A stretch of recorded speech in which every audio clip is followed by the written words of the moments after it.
2 days down here in Austria. We've had so much action so far. Two teams remain undefeated, Cricketers CC and the defending champions Donnerstadt. Cricketers CC, we'll see them again today, see if they can keep that up. We'll also see the remaining teams that we haven't seen so far. I'm Mr. Maximo. This is the Fan Code European Cricket Series Austria, and it starts right now.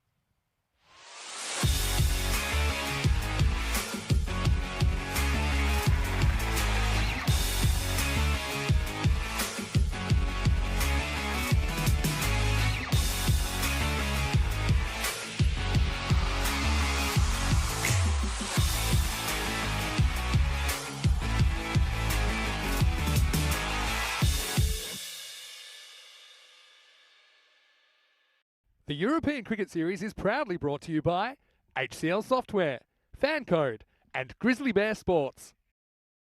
Good morning to you, Guten Morgen, and welcome back to Austria. My name is Vinny Sandu, Mr. Maximo for ECN, as we roll into day number 3 of this 12-day European Cricket Series. Don't forget, we also have 2 days of T10 international cricket, the Tri-Series involving Austria, Hungary, and the Czech Republic at the end of this 2-week stint. So much action still to come from the Saban Cricket Ground. I'm out in the middle right now. It's a beautiful day. Can't wait to get underway. We'll have 5 T10 matches, and we're starting with match number 11. So this should be a really interesting one. It's the Battle of the Blues, really. We have Vienna Danube, who are back in the ECS. They're taking on Indian CC Vienna. A little bit earlier, Tyrone Peters was with the 2 captains. Let's see what happened at the coin toss.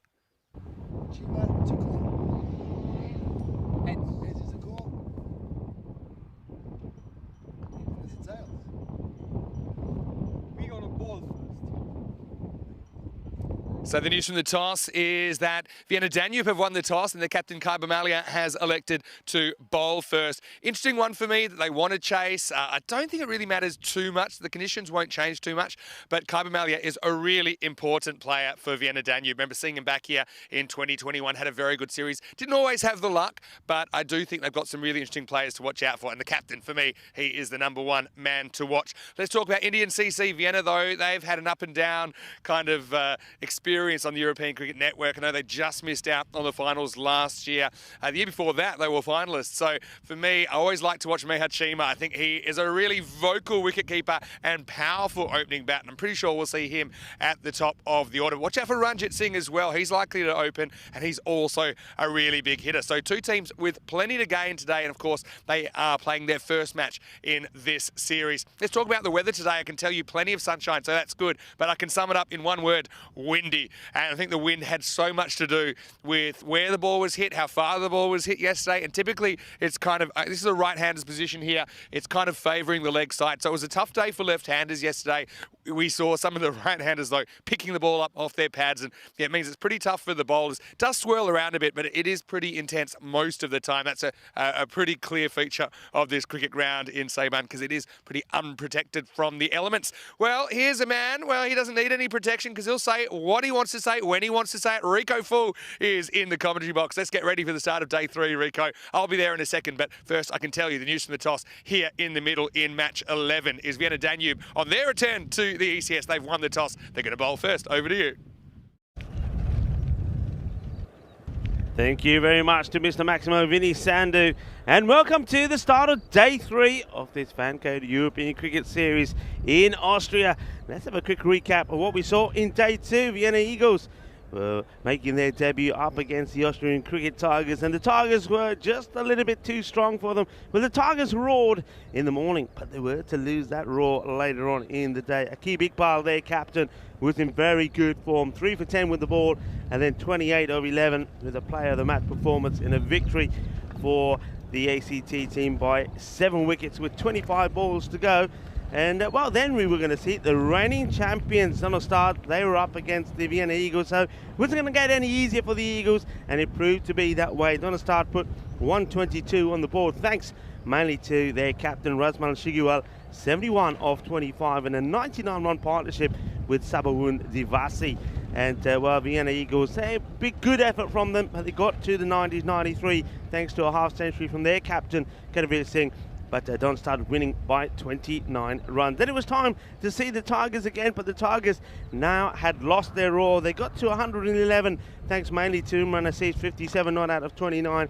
But Pack Riders, a team that we know from the past, have got a good line of players, and Amir Naeem did not disappoint. 32 of 11, and Sikandar Hyatt with a superb match-winning 33 of 11 got them victory with 6 balls to go. Donnerstad were back in action in match number 9, and they really did pile on the pressure on the Pack Riders this time. 153 on the board.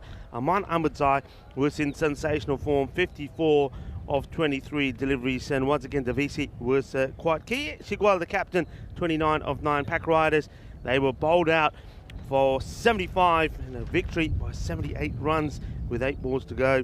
They were all bowled out for the final match. It was the Tigers that came back again. They were hoping to end the day on a high, but it was not to be. They were contained to 98 despite the efforts of Miza Hashan's 45 of 16, and Donnerstad knocked them off, and it was this time was the man with the Laddus, Humpmanzai, 51 of 19, a player of the match performance. Donnerstad winning that one by 9 wickets with 26 balls to go. So it was an exciting day, plenty of runs were being scored, and I think today will probably be the same. Let's have a quick look at the table. So Donnerstad, thanks to 3 wins out of 3 and a healthier net run rate than Cricketer CC, are on top. But Cricketer CC have got 2 matches here today.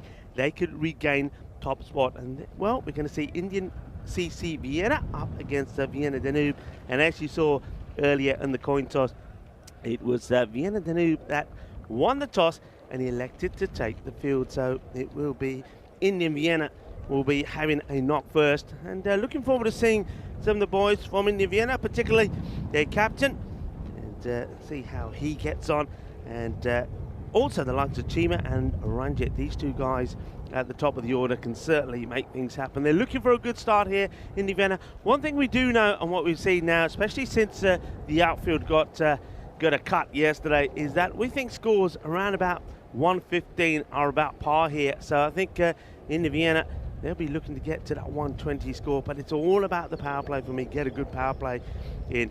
Going to be an exciting one. 5 matches coming up for you today. And we're going to see the likes of, well, these 2 teams. And then we also got Graz Cricket Academy joining in the action as well a little bit later on. So plenty of good cricket to come. And starting off with this one, Rika Full here. And joining me in a little while will be Mr. Maximo Vinny Sandhu as well. As we get ready to start, opportunity to say good morning to the early birds on the chat. Nice to have you with us. And of course, namaste, salam alaikum, sasri akal, eyeball one to our global family and everybody that's watching via fan code in the sub-Indian continent. And good morning to our umpires as well. Got a new face out there in the middle. Umpire Arvind is out there with Rajwinder, and also another new umpire, Shiva Krishna, is the 3rd umpire. Of course, the umpires have been well led by the tournament referee, Tyrone Peters. And once again, it's a blustery day, and word has it, it will be similar to what we experienced yesterday. So there's going to be a fair bit of wind to contend with for the teams. I think the wind, as you heard Mr. Maximo say, will probably assist the right-handers. It seems to be blowing in the same way. So if you like, it's blowing for a right-hander from 3rd man across to long on. So I think shots in the long on mid-wicket area, particularly this morning, if the wind stays this way, are going to be fruitful. It's going to be harder for left-handers. Also, though, difficult for bowlers to adjust to, and could be quite challenging for any high balls for fielders to try and catch. It's going to be Mirakel to bowl the first ball. Here we go. Chima to face. Gets a short one. And how short was it? I think buys signal by the umpire. Let's have a look at the height on this one.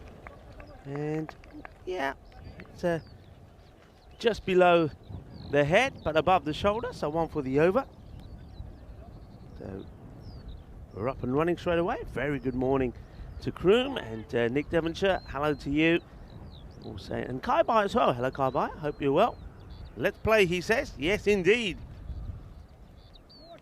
This one will be a wide. And Ranjit Singh just telling Chima, hold your horses. Not yet. good bit of movement. But that's what I'm talking about. It's just all about getting used to this wind. And I was saying yesterday, once bowlers get a couple on the spot, I think they'll make the adjustment. This is going to be another wide. Once more. But Arvind in the action straight away. Well, he's given us all the signals, giving us the byes and giving us the wides. Beautiful scenery. Hey, how about that, folks? Seaburn Cricket Ground. What a pleasure it is to be here. What a venue. This one, well, this is pretty sharp. It's quick on the batter, Ranjit Singh. He takes a bit of evasive action, really. Could have gone anywhere. Spicy delivery. Well, we like it spicy in the morning. This one is a little bit of a tikki puri. It's onto him quickly. And doesn't really fancy it, does he? And that's something I think the bowler will keep an eye on. Especially when it comes to bowling to Ranjit. And this one.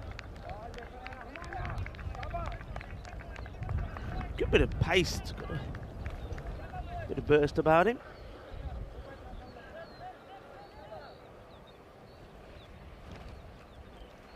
Mirror curl. Just making a slight change in the field here. He brings his long on up, pushes fine leg back, and square leg. And this is trying to get it through the gap, and he does. The outstretched hand of the fielder chases on, and good stop, slide and stop. We'll get the double with the batters. Plays this well. Hits it into the deck. He's looking for the gap. Gets it past the infielder. You can see the captain just trying to tighten up that area.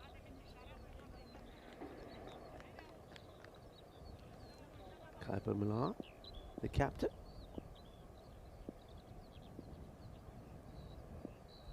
A couple of balls to go in the first. 6 on the board. Tries to go in the similar area to Chima, but they do tighten it up. So no change in the field to both the batters. They're keeping the square leg on that famous boundary banner. Remember that shot to fame yesterday. This is thanks to Sukhinder Hyatt doing the high jump, or attempted high jump. And look out for that on social media. I'm sure that is going to go viral pretty quickly as it's making its rounds. So yeah, square leg and fine leg back at the moment. This one again, I think just a little bit too quick for Ranjit. Ranjit is late on these, trying to be aggressive, but at the moment being contained. Well, look at that. That's a nice hug, isn't it? That's a captain for you. Captain doing his bit, giving the bowler a little hug to say, yeah, well bowled, I like that. Only 7 off it. This is what the bat versus ball wall is saying. 110 to 106 in favour of Indian CC Vienna.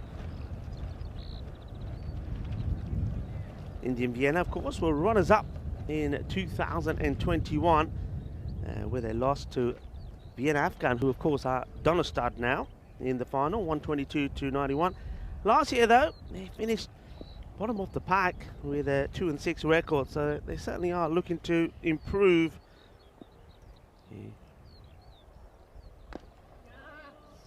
Full delivery goes for the Yorker, and wow, this one would have been close. I think on closer examination, I think you'll probably find that Chima may have been in a bit of trouble. Good pickup, good release. Let's see if we can see, well, you can see what the fielder thinks about it.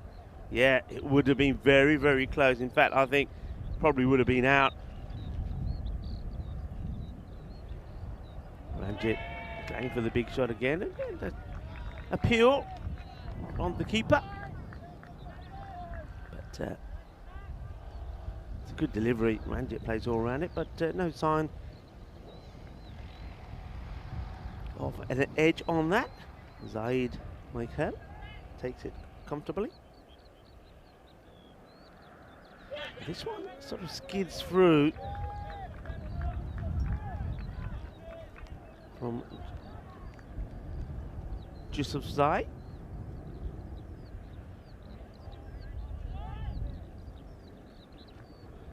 Just trying to get the ball pitched up and let the ball do the work. Yusuf Zai here. This time a bit of width, but he's not really getting his feet to this, is Ranjit Singh. He's trying to play the same shot to every ball. It's not working for him at the moment.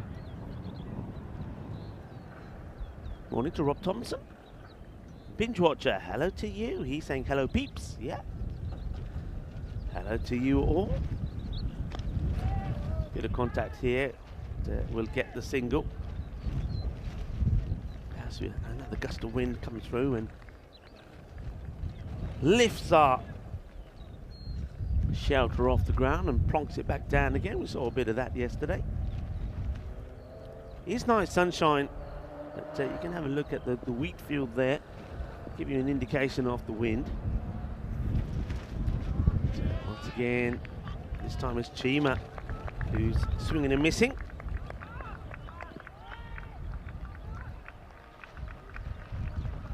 Nice shot off the ground there. Also, as you can see, that the field that was in place there, that is the end of the over. So 2 overs. 2 overs completed. And once more, a chance to have a look at the standings. So, done a start in Cricketer CC right there at the top. Cricketer CC have 2 matches today. If they can win both those, well, they will once again return to the top of those standings. And also, if they then do 5 out of 5, they'll be certain to see them perhaps in the final stage. Well, this is better. It's a good hit. It's a shot in aggression, I think, after being bogged down with only 9 coming off the first 2 overs. Well, something had to give, and this is, well, probably once again not where he's looking for, but I think he just decided, I've got to go. And he gets the boundary, 4 runs, the first of the innings. Been a little bit subdued, it's fair to say, at the moment. Well, he throws everything at this, just not getting his footwork moving. You see here, as this ball's coming across, he's not moving until the last moment. So by now he should be moving. He's not. He's standing still, and by the time he does make the movement, the ball's already gone past him. So he's just going to anticipate a little bit and get that front foot moving. Once again, no runs. So Relive bowling a very good line. He's got a bit of pace about him as well.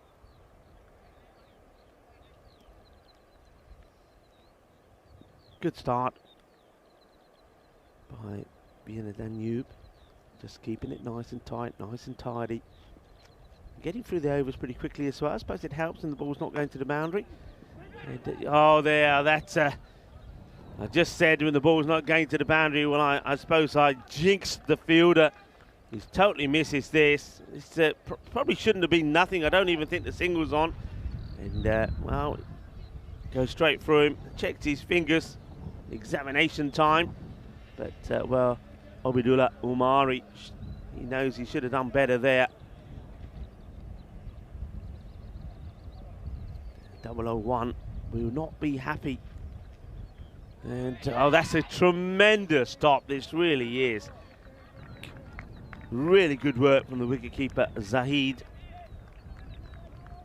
Diving. Look at the ball move. It's swinging. Gets the diving. Gets the hand to it. I mean, otherwise, that would have been 4 byes. Good stop. Last ball then off the power play. Mirakel has bowled beautifully, but with no luck. Short, and nothing from this one as well. Well bowled, and I think he's going to get probably another hug from his captain. It's a good spell of bowling. He was quick, fast, doesn't pick up a wicket, but the good economy.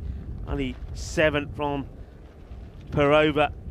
Score moves on to 18 without loss. And you've got to say right now, in Vienna, they've really got to get going. Well, there's that hug. I do like that from the captain. He gives everybody a hug. I want to know what he does if you bowl a bat over.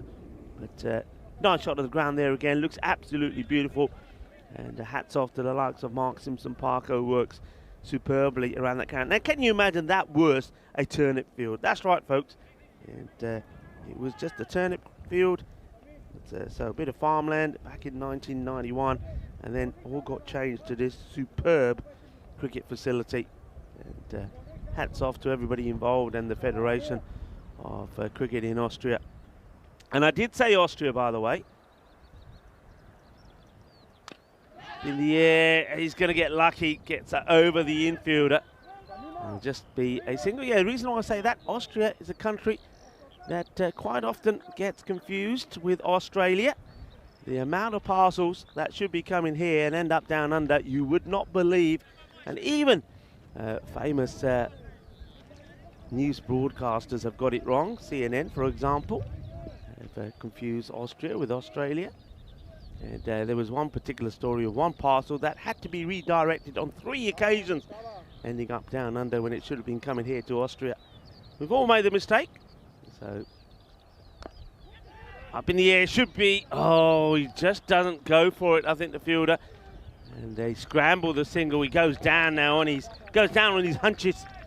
That's Kaiba Malaya, the captain. I think this is catchable. I just wonder how much of this is that wind. We've mentioned the wind, Holt keeping the ball up. I think he probably thinks it's coming to him, then realizes it's not, and by the time he makes the adjustment, it doesn't happen. The batter, meanwhile, decides that that bat is not working. He needs another one.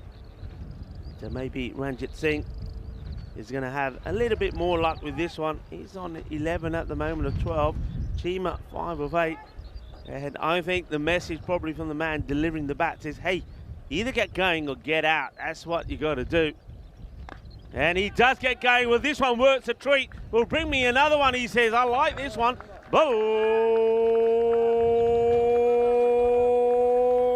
bolle, bolle.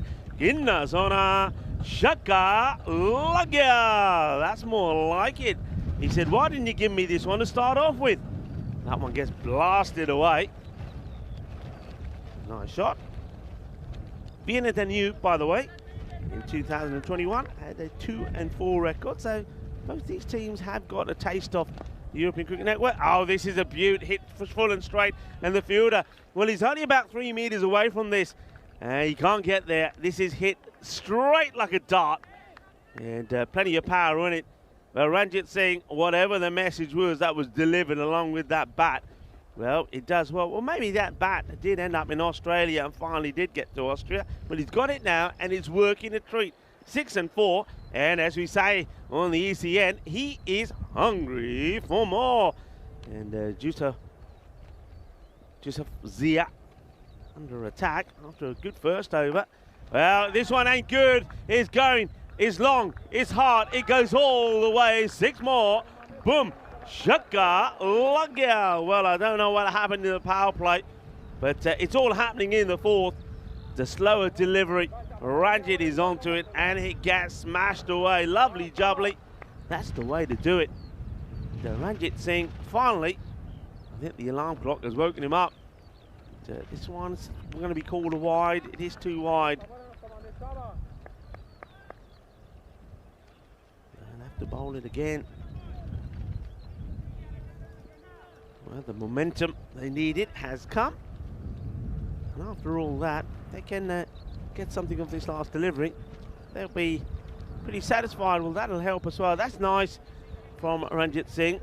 He's good awareness. He knows he's going to be a wide. Doesn't want to let it strap him on the pads or anything. Moves out of the way.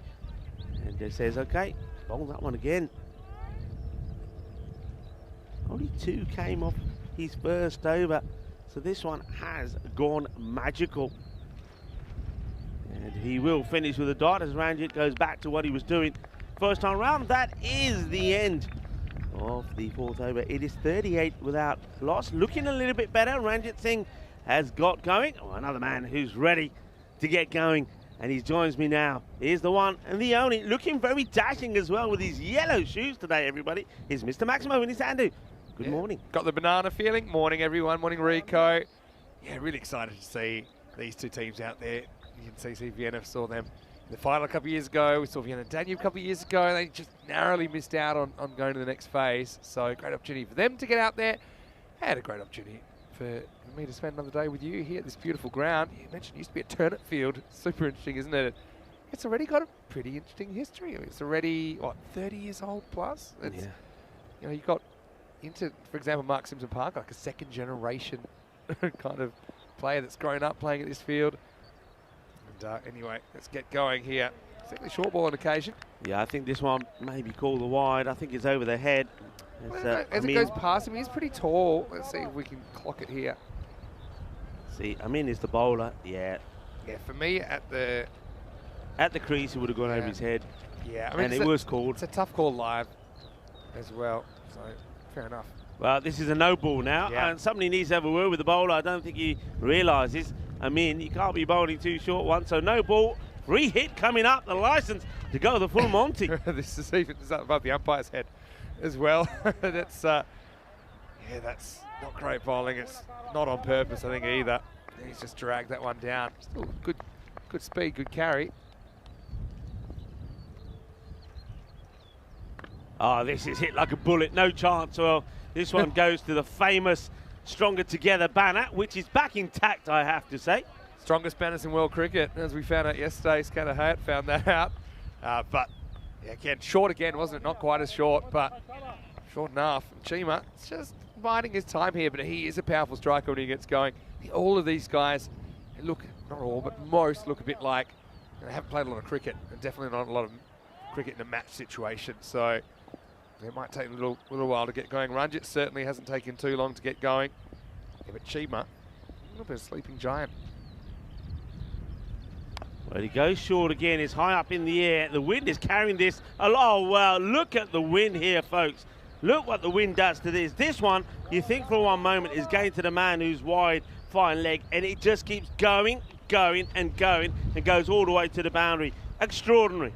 Yeah, it's the wind. The wind tunnel effect. And yeah, fielder kind of went for the catch. You can understand that, but he didn't get near it, and then, of course, couldn't stop the boundary either. It's kind of a worst case scenario. I mean, he needs to sort it out and quick. Oh, this is going to be edged away. The question is for me here, how short are these? And the umpire, it's difficult to judge these, isn't it? Because he's made contact, but you could still turn around and say that technically it's going to be one that's too high. That for me is too high, you know. Close. For me, maybe not. Maybe it's armpit height when he's at the crease, but he's rolling the dice. Anyway, that's gone for 6. So it's a Baximo. So it's not like it's even working too well for him.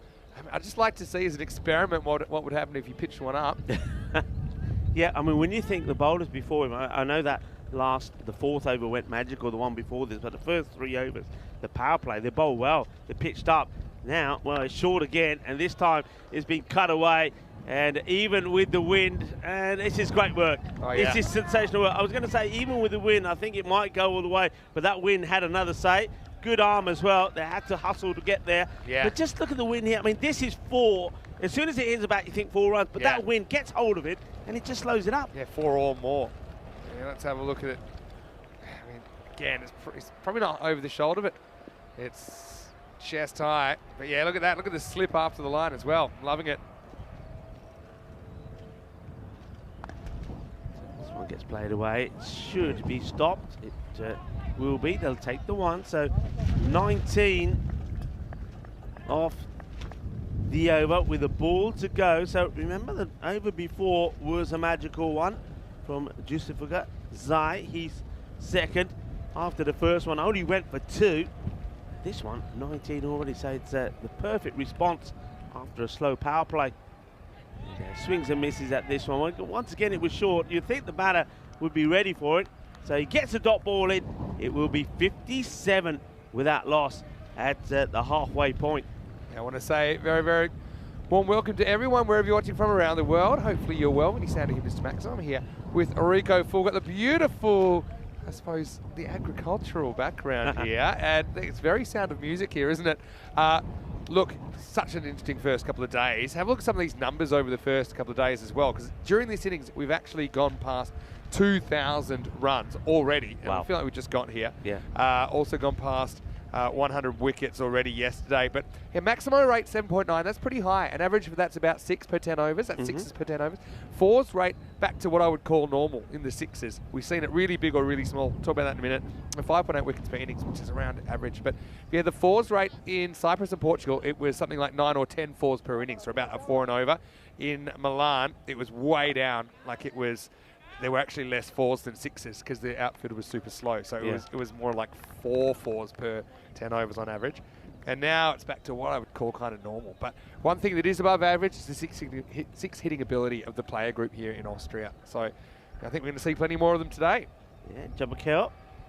The bowler, bit of spin, a little bit short here, and I think this is going to be in the gap. And 4 more runs, and Ranjit Singh continuing. He's good work. I suppose what you could say with Ranjit Singh, he got up this morning, he had his masala tea, he probably had a couple of aloo paranthas, but they took a while to kick in because it didn't happen in the first 3 overs. And then he gets a new bit of wood, and ever since then, there's no stopping him. He's gone ballistic, 31 of 18. And the Chima is now not far behind as well. Jabakel needs to get it fuller. Better delivery coming your way, Maximo. And one bounce and into the field behind. That goes all the way. Manos riba arbitro as this one. Well, it was going towards Maximo because it is a Maximo.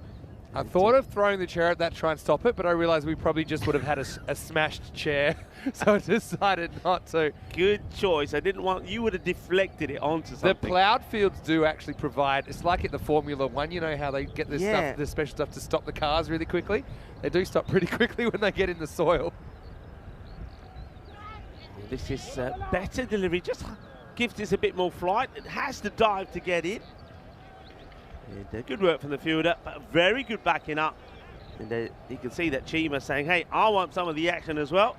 Ranjit, he misses out. Chima is there like a flash, gets to dive in, and just to make sure. That's a nice shot, isn't it? That's what it's all about. Stronger together, boys. Stronger together. I'll say it's about Chima, though. He's looking ripped. You know, he's worked pretty hard to get fit. Himself there, didn't he? Obviously, he's in the Austrian national squad set up. You know, I like that professionalism.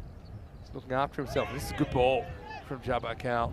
But yeah, that's something that I'm seeing. I saw it with the Romanian teams. I think, you know, now we're getting more and more professional. I don't mean as far as dollars and cents or euros or anything like that, but I mean about the way that the guys are approaching the game. Yeah. And especially the national team guys trying to get themselves in shape because it's super important. This one, I think he would have been better off probably sweeping. That's 2 deliveries that have been drifted into his legs. See this one, I think he should know straight away he's going down the leg side, no chance of LB. I think he needs to get down, get low and look to sweep that away. Jabakel's over, comes to an end. Brilliant over though. I mean, I really like that he's got a bit of energy and he's actually spinning the ball, but he's doing it at pace. You know, he's getting that fizz is what I would say. So he'll be a difficult bowler to take on if he gets it right. Anyway, now it's going to be Kaiba Malia to bowl over number 7. And he's a player I remember from when I was back here in 2021. For Vienna Danube. Yeah, with the format of that tournament back then, I mean, they had some success at times, but really they didn't have a lot of luck. That's what I remember back then. They just missed out on progressing in the tournament. But Malia certainly wears his heart in his sleeve and gives everything for his team. Here he is with his left arm spinners. Floats it up as well. I don't mind that at all, because what we've already seen for the likes of Chima, for example, it's a little bit uncertain whether he wants to come forward or not. This one, I don't think the keeper has the ball. Zahid, I wonder how close it would have been if he did have it. So they do take the 2 on. So he runs the first one pretty slow, and then he has to get his skates on. And yeah, the ball eludes him. I wonder how close it was. I think he would have been out, you know. I think if we slow that right down, if he has the ball, I think he probably would have struggled. Yeah, I think, to me, there's no question he doesn't have the ball here. But, yeah, I think it's just all about putting the stuff together more than anything. I don't think they're looking at it, but yeah, it doesn't have it. There's a nervous amount of walkie-talkie conversation going on there, but I think it's pretty clear that he never had it. So, Malia, you can see he's a pretty accurate bowler. Probably jinxed him out. Hit pretty well, but there's a field set to it. So standard field, square leg, mid wicket, quite a wide long on, pretty straight long off, and then you've got a deep extra cover in place. So basically, it's everything. All the 5 outfielders are in front of the batter, nobody behind, and gets the wicket. Well, that's the flight I like. And Miller, he says, yeah, that's what it's all about. He says, you get that on camera? Yeah, we got it, Skip, don't worry. And Kaiba Miller comes on and takes the wicket, and Chima has to depart. I did say, didn't I, that Chima seems to struggle a little bit here. He doesn't quite know what to do. I think he thinks about coming forward, changes his mind, rocks back, but misses it and gets the off-stump clip on the way back. Well bowled, good areas, the first breakthrough comes, but the partnership comes to an end at 68. Yeah, fantastic. Fantastic bit of work from Malia, as it's the first success for him in this series. And now we'll get Joshy out there. And yeah, Josh is a guy who, yeah, I think he's got a lot of potential. Maybe he hasn't had the success he'd like in this form of the game, but I'm sure he'd like to turn that around in this series. Yeah, 72, beg your pardon. The partnership is worth. First wicket goes down. So, battle of the two captains. And there's not a good delivery. And it will be a wide. Let me think about taking a second, but that fielder is right on the 45 there for that single. Looking on Joshi. El Capitan versus El Capitan of the fielding side. Myla. He hits this pretty well. Fielder gets a good bounce, actually, a favourable bounce. Hits the deck, and he's able to get one hand onto it, makes the stop, keeps it to 1.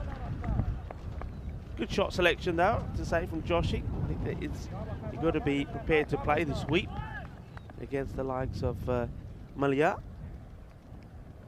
This is not a good delivery. He's down the leg side.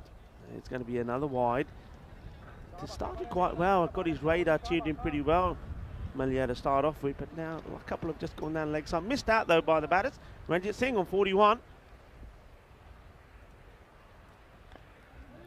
This one is going to be a chase for the fielders. Doesn't quite get enough bat onto it, though, for me. Oh, well, he does the splits there, and he hurts himself in the process. And that's Nasiri. We're just watching Nasiri here. He does the splits, and now, well, I think he's I mean, watch his foot. You can see why he's hobbling a little. Just as he's about to get down here, just watch him go. There he goes, and then, oh, he really does stretch that ankle. Trying to just jog that off. It won't be that simple.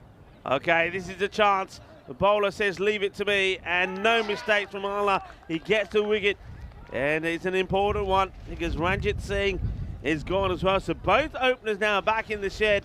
Ranjit, I just think he's once again beaten by the flight, and that's what I liked about Mela. And the same with Dilsha, the bowler before Jabakel. I think I like the way they flighted the ball up. The batters, both the openers, were a little bit hesitant coming forward, wanted to opt playing back from the crease, and as a result of that is another wicket.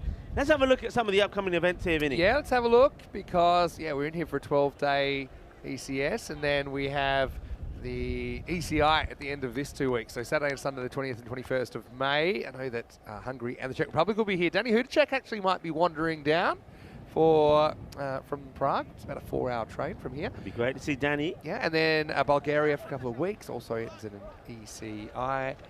That's Rico and Charlie taking you through that. Then I'll come back. I'll be with Andrew Ryan, actually, for Sweden.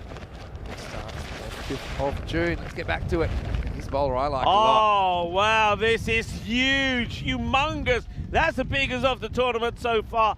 Adios, Balota. Well, that one could be ending up in the Danube River. Yeah, I don't know about world records today because I think they're wind assisted, but still, this is absolutely pounded by Kunal Joshi. What a great start for his tournament. And yeah, you can see that's where you just got to pretend to be stretching there. That's Abdul Rahman down there who's sitting down. But that's been absolutely walloped. New balls, please. Thank you very much. Oh, what a hit that was. Of course, Chima, we know all about him. I mean, last year, 166 runs. But they've got some others in there. I mean, this man, Ghani, he's known more for his bowler, and also Joshi. I mean, both of them picked up 6 wickets apiece last time, but just showing us that they're pretty useful with the bat as well. That was a humongous hit from the captain. That was big, and yeah, you got to hit it high to the leg side. If you do, it'll fly. A good comeback from the bowler. Jabakel doesn't pitch this one up, slightly shorter outside the off. Batter does well though. The skip takes the single. It's a very good morning to everybody that's joining us on the chat as well. I hope you're enjoying the action so far, and hope you've enjoyed the first 2 days of Austria. Day 3 I'm sure will be a good one as well. Well, totally misses out on this one. It was a slow full toss. This is the one that's probably easier to hit of the lot, you know, because he charges, he throws his timing off. He hits with the back hip. But and it's the first time we've seen Jabakel with the ball in the ECN. So I think he's got a lot to offer. Yeah, he's bowled well. I like what he's bowled. That Abdul Qadir slightly kind of bustly action for a leg spinner. Yeah. And yeah, I just think on this pitch he'll have a lot of success. I mean, that was a brilliant shot by Joshy to hit him into another county, but still, you know, I think I just like what he's bringing to the table here if he can be accurate. As well here, it's going to be some work to do here for the fielder, but he can't get there. Well, he chases hard. Abdul Rahman काफी कोशिश की but Joka Lagya, nice hit, gets a bit of width. I think he's trying to get him to come out the crease. I don't mind that delivery from Jabakil, but the batter stays inside, reaches, makes good contact, gets 4. Yeah, it's actually a good challenge all up. Back to live action though. Similar zone, this time it's closer to Rahman, who makes no mistakes. Yeah, so yeah, Ghani backing himself to hit the ball and not miss it, because if he does, he's going to be stumped. But yeah, interesting game first up. Indian CC Vienna, 91 for 2 after 8. Yeah, so 12 balls left in the innings. So that 110, 115 that I was saying is, I think is about a par score in here is on. But with one big over, they could go beyond that. Let's see who they decide to bowl. I mean, I would suggest that the captain will be on straight away. He is. Malia will bowl the 9th. We say it all happens in the 9th, and we've seen that already a few times in Austria. Wow, have we had some special 9th overs. What we're going to see in this one. Here comes the captain, Milo. And there's the first 6. He goes all the way. Manos arriba, arriba, arriba. Vitro. Porque eso es 6 carreras. Yeah, ICCV having a good time of it here. Able to clear the boundaries. Of course, this field had a bit of a mow yesterday, so it's pretty quick as well. Outfield wasn't tested that time though. Slightly shorter, up in the air, miscue. Somebody's got to take it. The wind is taking it, but the wicketkeeper keeps his eyes on it. And Zahid Maikal takes the catch. It's wicket number 3 for the captain, Myla. Yeah, well done to Malia. He gets his 3rd, but well done also to Ghani. I mean, it was a productive innings. I think 11 off 5. Got to swing for the fences at this stage. That's what he tries. Tries to go with the win once again, but the top edge, that's definitely a harder catch than it looks. It's Zahid Maikal behind the stumps, who held on to it well. And with 10 balls remaining, it's 97 for 3. Yeah, well done. Well, I mean, at this point, I suppose every batter that's coming is going to be swinging hard. And Kunal Joshi is still there. The captain's got 9 to his name. But let's see where they can get to. 6 and a wicket so far of the first 2 balls of the night. Told you, all happens in the 9th. Well, what more do you want? You've got a 6, you've got a wicket. New batter is Harmeet Singh. So again, it's another player I'm pretty sure we haven't seen before on the European Cricket Network. So yeah, let's see if he can make an impression. Harmeet Singh comes in, takes guard, has a look around. Nice time to come in because no real pressure. Well, you got more or less 100 on the board. Let's show what you can do. Gets a wide one first up. It's been the one issue with the Malaya. I think he did the same in the first over. Bowled a few wide, I think 3 in total. That's the first one in this one. Malaya comes back. Better. And on the money. Harmeet Singh gets a bit of add on to it, takes a single, and gives the strike back to Joshi. So the 2 captains will do battle again. Yeah, captain versus captain. Joshi is in the mood for power. I love that shot. I mean, he's criticised, maybe not criticised, but maybe not being a natural hitter. But now we're seeing him go for pretty much everything. This could be a really, really tough chance. In fact, it doesn't get to Rahman. Oh, he would have been out. Oh, and then the keeper comes in as well. He would have been. Would have been out. I mean, you've got to be looking to go for 2 here. I mean, just look at them there. That's poor cricket. Poor cricket from the batters. Oh, I thought they were going for 2. That was only 1. Only 1. Oh, no. Yeah, that Joshi was just waiting to see if he was caught or not. He should have gone because he wants the strike back, right? Yeah, that's what I mean. I don't get that. It's definitely got to go for 2 100 for 3. 100's up now. A nice hit from Harmeet Singh. Now that's a beauty. Hitting it over deep extra cover. Gets a full swing off the blade. Hits it out of the middle of the bat. Hitting it sweet. Sweeter than a bowler. Rasmalai. 6 runs. All right, take it back. It was smart captaincy to only go for the 1 if he knew that Harmeet was going to smash that ball over extra cover for 6.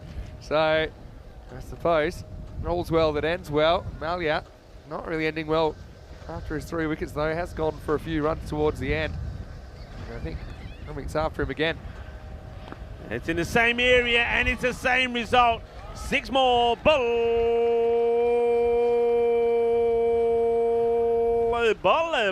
Kinazona, Shaka. Lucky has a full toss and he absolutely clobbers it. So 6 runs and, well, once the lid, which means that a bit of pace probably coming back into the attack for the final over. But 112 on the board and 6 balls still to come. Yeah, so Malia, bit of the good, the bad, and the ugly about that, but 2 brilliant shots from Hamit, and they're not slog shots. And they were really technically good drives up and over the offside. You see that Miralakel, only bowler to be in single digits. Malia with the 3 wickets, but it did go for a few. Got to say, Dilanga Jabakel, just keep an eye on him. I know he doesn't really have the numbers in this game, but I think he's going to be a very, very good bowler. I agree with you. I agree with you. I think both the spinners, I think Milo picks up pretty well. He's the only man who's taken wickets in this inning so far, or in the day so far. He too, I think spin's going to be key. Omari, we haven't seen him as yet. He's been tasked with bowling the last over. Starts short. This will be a wide, I think. It is. It's too short, too high. Gets over the batter's head. So starts with a wide, and he won't be able to bowl a short one again. We're not over the shoulder anyway. Yeah, it's just kind of, what's the word? Bowler's getting a bit carried away with the bounce in this pitch, I think, at times. And I think, okay, it's a surprise ball. The bounce is fine in the 10th over. You should be getting 4. Oh dear. Oh dear, oh dear, oh dear. Yeah, you said it, oh dear, because this one, not a bad delivery, but the wicketkeeper goes down early. Not sure why, and it gets over his shoulder. Way too far back here. He's, I reckon, a good 4 or 5 metres too far back. And I don't know if he's deliberately that far back because he's trying to cover more ground, but that's the problem. People think, okay, go further back and you protect the boundary. But actually, it's worse because trying to deal with that second bounce. That was a nasty second bounce. Almost took his head off. Yeah. There's an unearned 4. This one's going to be called a wide for too far outside that off stump. So they've got to the 115 when I would say the pass score now. Probably iron up around about 130 if anything can get going. Good call that. Yeah, that's to be called. Yeah. It's been such a good kick along towards the end, hasn't it? Omari, can he hit those 3 sticks in the ground? Swings hard at this one, Joshy. He gets a single. I don't mind that. I'm looking forward to seeing how Harmeet Singh deals with the pace, because I liked, like you said, I liked the couple of shots he played against the spin of Myla. Let's see what he's got, because he looks like a player, Vinny. Looks like a player. Yeah, you're right. He's fun to watch. Okay, swings and misses out on this one. Good comeback this from the bowler after not the best of starts. Omari gets one past the bat. I think just once again the depth in Austrian cricket. I think I like that really the talent is spread out over a number of teams. They play an attacking brand of cricket. I like it. And this one is hit high up in the air. The wind will slow this up. I don't think it will go to the boundary. And it doesn't. It takes 3 of them. It should be a run out. And once again, the wicketkeeper, Zaid Mikhail, well, he knocks the stumps over, but doesn't have the ball in his hand. And I reckon this one, if he has the ball once again, he would have had him. You can see he's just shrugging his shoulders. He's not having the best of days behind there. Watch this. Yeah, I mean, to be fair, it was a difficult take because it bounces just in front of him. Yeah, but the key with those is don't really be going towards the stumps. Concentrate on catching the ball first when the ball hops just in front of you. But it's a slightly difficult take. I'll give him a pass on that one. Couple to come. 120 up. Pretty healthy score now. Well, they'll run hard here as well.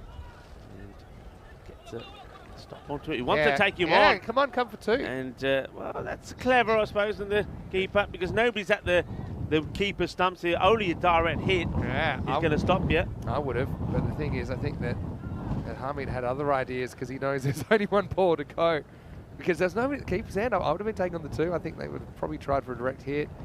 Maybe gone for a run out the bowler's end. Just keeping an eye on the score. I was wondering why the score went to 120, not 121. There was actually 1 short when they ran the 2 there. Makes sense. So lost out on a run. 121. How important could that be? Yeah, last ball coming up then. At the halfway, they were 57, so they've ramped it up a little bit. Pretty consistent innings. That's one as well here. Then we'll go to the fielder who makes a stop, doesn't take the catch, but gets applauded anyway by Omari. He's quite happy he doesn't go to the boundary. So he finishes with a single. 122 is what Indian CC Vienna get to. So they batted well. Remember, they had a really slow start. It was only 18 off the power play, and then we literally had 2 magical overs on the spin to take the score to 57 at the halfway point. And a good finish, a fair finish, 122. And I think what we have seen from them, Vinny, is that they've got plenty more in the tank as well. Yeah. Their team, they're not just made up of a couple of batters, are they?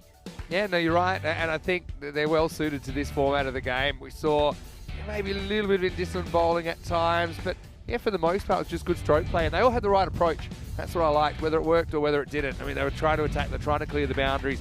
1-2-2, I think it plays pretty well, but now we're going to see what Vienna Danube can do with the bat in their first match of the series. Yeah, absolutely. I think once they got going, especially since Ranjit changed his bat, and they were flying from him really, batted very well on 43, and Achima himself made 23 as well. So the openers gave them a good start, and it's a good healthy partnership from both of them. 72 they took the score to before the first wicket fell. And then, well, I liken the response from Kunal Joshi. Even Ghani came out there, 11 of 5 deliveries.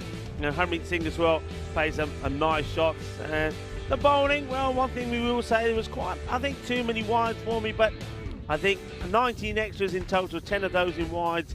There were 6 leg byes there as well, and some byes. But it is not going to be easy out there for all the bowlers. And that's one thing, though, if teams can tidy up the number of extras that they give, it can make a big difference.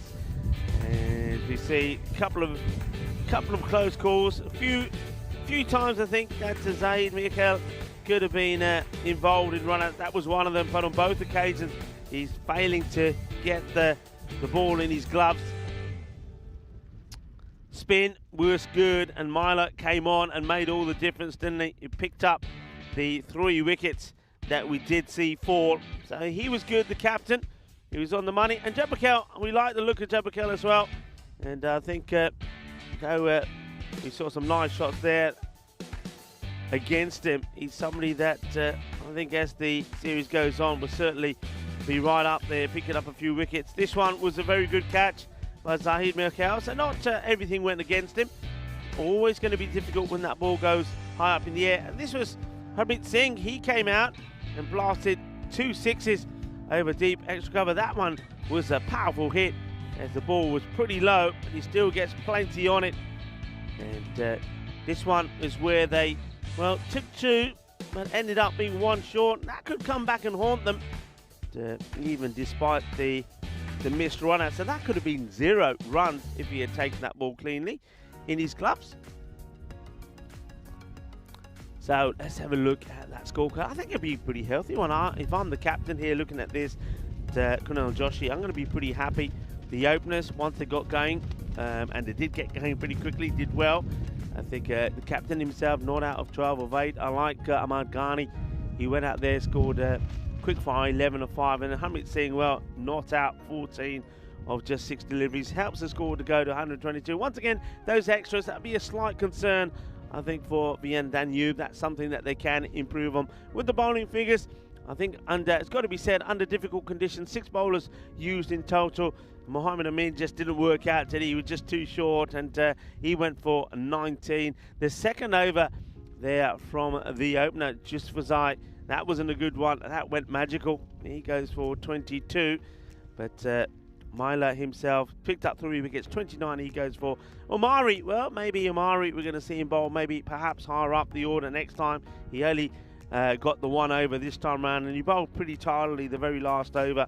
So the halfway point in match number 11, the first of day 3. Remember, 4 more to come after this. It is in Vienna that have put the runs on the board. 122, 123 required by their rivals, the other team from Vienna, the Vienna Danube side, if they can be victorious in this one. It'd be interesting to see what they've got in the form of their batting as well. But I think this is going to be a close one. I think these sort of scores are going to be challenging and are going to be close. And maybe this one will go all the way down to the wire. Join me, Rico Full and Mr. Maximo, when we return in around about 10 minutes' time for the conclusion of the first match of the day, match number 11. See you in 10 minutes' time.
The European Cricket Series is proudly brought to you by HCL Software, Fancode, and Grizzly Bear Sports.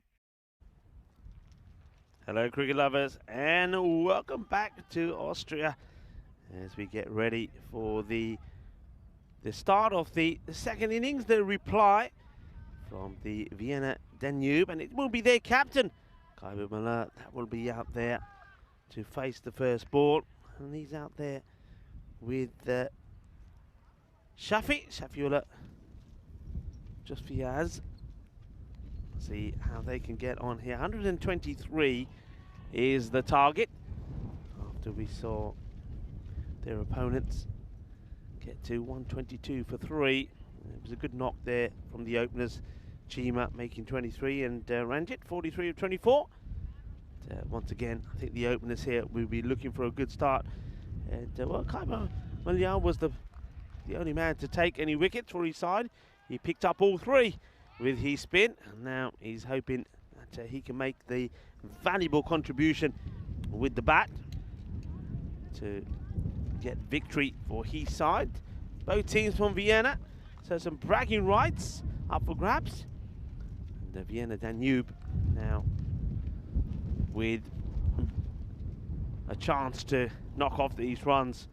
Left-hander Malia to face the first delivery, and he goes over the top off cover straight away. That's a nice shot, intelligent shot as well, and good shot to play in the power play.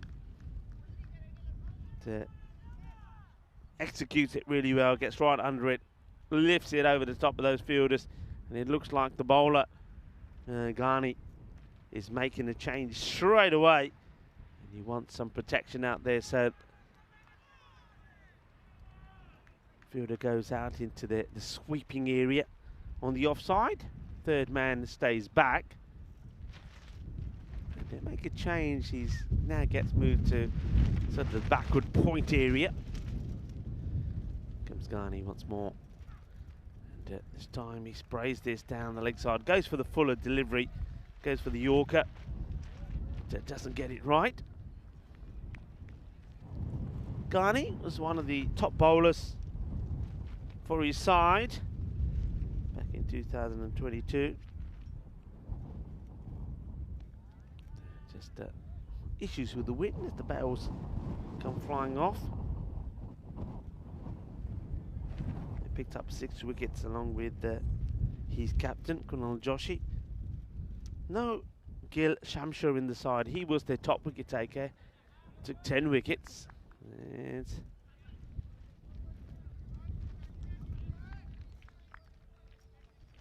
two batters just communicating with each other. So just Milo just saying he doesn't fancy the single, so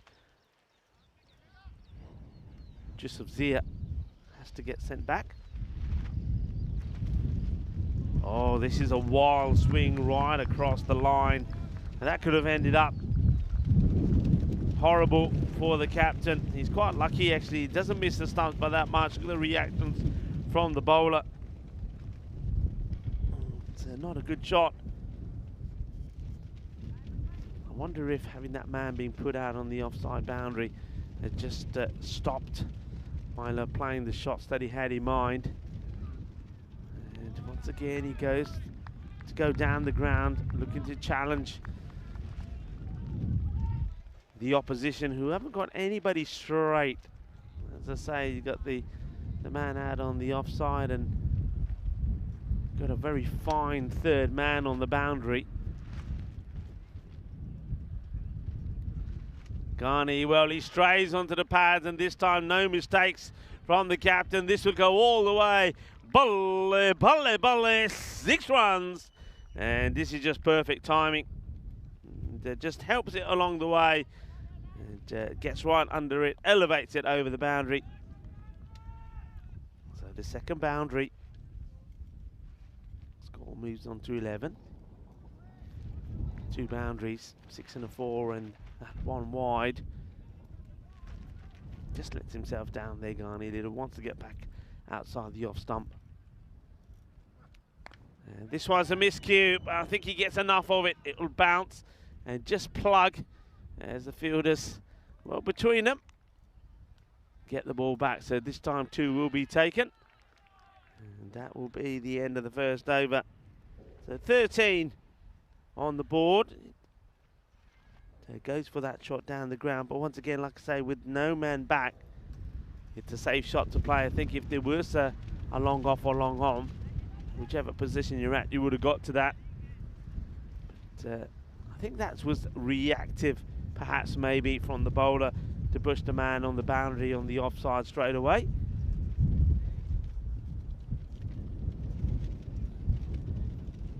Looks like we're going to perhaps have, well, the wicketkeeper has asked for and taken the lead, Meher Chima. So he's going to be standing up, so maybe we are going to see a bit of spin straight away. Not a bad over there from Ghani. Bowler just has a little practice. Chima does have the lid on now. Saluja is going to be the bowler.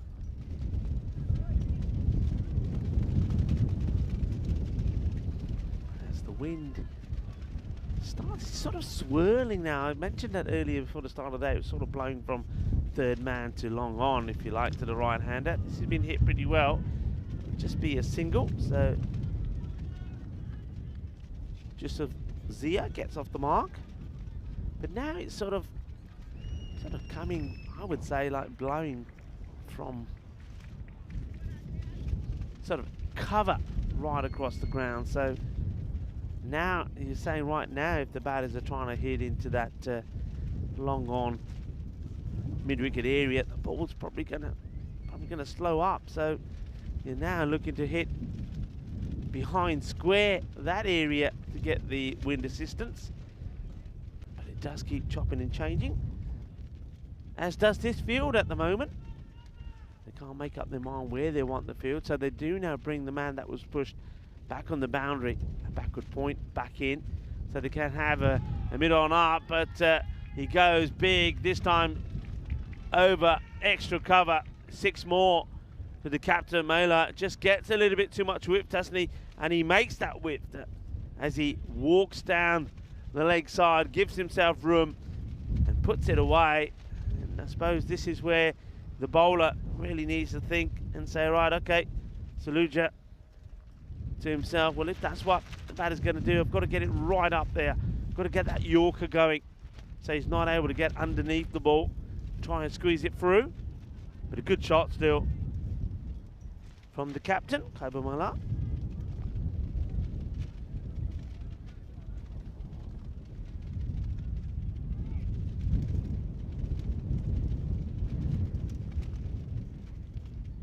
What's the reply going to be from Saluja? And, well, looks like, well, Yusuf Zia, who's only hit 1 ball, already wants to change his bat. Oh, well, up in the air, opportunity, big moment. Who's going to take it? Chima wants it and claims it and takes the catch. Malia, the captain, will go after hitting a big 6. He's 6 and out, and Saluja gets his wicket. And that's a big one, because he was looking good, and they find time to bring back into the commentary box as the captain has to depart for Vienna Danube. He makes a good contribution of 18, but he departs. Vinny, big wicket. Yeah, it is, and it's just a clever change of pace from Saluja, really. You know, that was a pretty dramatically shorter or slower ball than the one before. Rolled the fingers on it, and it just got Malia poking.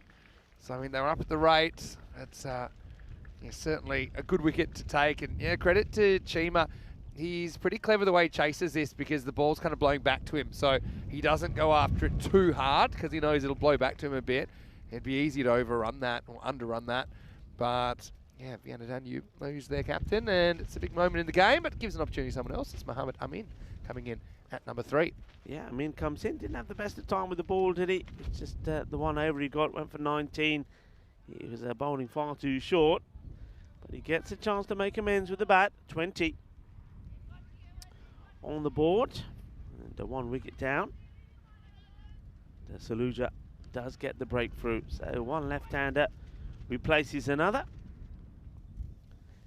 It's slight delay here, I think. Credit to whoever put our tent in the ground, because they've done a fantastic job. How it hasn't lifted up and ended up in the field behind us, I have no idea. Still waiting for it.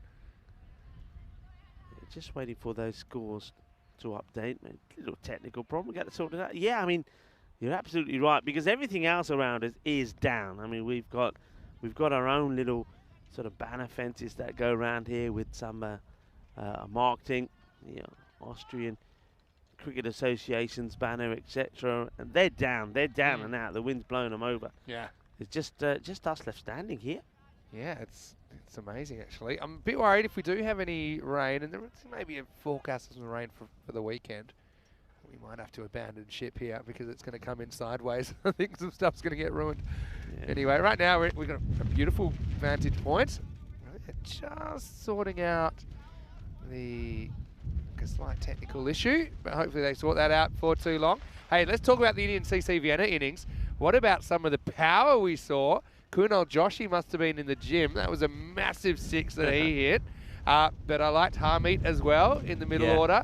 And he's the guy, I mean, they've got 10 matches. Maybe you throw him up there and open him one game just to see what he can do, because he looked really correct. And I liked his elevated offside sixes as well. So, SCCV, told you a couple of years ago they were in the final. Last year, they finished just out of the finals. Didn't really get an opportunity, so that was disappointing. But you can see they're a good T10 unit. Yeah, they certainly are. And for those of you who are just joining us, we are, of course, in Austria. Austria is obviously big on winter sports, so big that they've actually hosted the Winter Olympics here on 2 occasions, and also the first ever youth Winter Olympics. All of those winter sports like bobsleigh and ski jumping and a few others, of course, all dedicated because of the facilities here in Austria, and of course the weather. Why not, with all the snow that we have here? But it's becoming well known for its cricket as well, especially with a venue like this. Saluja back into the action, just strays a little bit down the leg side, and I like it. Oh well, what's happened here? I think he's knocked over the stump. Well, we're talking about Winter Olympics. Well, they're used to snow and not used to hurdling. As Saluja shows you here, he's keen to get behind the stumps, and then he forgets where they are. Yeah. Well, as long as we've seen the banner be run into, we've seen the stumps run into. What's next? As long as he knows where the other stumps are. Well, he does. He knows where the other ones are. Well, this is not a good shot, you have to say, from Amin. Amin will go for a duck. So we're going to say hello to Derek, but this is going down the leg side. Somehow Amin manages to knock it onto his stumps, and well, Saluja takes the second wicket. Just watch this. Yeah, it's that slow ball again, and it's off the back thigh, and it's onto the stumps. So, credit to him. They bring Cheema up to the stumps, but it's a ball that kind of cramps the batter in a way. So, yeah, unfortunately for Mohamed Amin, he's going to start with a Derek. Yes. Well, there's Derek, and Derek, well, he's going the right way now, liking that. I didn't mind him actually eyeballing the batter as he was coming back. Yeah. Derek did that. Good morning to Derek. Yeah. Everybody loves Derek. Yeah, Derek's. Well, apart from the batter, that's... he was busy. He's been busy earlier in the days. He's been a bit lazy later in the day, Yeah. I've noticed, the Dereks. They're kind of drying up a bit. So, Saluja, he's the man of the moment. Picks up 2 wickets. So, interesting, all the wickets that have fallen today have fallen to the slower bowlers. You saw Mela himself pick up 3, the only 3 wickets that fell for the Vienna Indians. And now we see Saluja doing the job. 2 for 8 so far. And this one is just going to get over the infielders and a couple of bounces as it goes to the boundary. So Rahman, he's not there to hang around. Abdul Rahman starts with a 4. Yeah, nice shot. And again, just once he gets it over the infield, he gets the friendly bounce. Maybe day one, you told me, maybe that doesn't go for 4. No, it doesn't. There's a lot of these ground shots would not have gone for 4. In fact, some were creamed outside the off stump and didn't go anywhere. So it made a big difference. Gets worked away. Should get the single. They encourage him to go for 2. The fielder does take a long time to get down and get the throw in, and as a result of that, they do get 2. The over goes for 14, but he does pick up 2 wickets. 27 for 2 after 2. Yeah. So reasonable start. Lose the 2 wickets though. Test your depth here. Let's have a look at the table. Okay, these 2 teams playing right now. They obviously playing their first game. Gratz Cricket Academy are the only team yet to play, and we'll see them in the second match of the day. And they've got a pretty tough one against Indian CC Vienna first up, who I think have hit the ground running here. Yeah, but Gratz is a little bit of a distance from Vienna, so they've made the journey, and really excited to have them as part of the European Cricket Series. Bowler marching along. Well, that's something else marching along. Well, what is that? Well, he's quick. I'm pretty sure that's my lunch. He's quick. He's getting away. Well, he's escaping. Look, they're all behind us here in the field. I just noticed that. What is that? Is that a pheasant or something? I don't know, but it looks like... Yeah, look at them go. We need some... That's a great wildlife shot. Sometimes we give Spring Productions the brief to bring us some animals, and that's a new one. Well, this one is going to go in that direction. Just 1 bounce, 4 runs. Well, I tell you what, whatever those birds are, well, it's a pheasant or whatever, get out of the way. Otherwise, you will end up on a plate somewhere. Because these grizzly balls are up for some grizzly action. Where they're positioned, they're definitely in the firing line. It'd be like the carnival, you know, when you have to try and shoot the Can you imagine? Where's the ball? Well, over there where all the feathers are going up in the air. Okay, Joshi gets the dot ball in after being hit for a boundary first up. Now, I'm not going to put the link into the chat because I'm not saying this is good, but have you ever seen this in Major League Baseball? A bird getting hit by the pitch? I'm going to show you this. What do you mean by the pitch? Oh, I see what you mean, the picture, yeah, right? Just wait for it here. Maybe we'll have to wait for Joshi. It's, yeah. Oh, no way. No If you want to look up... Is that real? That's real. It's happened.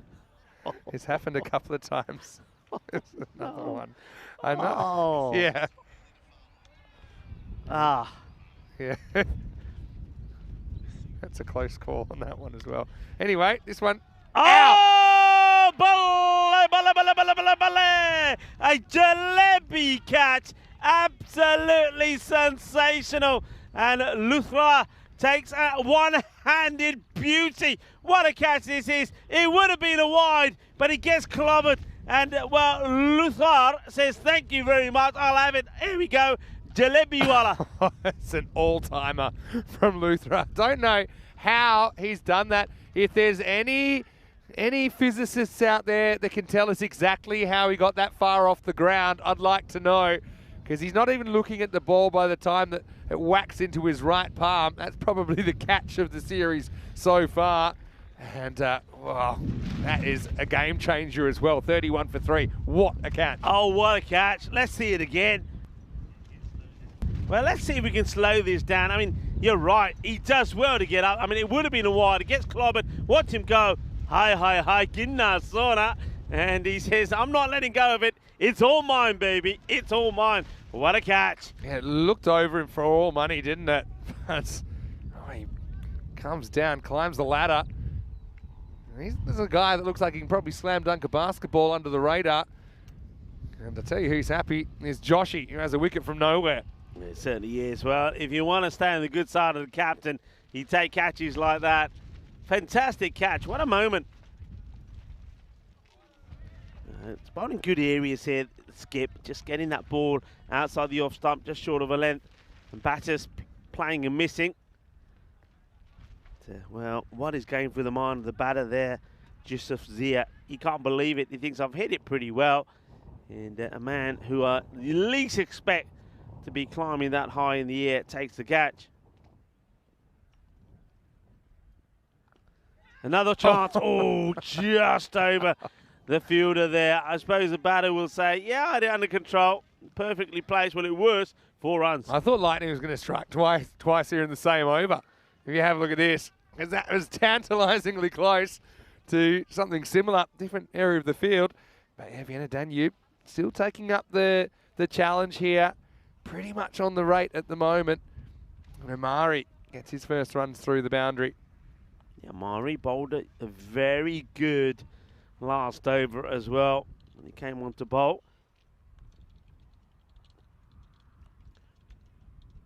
This one will be a wide. It does come back. The captain not happy about the... Let's have a look. That is a big Yeah, wide. it's a wide, yeah. I mean, because when it passes, yeah, but when it passes the crease, right? yeah, not when it goes. I mean, when it goes to the keeper's gloves, yeah, it hits pretty straight, but it has a detour on the way there, and it does go past the wide line. It's a good call for the umpire. Good umpiring. Well, this one just doesn't take off. It's another wide.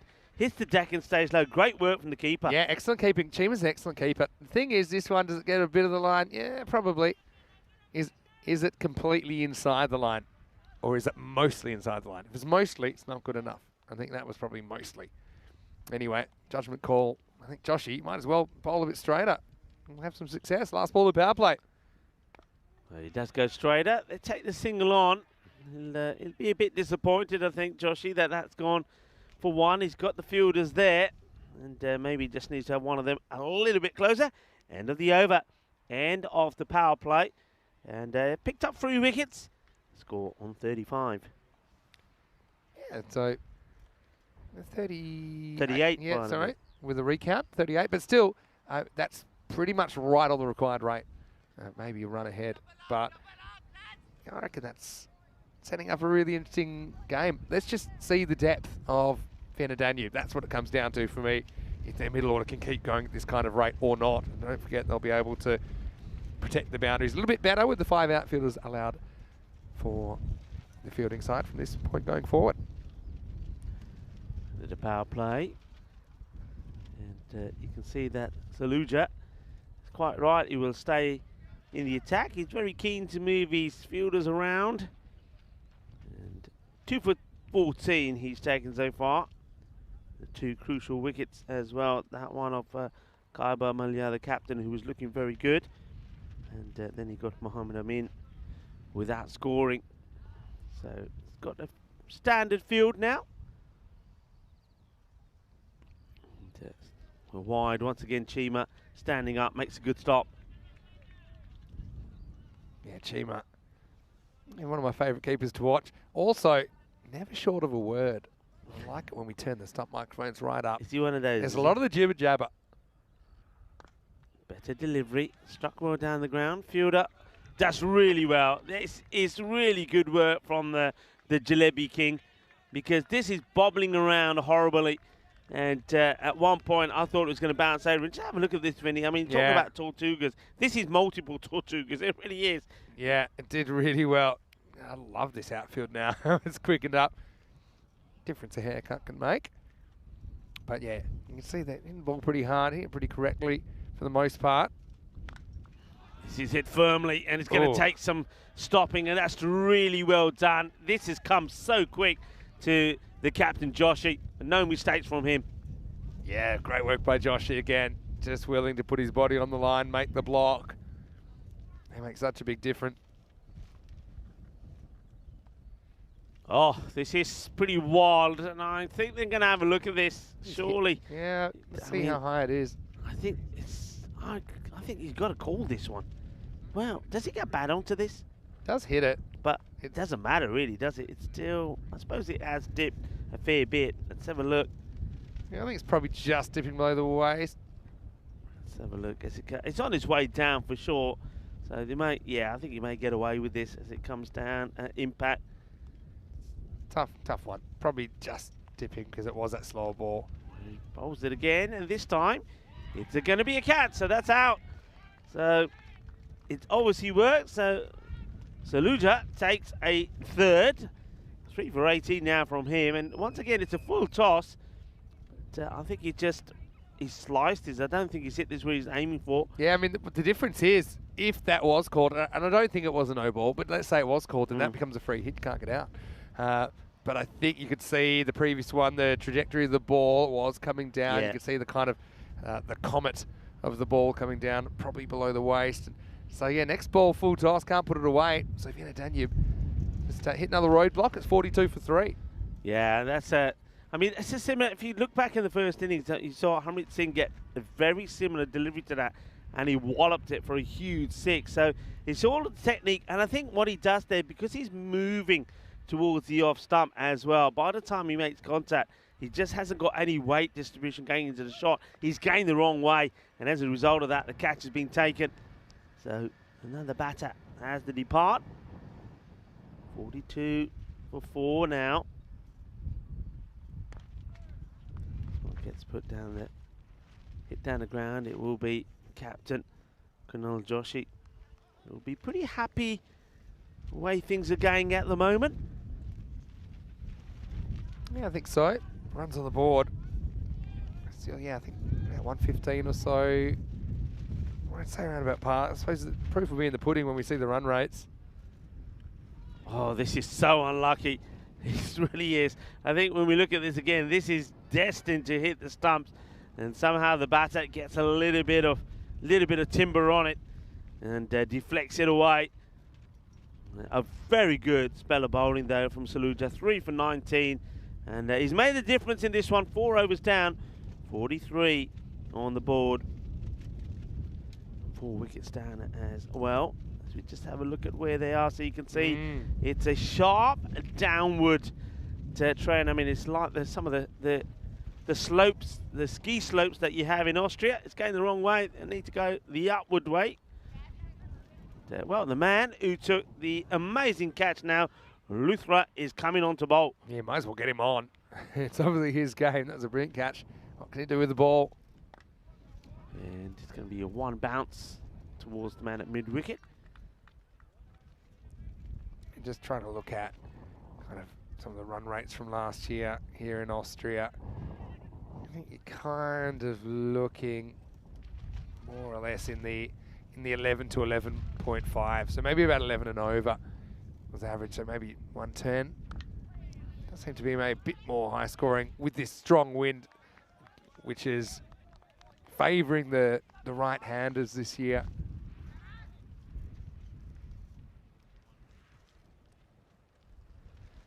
It's a good length. Oh, he's unlucky. Asking the question, the keeper, but I don't think the batter Omari has got out of his crease. Thinks that foot stays planted. Let's have a look.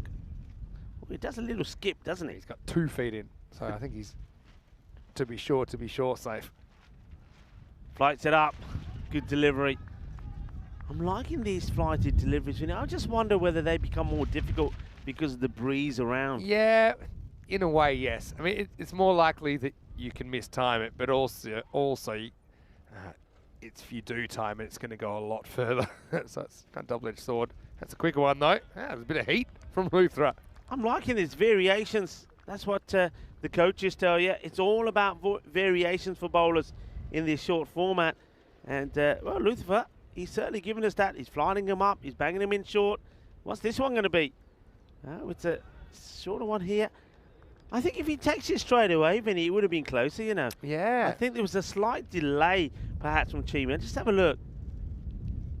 I think he was waiting for the foot to come up, in fairness. There wasn't too much of a window there. But anyway, halfway through this reply, had a good start, but they've just hit the skids a little bit, haven't they? 45 for 4 after 5. Well, I tell you what, how good was that catch from Luthra? I know his bowling was good, but this catch that he took has to be one of the catches of not just this series, but maybe the whole year. Yeah, I mean, he just bowled brilliantly there, just 2 runs from him, but how about that? What a catch. That's quite sensational.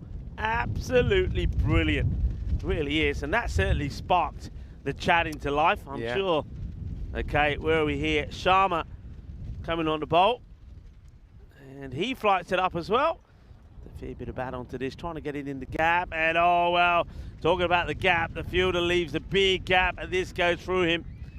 And that's naughty, but nice if you're the batting side. So it doesn't really want to get down, does it? You can see there. It takes a long way to get down. I think that's Subrab Luthra. Well, you know, he's done good at his catching. bit. He's good at catching. Leave him alone. Build him a statue for the catch. Anyway, he's in the hot zone there. Ramari to 13. Well left and well watched by the non-striker as well. They'll take 2 wides as that wind really now has picked up.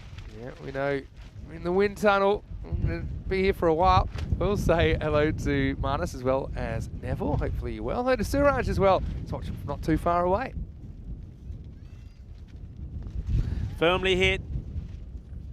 Oh, that's this a proper is Tortuga. the Tortuga of all Tortuga bounces. Well, look at this. We see this right in front of us. He has no chance at all here. No chance. I mean, that doesn't tell you the story. We were right behind that. He does have no chance. Expect the unexpected. I suppose you could expect it would spin a little bit that way, but that wasn't a little bit. That was a lot.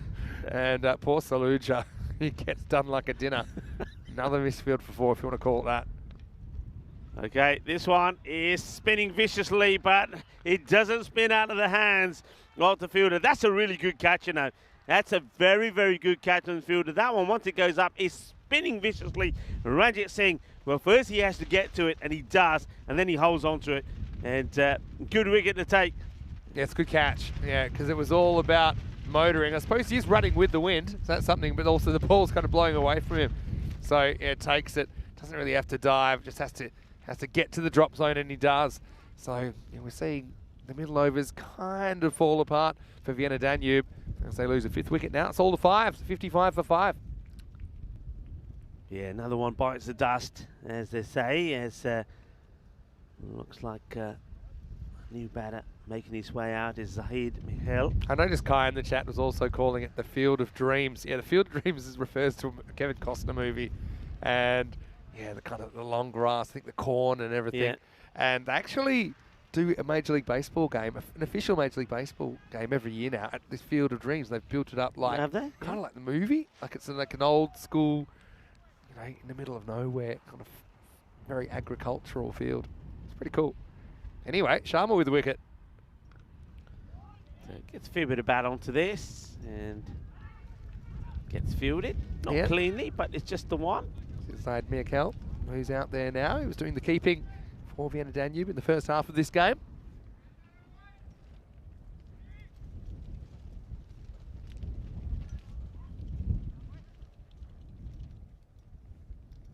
Oh, well, this one has certainly been given some flight. I might want to check this, but it does go for 4. But what's the highlight? Does this dip before he gets to the batter? Let's find out. I think, yeah, again, that shows it's dipping. You see, look at where it's coming down. Yeah.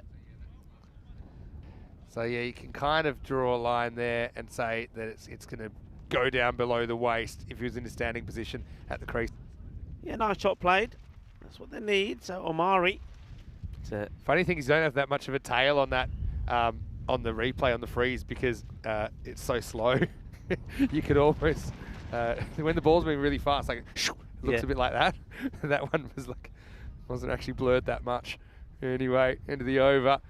And Vienna Danube, not the worst kind of run rate, but it looks like they're just falling behind. They need to double their score in the last 4 overs. That's always tough. It's 61 for 5. Yeah, not a bad over from Sharma. It's, just tossing the ball up there, really. Just deploying different bowlers. Here's the captain, Kunal Joshi. Let's see who he goes to here now. Well, he's going to stick with Luthra. He's going to come on to bowl. He's second. Luthra. Liked his bowling, liked his variations. He's not what I would call a bowler who resembles a packet of Bombay mix. You don't know what's going to be coming out next. But that was the one where he just flights that up there. It's the fuller length delivery, but he fires the odd one in as well, the shorter delivery. Yeah, he's got dramatic pace variations, doesn't he? Yeah. Luthra, but it's working for him at the moment. And it's fine to do that, but you need to do it accurately. And he has done it pretty accurately so far.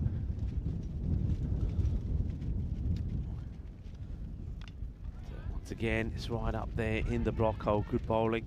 Catherine in the chat was comparing Luthra's catch to the Peter Taylor catch in the 1991-92 World Series Cup against India. I remember that catch, and it was in the same position. It was at mid-off, and it just kind of went up, and it was a former Australian off-spin bowler. And that is a no ball, and I think we got a 7-up situation.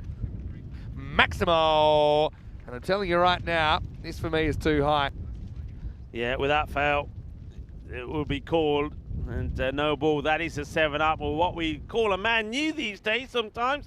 He's absolutely clobbers it. It goes into the wheat field. Well, a few more of these, and things can change. Sometimes we do say that a moment like that can change everything. Well, Luther gets this completely wrong. He does.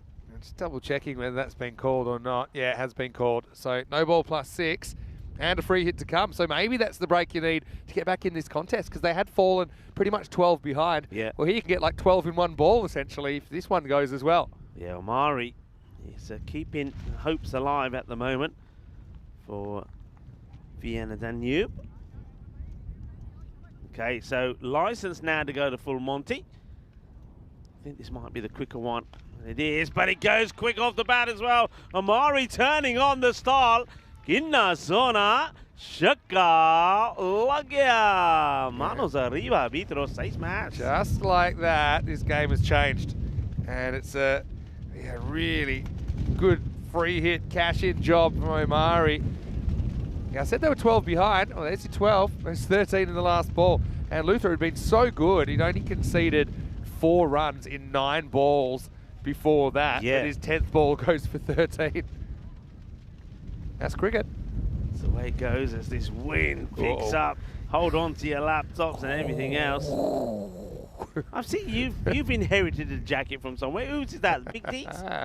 It is, isn't it? Watch out. Good luck stopping this. Yeah, well done. Mark Simpson Parker, who is my favourite player in European cricket. I did say to him yesterday, hey, do you have a really warm get me, actually, I said, Mark, It's like a tent. get me your warmest jacket you got. Oh, he's gone. And, well, Luthra, after being attacked, comes back and gets a wicket. But it's Michael that goes. Omari's still there. Michael decided, well, if you can do it, I can do it as well. Well, maybe not. He misses out on the straight one. Stumps get knocked over. Yeah. And, swings all across this. I'm just curious. When his back foot lands, almost outside the return crease, but it doesn't matter. I think he's just in. And, yeah, well, what a weird over. It had the 13 in there.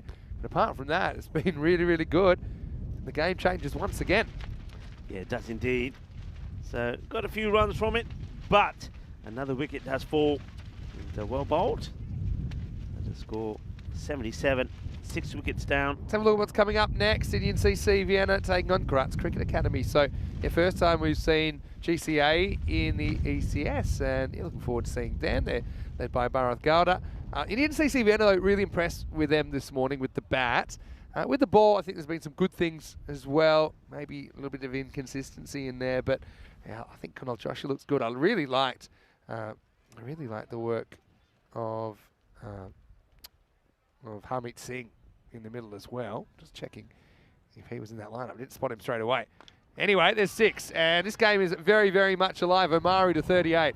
Omari is turning it on. Well, Kunal Joshi coming back into the attack, and he's the one who's being attacked. It was there. It was a half volley, and it gets absolutely laced. Big hit. Omari standing strong, standing firm. 38 of 17. Good hit. Got another close one here. But yeah, Omari seems to hold the key, doesn't he? Again, hitting with the wind. The wind's just kind of stopped now. It comes and goes. When it's coming fast. Edge and gets it over the keeper, and it's brilliantly chased down. And they'll get, oh, he could be out. I think he's gone here. I think he's gone. He's trying to come back for the second Omari. I reckon he's gone. Chima has his man. But this is all down to the fielder who doesn't give it up. He doesn't give up the goose. He chases it hard, gets there, gets the throw in. And I think, well, look at Chima. He rushes back. He's ready. He's waiting. In comes the ball. Keep an eye on this. And he's gone. He's definitely gone. He's gone. Omari will go. And that is thanks to some superb fielding. I don't know who the fielder is. We'll know in a moment. But that is brilliant work from the fielder. Yeah, excellent work. I mean, to be honest, I'd looked away because I thought there's no way he's pulling this back. But he does really well. Yeah, he's not even close to the rope. Shaquille Zadran, take a bow. That is fantastic work. You know, sometimes matches can be won by batters. They can be won by bowlers. Sometimes it's fielders. Omari's the man they needed to get. Omari I mean, you can't blame him. He's trying to get back and just try. I mean, he's probably thinking he's going to the boundary anyway. I will put up my hands and say that I was not watching because I was so sure that had gone for 4 off the bat that I buried my face in my computer and I was just looking up some stats. But that's just a game changer. It's such a game changer. And, you know, you had a guy there, Omari, who was really winning the game for his team if he kept going the way he was going. Now, you don't have to deal with him. You got 6 wickets down and still 40 to protect in 3 overs. But yeah, outstanding work. And a couple of pieces of next level fielding in this game for Indian Vienna, I think, have been the difference. Yeah, that's one thing that I think certainly I've seen on the road the last 18 months, how the fielding has changed. When he goes for the reverse Malachi, he's plumb, absolutely plumb. This is a straight delivery, and he tries to go the reverse, hits him on the pads. Adios, amigo. You got to go. Got to say, not the smartest shot. And the reason is he's trying to hit this into the wind, even if he hits it. And he hasn't really established that he can hit it right-handed yet. So, I mean, I love the entertainment factor, but yeah, Nasiri, I don't think he makes the right option there. 84 for 8 now. Well, Derek is all over you. Well, it's not the best of shots yet. And hello again to Derek. Yeah, Derek is certainly an early morning duck, isn't he? Yeah, definitely is an early morning duck. I wonder if he's made friends with some of the other fowl or poultry, whatever you want to call it, around the ground here. 84 for 8. Yeah, just like that. This game could be bang banging over. Yes, Omari was the 7th wicket to fall, and he didn't run the first one hard. I kind of get it. When you hit it like that, you kind of assume it's going to be 4, but hey, into the wind, didn't go. Now a big filthy swing and a miss. This is Mira Lakel, who's out there at number 10. Yeah, swing miss. Have been some good signs for Vienna Danube, though. I mean, I just think it's a matter of whether their top 6 can perform. I think they probably need a few other players to step up. Not just Malia, for example. Omari was great there. This could be a 9th wicket, you know, hanging and caught. So they've fielded really well. I know there's been the occasional slip up. I think when it's counted, though, Indy and CC Vienna have been great. And Derek, you better get up. Don't take a seat, because there's another duck. And it's 84 for 9. Yeah, this is a good catch, isn't it? Because he starts going back, then he knows that the wind is going to help him. I think that's probably Ranjit Singh again. He's already taken one. And, well, there he is. There's Derek again. And he's, well, it's going quack, quack, quack. Thank you very much. As we see another batter go, and it will be a 2-ball duck for Abdul Mirakhil. That's a fake golden duck, to be fair to Miralakel. It was a 2-baller. Anyway, you won't want to watch the replay anyway. Naughty Derek. Take that golden suit off. 84 for 9 off 8. And how's this happened? Suddenly they're almost bowled out. Hello to Martin. Hopefully you're well today. Say not sure the circumstances called for the reverse mo. I tend to agree with you, but you know, pressure and the cameras make people do some funny things sometimes. Yeah, well bowled to the captain, Kunal Joshi, 3 for 18. Shrug also saying if you're batting at 9 and reverse sweep to your second ball is probably not the way to go. Oh, never know if you don't try it.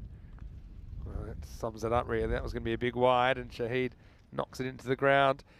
Let's get a look at what Dilaga Javakel can do. He's at number 11 position. He's not facing at the moment. Maybe we won't get the chance to find out. Yeah, maybe not. You see the bowler there. Ahmadzar's got a big smile on his face, so he should have. He gets the opportunity to bowl and pick up the last wicket. And he, oh, so close. Just manages to get this over the fielder, who well, puts the brakes on to get the throw in.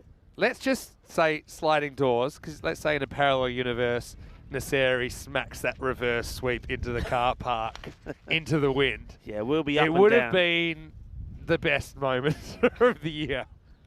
And everyone said, "What? Who even thinks of doing that?" So, you know, the line between greatness and insanity is not always clearly delineated. Anyway, with an over and a half to go, I think this one's gonna wind up sooner than we might have thought. I remember it was, again, this is how you make a name. It was Josip Simic in Croatia that played a behind-the-back shot to a ball that was just going down the leg side for a wide. That, yeah. And, yeah, it was the best dot I've ever seen. He was upset he didn't go for 4 because he said, yeah, I practiced that. It's my shot. Anyway. They're asking another question here. It was a crazy run. Could this be it? Yeah, he I didn't think he maybe seem just too gets crazy. Let's have a look. He tries to put the stop sign up. That cost him a bit. And then there's a bit of coming and going. I think he's all right. Yeah, he's all right. I think if the throw had gone to the other end, he wouldn't have been all right. That would have been the end of it, as both batters came to the middle and had a little chin wag. I wouldn't say Jabakel's running was super confident. I do think he's a very, very good spin bowler and one to watch. We'll see him a couple more times today, hopefully. And this one almost is caught and bowled. It's a bit of a nothing shot. So can they survive and go into the last over? Ball to come in this one from Ahmadzai. Maya just thinks she loves the Derek animation. Can't stop laughing. We might get a bit of practice the way things are going. Last ball of the ninth and maybe last ball of the game. It won't be. Going back to this, Martin saying, should we be calling the reverse sweep in this tournament a Viennese whirl? Oh, I like that. Viennese whirl. I like Viennese whirls. Yeah. They don't come in a box big enough, really. They make me hungry. I've been trying to avoid eating too much of the local cuisine because it's too tasty. Well, that's nicely put away. It's going to be a chase on here for the field. He won't get there, you know. That's 4 runs, so to get into the 90s. So, Ahmadzai, I think this is the attempted slower ball. It goes wrong, ends up being a gentle full toss on the leg side. Thank you very much. And we go into the last over. Yeah, nice shot. Yeah, bad ball, knee-high full toss on leg, and now it's about trying to protect the net run rate, I think. 30 off 6. Yeah. Where there's life, there's hope. And can't see it happening myself. Bowlers going there. for 9 in the over. Bowl well. I think that Joshi, of course, Joshi, the captain, bowled very well. But I think Wasif Saluju, 3 for 19. Josip Jukic was the player. I said it slightly wrong. Josip, yeah. Yeah, what a shot that was. And thank you, Ved, for sneaking in. We've got people watching all the time. Last ball of the 10th. Yeah, that was an amazing shot. Me and Corey couldn't believe it. Because it wasn't even like, last ball of the game or, it was a very much, I think they needed about kind of 9 and over for 7 overs, 1 down. It was in the balance. Anyway, Indian CC Vienna, they'll be happy to get the points. They've been tested. They'll play again in the next match against Kratz Cricket Academy. So, that's going to be great to see some players we haven't seen before. Yep. Always good. Always like that. As Ghani comes in to bowl the last, it gets played out onto the offside. So these two look like they're pretty determined not to be bowled out here. We've seen that once. One team was bowled out yesterday. It's only happened once, and that was the Pack Riders against Donstad. Ghani searching for his first wicket. This is a beautiful shot. And it just doesn't quite get the power in it to beat the fielder, but nicely hit. Yeah. Nice and straight. Saluja does the fielding. Nice to see these guys get a chance with the bat. I mean, that would hope they're not required too often if things are going well. If that's where they're going to be batting, maybe they're stating a case to get the order. This has been hit pretty well, and Ranjit Singh, I think, is the fielder that gets his hands to this. And, no, that's not Ranjit. Ranjit was next to him there. Well, I think that was Hamid actually. Shaking his hands. That drops it going to his left. And, hopefully there's no damage there. Drops the game, but the game's only got 1 more ball to go. Boundary gets them to 100. Ghani comes in with the last ball of match 11. Oh, well, how about this for a shot? It's quite amazing. They've got a 3rd man back there to stop it, as we're stopping things flying all over the place. Well, this is an incredible shot. Well, I mean, he just kicks it. And it would have been a wide if he got inside it, but he didn't. And in the end, Vienna Danube 2 bat out there. 10 overs, so credit to those guys, Rahat Shahid and Dilaga Jabakel. But it's going to be 122 to 97. A good win to start the day for Indian CC Vienna. Some positive signs there for Vienna Danube, but kind of mirroring their 2021 series. It was near enough, but it wasn't quite good enough to get the points. Malia started brightly, and I know that he's a real key for their batting lineup. Yeah, they had a pretty good start, didn't they? But just some brilliant bits of fielding, some key wickets lost in the middle, just set them back, and they were never quite able to get back on track. Yeah, the captain, I mean, he was going very well, was pretty key, and then he just gets done by this slower delivery, doesn't he? He plays for the quicker one, but it's slower, scoops it up in the air, catch is taken, an easy one by Ranjit Singh. And you saw Silaj having all sorts of problems, but he does come back with a wicket. He picked up 3 wickets. He really bowled very well. I think he was certainly one of the pick of the bowlers. Saluja getting a run up there, as well as Kunal Joshi. Then we saw a bit more of a fight back. Needed something special, really. And this was it. An incredible catch. Absolutely fantastic from Surab Luthra. And he bowled pretty well as well. But then really all hopes lay with Omari, who did play some very good shots. Yeah, sure did. He had a bunch of different partners at the other end, didn't he? But yeah, Omari, he had to sneak past Luthra. He's probably still thinking about his one-hander. Then we had one of the all-time Tortugas here. And it completely broke away from Saluja. Couldn't quite believe what happened. But yeah, this was a good catch. You see, they just kept taking these wickets. In the end, it was the wickets that kind of got them into trouble, right? Yeah. Because just kept removing those middle order batters. Omari, he was hitting well. But then a slight error here from the batter as it came in. And then Omari ended up running himself out in circumstances that, you know, we thought that was going for. He probably did too. Didn't run the first one hard. As they come for 2, he's not quite able to get back. And that was a brilliant chase, wasn't it, from Shakil Sadran to create that. And then we saw this, which probably batters won't want to look back at the series. And despite some brave batting towards the end, they just fell off the pace. Yeah, good catching though, you got to say. They were good in the field. And I like what I saw from Indian CC Vienna. They played some good cricket. They were good with the bat, and I think they had depth. That's always handy. And they showed and demonstrated that.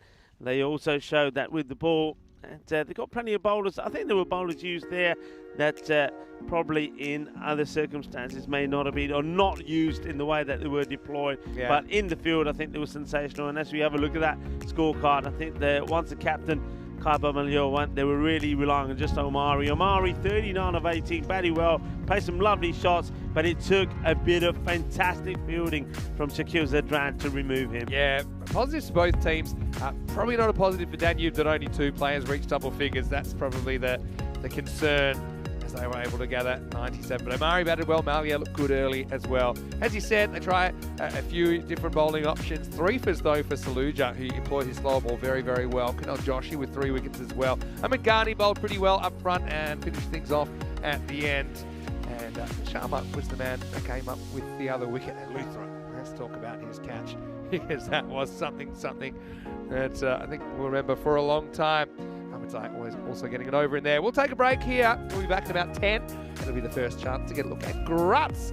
Graz Cricket Academy taking on Indian CC Vienna in the second match of the day. So can it be back-to-back wins for Indian CC Vienna? Or will Graz Cricket Academy impress on their ECN debut? Vinny Sandu here, Mr. Maximo, with Rico Full. Back shortly with more ECN action. You're watching the Fan Code European Cricket Series.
The European Cricket Series is proudly brought to you by HCL Software, Fan Code, and Grizzly Bear Sports.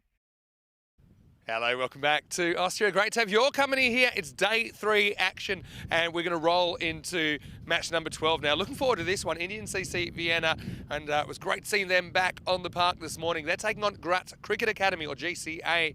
Now, Graz Cricket Academy, it's the first time they've ever played in a European Cricket Series event, so it's always wonderful to have new teams involved. The number of teams growing all the time. We've seen hundreds and hundreds of teams now, thousands of players. But right now, there's 3 people that matter. It's Tyrone Peters and the 2 captains. They're over there for the coin toss for match number 12. Rise is a call. Heads. Heads is a call.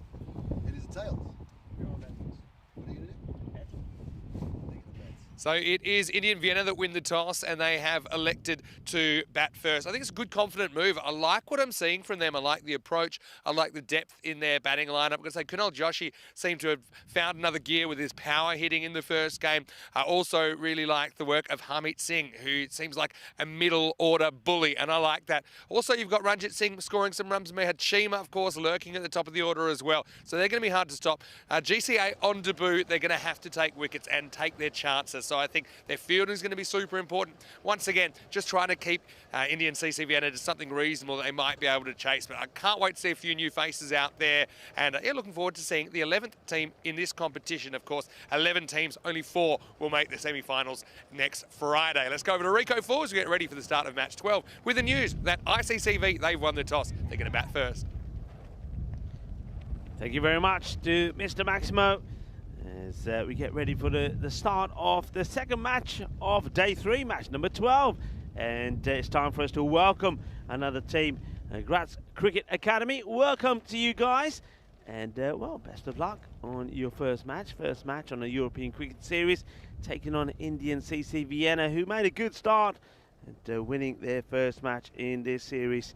And Ranjit Singh and Mehad Chima were, well, instrumental with the bat. The 2 openers, going to be the same 2, I think, in this one as well. Chima and Ranjit. Chima made a fine 23 of 18, and Ranjit Singh 43 of 24. Took him a bit of time to get going, so one thing to be looking to do here is to get going a little bit quicker with the bat and trying to get going well in the power play as well. Still, though, having said that, they've still got to a 122 score of their 10 overs, and with the ball, as we know, Joshi, the captain, Kunal Joshi, was very good. He took a 3 for, as well as Saluja took 3 for 19. So they've had a knockout there. They've had a bit of a bowl. They've taken some good catches as well. And Luthra, remember, took an absolute blinder, jalebi catch. And let's see what Graz Cricket Academy can do. But the weather still very windy, as you can probably hear on the microphones and certainly see some of the shirts of the players. And also the sun disappeared for a while. It got a bit of cloud cover as well, but just makes it feel so much more colder. Just have a look at the trousers there of the umpire. So it is very, very chilly out there at the moment. The umpires for this match, Shiva Krishna, and also alongside him is Arvind. So first runs on the board as Chima gets himself off the mark. Durrani is the bowler.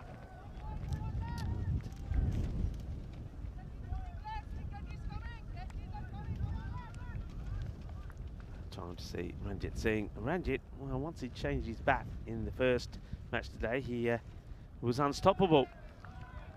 This one's called a wide, a little bit too far outside the off. Nice take there by Hamidi behind the stumps. This field has got a man in slip, catching position. Long on is back.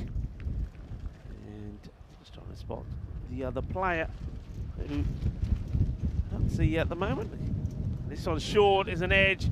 And there is well, a very wide third man who will come across, but can't get anywhere near this. Gets banged in by Durrani, who waits for it.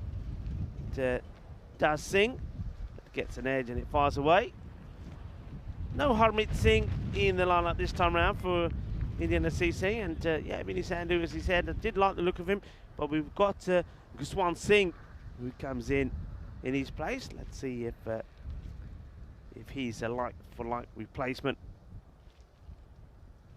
Pitched up and well hit. This is going to be 4 runs, and just gets it past the fielder, who sticks out a hand to it, but this is hit really quick. You see how quickly it gets past. It's a very nice shot from Ranjit Singh. It's good control. He knows he has to keep it along the deck. And, nice shot as the ball gets pitched up. So what's the next one going to be here from Durrani? Well, it's right at him, and he hits this well, and the wind will get hold of this, and he will take it all the way. Balle, balle, balle. Ginnas on a shaka. Luggers on Ranjit Singh, where he's continuing from where he left off earlier. As now is turn for the Graz boys to get used to picking the ball, well, finding it first, and then picking it out of the wheat field. There on the leg side. Good start once again from Ranjit. 14 of 3 deliveries, 16 on the board already.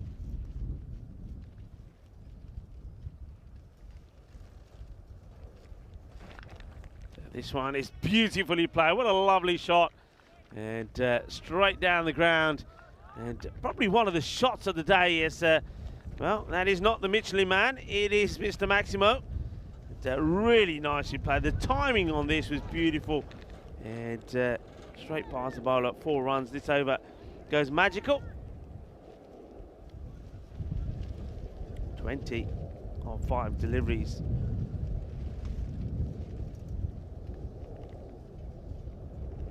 Well, there's more to come. Is it going to be 6? I think probably is with that win. It will be. So 6 more, 26 off the first over. And Ranjit Singh, well, he's taken the Graz bowler to the sword. It's not the best of starts with Durrani in a European cricket series. And well, there we are. Mr. Maximo and myself, Rico Fool. You can stay in touch with us. And thank you to everybody who does, whether it's via Facebook or Instagram. And we thank you all for your lovely comments. Once again, apologies that we can't reply back to everybody, but we use this as a platform to say thank you. Thank you not only for your lovely comments for us, but also for your support for the European Cricket Network. And we appreciate and value all of your comments. Thank you very much. And of course, you can also stay in touch with everything that's happening on the European Cricket Network by going onto our website, europeancricket.com. Kotwal is the new bowler, starts with the wide down the leg side. The tall man, Kotwal, needs to get the ball in the right areas.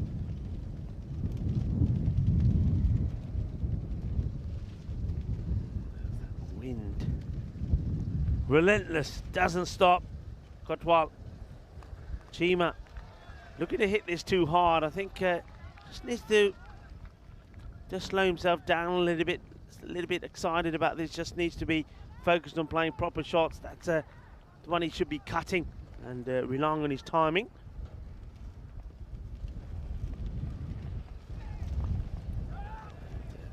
No, it's a good call that from Ranjit. Chima wants to go and take the single. So Ranjit Singh, it's the right call. It's a risky one. Fielder did well, gets there early.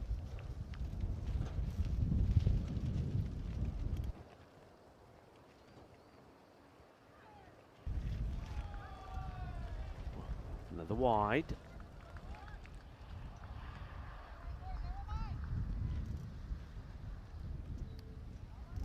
Once again, hello to everybody that's joining us around the world. Big shout out to everybody that's been very chatty on the chat. Down the ground, will be one bounce. It goes to the man in the long off position. A lot of people enjoying the cricket here. And of course, thank you to all the moderators on the chat as well. Doing a great job. Kotwal down the leg side once again. It's going to be another wide. And maybe Kotwal doesn't realise, but here on the European Cricket Network, anything, no matter how little it misses the leg stick by, going to be called a wide. You can see him just looking at the umpire and said it was only just. Oh, that's more like it. That's a thunderous cut shot. Absolute epic from Ranjit Singh. अपना मुंडा Lagdana just सवेरे सवेरे चंगे परोंठे खा के आया Bhattagamari. Well, that's a delightful shot, isn't it? And Ranjit Singh, well, maybe he did have those paronta this morning. They're certainly taking effect now. आज तो मेरे ख्याल paronte हजम हो गए. बहुत अच्छे shot मारे. Zabardast batting from Ranjit. Was the player of the match in the first. This time he goes down the ground and just take the single. Yeah, player of the match with that 43 that he scored a 24, and now, well, he's looking to do it again here. And the thing is, the difference this time round is that he's scoring much quicker.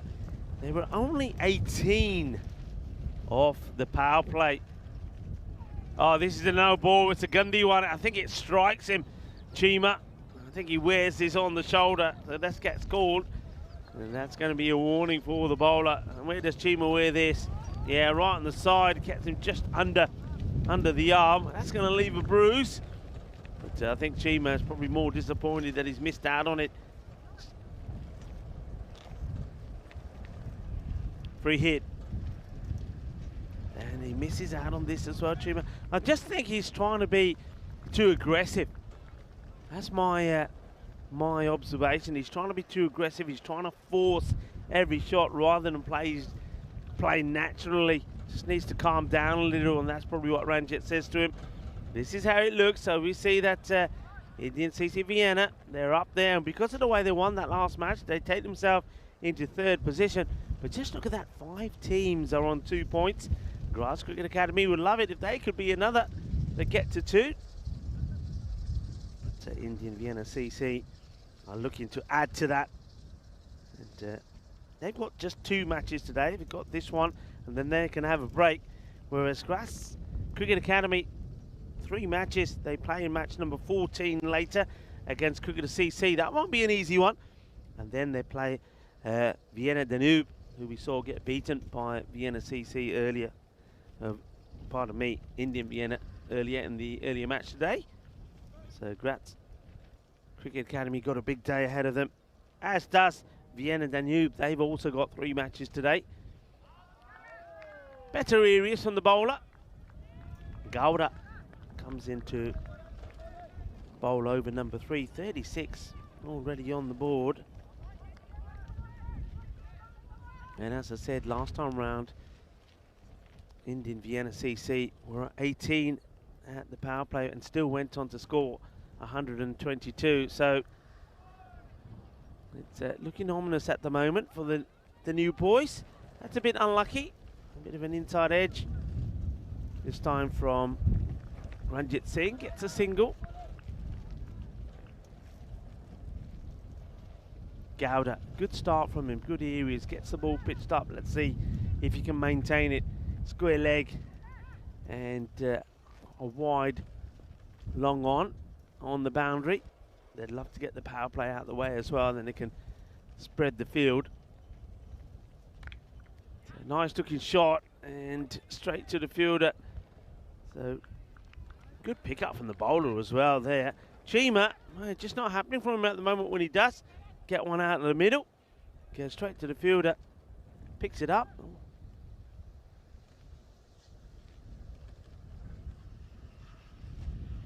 To the captain, Bharat Gowda.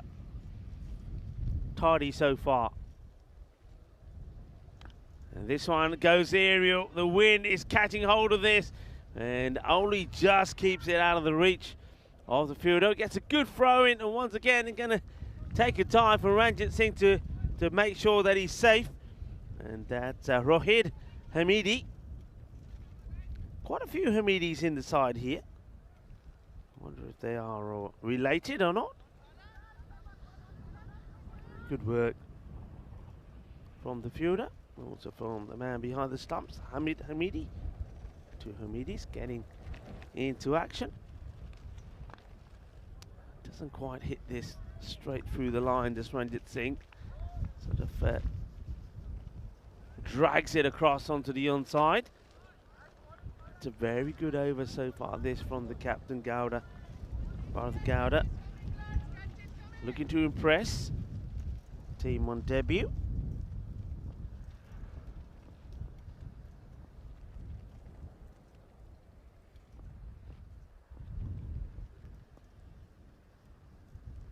Shout out to our production crew here, to Elsa, Karina and Gunners, who's up in the tower.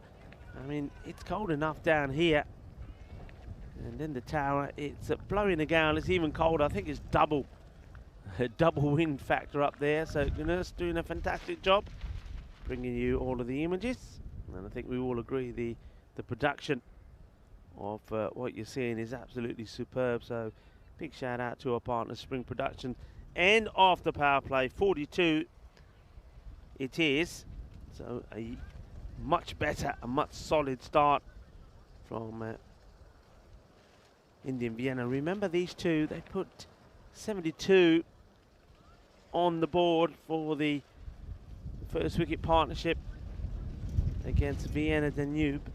So they're a partnership that you've got to try and break pretty early. Looks like you're going with Jabakil to bowl the 4th over. And just before he does, we'll welcome back into our windy, blowy commentary position to Mr. Maximo. Yeah, nice to be back. And I see GCA up there. Couple of familiar faces there. As this one's in the air and it's going with the wind. Well, my chair blew over and it's also blowing that ball even further over the boundary. Maximo as Chima. He gets the first one out of the screws. The worst ball ever from Abdul Jabakil. It disappears. Now, just looking at the Graz Cricket Academy squad list, they're Captain Bharat Gowda and Yogesh Balage. They're two players we saw playing for the Zagreb Assassins last year in the ECS. So, yeah, familiar face there. And that's why we've got a few of their Croatian friends.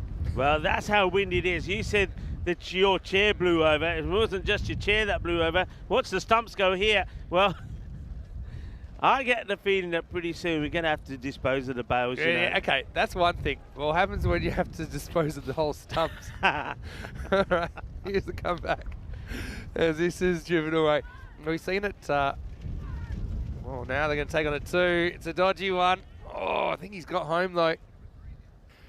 As that's really audacious running from Mahachima, to be honest. Yeah. Brings up the 50 in the 50 partnership because he's pretty much holding the ball, but he's saying, look, so he sees the fumble and says, let's go. Throw gets on the full, I think he's going to be gone, but it's a bounce throw that it's wide of the keeper. Good throw had him gone there. Yeah, so in Malta, remember this one? Go on, tell us. When the stumps blew over, and I don't think the ball was going to hit the stumps from side on. It looks like the stumps blew over, and that's why the guy survived being bowled. So yeah, don't know how you play without stumps. Be high scoring. It's another 50 partnership between these two. Yeah, what I was going to say there is that about that throw. Remember that anything being thrown from that side is wind with the wind, as well. So a better throw above the stumps certainly would have had them. Threw it straight into a Tortuga and wide of the keeper. This is very healthy run rate at the moment. This will just be a single though. Yeah, so expect wind when you come here. I think it's also something to do with the fact that it's so flat and kind of devoid of structures in this area. So the wind really has time to pick up. And it has been such a factor. This one down to long on, although it's kind of into the gap and it's going to be 4. Well, that's just running away again. It gathers speed, it accelerates, doesn't it? And that's normally to a regulation long on, but the long on had crept a bit further around to mid-wicket. So it's kind of a boundary from nothing there, and the runs keep piling on for Indian CC Vienna. Yeah, that field is pretty wide. Well, there's Sam Williams doing his bit around the ground and he's doing his best to keep all the banners upright. So that's a job and a half at the moment, isn't it? Yeah, it sure is. Taking a pounding. Anyway, Jabakil, 13 off the over. Plus this, it's lifted up and away. Maximo! Ranjit's had a really good morning with the bat, and he's going at a good speed again. Well, that car isn't speeding, but Ranjit is 43 for him. And also takes us to the end of the 4th over at 61 without loss. Yeah, what a wonderful shot that is. That's so good to see. I mean, he's hitting it on the up, but it's all about positioning. Get yourself in a position early, hitting through the ball, hitting it well, hitting it through the middle, and 6 more to him. And a very healthy start, 61 on the board, and looking to really put a high score up there. 153 is the highest we've had so far. That we saw from Donnerstad, the reigning champions, yesterday. Well, this is an excellent start here. Needs something to happen, or maybe Cesar Afzal can make the difference. Yeah, let's see. Get a chance to to take on the challenge. Bowling to these two. Chima on 13. And gets the first one past him, well bowled. Yeah, so Graz is around about 200 kilometres out of Vienna. If you don't know, so yeah, they've come a fair way to be here, I'm sure. That's also where Sam Williams just was, where he lives. His beautiful wife, Laura. Hey, be quiet. Don't say anything about him now. He's got a hammer in his hand. And if you want Sam's exact address, I can try and find that for you as well. And this is down the leg side, and that's going to be 5 wides. Yeah, the first one was good. The second one wasn't so much from Afzal. That's the minimo. And he once again, maybe the win there. Look how much that goes. Once it swings, it really swings, and keeper didn't have too much of a play on that. Yeah, minimo. Well, there he is. He's got the hammer. And empty hammer in the house. Yeah, go and give it a knock. Tell you what, you can come and hammer our pegs down a little bit as well, because how are we staying down? This is quite amazing. That's a good shot. Flicks away.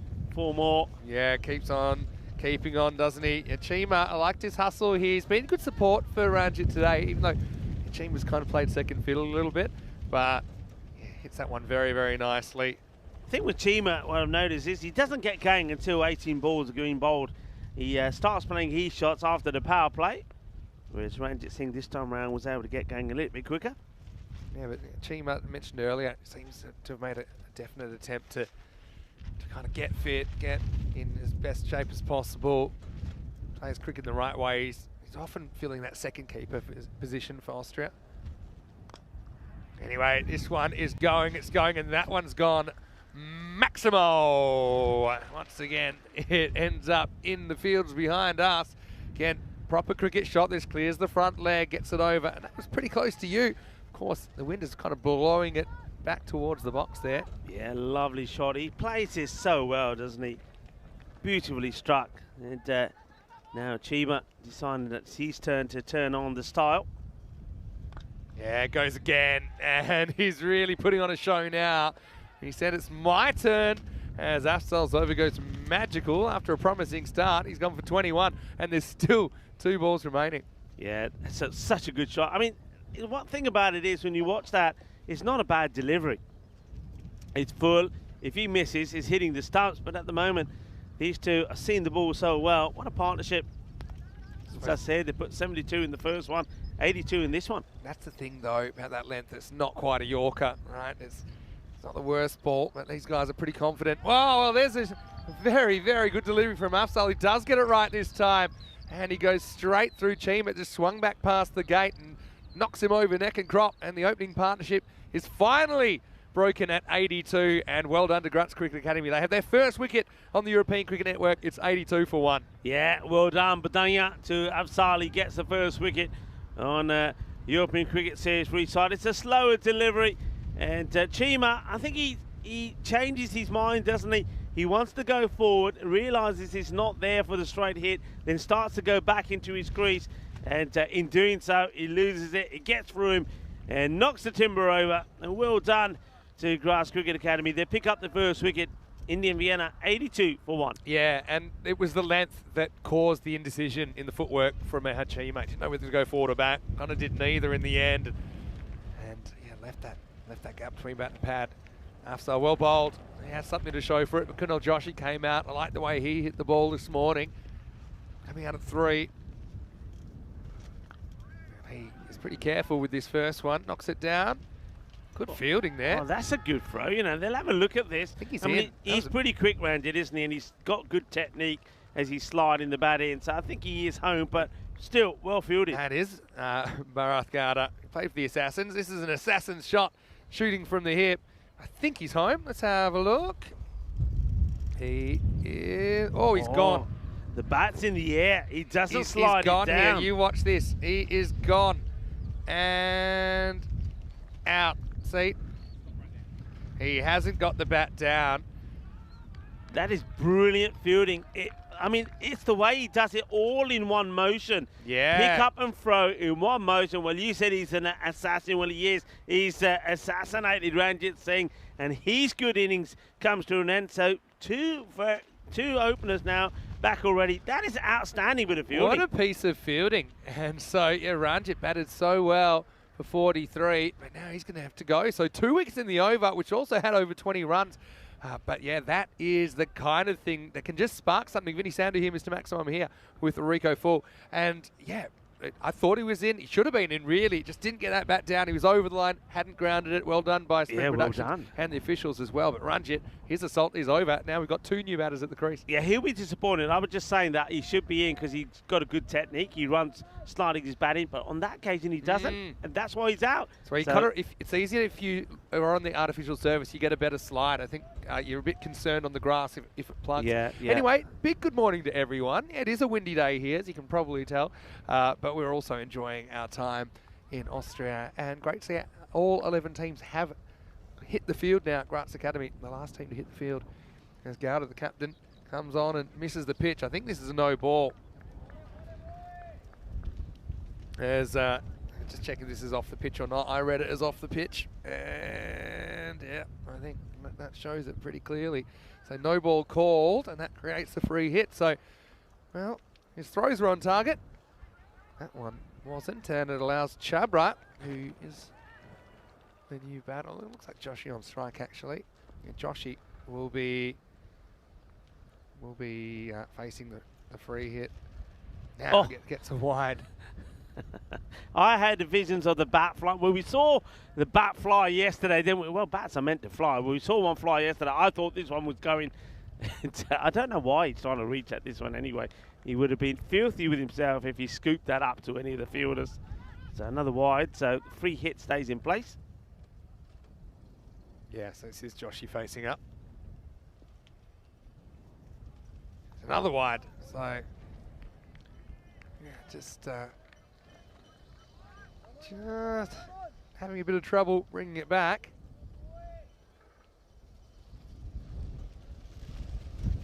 So, let's see. If Gowda can get his first wicket of the tournament. Remember, it's still a free hit, so it won't be out even if it's caught. I bet everyone's forgotten though. So watch him celebrate. There we go. And now he gets the information. He's getting celebrations from the fielder next to him, who now realises that he's not out. But says, "Good catch anyway." It was well held.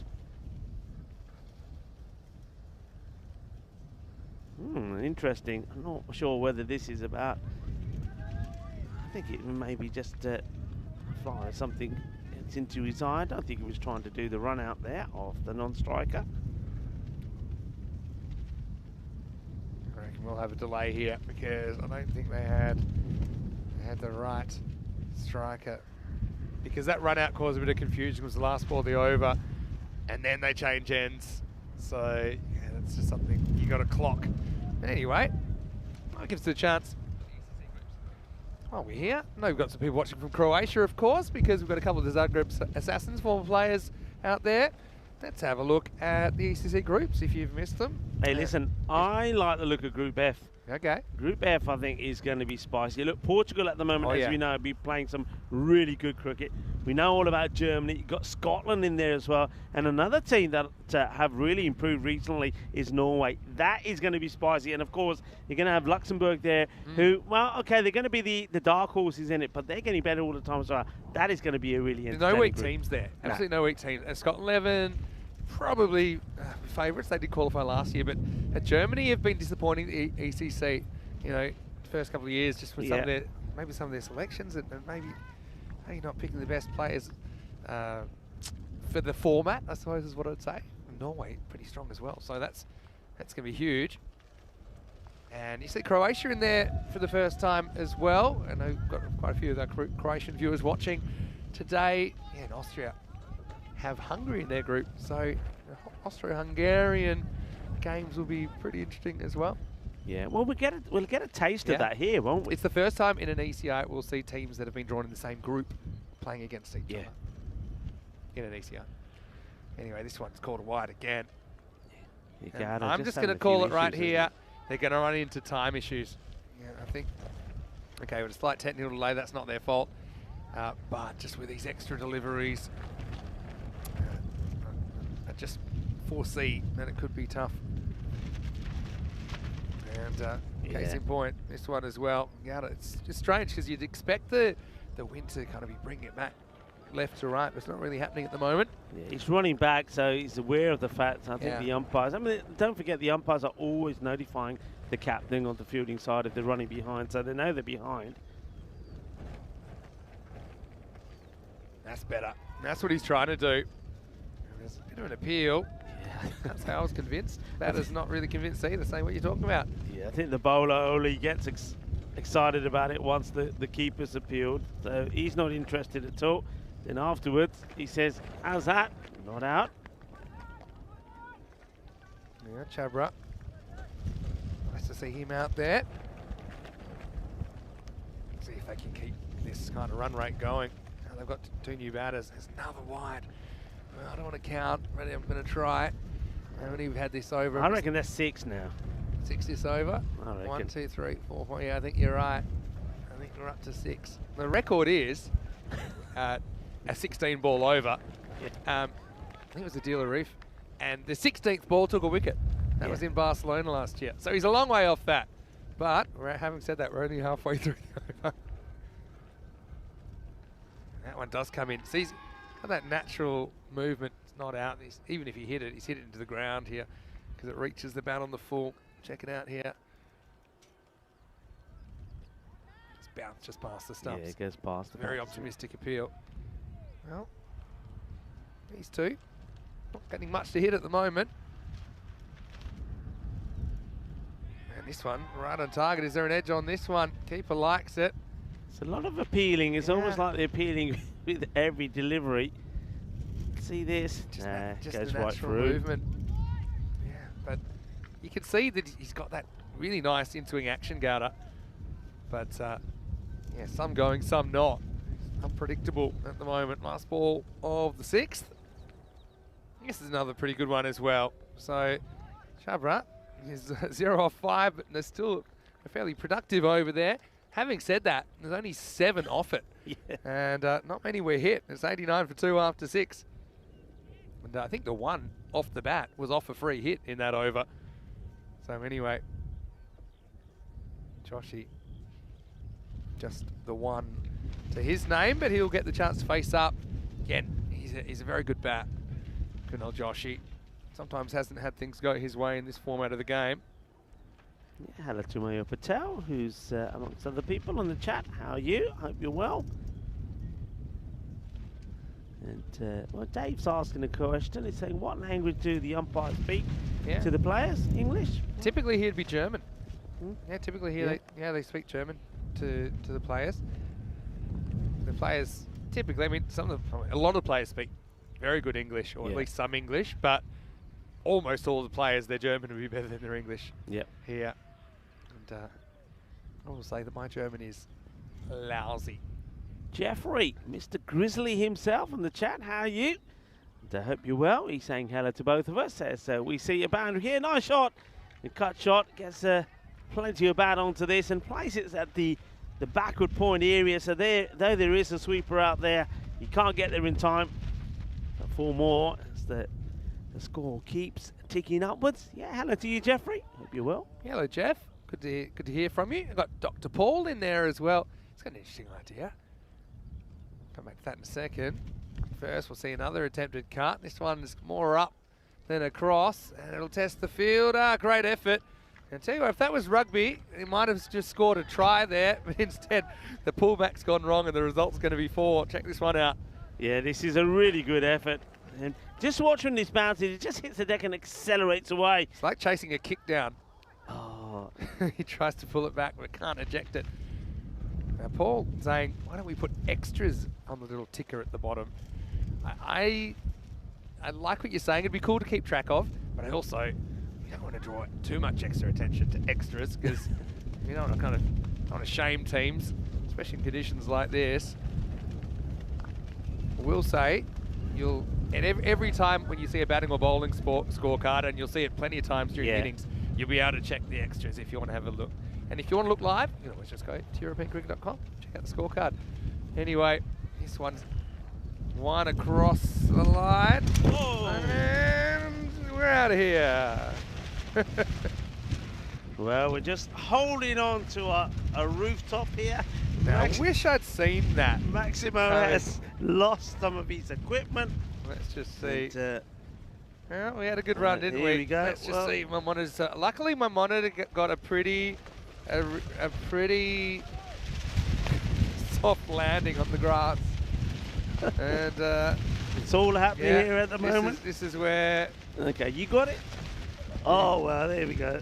I think it's time to throw the 10 away. Well, let's. I tell you hold on to it because I've got to go and save that camera over there.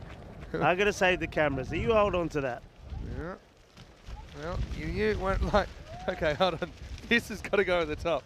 What's your computer here? All right. And we're out. Yeah, you can commentate your own games for a while. I'm going to see if my computer still works.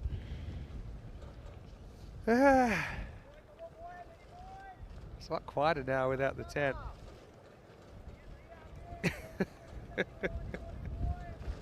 All right. All right, we're homeless. Yeah. We are. Well, you can see. Yeah, hold on. You can see the view at the This back. is my mouse. What else am I picking up here? Well, we knew it was going to What else happen. have I mean, told you we should be taking a sweepstake when it was going to happen. Pretty like. Well, if everything works, I'll be super impressed. All right. Okay. Well, I tell you what, there's something else that's flying around, and that's these grizzly balls. Well, we saw some grizzly action here in the, well, what was the commentary cube, but that is gone now. Well, we've seen some grizzly action out there as that one ends up into the field. But that's a biggie. And, well, good luck finding that. What a tremendous hit that is from Kunal Joshi, the captain. He wants to keep things going. And, they brought the 100 up here now. Look, it knocked the. What is that? These are the things that hold my laptop in place, and one of them's been blown off. At least they're still working. They're still functional. About to find out. I'm glad you're taller than me because it hit your head before it hit me. This one goes down the leg side. It's a wide ball. Well, hey, I like the way they all came rushing to our assistance. Nobody noticed. Ah. Maybe they're not watching. Anyway, okay. Anyway, if they can fix that, then that is not being fixed. That is here we go. Here comes MSB. We got some of the helpers coming in now. Well, good luck with that. Mark doesn't have to fix anything. He's still my favourite person in the whole of Austria for giving me this jacket today. Anyway, so far so good. The computer fixed. The second monitor, which is the one that hit the grass. This is the one that its predecessor. As I wait for this, because it's up in the air and it won't quite get there. Well, we're going to go for 2. Yeah, we'll get it 2 fairly easily. Oh, look, everything works. I think, yeah, the predecessor got smashed by a ball in Rome. Do you remember? Back in, when was it? Well, have we lost the camera as well? We might have lost another camera. I think we lost the camera as well, you know. It's good to be back in Austria. Remember, it's Claire Kailash knocked out camera 1. I will say one good thing is I don't mind this because at least now I don't feel in danger when the ball is hit now up in the air coming our way. I can see it. So there's that. But and we get a bit of sunshine on us as well. It's not bad. Go look. We need to play that music. Do, do, do, do, do, do, do. It's gone. Everything's working except just my keyboard. Ah, dear. Here we go here. I don't know whether I'm sad or happy to see it go, but it's gone. Thank you, guys. Might be for the best. Yeah. If this works, then that's 100% of stuff I've saved. Yes. All right. All right. I'm glad that the shot, and this is 4 runs. That's a delightful shot from Kunal Joshi. And, well, while everything else is falling apart around us, the cricket is still going on. That's good. What a delightful shot that is. Uses his feet, hits it through into that extra cover area. We shouldn't actually be surprised. I don't want to go. I don't want to go. You're coming with me. I don't want to go. Where are they taking that? There we go. I don't know. Take across the road. Anyway, where are we at? 28th over. I feel like I've missed a fair bit of this. Is there anything on this? Don't think so. I think I saw a comment from Dave saying, why don't you use the why, how is, okay, let me just try and gather my thoughts. All of this is moved forward, you know. Yeah. Hang on, let's adjust that. Okay. No, we're good. I think Dave said, why don't they use stumps in the ground? Well, they try.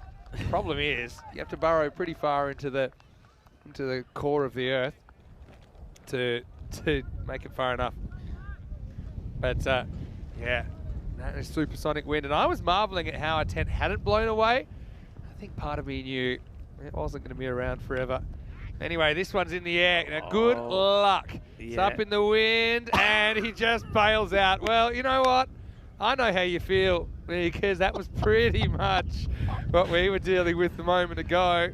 Oh my goodness me! When you can't, he looks up for an excuse. There's no sun, so lost it in the sun.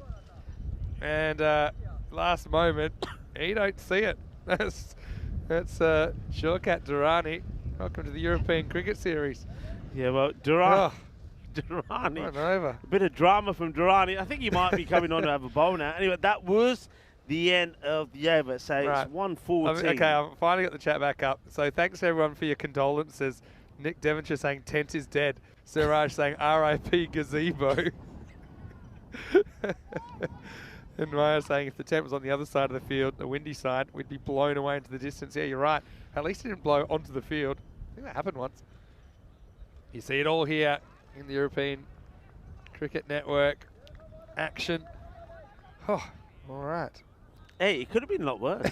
It could have been a lot worse. Oh, look. We managed just to grab it in time. There's a lot of expensive stuff on the table, and although some of it did not end up on the ground, think of that. I had no idea. I mean, the replay will show.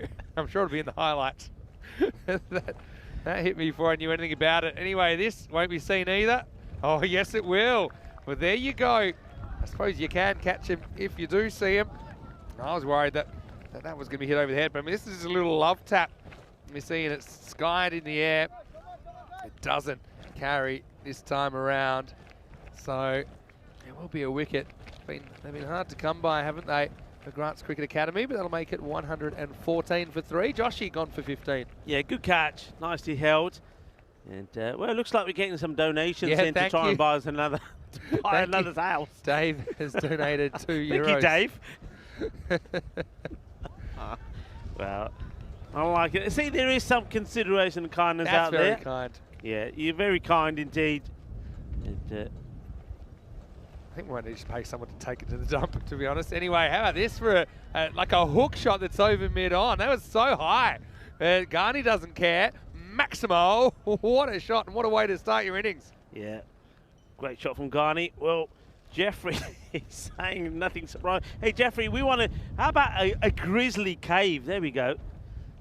Come on, Julian Jeffrey, said, start working on that. We want a cave. Give us a grizzly cave. Julian said the commentary booth heading off to the Alps in pieces. Yeah, that's true. Okay, this is opportunity, and it's a great catch. That is a fantastic catch, you know. X marks the spot, says the fielder, and that's Gowda. Well, Gowda, we know all about him, takes a superb run out. Well, I was getting ready to grab the camera there, but Gowda says, don't worry, boys, I'll save you. Superb catch. He goes with 2, catches it in 1. Watch this. He just catches it in that left hand, and then he looks down, sees he's inside the field of play. But you can see here, it's actually, he goes up with 2, and it just kind of lodges in that left hand. And Gowda's come off with a couple of really good pieces of fielding. He's certainly leading by example. And so another wicket goes down. It's 120 for 4. Yeah, Garney, it's very much a case of 6 and out. You don't mind that at this stage. What a good catch that is from Gowda. Don't forget Gowda was involved in that sensational run out of Ranjit as well. When there's another batter comes out, and he wants to start with a boundary as well. Well, we know all about that banner. That's stronger to, well, it is a strong banner, that one, stronger together. It needed to be put together yesterday after Hyatt knocked it over. 4 more. Yeah, Graham Doolan saying good morning, watching this better than a good comedy. Yep. I wouldn't be laughing if my computer had to turn on again, because there's my whole life on there. But anyway, everything works, so I'm happy with that. We had a very minor piece of equipment get damaged. Anyway, this is edged away, and this will run away for 4. So Zadran's come out, and he gets a couple of boundaries. He's looking good. All happening in the 9th. Safi's over, gets a couple of wickets, and there's some boundaries in there too. It's 128 for 4. Yeah, it certainly all did happen in that one. 128 for 4. Some nice shots there played. by Zedran, who comes out and just keeps the pace going. So they did score. We know they got to 122 in their first match against Vienna Danube. Well, they've gone past that here now. But you have to say, credit to Graz Cricket Academy. They have slowed it down. Remember, the halfway point the score was in the 80s, so they've done very well. They've done well. And yeah, just I told you, some good pieces of fielding have taken those wickets, have just slowed things down a little bit.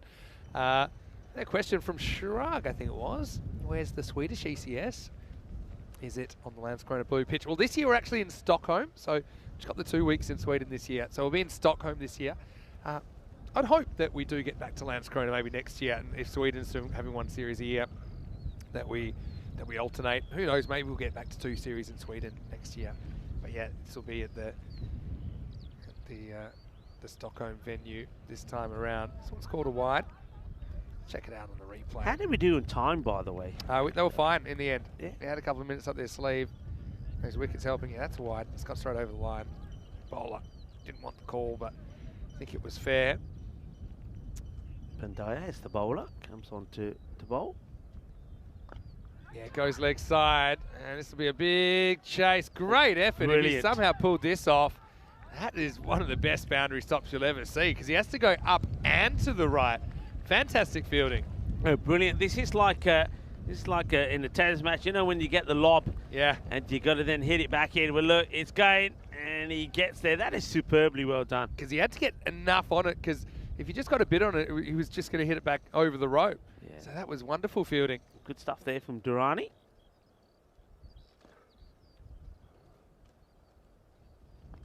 This one was heading down the leg side. Would have been a wide.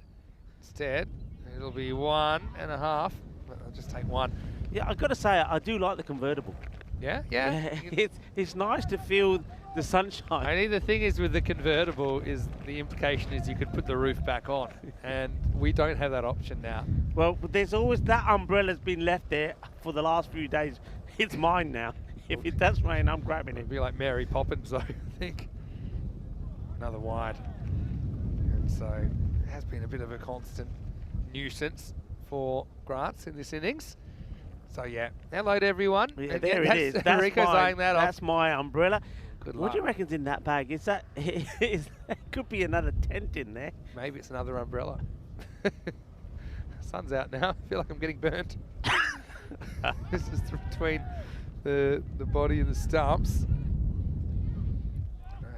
I've seen this a couple of times. I think I saw this last night as well, where we're into the 10th over, so everyone's trying to rush. But you got to understand, once you start the 10th over, yeah, and you're not really under the time pressure anymore. 133 then, with 3 to come. Run start with a couple of boundaries. Missed out in a couple. Now you got to run, I think. Take it on. Would have been out if it hits, but we'll change the strike. So Chabra will get back with a couple of balls remaining. Yeah, good effort there from Hamidi. Makes the stop and gets the frame pretty quickly. And you're right, if he does hit, it would have been, but you can see he's throws it way over the stumps. Mario saying, I believe I can fly. Yeah, I think grab that umbrella, you will be. All right, probably just get the one here, I imagine, with a clean pickup. And Dave has joined Silver Spanner Club, so part of our ECN family. Dave, that's wonderful. Let us know where you're watching from. I want to say big thank you to everyone that supports the European Cricket Network. Again, it's not really an organisation which is out to make big profits or anything like that. It's all about developing the game and providing entertainment for people all around the world. As we get ready for the last ball, seatbelts on, everybody. Edge. Yeah, 1 or 4. Take your pick. Well, let's go for 1. And that's all they'll get. Okay, so it'll be 136 for 4. Look, it is a good comeback, Rico. There were a lot of things to like about that innings from GCA. Some mercurial bits of fielding, some real highlights. I suppose there were just times where their bowling was a little bit off. Also, they were into some informed stroke makers, I think. Yeah. Indian CC Vienna, they do bat all the way down. They'll be chasing a big score, but let's see what they can do with the bat. The final score here. The first innings, Indian CC Vienna, 136 for 4. But it was Chima and Ranjit Singh with the opening assault that really put GCA on the back foot early. Yeah, Ranjit Singh was in fine form. This time he started well. We know he made 43. The last time we saw him, when he made 43 again, this time 43 of 24, this time 43 of 13. He played some lovely shots. Chima, well, he got going eventually as well. but it was all the Ranjit show early on, and he does hit the ball so well, particularly in that area. And it was Chima who was the first to go. A little bit of indecisiveness for him, and it was a good bit of bowling to get rid of him. Afzal was the man who got him. Chima went for 29, and then there was different Gowda, absolutely sensational pick up and throw, getting Ranjit out once again on 43. Well, he hasn't been able to get past 43, but he has scored 86 runs in the day. That's not bad at all. This was a great effort in the field. One thing they did do, throw themselves around, and one thing we did, well, there we go. We lost our marquee. Well, right on cue, adios. And there's our house gone. And, well, we'll receive all donations to give ourselves a new house. Adios, goodbye. Stronger together. Well, not our marquee, but the cricketers are anyway, are stronger together. But the cricket did continue, despite us losing our house and going convertible. This one was a long way up in the air, and it never looked comfortable, never looked like you wanted to take it. And Durrani, he doesn't take it. But Durrani, we did see some brilliant fielding from him towards the end as well, when he saved a boundary. That could be important. This was a great catch from Gowda. Gowda was very good in the field. I think this is that stop here from Durrani. Yeah, superb work. So maybe wasn't very keen on taking the catch, but was keen in saving runs for his side. So that was quite an entertaining innings. Everything happened there, but once again it was Meher Chima and Ranjit Singh that gave their team the perfect start again. Those two making good opening partnerships with his side, and laying a good foundation for the likes of the captain Joshi, and also to Chabra, who came in and played some nice shots as well. With the bowling, we see a number of bowlers used, 7 in total. And a little bit of pain for Afzal, though he did pick up a wicket. 2 wickets, though, from Hamid Safi. He did bowl very well, and those 2 wickets coming in just that 1 over. It was difficult. It's not easy conditions, not an easy conditions to make your debut in, and not an easy team to do it against as well, because India Vienna, after their victory against Indian Danube, were in good form, and they continue that form here. 137 is going to take some getting, isn't it, on debut? But I'm looking forward to see Grass Cricket Academy go out there and show us what they can do with the bat. And stick around for that one. It's coming up in around about 10 minutes time. Rico Fool here along with Mr. Maximo Vinny Sandhu. We'll be back in about 10 minutes time for the conclusion of match number 12.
The European Cricket Series is proudly brought to you by HCL Software, Fan Code, and Grizzly Bear Sports. Hello, cricket lovers, and welcome back to the Seabound Cricket Ground here in Austria. They're just about 45 minutes outside of the capital, Vienna, as we're ready to resume match number 12 here. And it is once again India Vienna who are victorious against the Vienna Danube in the first match of the day, in day 3. And they put a healthy runs on the board then, 122, but they've done one better in this one, 136 for 4 they are. Once again, Ranjit Singh and Meher Cheema were the main contributors. 43 again to Ranjit and 29 to Cheema. Puts them in a good position. So now, let's see if they can contain their opponents. The Grass Cricket Academy, a good start. As it's a boundary to start off with Sajjad Afzal, so that's nice for them on debut. And Afzal hits his first ball for 4. Interesting to see just what batting that they have. Rika Full here, and Vinny Sandhu will be joining me shortly to talk you through the reply from the Grass Cricket Academy. Nice to see the sun out, though the wind is not going away at all. It's a good delivery, well played away. The fielder gets down, makes a stop, and they do come back and take 2. Ghani is the bowler.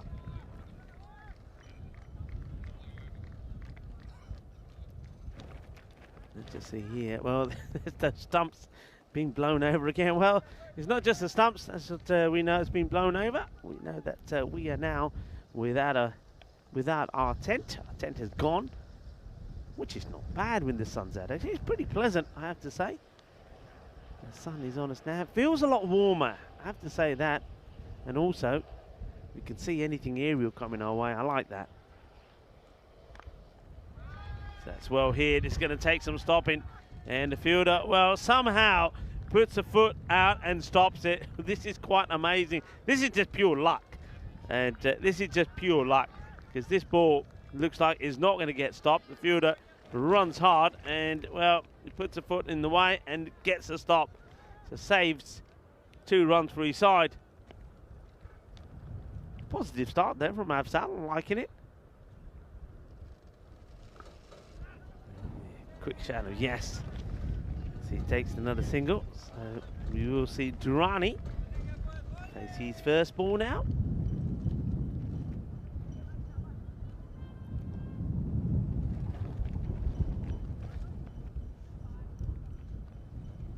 So Durrani takes guard. Looks like he's on his leg stick.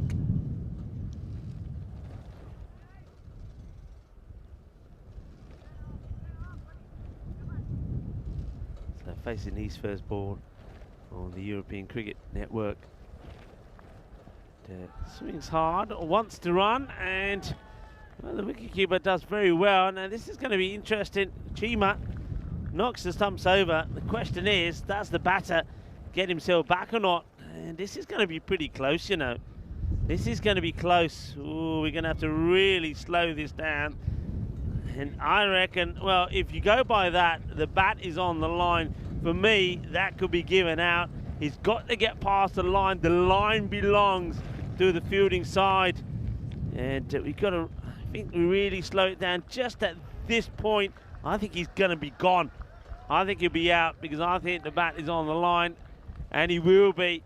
And that's excellent work from Cheema, flying in. I know that Vinny Sandhu is a big fan of Meher Cheema. You can see why. He's quick, he's alert, he knocks him over, and that's unfortunate. And I think that will probably, it's an interesting one, probably goes down as run out, I think, because he looks like he's setting off for a run. Just watch this again, he hits it, yeah, he starts to go, then let's go back, so it will be run out. Brilliant work from Cheema, sliding in. Look at that, fantastic action. So the first wicket goes, and it's an unfortunate one as Hamid Safi comes out, and it's going to be Durrani who gets run out for 0 of his first delivery. And now, not out says, well, what we, okay, I'm not sure what Oh, you can't go for a line appeal here. Let's see what this again.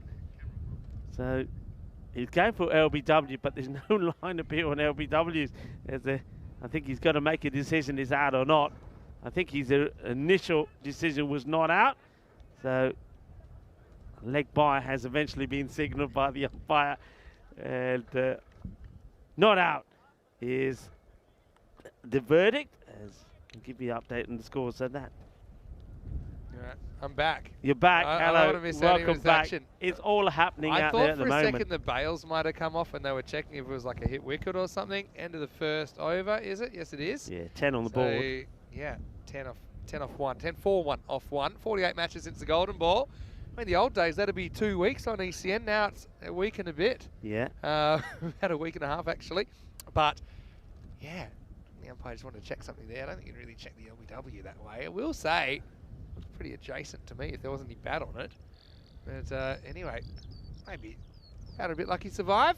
Anyway, let's get going with over number 2 and see Chima all over that.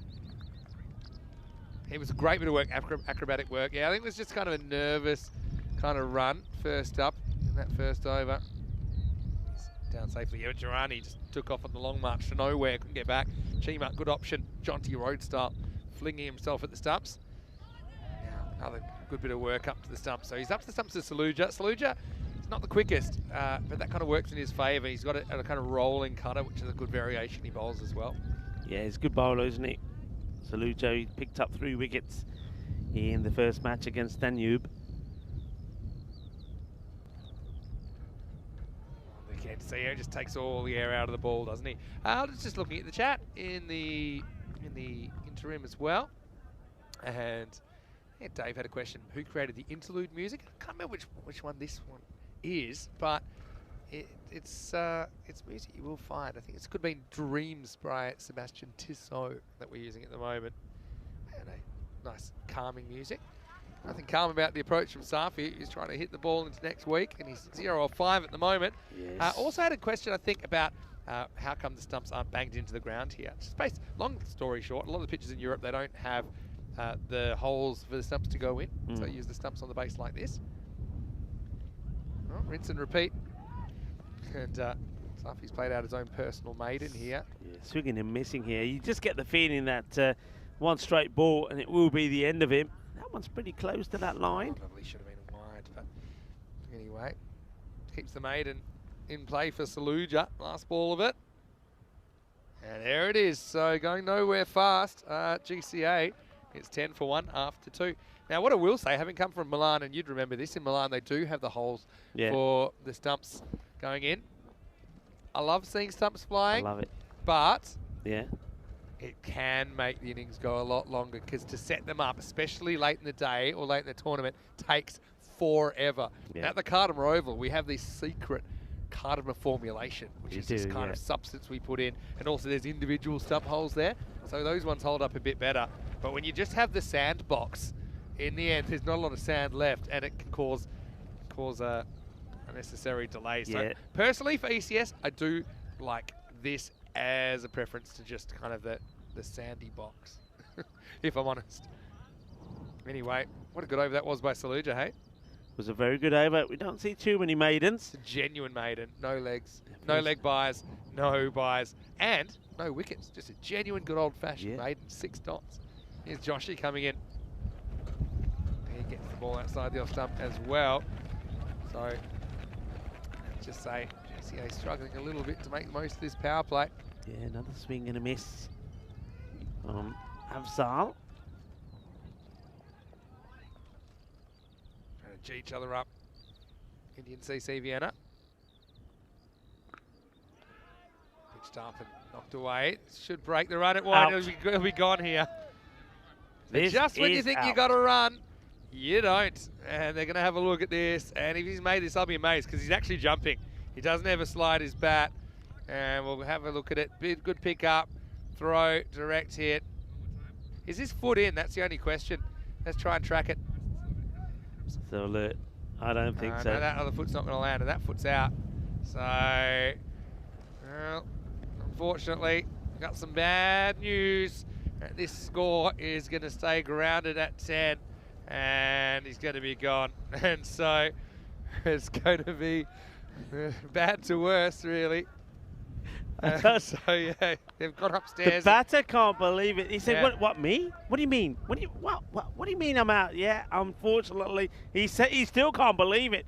He's making all sorts of gestures. Said, "How can I be out?" Well, when he goes back and has a look, The funny thing he's is, going to look silly. let's call a spade a spade. The umpire didn't think that was out at all. He's been directed to call for the third umpire by the third umpire, and he's given a consecutive TV signal followed by outs 1 second later.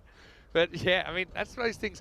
Like if we show it like normal speed, so show this normal speed if you can. When it comes back, you can see that they're like, okay, yeah, probably fine. But with the benefit of technology, you can see that he is not fine. He is out. And He's so not the dot fine. fest continues. Make that 8 dots in a row. And the run out is the second of the innings. And the score now is 10 for 2. Yeah, 2 wickets, 2 run-outs. Great work there from Saluja. Well, Saluja is certainly making an impact, isn't he, with the ball and now in his feeding. Yeah, so Dave asking, is it grass underneath the artificial turf? Well, no, there's layers of stuff to make the ball bounce. Straight through his legs and just misses the leg stump. So made that 9 dots in a row.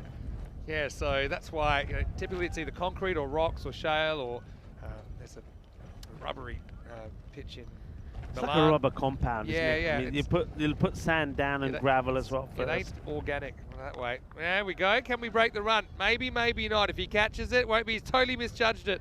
And this time, the foot fielding's not going to do the trick for Ibrahim Zadran. That was an opportunity. Look, credit to GCA. They take it on. But this is the wind doing the fielder because he goes to where it would land, but then he realises, whoa, I've misjudged this. And the wind blows over his head and blows it for 4. Yeah, Joshy, the captain, not amused. He believes that he should have had that one, and I think he's right. Probably where Joshy would normally field as well. Maybe one of those key positions. This time he's going to have another opportunity and he's going to drop it again. Well, we're on a hat trick of sorts. This time I suppose it doesn't go for 4. And well, luckily, or maybe unluckily for the fielder, the wind is going that way, so he can probably hear exactly what Joshy's saying to him from the centre. And in fact, now he's been relieved of his duties. So keep an eye on him there. Ibrahim Zadran, now he's at mid-wicket in the circle. I would love to see another high ball that he has to get under right now. That's the perverse nature of my interest. Well, in this Safi is going to be buying him a drink or two later. Been dropped on 0 by him and then dropped on 4. And it was the drop that allowed him to get the 4 in the first place. So 2 chances for Safi. Gowda, let's see if he's going to get as much luck. He misses out on this one, looking to play a straight ball down on the leg side. And just the reactions of Joshy when that catch was dropped by Safi the second time round. End of the over. Power play complete. 15 for 2 at the end of 3. Yeah, action aplenty, that's for sure. Hey, Helix says, maybe we need to go back to the blue stumps that we had for one day only. First day of Barcelona, the stumps hadn't arrived. There were some logistical issues. So rather than postpone the games or anything like that, we used the best stumps available, which were those plastic stumps that kids use. You know, they would be in the fields. That's what I'm saying here. It would probably hit the bowler in the face as they're running in. But there was one direct hit run out, Shubdeep Deb, hit the stumps direct and just made them explode. And we actually had quite a lot of viewers writing in saying, could we please keep them? Because it was awesome. Yeah, they remember the people were getting castled. They were they were knocking the stump out as well as the base. Anyway, here's Luthra, who provided the highlight of the day with his catch earlier. Coming on to bowl. Expect him to vary his pace. Oh. Wow, that is absolutely moosed. And well, that has to be the biggest hit so far. Maximal. Safi is swung like a rusty gate. He's got nowhere near one. And then he's hit probably one of the biggest sixes I've ever seen. Oh, that is a mammoth strike. That's a monster hit. It goes big. And, well, that's given Graz Cricket Academy boys something to chat about. What a big hit On that the is. basis of that one hit alone, I think they're back in the game. Because if he could do that again, that's unbelievable how well he's hit that. Oh, and wind assisted. Now, does Luther go slower or quicker or the same here? What do you think? Quicker. You Think go so? for that quicker, shorter delivery. Yep. You're predicting it right, and so's the batter, because he hits this one up and away. Maximo, back to back, and that's the key when you're hitting with the wind. Get it up in the clouds, and Safi goes back to back. Yeah, Safi, good hitting. Stands his ground and he swings hard and wallops it away. So 6 and 6. I mean, Safi's a guy that faced 6 dot balls in the second over, and now he's back on strike. He's gone to a new bowl. He's gone 6-6. So he's a man of extremes. What shots! I mean, the first one was plundered. That one was also hit well. Was hit higher than anything, but that's what you should be doing from that end. Now he almost takes out the bowler. Good luck stopping this. Great fielding. Yeah, really good well fielding. done. That's Saluja. Puts his body on the line, keeps it to 1. Yeah, good fielding for Saluja. He has been good, hasn't he? I mean, I've liked his bowling, but in the field he's been really good. The only one that's beaten him actually was the Tortuga one, which was the Tortuga of all Tortugas. Other than that, he's been sensational. Well, that's asking for it. Down the leg side, called wide. Yeah, Gauda mentioned that we've seen him playing for the Zagreb Assassins in Croatia.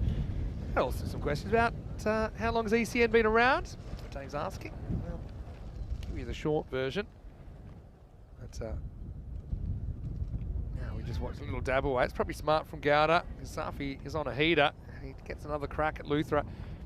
Pretty much the current European Cricket Network as we know it, debuted in 2019 with European Cricket League in 2019. Before ECS cricket started in 2020, which is domestic T10s.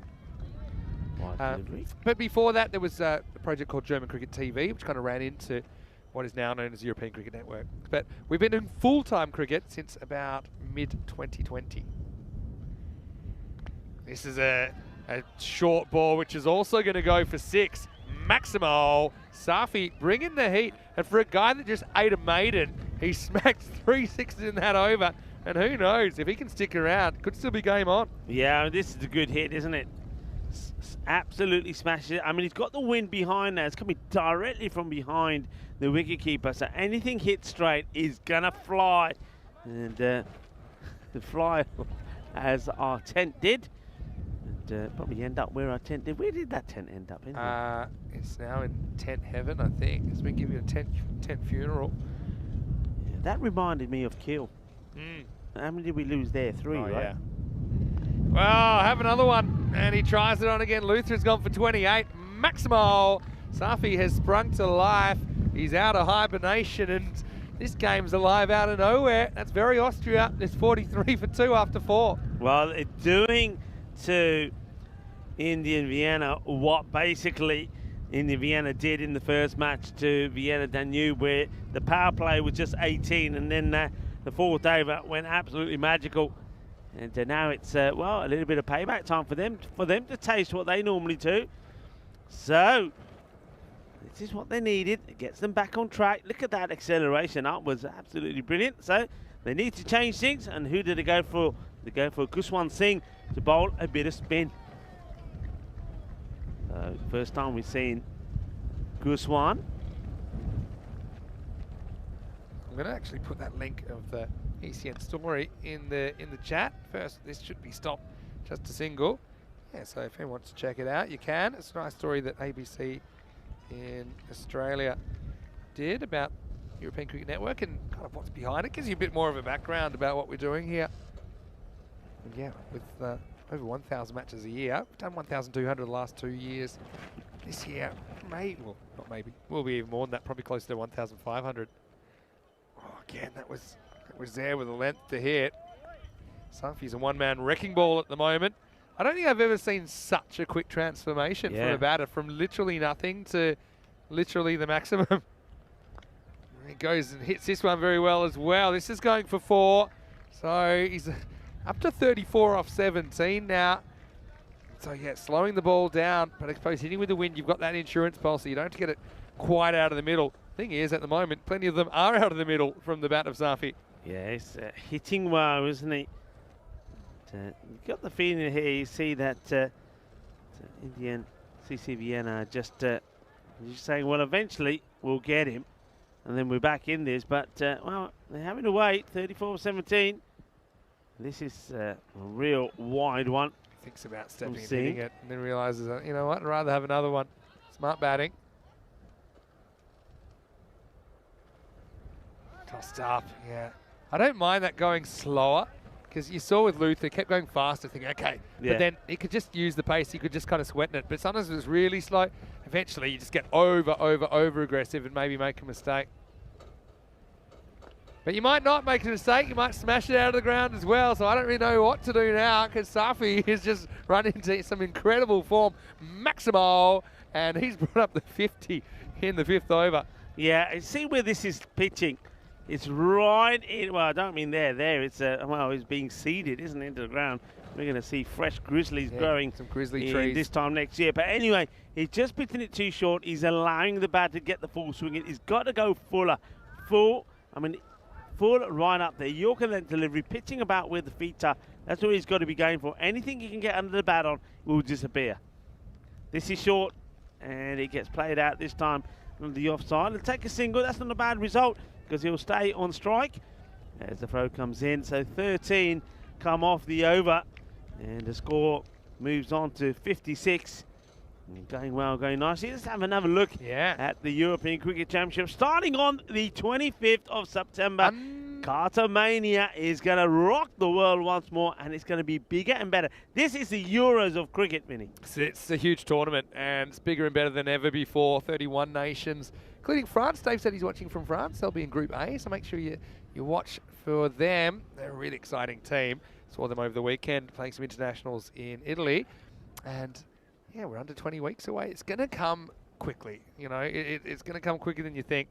So stay tuned, and yeah, keep an eye on those ECIs as well, the internationals, which serve as a bit of, a bit more than a warm-up. I mean, they're big international clashes, but your teams will be looking at players, trying to get the combinations right for the ECC this year. Saluja comes back into the attack. I'm going to say, Vinny, if I'm batting, I'm asking him to roll up these sleeves and wallop, crash, bang, boom. Safi, balls 21, score 47. Here's the thing, and it makes sense. I brought Saluja back. He swung and missed at 6 balls from Saluja, but now it's a different beast, isn't he, Safi? And he smacks the first one into the field of dreams. Good luck finding that one. Well, he found it. Well done. Congrats to the fielder. Well, I get the feeling that unless they pitch the ball up, the Zadran is going to be back in there pretty soon. Just bowling the wrong length too. Remember the balls that he played and missed in that over? They were all outside the off stump. Now they're bowling at the stump, but short. I think we're already at the highest score to someone that's eaten a whole maiden. Yeah. He's 47. Anyway, Saluja's in the crosshairs now. He's either out or it's going to be a magical over. I don't see any in between here. Well, back to the past now with the swing and miss. But that's the Eris, isn't it? That's what the a line. player, though. I mean, hook this guy into my veins. I mean, Safi. I mean, he was listed at 9.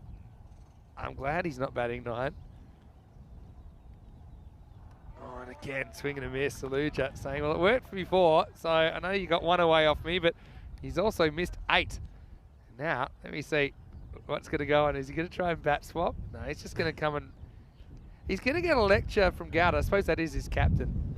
So, what do you want me to do, Skipper? You want me to keep swinging? I don't even know what I'd be saying to him. I'm saying, you know what?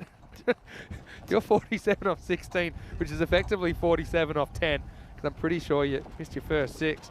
But meanwhile, that's just blown off the table. I want to get that one. But 50 partnerships come up as well. So don't really understand how that blew off that way, but just having a few issues in our commentary position. Anyway, here's the rematch. There's the wide. This one's pushed a little bit too wide from Saluja. It impresses me. Yeah, good comeback for Saluja, though. You have to say, after being the maiden first, then a big 6 off his 7th delivery, and now, well, he realises quickly, he's exactly as I said, keep it outside the off, and that's what he's looking to do. Look who's popped into the chat. Another big swing. What an extraordinary innings this has been. It's not a wide, it snuck in. Corey Rucker's in the chat saying, see you boys in Cartma. Hello everyone, happy summer. Well, hello Corey. Yeah. Missing Corey, of course. We'll get you back soon. I've got some more questions to get back to, but right now I can't really take my eyes off this game from our tentless position. And well, he hits another one, and this time he's gone. Well, I said it. He's either going to be out by the end of the over, or it's going to go magical. Saluja finally gets his man. He only hit him for 1-6, and there were a few air swings in there. But what he has done, he's made a game of it, hasn't he? Hamid Safi won't quite get to his personal half century. He's out for 47 off 26 balls. Well held down there on the boundary too. And so Kratz Cricket Academy GCA 63 for 3 after 7. Yeah, and that's when you think Saluja, well, he comes up with the wicket again, but just have a look at that knock there. It's quite sensational from Hamid Safi. And remember, if you take away, how many deliveries did he not score from? Here's the thing, he came out, in first ball was a leg by end of the first, then he ate 6 dots. Yep. Right, and then there was another one, so 7. So he's 0 off 8, I think, if I'm not mistaken. And then he finished up, what was that, 47 off 26. So, yeah, it was great. But then there were also a fair few dots there towards the end. There was 5. Well, that's what I was going to say. There was, in that, just from that bowler there, from Saluja, I think it was 11 dots. Yeah. 11 dots. There were 11. Because he only hit once. Yeah, 11 dots and a 6. And there was a wide in there as well. So he's got none for 7 with 11, or 1 for 7 with 11 dots, Saluja. It's only 6 overs, by the way. Don't be scared. GCA. That's a no ball. It won't be out. It's a very, very good catch, but no ball called straight away. And it's a Gundy delivery from the bowler. It's a pretty good stop out there, actually. Probably get a good look at it here. It's a great catch, actually. This is not easy. Of course, he doesn't know it's a no ball at this point. Takes the catch. And the umpires, though, credit to them. Good work from the man in black. They call it straight away. Here's the free. I love that way. I like that free hit signal. It's like he's waving the magic wand. Here's the umpire. Yes, I want to say quick hello to Corey. Hello to Dave. Hello to Helix, to Siraj, to everyone that's tuning in. Shrug. We're just talking about, I think, the best batters, best bowlers, best all-rounders. Shrug saying Mohammed Babar from Pakai Care, best all-rounder, in his opinion on ECN. Fair opinion. Anyway, it's a thick edge, and how far is this running away into the wind, but it'll still get there. So Cotwell comes out, and he's got the right approach. One thing I like about Gratz Cricket Academy is you certainly can't criticise their intent here. It hasn't always worked out, but they're really trying to go after this. And maybe that's to do with the amount of runs they're chasing, but I'd like to see them have this approach all the time. You don't want to be too conservative. I know they're playing against guys that are a bit more experienced, but I like the way they're going about their innings. Yeah, absolutely, 100%. As Joshy, the captain, comes in again, and now he fires it down the leg side. So just having a few issues. First of all, there was that big no ball. They're dancing on the point of no return around the high 17s. What else? Dave was asking, are these official international regulations? Well, I suppose we operate under the laws of cricket with the ECN playing conditions on top of that. This is up in the air. This might be catchable, before the line. Yeah, it stops of its own steam. So that will be 2 runs. So, for example, the ECC is an internationally sanctioned ICC tournament. So it's the first time that T10 international cricket has been played. And at the moment, ECN the only organisation broadcasting T10 internationals. But it's the fastest growing format of the sport. That's what you need to realise. And I love T20 cricket as well. But when I think T20 cricket now, I think long form. Obviously, I'm a big fan of Test cricket as well. And there's some very good Test cricket coming up as well, which I'm looking forward to watching. But this T10 something else. It's so much action packed into a duration of a match, which is about the same as a football match, Rico. Yeah, it's cricketainment. That's what we call it. It's not only just the fastest, it's the most entertaining, and it's the finest form of cricket that you'll see on the planet. That is for sure. And there's so much happening all the time that once you're in, you're hooked. And we're looking to get up to 350,000 subscribers as well by the end of our time here in Austria. So if you are new, like, subscribe, and tell your friends, tell your family. The more the merrier. Let's grow this European cricket family bigger by the day. And if Corey's still there, how did you enjoy your 100 overs of commentating the other day? He was doing 50 over cricket in the Netherlands by himself. By himself? Yeah. Well, he had a few guests by the end, I noticed. But yeah, I was looking forward to listening. And I didn't bother listening early. I wanted to listen just around the 80 to 90 over mark of the day. But yeah, Corey, hope you're enjoying your summer. He's busy with a few coaching and administrative things. And maybe playing a bit of cricket there as well. There's some of the cricketers CC guys getting ready for their next game. Hit, and this will go all the way.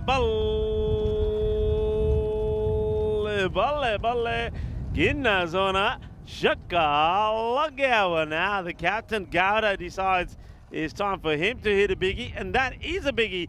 So the battle of the two captains, and it is the batting team captain, Gowda, that pumps that one away. End of 7 overs, 81 for 3. Speaking of cricketer CC, we'll see them on the park. Vienna Danube versus cricketer CC in match 13. And as you know, Rico, spooky things happen during match 13. And that's what's coming up. Vienna Danube winning the toss, electing to bat first. That means cricketer CC will be on the chase. They fell so far behind in the chase the other night on Monday night. They took 26 off the last over. And Waka Zalmai was the man that did that. Bilal Zalmai, really good day on Monday though as well. They've also got the Wild Thing, Jamie Zadra, they've got Basia Khan. They've got a good team. And Vienna Danube, well, they did start the day off. They'll have their second of 3 games right there. Now, Luthra comes back now that Hurricane Safi has departed. And he sneaks it on in first ball. Well bowled. I mean, as a bowler, we saw it with Oriakel the other night as well. You're going to have certain overs where it goes completely wrong. Yeah. He was the man who was bowling to Zalmai at the end. You just got to shake it off, get back on the horse. I'm happy to see Luthra get a second over. Well, they're taking on the single. In comes a throw from Chima. And, aims at the bowler's end. So most people thinking we wouldn't see Luthra again this game, but I think it's a good move to bring him back, especially if you're in a good position to win the game, which India and CC Vienna are, just because you don't want that to be his last memory of how he bowled. He had an over where it all went wrong for him, and there was some very good batting in there as well. This isn't right, but it almost creates a wicket. Well, so, yeah, it's been swept and swept pretty hard. Guswan Singh almost takes an absolute cracker of a catch. I mean, this was thumped. It would have been a wide. Yeah, he saves a couple of runs really in the end. Really wasn't the kind of ball that deserved a wicket. Yeah, you can see he's feeding it now as he's shaking his fingers around. I wonder if he'll get another bowl as well. Warm your hands up. There's the quicker one from Luthra. Just goes for a single. So yeah, it's been a good comeback. Remember 28 when he came off his first over. This time, he's only had I think 3 off the first 4 balls. Love a wicket though. You always feel a bit better with a wicket. Even though it probably doesn't matter that much. How entertaining have GCA been though? There's a quick one and there's the wicket. He knocks over Cotwell. Has nothing like a spinner about this from Luthra. He spears it straight through, knocks over the timber, and he gets some revenge on GCA. 85 for 4. Yeah, and that's exactly what you're talking about there, Vinny. You see, it's all about confidence. I think there's a good move from the captain, Kunal Joshi. He knows that Luthra is probably going to be a key player for him in the side. He's going to rely on him to bowl a lot of overs in this series. And though he went for 20 at the first, he looked at the situation. He knows there's plenty of runs required per over and thinks the match is pretty safe, gives him the ball back. Luthra takes a wicket, and now all of a sudden, the 28, that last over, that's forgotten about. And he's remembering that one where he knocks the stumps over, chuck the Vante style. 85 for 4 with a ball to go in this over from Luthra. As a new batter comes in, it's Yogesh Belaj that takes strike. Well, Yogesh we saw in Croatia as well with the Zagreb Assassins. Let's see what he can do here.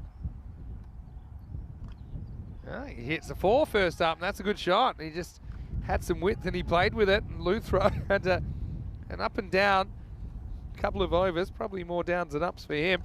But that's an interesting little episode that he's provided. And 1 for 35 for him. 89 for 4 after 8. Yeah, Dave, just saying not much cricket in France. Well, there's more than you'd realise, actually. We'd love to go for an ECS in France shortly, and currently the European club champions, Dreux, are from France. We saw the French national team over the weekend as well. You see, they've made a fist of this after the power play. They've kind of got up with it, or almost with it, but it was that power play that really hurt them, including that maiden. That cut the run rate in half between overs 1 and 2.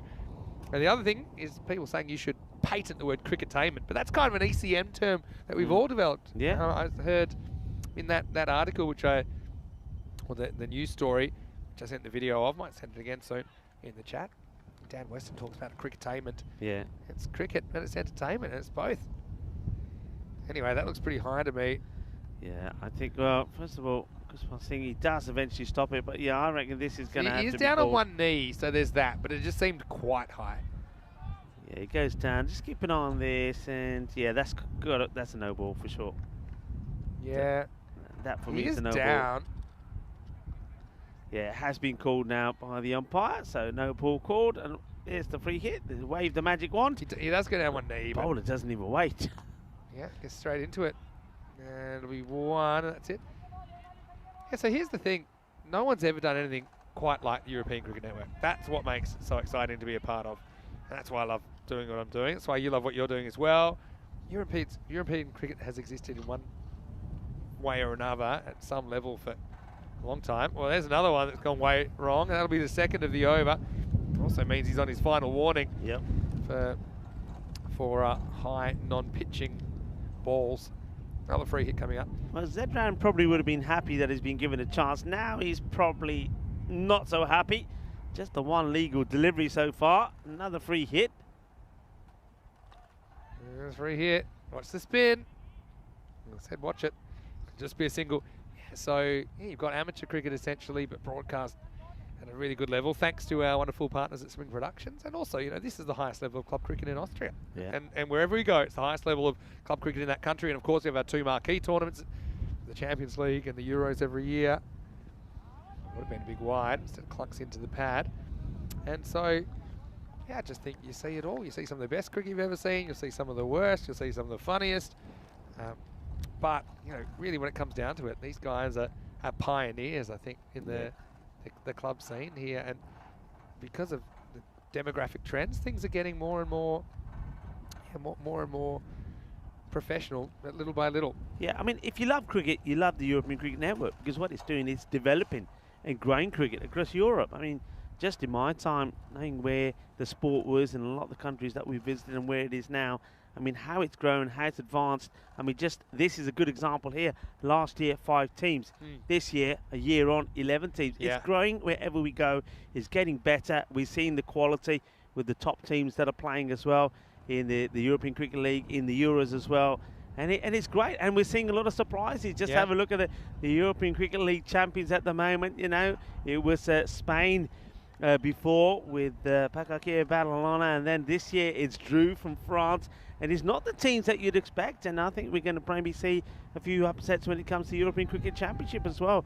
Cricket in Europe is getting bigger and better all the time. Well, that's the thing for me. We are seeing more upsets, aren't we? Yeah. We saw the ECL. We saw the Greek side being the English side, for example.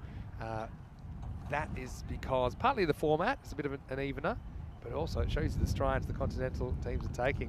Steps across and gets a boundary, and that's pretty inventive stuff. I think Malage is a guy that could probably afford to bat a bit higher. Yeah. He's one of the experienced guys in the team. These two out there, the two that do have ECS experience, he does well there. He creates his own line, he beats the fielder, and with no deep square leg back, it's a fairly safe shot. Yeah, interesting field set.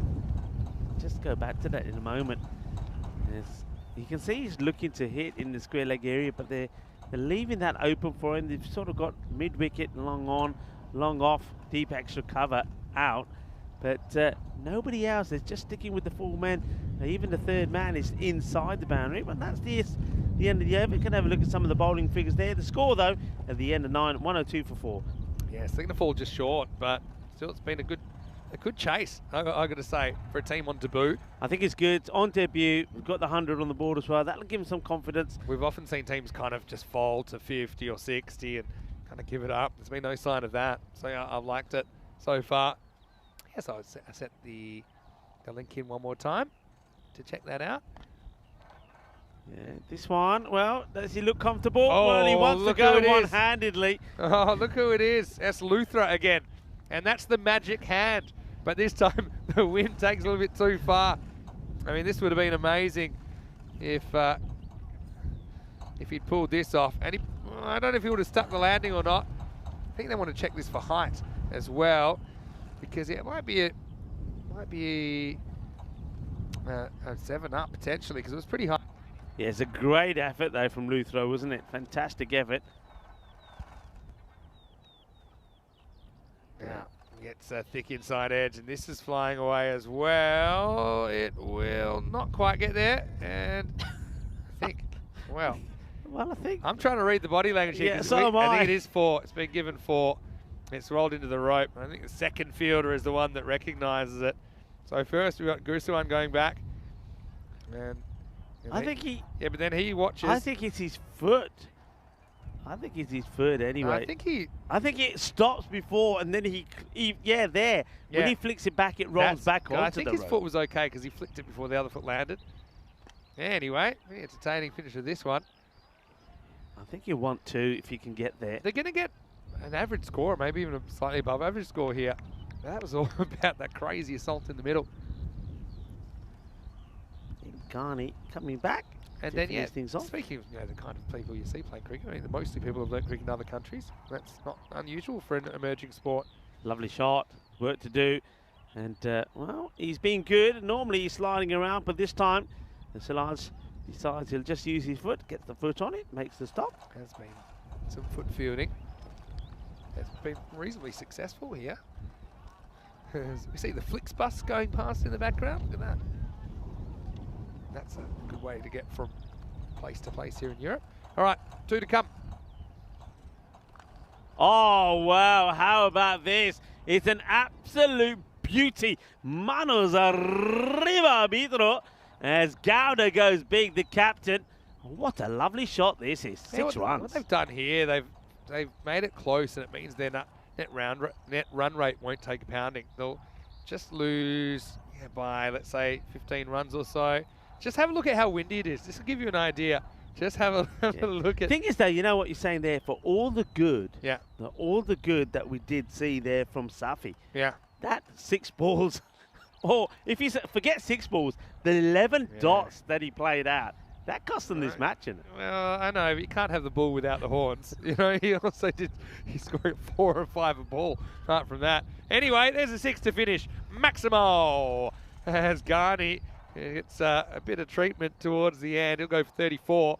And in the end, it's not too much between these teams because they're going to finish 127. The final margin is single digits. It's 136 to Indian CC Vienna, 127 to GCA.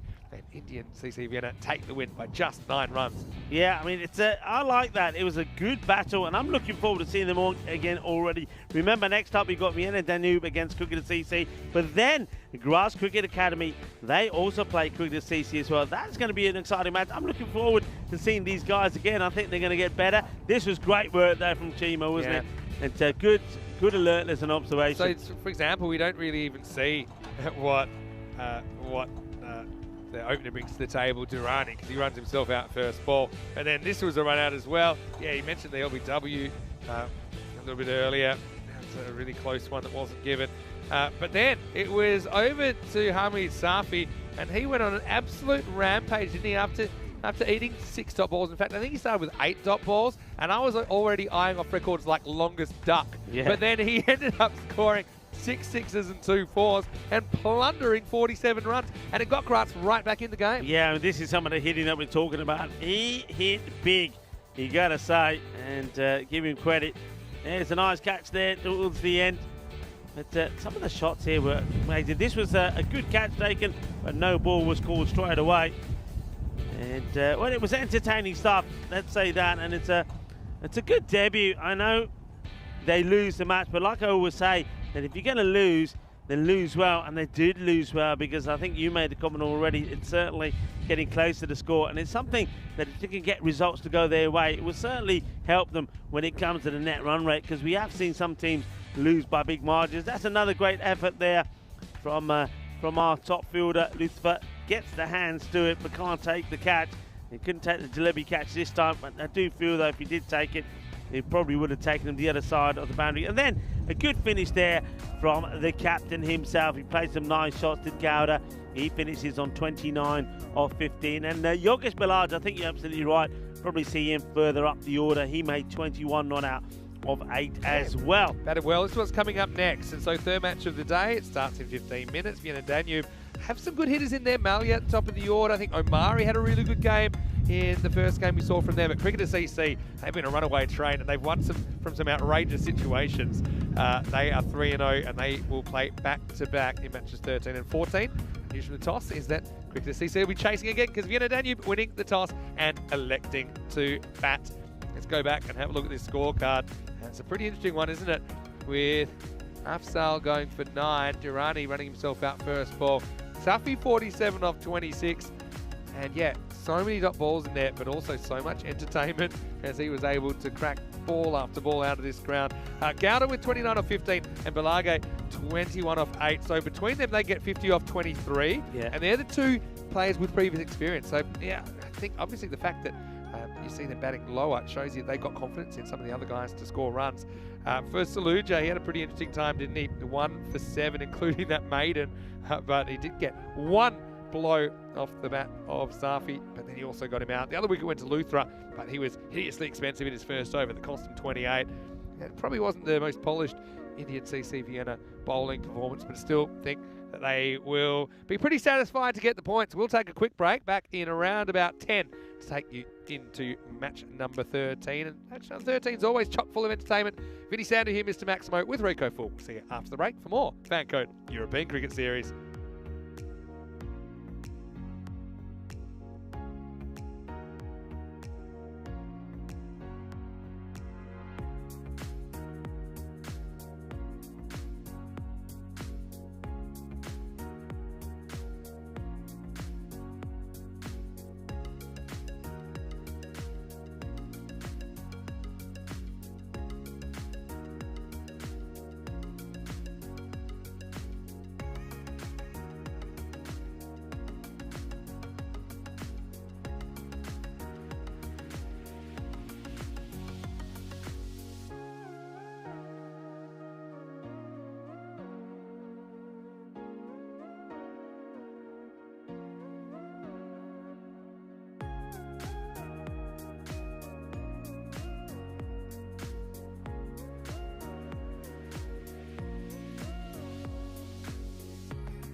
The European Cricket Series is proudly brought to you by HCL Software, Fan Code, and Grizzly Bear Sports. Hello, welcome back to the Seemann Cricket Ground right here in Austria. It's time for the third match of the third day of action. It's match number 13. Now, we know that some spooky things can happen during match 13. Well, two teams that I think are going to provide us a tremendous amount of entertainment. It is going to be Vienna Danube, who are taking on Cricketer CC. Don't forget Cricketer CC, they were undefeated the other day. That was on day one with 3 wins out of 3, including a dramatic win, 26 off the last over last time we saw them. Let's first see what happens at the coin toss, because Tyrone Peters has the 2 captains. Bilal to call. Right. Head. It's the call. It's tail. We're gonna bat first. So Vienna Danube win the toss. Khyber Malliya says we want to have a bat. Look, makes sense to me. They can go out there and bat. There's no real pressure on them.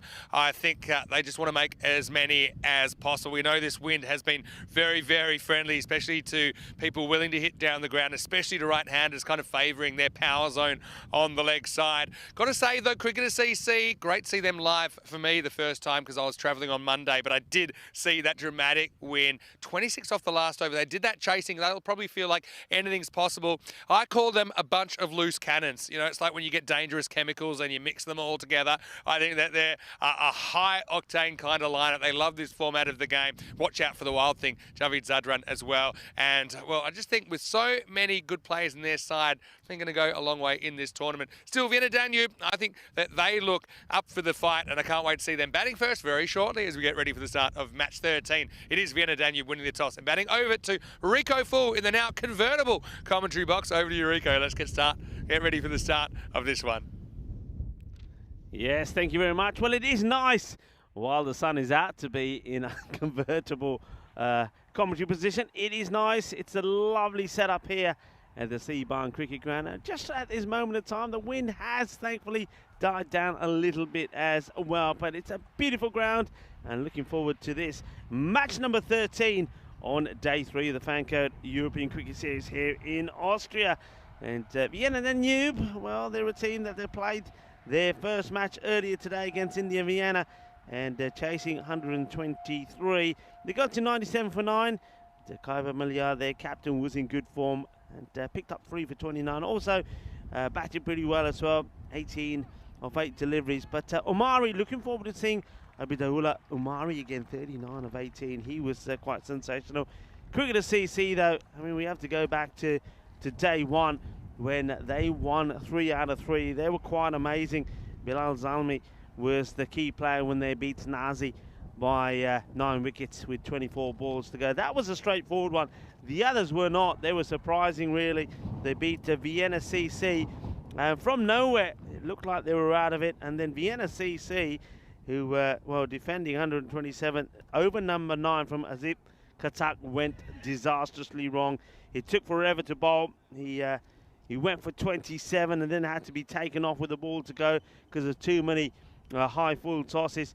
As a result of that long over, it also ended up being 5 multi runs as well. And they lost the match, Vienna CC, but they don't know how they lost that. And Cricketers won it by 2 wickets with 6 balls to go.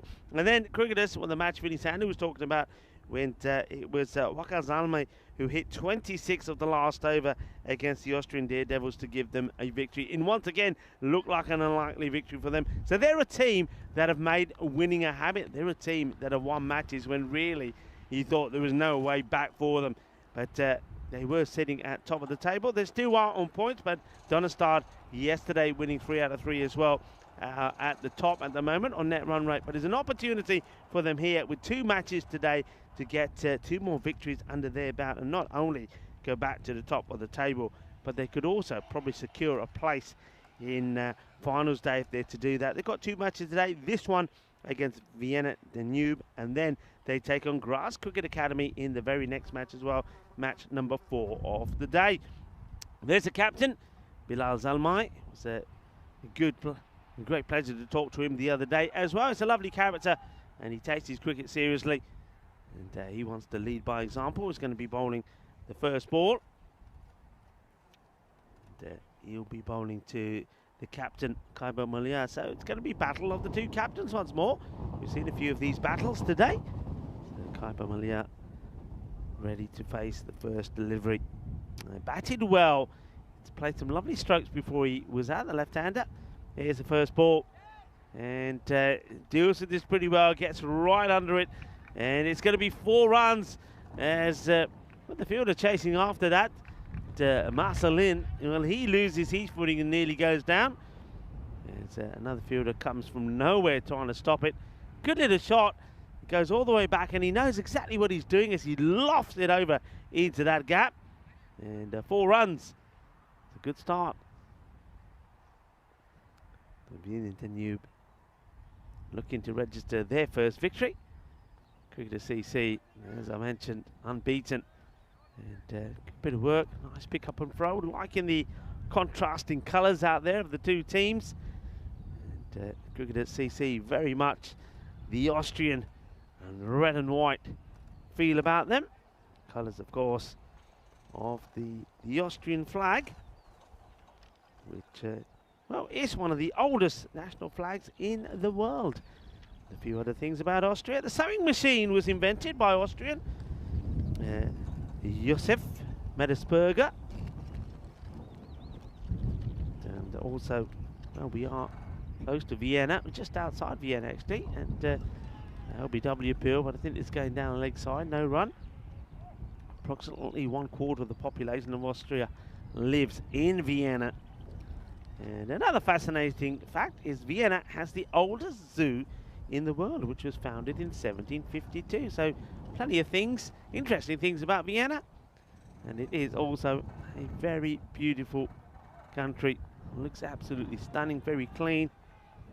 And about 62% of the country is covered by mountains and mountain ranges, which is what makes it a very popular destination for skiers.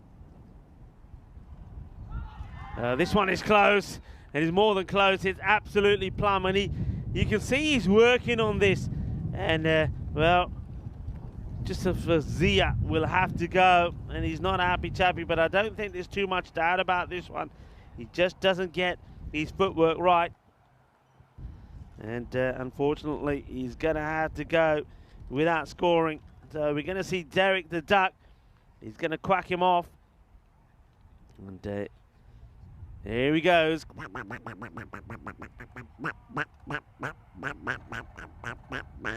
Just stuck to his guns, didn't he? Did the captain, Zalmai. You could see that he was shuffling across. Just needed to get the straight one in, and he did. So it will be the end of Joseph Zia. LBW for 0, the 2 deliveries that he faced. Zalmai, the captain, gets the breakthrough, and now we have Omari coming in. Looking forward to seeing Omari bat. He played some sensational shots in the earlier match. 39 of 18 was by far the pick of the batters, and he blocks this one out. And taking him on, and well, I think if he does hit here, this would have been very close. So Omari pretty keen to get off the mark straight away. Bilal Zalmai does the fielding himself. Let's watch this again. A slight hesitation, and let's just see. Yeah, if that hits, he's out. Malia, the captain, back on strike. Looks to play this away on the leg side. I don't know if there's any contact here of the pads or not. There isn't. So that is the end of the first over. 7 for 1. Zalmai had a few issues with some wides, but other than that as well, this is what the bat versus ball wall is telling us. 118 to 100 in favour of Cricketer CC. Cricketer CC 127 for 103 against, compared to 97 for and 122 against. So you can see why the computer is pipping the cricketers. Cricketer CC to win this one, and also, of course, they are 3-0 as opposed to 0-1-1. It's time for the second over to begin, and looking forward to seeing Jawid Zadran the wild thing. So here he is, Tawid Sadran.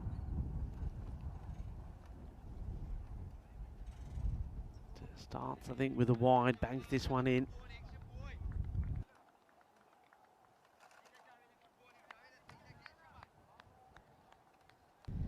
Very tight field out on the offside. Just have a look at that. Plenty of bodies around the batter on either side, so keeping it nice and tight. Just a square leg and a long on, quite a straight long on back. So it's got a sea of red around you. They're just making their presence felt in the field. Cricketer CC. See the captain really in close there. This one gets worked away, and even with all those bodies, this one gets through, rolling, rolling, rolling, goes to the boundary. 4 runs, a nice shot from Omari. So he's not deterred, and you've basically got to Bilal Zalmai, the captain, who's right in close. I don't think I've seen anybody so close. I mean, usually they're quite happy to be on the ring or just outside, but he's really close. He really is putting the pressure on there. Close. You can see him just out of your shot. Up in the air, and this one bounces and races past the field. I mentioned that long on was pretty straight anyway, but this is almost a straight bat pull. And see, he doesn't have long to come, or far to come I should say, but he can't get there. So Sadran goes a little bit short, gets pumped away. Zalmai just goes up to him and just has a quiet word with Sadran. Omari picking up from where he left off.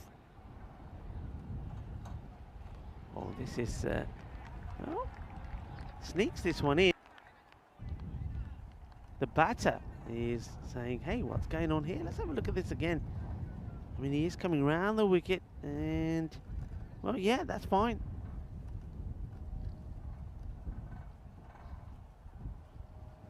This one is not. That goes too wide.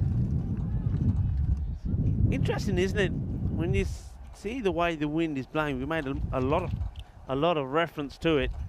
That is blowing from left to right of the screen. You would think it's pretty difficult to get a wide bowler that way. Well, look at this. Well, that is the wild thing as he knocks him over. Well, that was carnage. That was a bit of carnage. That was wild. Well, the stumps have been detonated. It's almost like they've been detonated by a stick of dynamite. Look at the explosion here. Well, wow. They go all over the place. The bails take off. And Chuck, they've had their celebration from Sadran. That was a bit of explosive action. The batter is distraught in getting himself out. And it's going to be Omari who'll go for 9. And it was ball number 6 that was too spicy for him. And the Sadran comes back with the good one, doesn't he? He gets it on the money. So having a few issues with his line, but you can see there when he gets it right, he can be lethal. And Omari disappointed that he's gone for that shot. Second wicket goes, and the captain Malia has a little word with the incoming batter Mohammed Amin. Need somebody to stay there with him.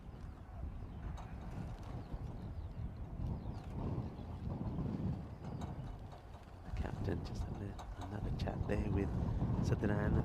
I like the way that Bilal Zalmai, he works, the way he operates, I should say. He's always talking to his bowlers, talking to his field. Good, quick, sharp delivery. End of the over. So a few issues with the radar from Sadran, but when he gets it right, we know that he's very dangerous. 17, 2 wickets down. Looks like the captain, Bilal Zalmai, will bowl himself out to bowl the 3rd over.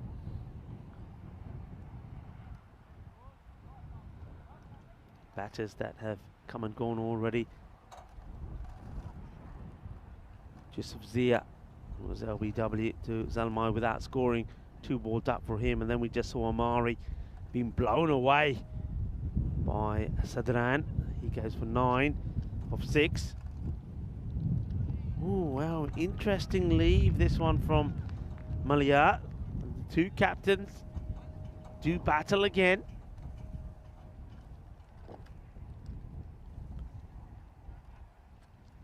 This one's a bit shorter. Tries to get this away, and so the off, he will. Will they look for 2? I don't think they will. Though it does get past the infielder. It's well backed up. So Mohammed Amin, he's turned to see what he can do.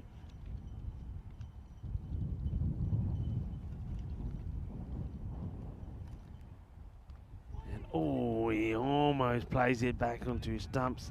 Mohammed Amin was a 2 ball duck when we saw him earlier against Indian Vienna, and he almost chops this one onto his stumps. And this is well hit, so he will get some runs. Oh well, the bounce totally does him there, and this is a proper Tortuga, as once again it ends up in our location under the table. Well, look at the bounce on this. There's no way he can stop that. It's clearly over him. Good shot. So first runs of the series for Mohammed Amin. It's a nice boundary, well struck.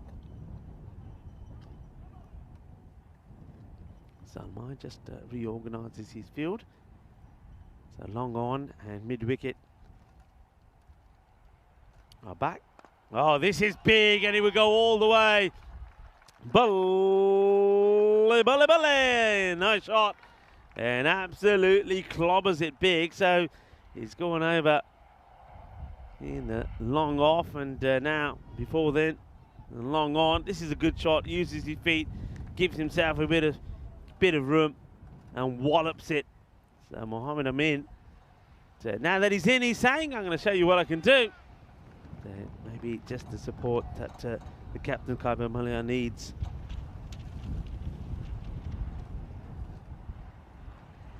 This one will be sliced away and is racing towards the boundary. Is going to be 4 more.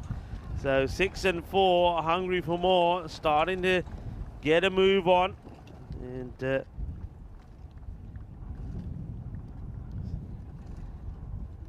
Bilal Zalmai, his second over doesn't work out to be as productive as the first. 32 on the board. 2 wickets down. That is the end of the power play. Just the over that was required. So it looks like Sadran will continue. It's getting ready for the start of the 4th over. And a fine time to welcome back Mr. Maximo Vinny Sandu. A very good start. Sadran, though, has already shown just why he's known as a wild thing. Yeah, he's a wild thing. I love watching him. But there's been some big hits, haven't there? A nice lunchtime, Sarika. Why don't you just take a moment, enjoy, which I did already, and I'm going to enjoy some more big hitting as Malia breaks to life. Maximo! And we're seeing both these batters not afraid to express themselves. I mean, that's not an easy shot. He doesn't really rush forward. He lets the ball come to him, and Zadran is certainly one of those guys that provides tremendous entertainment. And so is Malia. We'll see his left arm spin, I'm sure, in the second half of this game. Also, left-handers haven't had a lot of success, but he's bucking the trend. Well, you see, this is an interesting one. For me, it shouldn't be a dead ball unless it was called before the ball was released. You see what happens, the stumps go over, and the batter hits it for 4, and then it's been called. So he calls it dead ball here. Got to say, if you look at the laws, which don't really foresee that thing ever happening. In my opinion, if the ball's been received there without it affecting the play, then it should probably stand. But no, I think they dodge a boundary there. Anyway, that shows you how windy it is here, folks. I don't know how windy it is because I don't have a tent anymore. Meanwhile, he's going to be up in the air. Zadran's going back with the flight and he drops it. So it wasn't an easy catch. Again, it was blowing away from him. I would have said I would have felt for Malia a little bit, who got cost a boundary if he was to get out the very next ball. It's one of those ones you got to kind of treat it as if the bails fell off. You actually don't think technically it's a dead ball, but you kind of got to take it on a case by case. Give you an example: if you start dead balling it for the stumps blowing over, at what point is it too late to do that? So say I hit the ball straight up in the air, and while the guy is waiting to catch the ball, the stumps blow over. Do I turn around and say, hey, the stumps blew over, that's a dead ball? Doesn't really affect the play, if you follow me. Anyway, this is absolutely cracked. It's going to go straight through Belzamo, 4 runs. Well, we've seen some really hard hit balls, haven't we? And that's one of them. As Rico will not be happy with this when he gets back. Well, the good news is I caught all my stuff. The stumps went over. Now, oh, mamma mia. Oh, no. You don't want to see what's happened here. All right, go back to the game. Let's have a look what the damage is. Now, that's not broken, so that's good, because that belongs to me.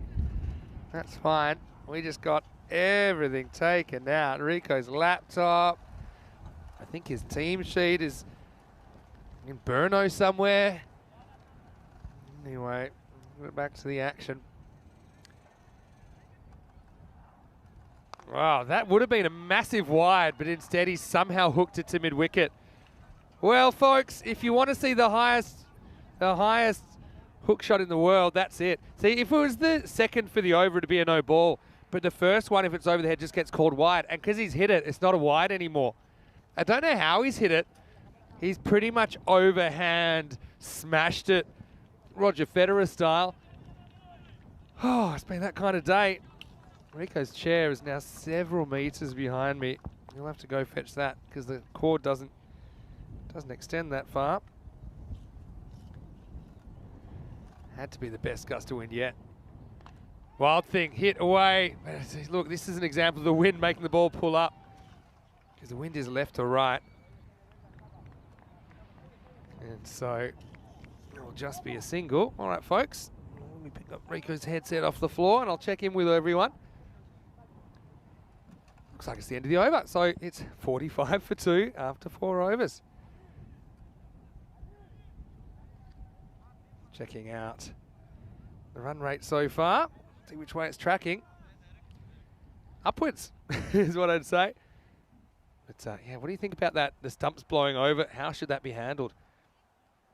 It's tough because the laws can't cover every possible situation. Try and find my mouse. I found it. It was just a couple of meters behind me. Anyway, there's Karina to save the day. There we go. Karina is actually a very good commentator. She's just a little shy, but maybe we should hear from Karina sometime.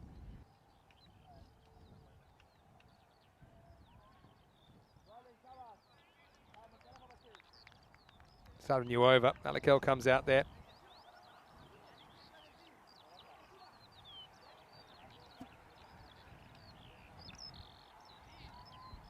Getting some free duct tape offered to us, which is nice. But now we're back to fairly calm conditions. That just means the next wind gust is on the way, and the next blast is on the way for the left-hander Malia as well. Maximo! As he backs away, hit the ball really crisply. And you can see it's just a little bit short from Mashraf Alakel. And it gets the treatment. Wow. Powerful stuff from Vienna Danube. Anyone can beat anyone here in Austria. 50s come up as well. And yeah, looking pretty good at the moment. But can it last? That's the question. Oh, now it's a Gundy ball down the leg side. Tried to cram for room, but Malia's hands were too fast. He turns it around the corner. Cuatro carreras más. These two looking very good at the moment. It's not a great delivery. Has a free swing at it, really. Anyway, coming back to join everyone.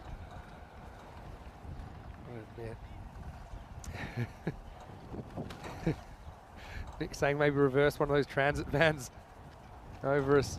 Enrico could sit on the back. He's probably smart. This one's probably wide down leg side. Yeah, Helix saying put a brick on them. We might need a few bricks, Helix. Am I asking, does ECN have heavy bales or just ordinary bales? Well, typically they're just the regular ones. Sometimes we have the heavy ones, but we can just dispense with the bales. That's not really a big deal. As we see, one down to deep backward square.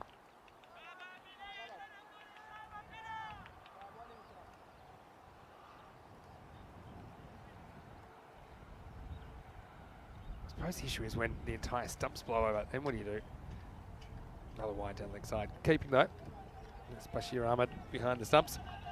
Yeah, so the issue is you can make the bales a bit heavier, but when you've got wind gusts that are blowing the entire stumps over, I think you can have the heaviest bales you like. He goes back, I think gets this in the gap, and well stopped. We've seen some outstanding foot fielding today. Almost creates a run out, going for the second. I mean, hustles back for two. Yeah, Dave's saying maybe lead balls and bats. Yeah, maybe. Let me just check. It was a proper wind gust. The thing with these wind gusts, they've been without warning. It's already pretty windy, but then it was next level stuff.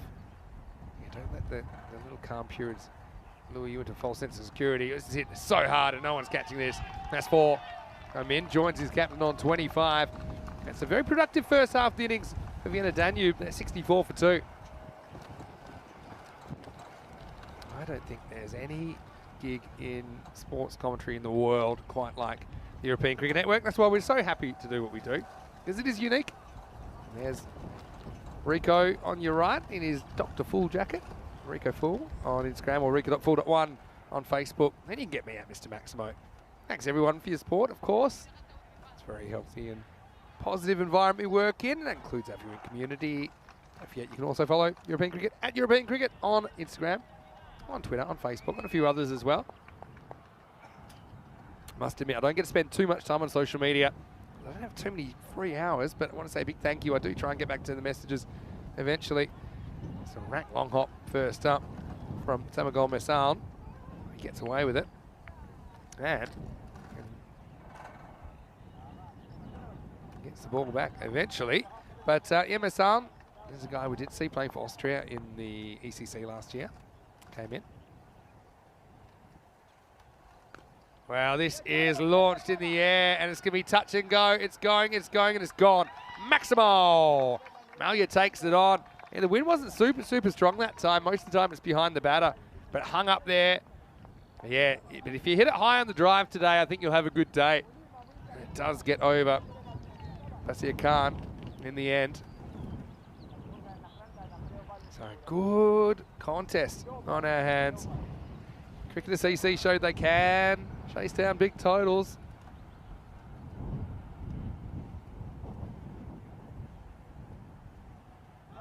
Better pitch ball, that one. Not easy to go back with the extra bounce. Let's see what else we got here in the chat. Yeah, so I'd say hope the camera folks haven't flown away. Well, that's an issue. Anyway, this is going to roll away. Probably should get two here. Malia was a bit slow to run the first, but he'll get there. And two more to the total. Yeah, so here's my reading of if the stumps blow over. It's no different to me than if the bales blow off. So the stumps being broken in itself doesn't constitute a dead ball if the ball's in play. Now, it's probably different if they're running in and you've got plenty of time and you can call a dead ball, then it's probably the right thing to do. But this is into the wind, but it's still hit well enough. Or is it? It is. Maximo! And you have to absolutely nail it to get six on that side of the ground. And Malia does. Again, it's just fraction too short, only a fraction. And it bounced pretty high from Mesan, but it's a great shot by Kaiba. Gets six for his trouble. Last ball to six coming up. Goes straight. He's going to get lucky here. Is it? Oh, maybe he's not. Well, Zadran came from nowhere to turn that into a catch, and he shells it, but I've got to admit, first reading of that, as it was falling into open space. So you can't criticise the Wild thing too much there.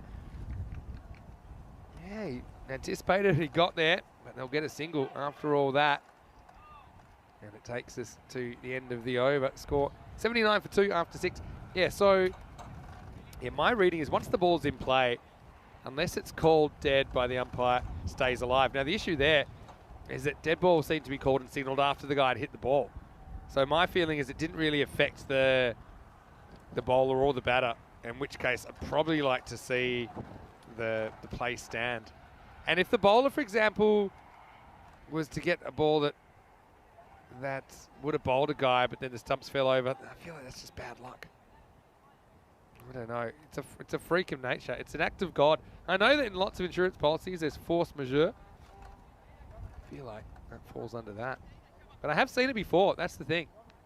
We've actually seen it happen in Malta, where a guy, I don't think it would have been bowled, but I think, yeah, you just got to let it play out.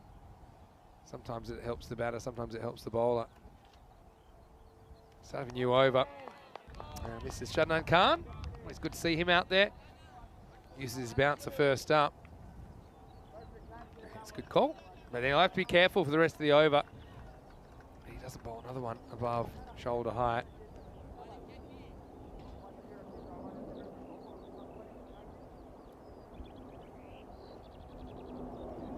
Now slow ball, clever bowling. And they like it. Umpire doesn't. Yeah, I think eventually gives him out. Let's have a look here. I mean, look, could have been an edge. And we're a lot further away and I can't really hear with this wind. Let's have a look. That's a long, long look. But in the end, the umpire said, yeah, I think there's an edge on that. Just a little signal, which gives the batter the indication that he has to go. So Malia swings all around that one. But he will be the third wicket to fall. Not before a pretty handsome 40 off 20 balls. And the score now is 79 for 3. Gets a good ovation from his teammates there. Kai, but really popular player with his teammates. Why shouldn't he be? Puts a lot into his team.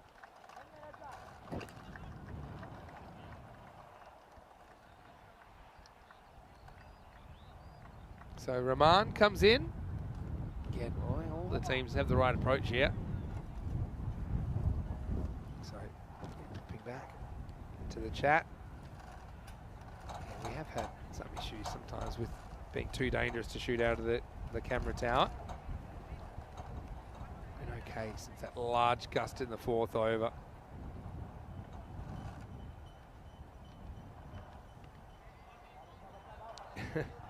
So Raj saying the wind farms should be turned off for ECN because they're creating too heavy winds towards Vienna. As you see this ball down leg side, called wide. Maya saying replace the wickets with the tree stump. I like it. Now this is skied. Now who wants this? Keeper's called for it. Takes it. Nice catching by Bashir Ahmed.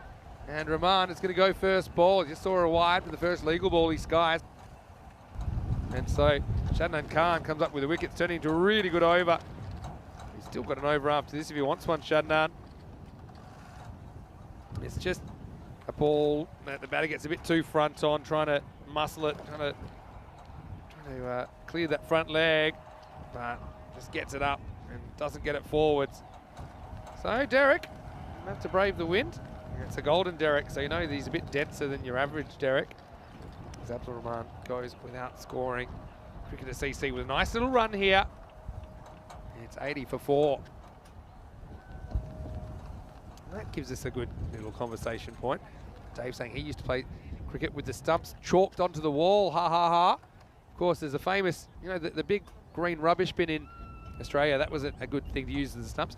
What did you use as stumps in your cricket match? Or what have you heard of being used? Obviously, what the stumps are in the base, 99.9% of the time, do a very good job. 0.1% of the time they get blown over. As we see, Saeed, the new batter, gets off the mark with a single. So what did you use as stumps? And I can start you off. We used to play a version of cricket called wall cricket with my younger brothers. where I'd be the bowler and the keeper, and they'd face the brick wall, and I'd bowl it against the wall, and then they'd have to bat with kind of like a stick. It was like the top half of a hockey stick. And then, yeah, the ball would normally bounce and go past them. So that way I could get a stumped and bowled. Meanwhile, this is going to be neither, because that is whacked away. Flat bat smack from Amin, who's still there. He's wanting to move things along. Maximo, what a shot. Absolutely crunched that ball. He moves into the 30s. Yeah, so the thing was, we get too much bounce, so, and Yorkers were a bit unfair, so we actually upturned a little waste paper basket, like a little bin, and set the stumps on top of that. Stumps with the base. This is just a single into the over. The score 88 for 4 after 7. We'll come back to that in a second, because let's have a look at what's coming up on the European Cricket Network over the next few weeks. And let me try and roll through 2 weeks by 2 weeks where we'll be, okay? So we're in Austria, then Bulgaria, then Sweden, then Romania, then, I'm blanking here, Romania, then Hungary, then the Czech Republic, then Switzerland, then Germany in Dresden, then Germany in Krefeld, then Italy and Rome. And then we'll have a 4-week ECC break. Then we'll be back to finish in Croatia, Malta, and hopefully Spain at the end of the year. That's the plan. So plenty of great locations still to come on ECN this year. I think I got that right. Maybe a few surprises, maybe a few night series in there. I think some more T20 internationals in there as well. Maybe some more T10 internationals, so stay tuned. Plenty of cricket still to come this year on ECN. Yeah, so we used to have the waste paper basket probably around about 20 centimetres tall, and we had the stumps not dissimilar to the stumps you see here, or the indoor cricket type stumps in Australia, that you still would have to knock the bails off. So if you hit it into the waste paper basket, if you yorked somebody, it wouldn't normally knock the bails off. So it was a way to kind of protect them. That's a good shot into the wind, but doesn't matter. I think that's 4. He's crunched that square of the wicket. Marcus Almeyer has come back into the attack. Well, he's into the attack for the first time this game. Around the wicket. This is right in the wheelhouse. Oh, Amin. Well, I think he's playing a very good innings here. To 36 off just 13 balls. Nice fielding attempt there. I noticed that their tent is still intact. I wonder how that's even possible.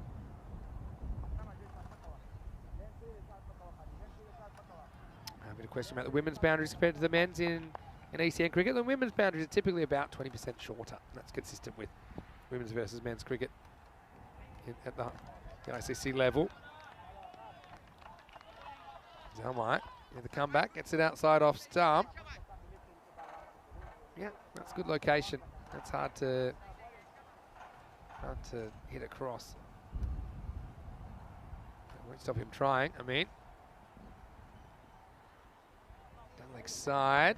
We're strangled, but he misses it, so that'll be a wide. I'll bowl that one again. So what did you use as stumps? That's my question. I bet there's some good ones out there.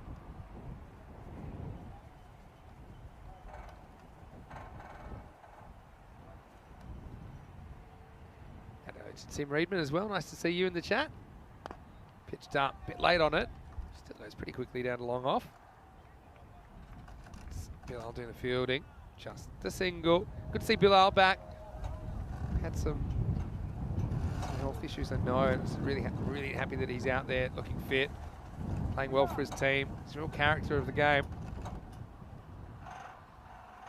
The Sharia Nor platoon. Club on as well, I should say.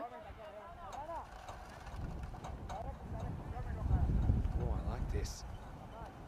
Nick said he used to use the old type bin lid as the wicket, twice as wide but not as high. So you're like the opposite to me. I needed a higher one. You needed a wider one. Yeah, gotcha. More work for Bilal down there. Long on. This should just be a single. Yeah, Maya just highlighting it was a great innings from the left-hander in these conditions. Yeah, it's been tough for lefties because if they're hitting to the leg side, they're hitting to the wind. But what they have, but left-handers that can elevate and play kind of in the V, if you like, they can have a good time still. If you can hit over cover for 6, anywhere that kind of long on to cover, still a pretty good region to elevate and hit it out of the ground.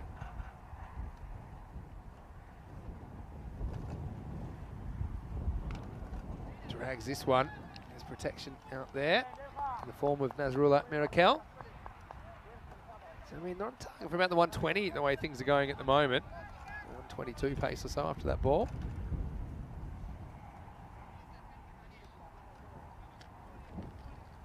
Just the one to come in the over from Wakazalma. And what a day he had on Monday. Monday night fever as he whacked 26 off the last 5 balls to win the game for cricketers. This is in the air. I feel like someone should catch this, blowing back towards the keeper, and he takes it. Yeah, great keeping by Bashir Ahmed. And he's pumped about it. Yeah, it's a nice bit of work. Saeed's the man that has to go. Wakazalma with the wicket. And this is where he's assisted with the win, because it's pretty much blowing straight back towards the keeper. So it's awkward, I suppose, for another reason, because you don't want to run too far and run under it. He just stops at the right moment, blows back to him. And so Bashir takes a very good catch there, and he's right to celebrate. End of Saeed for just 2. As the 8th over comes to an end, the score is 96 for 5. To the 9th over now. Rico's come back, and he's missed quite an entertaining 5 overs. What's happened here? The first thing he said, well, that's looking a lot better than about 3 balls after you left. We had the biggest gust of wind so far, and there was nothing on that side of the table. But I have checked it, and it seems to be working. Anyway, this isn't working with the bowler, because that's flying out of the ground. Maximo Amin moves into the 40s as Shadnan Khan's come back. And this is, again, great shot for the left-hander. They do have value here, I think. A long on to cover. That's the region where you can hit it up in the air and still get the ball to carry. That one really flew. All happening in the 9th. The 100's up now for Vienna Danube. A short ball is pulled down pretty quickly to Basir Khan.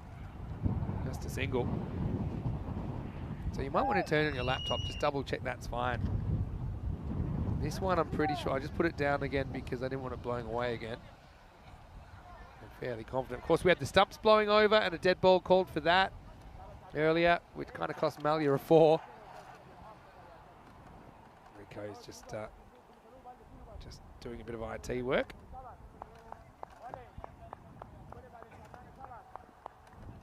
But, I mean, yeah, Vienna Danube need one final little kick along here to get 120s, I think. That's a big swing and a miss from Shahid. Well held behind stumps by Bashir, making sure they can't sneak through. I mean, Shahid's got one job, and it's to get Amin on strike. He has to read the room. There's plenty of ones there. It's just to get something on it and run. Might go for glory anyway. Well, plays a pretty good cut shot. Probably will just get the one here, I think. So, yeah, Amin comes back on strike, eyeing off for 50. Trying to do something his captain couldn't do. Malia falling for 40. But, Vienna Danube, it's not like they don't love the format. I think that they've got plenty of good hitters.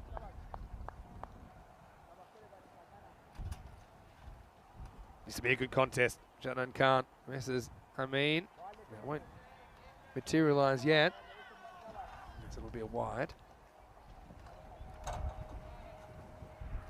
Cricketers we saw in 2021, a bit like Vienna Danube actually, saw them in 2021. Didn't see them last year.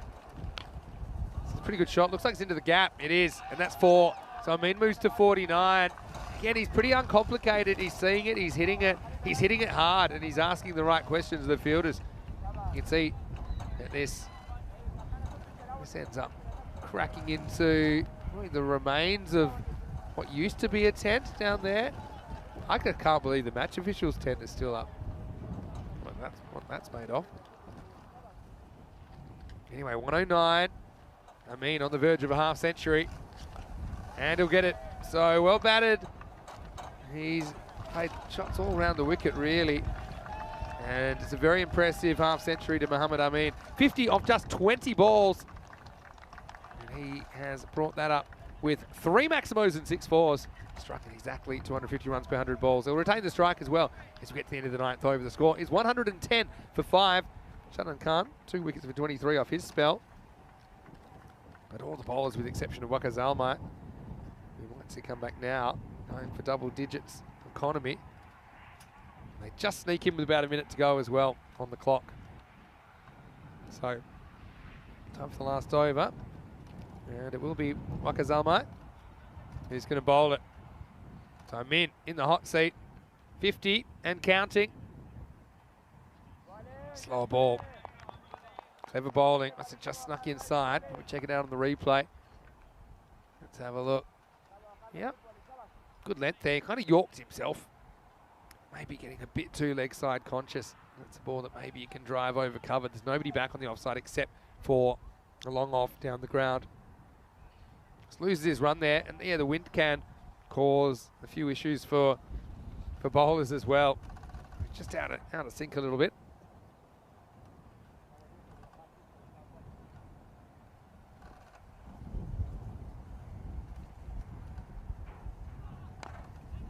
Has to run hard here. See, definitely on the fumble, I'd be thinking about it. But he fumbles, and I think he's going to be run out. I have a feeling he's gone here. He just hesitated, which cost him, I think, in the end, Amin. He fumbled, and then he took a moment to think about, is that fumble enough to go or not? It's a pretty good throw. Yeah, I think we're giving it out here. Let's have a look. It is. We'll have to be very quick from here. Just out, I think. Here it comes. He is gone. Yep. Sees he's gone by probably half a step. But it was that slight hesitation that cost him. And a really good throw from Basir Khan. Despite the fumble. And he rocketed that back to the keeper, Bashir Ahmed, who did the rest. Still great innings from Amin, who runs himself out trying to steal the strike back. He goes for 51 off 22 with 4 balls remaining. It's a 111 for 6. Lots of people enjoying Amin's innings on our YouTube channel, ECN European Cricket Network. Let's bring Zaid Mirkel to the crease. Can they get that 120 plus? It just looks a lot better if you get the 120. Cricketers, though, said before the game, they're basically a 21-gun salute of loose cannons. They are going to be attacking. It might work, it might not work, but it'll be fun to watch either way. So yeah, nothing's safe, and also nothing's undefendable. Pitches up, driven down the ground, Metcalf off the mark. To 112 now. Rico Full rejoins us after probably an over and a half of resetting your side of the table. Yeah, it took a while. I didn't expect to come back to that. So obviously some more devastation caused by the... Well, everything went at once. Oh, that's high, but it did drop. It might have been a slower ball, so it might be okay from Zalma. Check it out in the replay. Yeah, so I did catch my stuff because it was within my grasp. And I looked over at your side of the table and it all disappeared. Ball's a wide there, doesn't he? That one would have been called. 2 to come then. Dot. So come back well. And that run out of him in probably saved you. If I had to guess, I think it saved you 10 runs. Yeah. 8 to 10 runs. Great throw, wasn't it, from Basir? I mean, had to be spot on. Didn't want to bounce it in because on this pitch, on this ground, it's a bit spongy. So if you could get it to the keeper on the full, it would save in that fraction of a second. So I think that's what secured the run out. It's another slower ball hanging in the air. Fielder comes around, not quite able to get there. Mirakel, they'll come back for 2 and it will have another run out. And so it will finish 1 and run out. 114, Vienna Danube. Look, I suppose I'll take it. Not a disastrous innings by any means. Cricketers CC doing a good job just to pull things back a little bit. I mean, they were 79 off 6 overs. And yeah, from there, they were on kind of 130 plus pace. But in there, they pull it back. 114 will be the total. 115, the target. Zelmite with only 3 plus that 1. So 4 conceded off the last over. Closing out well. But still, Cricketers CC, they knew how to chase the other day. Probably never go according to script, but it should be fun when we come back out here in the second innings. Yeah, I think it will be. Well, this was the start. It was a clever little shot, wasn't it, from the captain, Kaba Mahir. I think he played very well. It was important for him to give them a good start. That one, well, there was no doubt about it, was there? He played and missed at a few. And, well, just for the words gone, LBW in front of 2 deliveries. He had to make his way. Then Omari came out, and we know what Omari can do. Well, he was... We're done by this one. Well, it was a devastating delivery, wasn't it? Jagdeep Bhatte is a celebration for Sadran. But, well, then 2 left-handers came together. Mo Amin, remember, he's the man that came into this after a 2-ball duck when we saw him earlier today, but he showed what he can do. Well, this was an interesting one. This was when I was just on my way when the dead ball was called as the stumps fell over. Just goes to show what devastation the wind could cause. But a nice little partnership. And what was good to see, I know that yesterday a lot of people were saying that well, if you're a left-hander, it's not going to pay you dividends with the way the wind is playing. Well, these two, certainly the captain, Mela, and also Mo Amin, showed that that's not the case. They both batted very well. But Mela, well, he was the one that had to go. Caught brilliantly, you have to say, by Bashir Ahmed of 40 of 20. But Amin kept going and he brought up a very fine half century. Didn't he bat well? Some lovely shots that he played in the process. Well, that was a bit of a sensation. Well, who's that? He's a man in a hoodie. No idea who that was, but it looked dramatic anyway. That was a really good catch. Good work, actually, got to say, behind the stumps there from Bashir Ahmed. I was impressed with him when I saw him back in day one. He's very tidy keeper, he's got good hands. You saw again here today, took some very good catches and then involved in those run-outs as well. That was a key one, wasn't it, Mohammed Amin? But I've got to say, the throw there was absolutely brilliant from Bashir Khan. Not too many fielders would have got that one straight into the gloves of the keeper. Talk about the keeper, here's another one. And this one was a nice, easy one. They're right towards the end. Getting Zaid Mikhail a run-out as well to try to turn the 1 into 2. So 114 will be the score. So 115. Cricket CC. One thing we do know about Cricket CC is that they don't like to do it easy. They always like to cause a little bit of drama and make it dramatical. Are they going to make this dramatical as we have a look at that scorecard? Dominated really by the captain, Khyber Malia, 40 of 20 deliveries, and Mohammed Amin, 51 of 22. The two left-handers combined well together, helping the team to score. Vienna Danube, of course, they lost out earlier to Indian Vienna. They're looking to go to winning ways and get their first points on the board. Well, they have got the runs on the board. I said this morning that I think 115 is about a par score, so they're more or less there. What they're looking to do is to get some early wickets. Speaking of wickets, Shadnan Khan, 2 for 23. Well bowled by him. The captain, Bilal Zalmai, 1 for 22. Bit expensive in his second over. And Sadran also just had a few problems getting his line right, but other than that, he was quite tidy. But Waqar Zalmai, once again, I think probably has to go down and pick the bowlers. 1 for 12 of his 2. So match number 13, we know funny things and strange things happen in match number 13. Well, it ain't over yet. One innings is done, 114 on the board, so 115 required for victory. Can Cricketer CC keep their unbeaten run intact? There were 3 out of 3 on day one. They're looking to make it 4 out of 4 and go back to the top of the standings. Return in 10 minutes time to join me, Rico Full, and Mr. Maximo for the end of match number 13. Let's see which way this one goes.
European Cricket Series is proudly brought to you by HCL Software, Fancode, and Grizzly Bear Sports. Hello and welcome back to the sunshine here in Vienna in Austria. Well, the sun is shining. It's a little bit breezy as well. They're starting to cause all sorts of problems for some of the facilities around the ground, but the cricket does continue. And Vienna Danube are looking to register their first win in this series. They've got runs on the board, 114 to 115 required by a team that won 3 out of 3 back on day 1. Cricketer CC got 2 matches here today, and they're looking to continue and add to the unbeaten record and go 4-0. Let's see how it works out for them, as it's going to be Abdul Malakel to bowl the first, and he starts with a wide which gets past the keeper. Zahid Michael can't stop this one, so 2 straight away. Bilal Zalmai is the opener, the captain of Cricketer CC, and Sanamgol Mersalin is out there with him. We didn't see Samagol on day 1, and he's looking to score his first runs in the series with the bat. Hits this fairly aggressive. Oh well, there's an opportunity maybe to sneak a single there, but I think by the time it's been misfielded by the captain, Kabamala, 2 batters have already resigned themselves to the fact that there's no run there. Changing the field straight away. Long on comes back into the circle as square leg goes back. And just like that, that's exactly the area that it gets targeted by Marcelin. He's got quick hands, isn't he? Really quick hands as he works this away and gets it past the man who just comes back into the circle. And this one is too hot and spicy for him to handle. The first run to the bat. There's a boundary with Marcelin, so he is up and running. And he starts with a boundary.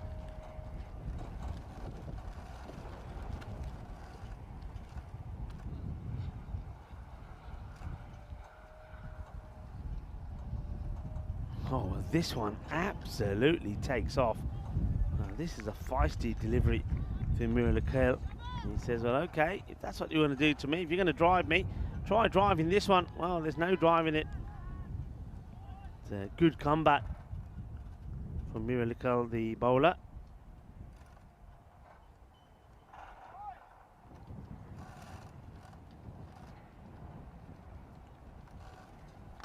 This one is a lot. Well, I have not seen a cricket ball go higher than this in a long, long time. This goes up a long way. In fact, it disappears into the sky and drops back down, and it drops down into the wheat field. That's 6 runs. This goes up a long way. And, well, what a start this is for Muslin, making full use of the wind. I think on another day, that's going to be dropping inside the field of play. That one goes up so far, well, the wind just catches hold of it. So, Muslin. Swinging hard. Swings hard at that one as well, a dot ball. So he only plays one way. And Saragol Muslin has made a pretty good start here. Ball's come in the first. Miralakel would love to pick up his wicket. 12 on the board already. Hello to everybody on the chat. Hello to Shrug. Hope you're well. And that's not a good delivery. Very good take by the keeper though, Zahid Michael. I have to say, I've been very impressed with all the keepers that we have seen in action in this series. And now that we have seen all teams, I think the standard of wicket keeping has been very good.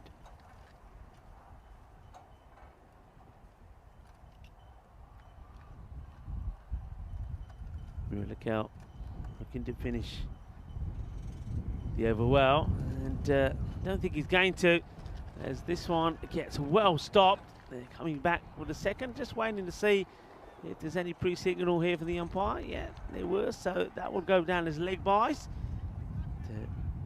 Just getting a bit of pad on this. I think otherwise it could have been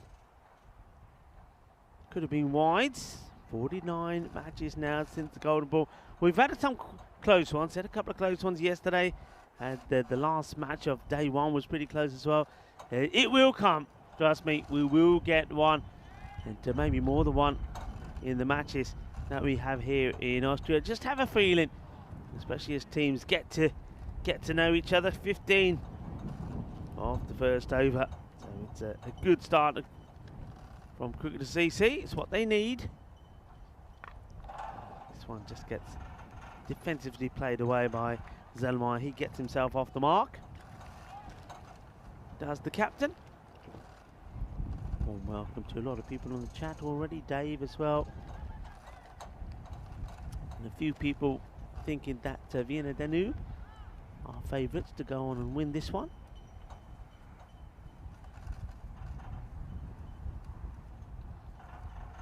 This is pretty wide. Keeper does very well, making a stop here. My ball gets signalled as Bilal just has a little chat with Muslin.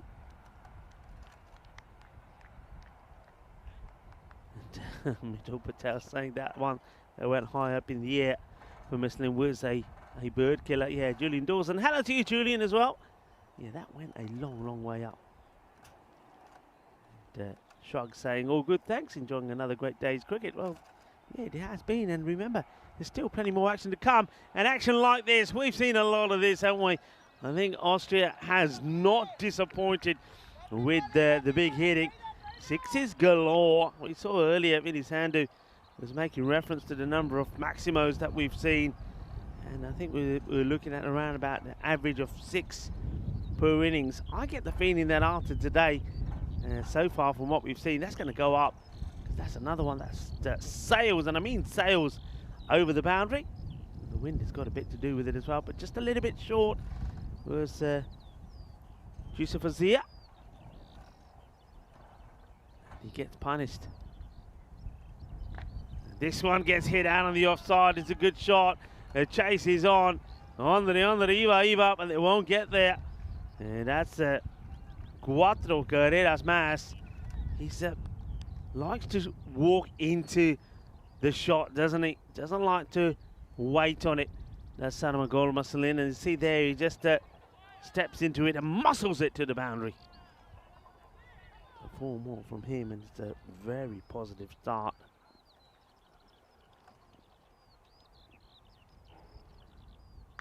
Okay, this is another one that goes high up in the air. Where is it? I can't even see it. Well, where's this going to land? And, well, it's a great effort from the fielder. And, well, gets his hands to it. Does Abdul Miralakel. And, well, yeah, that's going to sting. I like the way the other one puts the brakes on. Goes through his hands, through his legs. He stops it going to the boundary. And Rahman, yeah, I mean, just remember, that has gone so high, I got to admit, I lose it. That's gone into the clouds about down. Can you imagine the speed that's coming down at? Another wild swing. Has to, though, I suppose, go down as a chance. Muslin.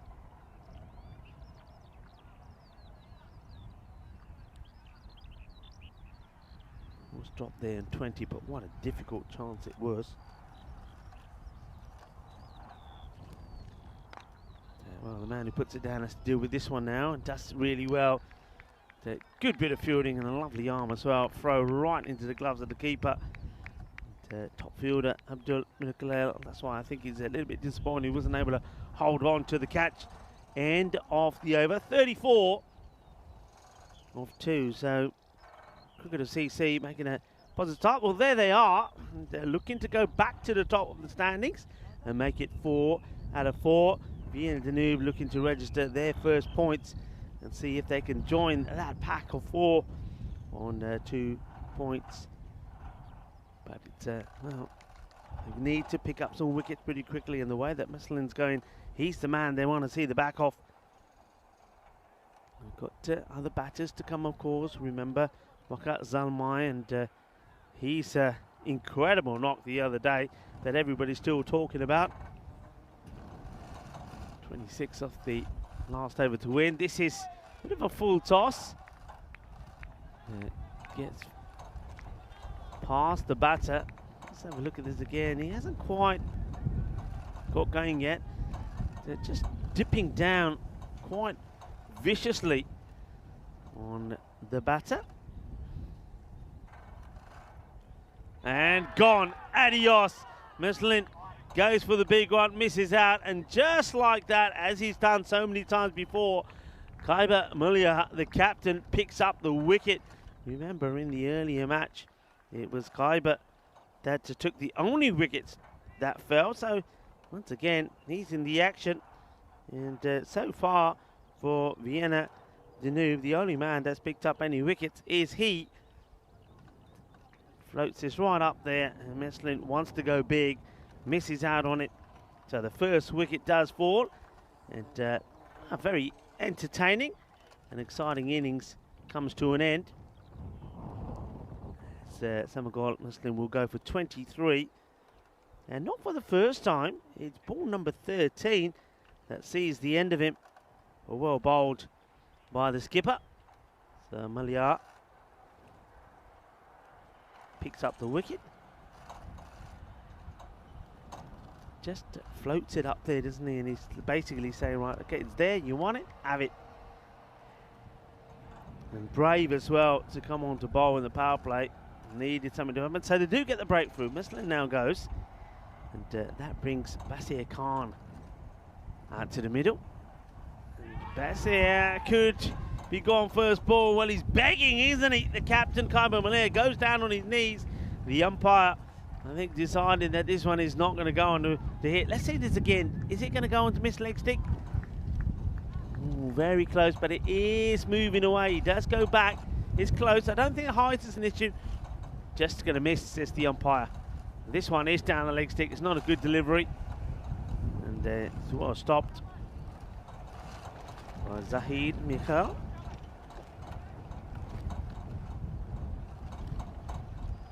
So Malia trying to make the difference. Remember, batted well, made 40. Okay, doesn't quite get this right. Will drop a couple of times before it goes to the man on the boundary. That's square. So just a single. It'll be interesting now to see how Bilal Zalmai goes. We're going to see once again, a few times we've seen this today as well, the battle of the two captains. Could be Malia bowling now to Bilal Zalmai. Hasn't really got going yet, but only, I suppose, hasn't got going, only faced the one legal delivery. It is a sweep shot which gets through the fielder, and he's going to be rewarded with 4 runs as he, well, the man who makes a mistake then gets tripped up by the boundary rope as he goes flying. At least he doesn't end up into the wheat field and lets it go straight through him. It's a nice shot, but it needed to be stopped. And then he gives us a chase, and as he tries to stop it here, the ball's already hit the rope. It's the rope that gets his revenge over the fielder, knocks him flying, down he goes. Well, it all happens that part of the ground. So, cuatro carreras, the first boundary for Zalmai.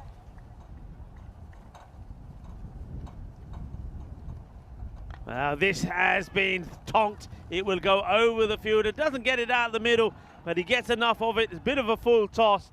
And Bilal Zalmai makes sure that it is the batting captain that is victorious in the battle so far. Good hit from him. Just keeps the scoreboard ticking at a healthy rate. End off the power play. 44 for 1 as we welcome back Mr. Maximo Vinny-Sandu. Yeah, thanks. Good to be back. That part of the ground is pretty action-packed. We've seen banners taking out players. We've seen boundary ropes attacking players now. We've seen some really high-hit balls. We've seen some real swirlers, haven't we? And yeah, that was a pretty big shot to finish the over. Pretty good power play, 46 on the board after 3. And Vienna Danube, though, if they can just take wickets, you know, you might be able to create a little something, get a little bit ball of momentum going your way. Kaiba Malia, I'd like to see him bowling early. I think that's a good move, even though he ended up getting whacked for a 6 last ball. This is Miralikel, who's going to come on to bowl over number 4. 5 outfielders allowed from this point forward. They've got the rate under control, though, at the moment, don't they? Got it back down under 10. Yeah, Hasibullah Miralikel. It's down the leg side. What a lovely shot this is from Basir Khan. He picks the line early. He knows it's on the leg side, gets into a beautiful position, and how well he executes this. This is a lovely shot, and there's very little bat swing as well. It is all timing and power. Yeah, Basir's a good player. We've seen a fair bit of him here on ECN. And yeah, you can see this is a perfect whip, isn't it? It's kind of a whip with power, isn't it? We've seen him playing for Austria. We've seen him playing for Cricket CC in the past, and he was playing for Dornstadt last time I saw him here in Austria. Anyway, this is going to go as well. And that poor fielder, he just fetched it. Now somebody's going to have to go get it again, because that one's off into the field of dreams. And right now, the way these two are batting, they're making this target look small. Yeah, 6 and 6 first 2 deliveries. He can't bowl it at his legs. And he's going to learn that the hard way. And, well, Yusuf Zia is in the field trying to find where that one went. And I think they're going to just call him back, say, hey, come on back, never mind. We'll get another. It's going to have to be a pretty new one. So, it's got to get this right pretty early, Raquel. It's tough to know where to bowl today. I mean, you would go full, they can drive you down the ground. If you go short, they'd pull you to the right of screen out the ground. Good luck. Oh, that's better. Getting it on the line of the stumps. Doesn't mean that Basir plays any differently. He's still looking to go big. Still going to miss. I suppose the thing here is you can get carried away as a batter as well. So there's a point where you push it too far. And that's an example of Basir. Yeah, just targeting the leg side exclusively, even though there's 3 outfielders guarding it, 4 really. And this one is another one that will go adios. It is big bowl. Bowl. Shaka Lagya. Yeah, well, I suppose 50%'s all right. If you miss one, he hits the next one. He hits it miles again. Smart batting. The wind is everything. I remember playing in Perth. There was a very famous breeze called the Fremantle Doctor, which comes from one direction. And so you'd have different strategies about the shots you were playing, depending on which end you were batting from. Anyway, very, very composed at the moment. Basir 19 off the first 6 balls he faces. 3 sixes in this over. Mirakel has to get the ball outside the off stick. Basir Khan has already shown his strength on anything that's short down leg. Better, fuller delivery, gets well respected. Now take the single. Hey, while you've been away, I've done some redecorating. Yeah, bit of duct tape around the place. Duct tape. Smart. Laptop has been duct taped down, and the router and a few other things. Well, that's going to get a test, that duct tape. Yeah, it will. Oh, well, no duct tape's going to help this, because this is another biggie. And this time he goes big over cow corner, 6 more. And that's 6 number 4 in the over. Basir has taken Mirakel to the sword. And a little bit of carnage out there in the middle.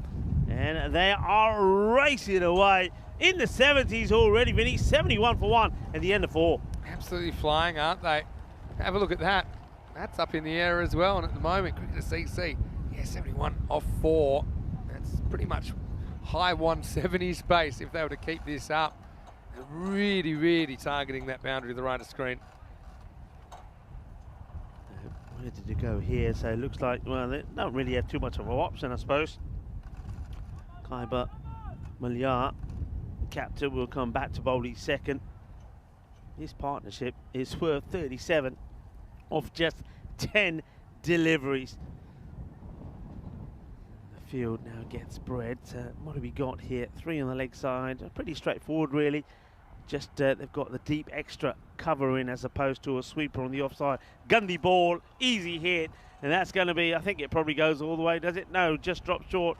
It's 4 more. That's a bad delivery, and as soon as it gets bowled, you can see that the man in front of us here, Abdullah Mirakel, just looks away in disgust as he knows that's a bad one from his captain. Yeah, but how about you? Mally is the man. I'm okay at the moment. Stick you down? I'm catching my stuff when it blows off.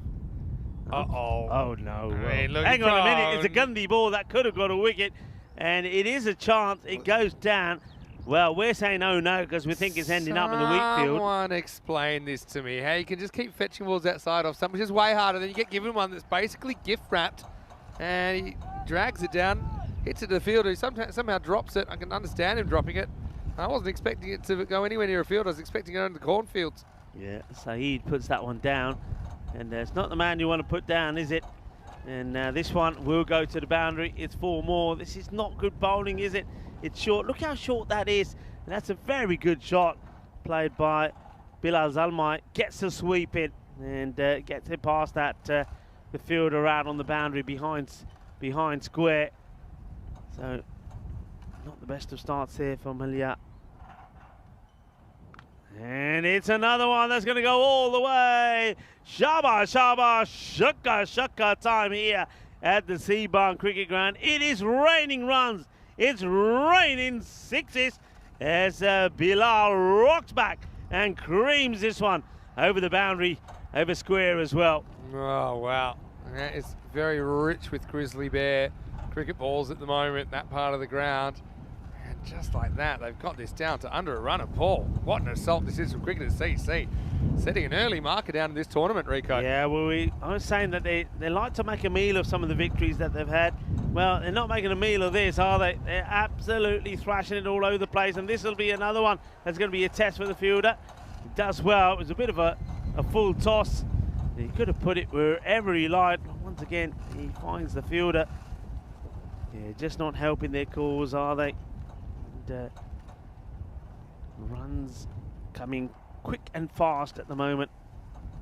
Cricketer CC 87 as we get to the halfway point. This one is just defensively played out by Basir Khan. He's quite happy not to give his wicket away. He thinks, okay, thanks Skip, we've got enough from you already, thank you very much. And well, let's take a look at this. And I mentioned that Group F for me is going to be pretty exciting. And Group E, well, England are in that one. That's going to be an interesting one with Romania. That's going to be super interesting. Yeah, I mean, Romania looked good to me on the weekend. They're trying to professionalise their game a bit. We've just been to Cyprus as well. Yeah. We know there's some big hitters there. Switzerland, don't count them out. I mean, we'll be back for ECS cricket this year, and it'll be just before the ECC as well, probably 1, 2 or 3 series before that. So, I mean, they'll have a good idea of how to pick their side. Yeah. And look, Malta, I mean, they're 4 teams that are pretty evenly matched, I think. England 11 will be favourites in that Group E, but we also know England 11, they were slow starters last time, losing their first 4 games. So, should be interesting. And also, England, Malta and Cyprus in the one group. And they have a bit of history. England has history with most countries actually in the world. But anyway, bouncer from Amin to get going here in the 6th. That was a spicy one. Yeah, short delivery. It's going to be one for the over. So it does go over the stump, so no issue of it being a quarter wide. The bowler just being told, can't bowl another one of those. Amin was good with the bat. And this one has been walloped. Adios, pelota. Esa pelota no va. Esa pelota va por arriba. Qué grande, qué guay. 6 carreras más. Yeah, you know what I would love to see, and we're talking about maybe bringing a bonus point system where if you chase the runs in 7 overs, you get a bonus point. And you wouldn't think 115 would be one of those games you might lose your point. But the way things are going here, I mean, instead of 28 of 29, that would make it 28 off 11. Yeah. And so that's something we're considering, just working out the logistics at the moment. And he wants to get funky, but he might give his wicket away. Oh, it's another catch that gets put down. Oh dear, oh dear. Well, he wants to go funky. He goes the reverse malarkey, and he finds the fielder who puts the catch down. Into the teeth of the breeze as well. I mean, it's just a shot that when you're getting bored with everything becoming too easy, you try that. And he actually hit it so far. And then this one's going to be a test for the fielder. He does very well, gets one hand onto it, keeps it in the field of play. They'll just settle for the single. Well, Bilal will. You can see that Basir was quite happy to get back to the strike. Yeah, I mean, they've let themselves down here a lot, haven't they? They haven't bowled particularly well. They've bowled short, but the chances they've still had, they haven't taken them. And as a result of that, it looks like they're going to get a bit of a thumping here. Just 20 runs required in 26 deliveries. Yeah, it does look that way. Hard to defend the boundaries. These balls are really flying, aren't they? That's where you think you need to be. I don't think bowlers have had any real consistent plans today. It's been tough to make them because everything's been going. Well, take the single here. So the strike handed, well, I was going to say handed back to, but that was the end of the over. So in fact, it will be Bilal, the captain, who hold on to the strike. He moves on to 36. And the score 96 for 1 at the end of 6. There we with this scorecard. I mean, everyone's scoring quickly. That's the thing. And look who hasn't even batted yet. Marcus Almite, who hit 26 off the last over, the last 5 balls really the other night. Then you got Shadnan Khan, you got Sadran. I mean, Yeah, you got some good batters there. really good batting in there. Yeah, and Shadnan, we've seen the best of Shadnan, haven't we, here? And hasn't really quite clicked yet when we saw him on day one. He made some starts but didn't go on to hit big. And talking of hitting big, this is humongous. Is another big 6, another short delivery. Rahman comes into the attack. I don't know what is it about short deliveries today. You can see most batters are putting these away. Yeah. They're wind assisted, but batters still, we saw a lot of good Yorker length deliveries yesterday, but today it's the short stuff and the batters are milking it. I think it might kind of be to do with the fact they're running into the wind, and so you're just dragging it down. But yeah, 100 up. Hasn't been a very attacking strategy at all. There's another one, but that's hard to hit. Probably going to be a wide. It's too short. And well, now that means he can't bowl another one of those. You can just see the body language of the wicketkeeper, Zaid Michel, that basically says it all. And, well, I think he sees the batter charging, so bangs it in. But, well, okay, what next? Drilled hard, 4 runs. Nobody's stopping that. That's a delightful shot. And a few people in the chat saying that Bilal Zalmai means business this year. He certainly does. Remember the first time that we saw him in match number 1, he batted superbly well. Not only did he bat well, but before he batted, he took 3 for 11, and then he was 67 not out of 24 deliveries in that player of the match performance. And he's turning on the style again here, as he now is, well, 1 big hit away from half century, and this one will do it. That's 4 runs. That will bring up his 50. Very well batted, and that comes up in 15 deliveries. Wow. What a good knock this is. And well, I like the way he does it here as well. Look, he shows all the cards and says, this is what I'm going to do, bowler. What are you going to do about it? And the bowler, well, wants to go full and straight. He can't. It's slightly short and gets whipped away. Brilliant knock. Ball badaya. Zalmainu, apni 50, puri galli. It's been a masterclass. He's 1 step ahead, isn't he? I didn't mind the approach to go for the stumps there. He just didn't quite get it as a Yorker. And this one's up in the air. Is it catchable? No, it's not. It's going to be 6 more. Balle. Sare bolo shaba ginna sona rabane tenno banaya. Bilal Zalmi just keeps going bigger and stronger. He is tearing them apart, or he's actually torn them apart. Absolutely fantastic. What a way to do it. What a victory. And the captain leads the way. Congratulations to him. 56 not out of just 16 deliveries. Absolutely brilliant. And I tell you what, not only are they returning back to the top of the table, but remember I said that they were on level points with Donstad, but Donstad had a better net rate than them. Well, that might change after that. That was a sensational victory. Well, they gave them a bit of a battering. Remember what's up next? Well, Cricketer CC, they're going to stay on the field of play. Grass Cricket Academy will be watching this and thinking, okay, we know we got a very, very tough match ahead of us, as Cricketer CC are looking to make it 5 out of 5. Yeah, they are, and that was an absolute demolition job, wasn't it? They end up doing it 20 balls to spare. They would have got the bonus point if it was on offer, and I really don't know where to start. Cricketer CC, scary thing is, if you took the next 3 instead of the 3 that batted, they could probably do the same thing. They do look like the team to beat so far.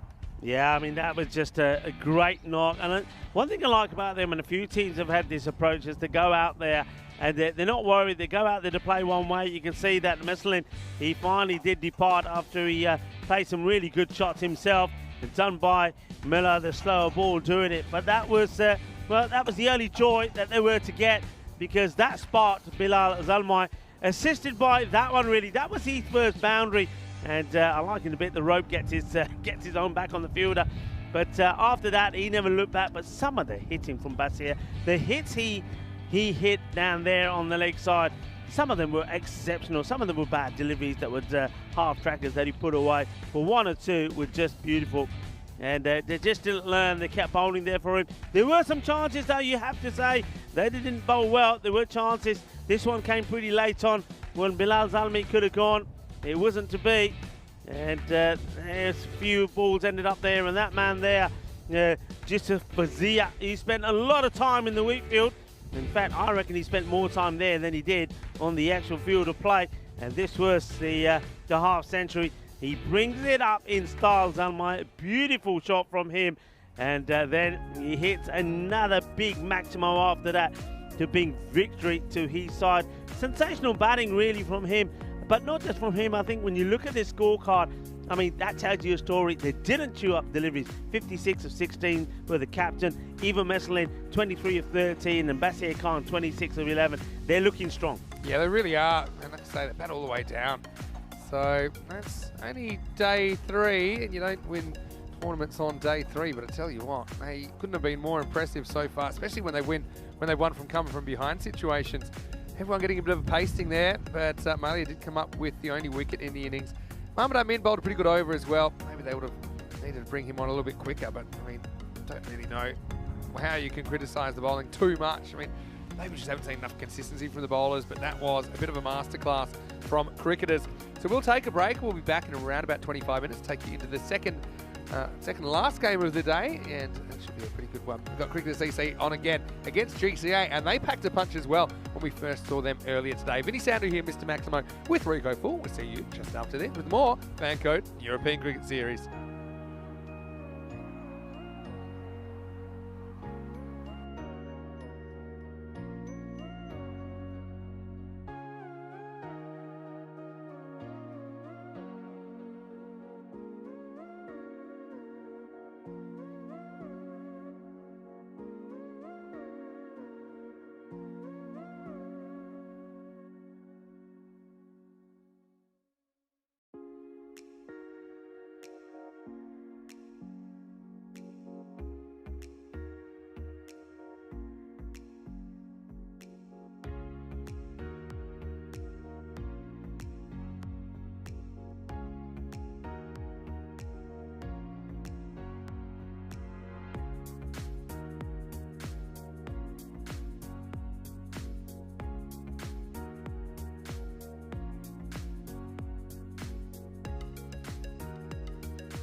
The European Cricket Series is proudly brought to you by HCL Software, Fan Code, and Grizzly Bear Sports. Hello, welcome back to Vienna on a very windy day. Well, it's windy every day here, I think. Every day I've been here. Now, it is time for the fourth match of the day. So still two T10 contests to come today on the European Cricket Network. So now should be an interesting one. We've got Cricketer CC taking on Graz Cricket Academy. Now, both these teams have shown they do pack a punch, especially with the batting. Let's see what happens at the coin toss. A little bit earlier, Tyrone Peters was with the two captains out in the middle. Guard in the call. Tails is the call. I think it could be a tails. Yes, it's Stay in your box. Oh, sorry. Sorry. What do you decide to do? So we are gonna ball first.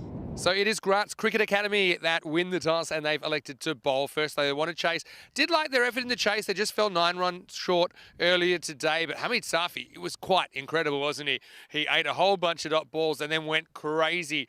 But it wasn't enough to get them over the line, but showed that they had the right attitude. I think they do bat to 6. We see that at least. So a nice opportunity for them to show what they can do. But they are running into a Cricketer CC outfit that's looked really strong so far. We know they've got a lot of dynamic players over their own. But I do think it'll be interesting to see Cricketer CC batting first and what happens when they don't have that target when they are batting first, because it's been a while since we've seen that. Well, I'm going to look for some more Grizzly Bear cricket balls in this really, really long vegetation. But let's go over to the commentary Xbox. Well, it's not really a box anymore because there's nothing there except a desk. Hopefully all my stuff's intact, Rico. I can tell you the news from the toss in match 14 is that GCA, they've won the toss. They're going to bowl first. Thank you very much. And, well, Maximo giving us the intro from the wheat field there. Watch out for some of the snakes in there, Maximo. And, well, I like Jerome Peters at the coin toss as well, who reminds me of my old headmaster. Get inside the box. Yes, sir. Sorry, sir. Yeah, okay. I like that. And, well, I'm also liking the result of that because we're going to see the Cricketer CC.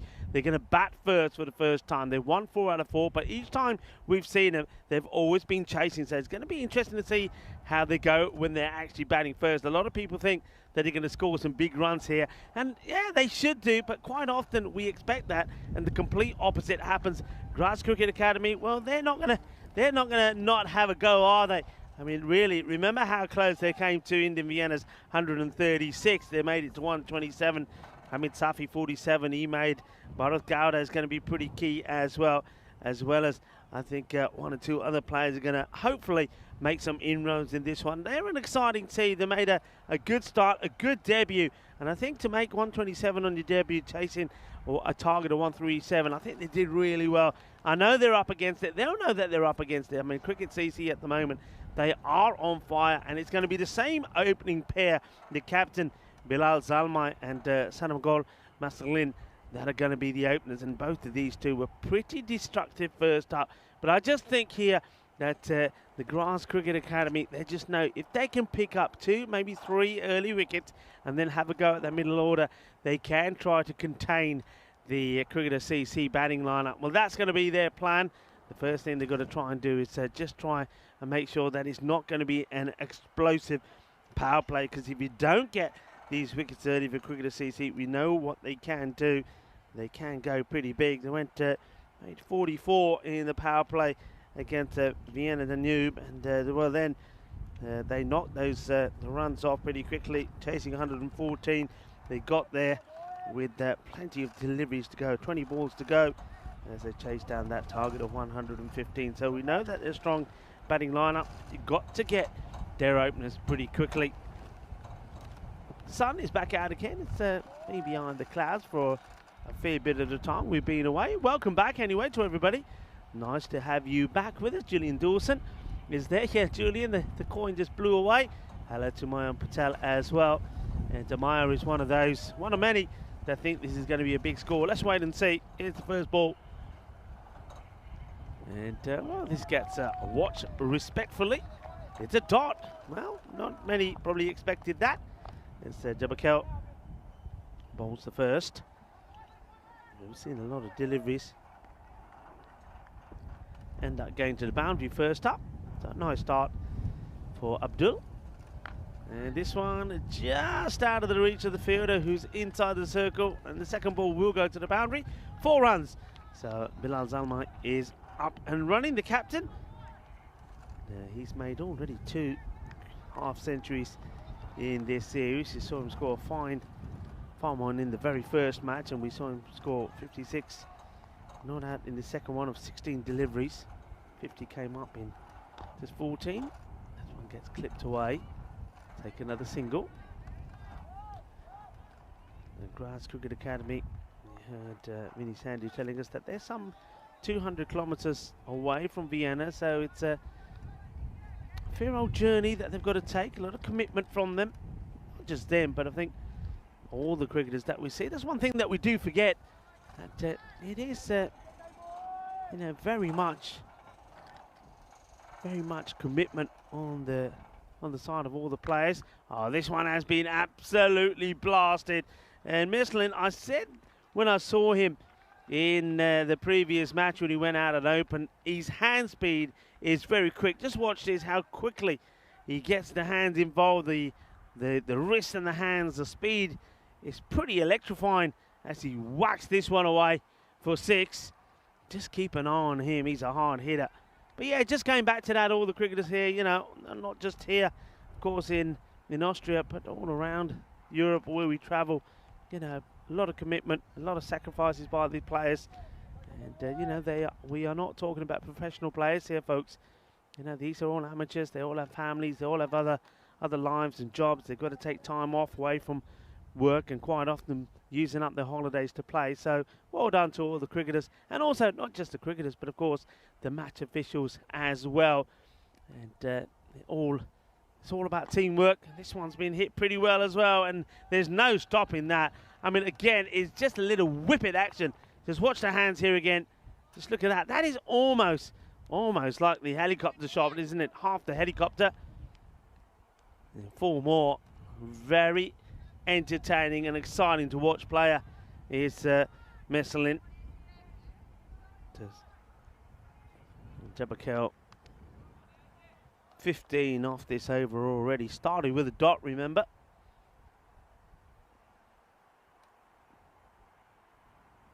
Short, and this will be another boundary. So it's going to be 19 off the over.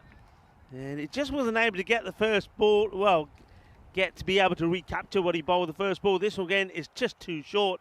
He can't bowl there to batters with this sort of powerful strength. We've seen a lot of short deliveries today. I don't know whether it's got anything to do with the weather, the wind, where bowlers have struggled to get the ball up there. 122 to 103 in favour of Cricketer CC. Cricketer CC, I mean, look, runs for 127 against 103. They have been on fire. And you see there, not bad from Graz Cricket Academy, 127 to 136. That, of course, is based on the one match that they've played so far. So 19 off the first. There's Durrani coming on to bowl over number 2. This is a lovely shot through the covers. And now it's the captain's turn, Zalmai, to play this one. And Sam Williams in the action there, part of the European Cricket Network crew. And hello to him, as well as Michael Guntaleka, Nilkesh Patel, Max Bai, Stefan Gooch. All working hard and working well behind the scenes there, along with Tyrone Peters, who's part of the umpiring crew here, the match officials.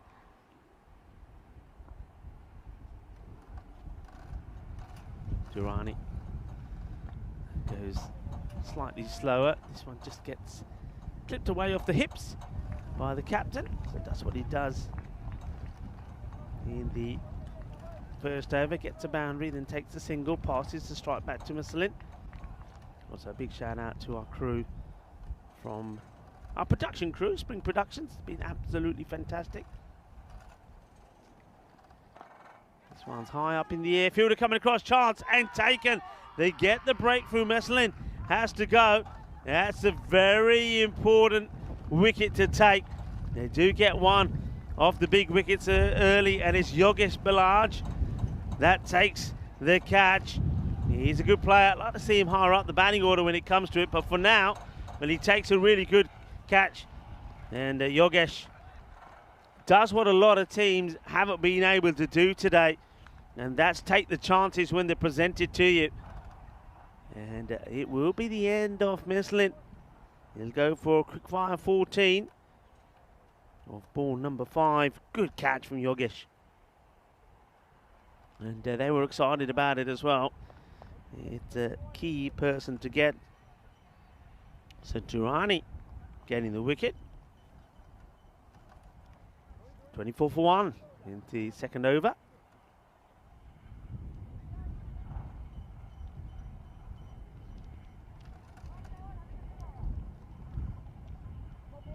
Production crew here, of course, Elsa, Kunurs and Karina. Karina up in the tower now, doing the afternoon session.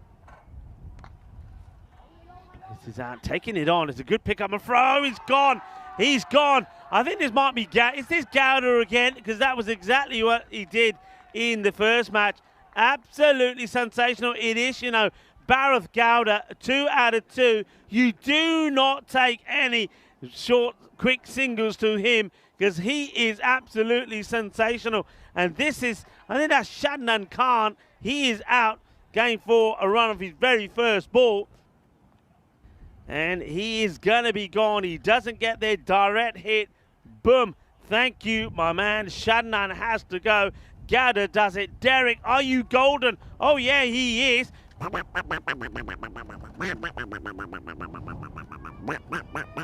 Shadnan Khan, well, he thinks he's finally going to get an opportunity to bat, and he's only out there for 1 ball. He wants to get off the mark. He takes on Gowda, but Gowda is not a man to mess with. Knocks him over. Absolutely brilliant. And he just goes to underline that the first time he did it was no fluke.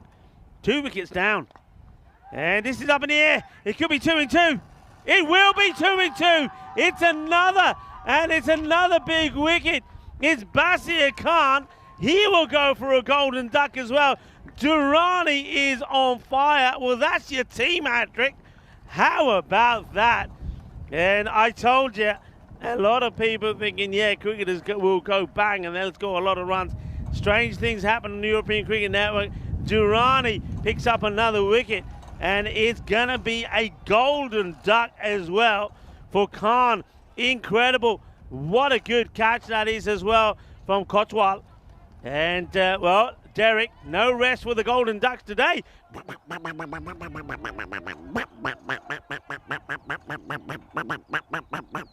Well, how about that? It's all happening out there at the moment. Incredible scenes. Absolutely incredible scenes. Well, in fact, that was... actually, that was, of course, Bilal that was that, because it was the run out, so he was on strike, but still, hat-trick delivery. And it just gets played out. Incredible scene. So, beg your pardon, it wasn't getting too excited. It wasn't the new batter that was out. It was Bilal, because, of course, forget Shadnan Khan run out, going to the non-strikers. Then, well, what an over that was. Incredible stuff. We're just waiting for the scores to update. So much stuff happening so quickly. And just have a look at this verse before we update you on the scores. Cricketer CC, they have taken top spot with that thumping victory over Vienna Danube. But now here in a spot of bother, you have to say, against Grass Cricket Academy, who making their debut. Well, they made a fine debut in a very close match against Indian Vienna, and now looking to get the first points on the board. Just don't have to wait as everything gets sorted out by the scorers. What we can tell you is that it is 3 wickets down. Shadnan Khan, of course, was run out of his very first ball, and then it was Bilal Zalmay who was then out very next ball, going for a big shot. And that means that we've got Basir out there, Basir Khan. There's the engine room, where they're trying to get it all sorted out at the moment. Thumbs up now for the bowler. I think we can continue. So we've got Bill Basir, who was going to be the batter now, going to be on strike. He's been joined out there by Jaweed Zadran.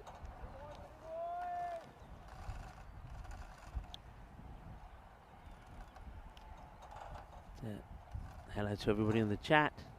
And Maya Patel saying Golden Derek. He's saying Golden Derek for 10. Yeah, I know, it all got a bit crazy. course, it wasn't a golden Derek, because that was actually Bilal Zalmi. So we'll take Derek back. Can we get Derek back?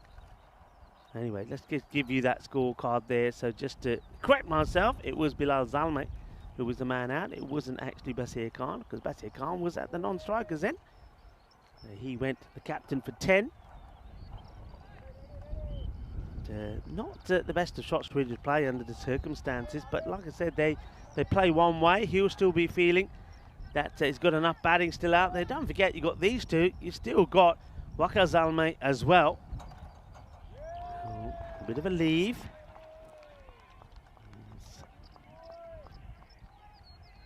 Get the scores now updated. And Kotwal is coming on to bowl, and he took the very good catch. We'll take the single. Yeah, Cotwell was the man who held on to the catch to get rid of Zelmai. What an over that was though from Durrani. 2 for 5 was the run out in that over as well. Short, and he's pulled this. Here we go all the way. Manos arriba, arbitro. Porque eso es 6 carreras. And just rocks back. That's the MJ. Oh, the swivel. As this one goes all the way as well. So, as I said, they're not going to shy away from the attacking philosophy. It's the way they play.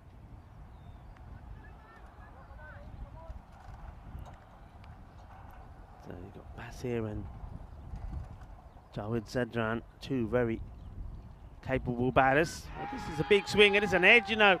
He is gone. There's another one. So Kotwal picks up the wicket. It's a good catch taken by the keeper. So Hamid Hamidi makes no mistakes with this one. So another one goes, and it's Jawed Zadran who, well, hits a biggie, hits a big 6 and then departs. I don't think it's the first time that he's done that. So he'll go for 6. 6 of 3 deliveries.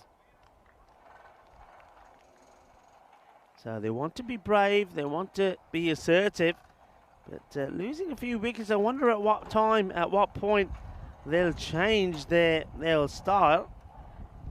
So Kotwal in the action now. Hamidi takes a good catch.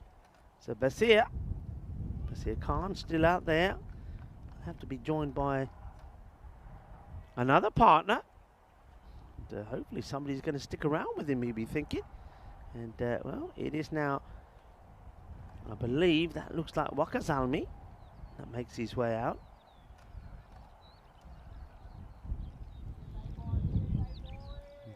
Kotwal has a look around.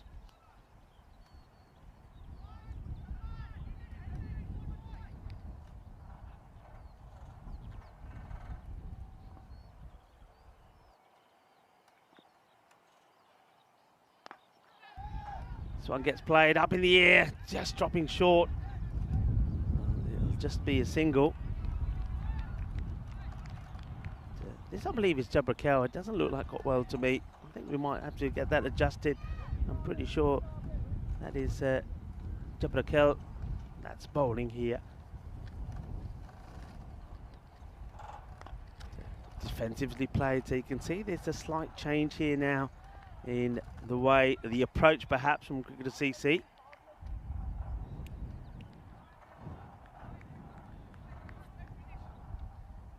So that is the end of the over. So the power play is now complete.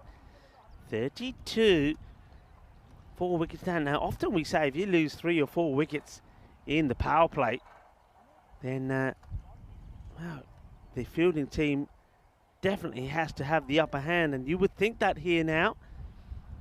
And well, a lot of people, Dave was saying the scoring hasn't slowed down with it. I think they're looking now to really think about things a little and think, right, okay, you know, maybe now with 4 wickets already in the shed, we perhaps have to be a little bit more careful. And sliced up, there's no third man back, so the chase is on. And though the chase is hard from Absal, of course it's the Kafi Kitty, but Jokala, yeah, 4 runs. A big swing.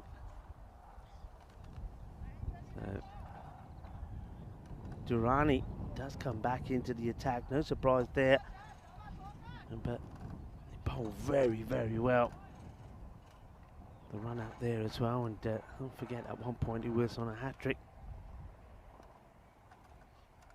And he comes again, and this, well, hits into the ground. No run there. The non-striker Basir thinking of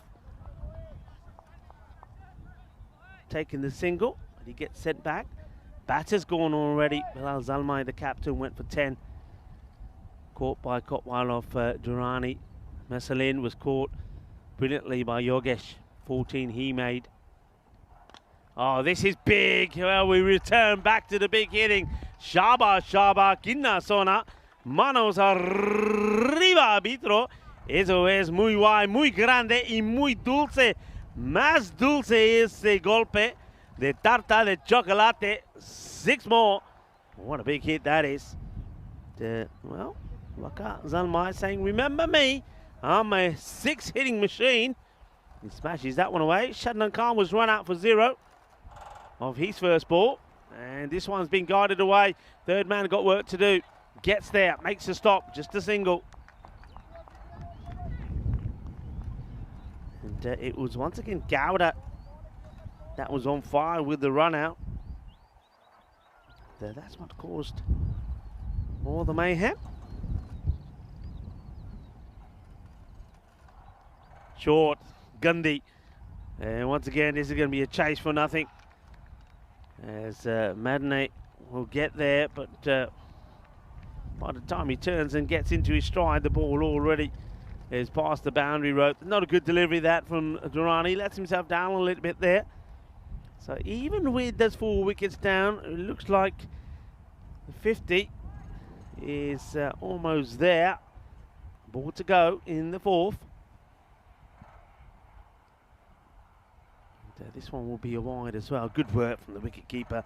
Hamidi does well.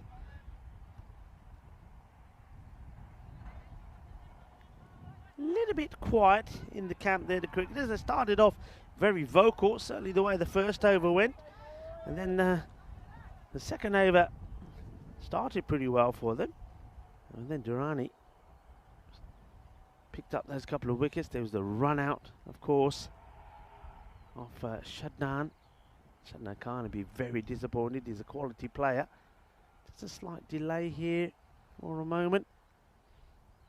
As I think they're just a few updates need to be made as the score is trying to catch up, and it gives me an opportunity to welcome back to a sunny little position out here in the countryside to Mr. Maximo Vinny Sandhu. Thank you very much. Yeah, we're loving our time here. I mean, look, it's pretty open.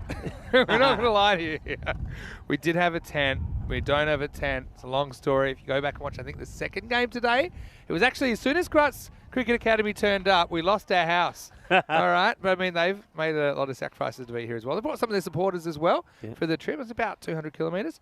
Here's the good news. We're back on deck, and Durrani gets one up. They push and run. Well, this is one guy you might not want to run to, Bharat Gowda. What about his 2 direct hit run outs? They've both been top class today.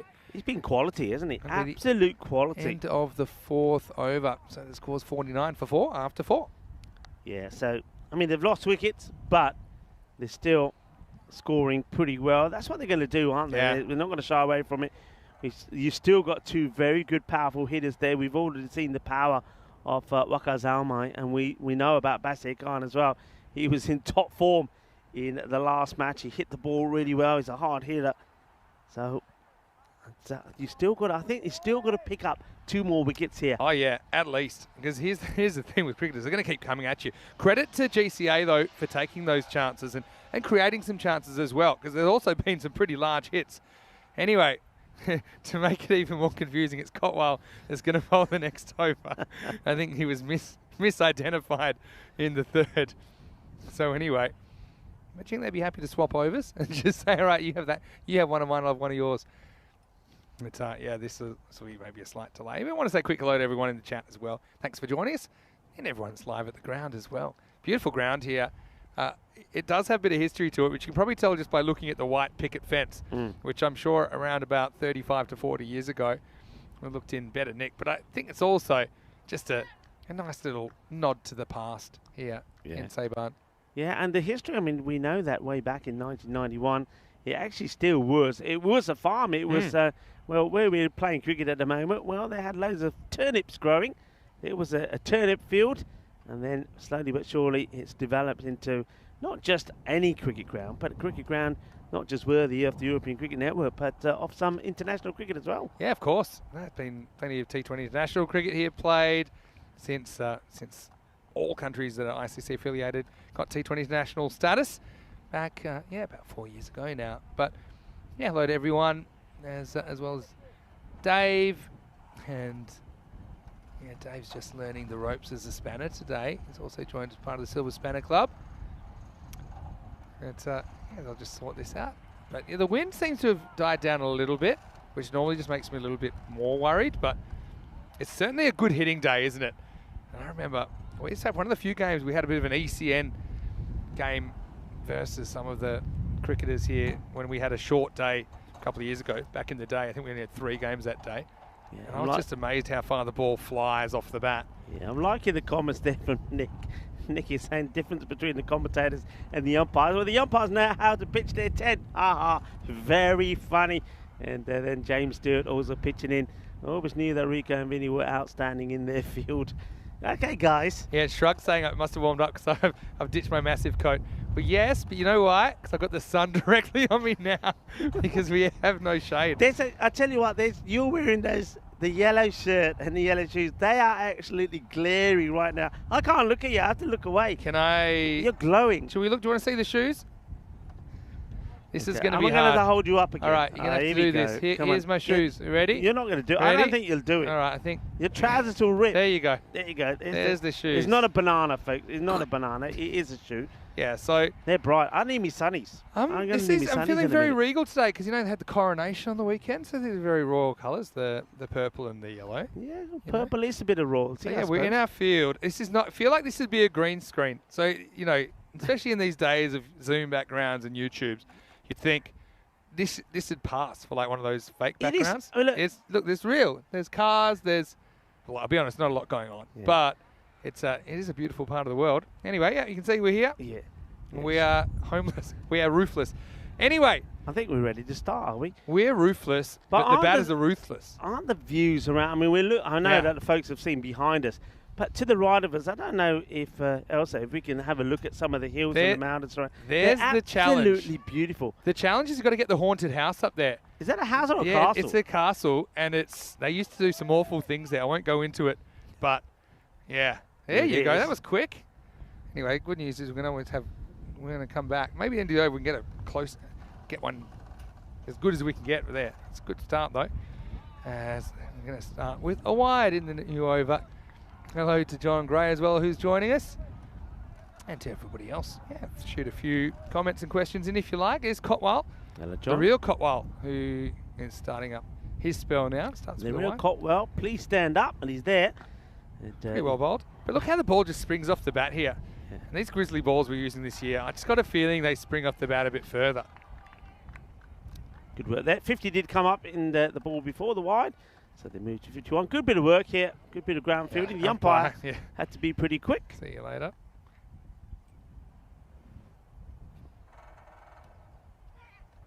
Yeah, well bowled.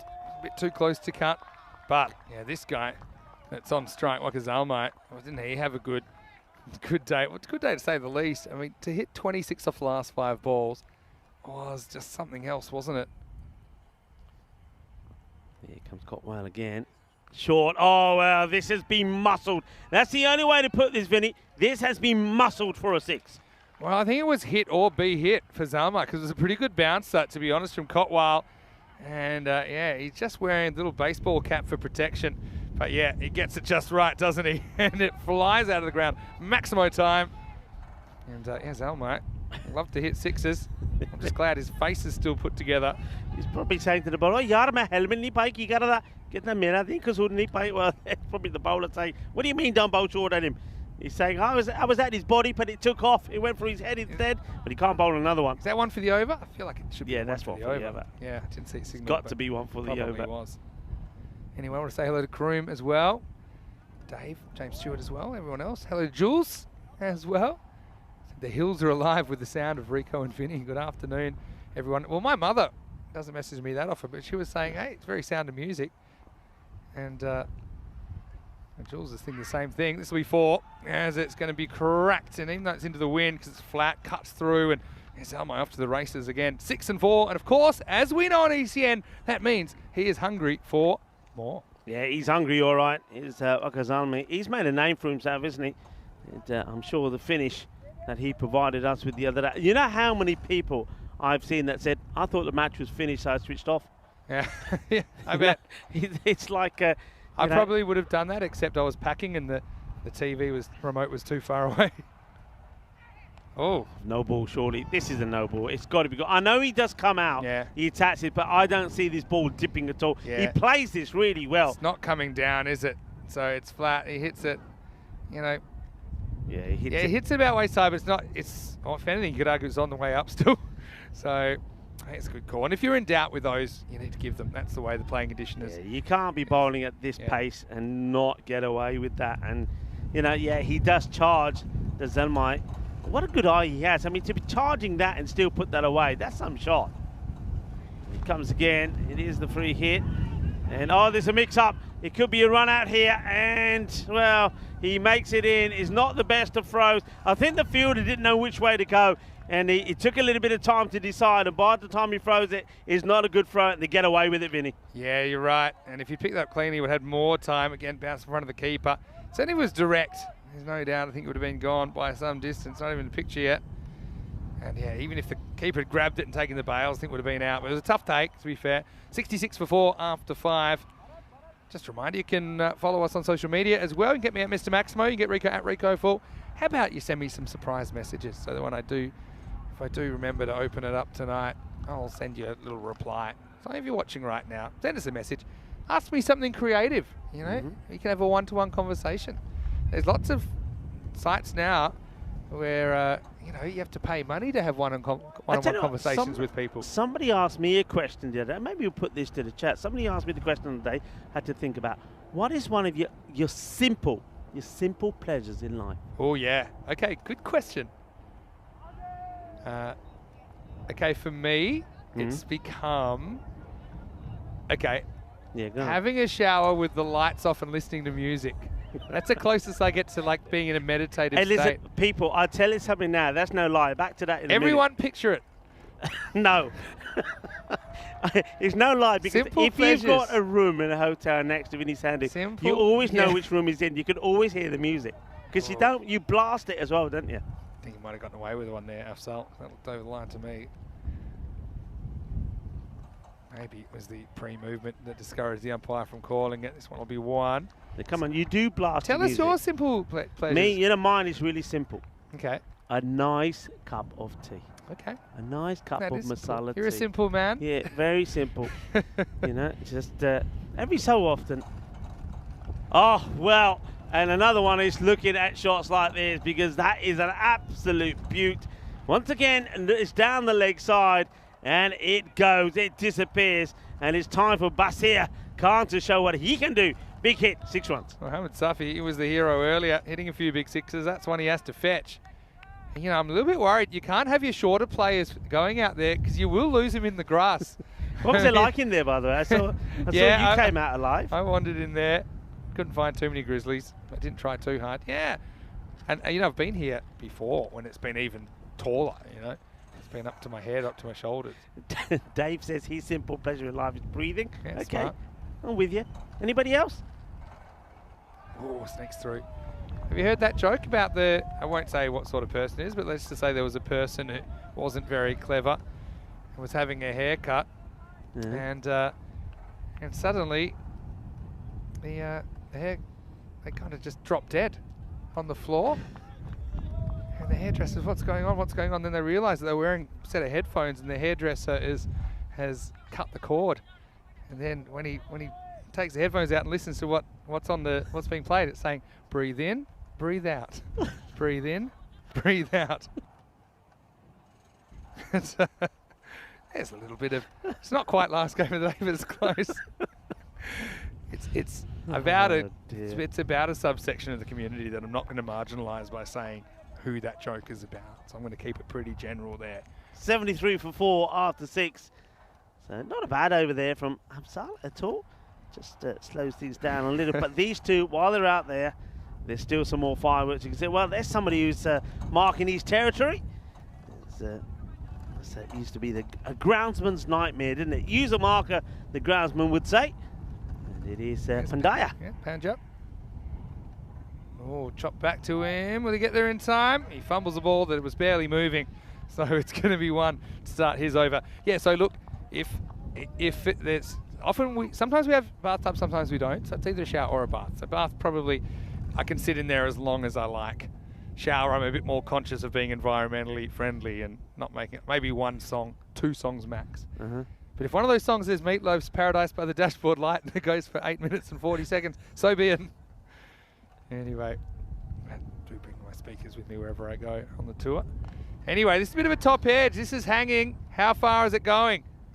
Well, straight through the fielder's hands. And remember, Graz had a few problems seeing on this ground earlier. Now they might get an overthrow. They won't. And remember, there were a couple that weren't even attempted before because they were lost in the clouds. This one, he kind of gets there, but doesn't look too confident. Doesn't get the middle of the hands anywhere near it. Yeah, Safi drops. That's it, can't. And, well, that one can come back and haunt you. It certainly can, you know. You don't want to drop players like that. Here's the next one from Panja. Pretty good ball. Pretty good shot, though. Throws the hands at it. Zalmai is a machine, isn't he? He's just a boundary-hitting machine. You better get him soon, or this is going to get out of control. You know, if you thought he was just an out-and-out slugger and that 26 that he hit to win, if the 10th over the other night was a fluke, when it weren't, and he's showing that here because, I mean, in that occasion, he hit 2 big sixes straight down the ground. Here, he's played shots so far all around the ground. It's been a very good knock from him and intelligent as well. Well, this is up, and not quite clearing the fielder. Good luck. He catches it. Oh, that's nice work. And I tell you what, he had plenty of time to think about that. And that's Abdullah Kotwal that takes the catch. It was kind of blowing towards him. He just kind of moonwalked back out of the infield slightly. I'd love to get hang time on this. 4, 5, 6. That's almost a 7-second hang job there. And Kotwal does well, loses the cap, but keeps the ball. And that will be the 5th wicket to fall. Zalmai, they do get him. They get him before he can do any more damage. The score now is 79 for 5. Very good catch. From the moment that went up in the air, he didn't look like he was going to drop it. One, he wanted it. And Kotwal, he's already shown us today he's a good catcher. He's backpedaling, but his head is perfectly still. His eyes are on the ball, and he takes a very good and very important catch because that's one man that you want to send back, and they do. 79 for 5, big wicket. And the breakthrough from Pandya. Yeah, keep those simple pleasures coming. I'll read a few more out in a sec. Pretty well bowled, full, clipped away. It'll take some stopping, and well, unfortunately, it won't be stopped. So very well timed shot. That's Bashir Ahmed.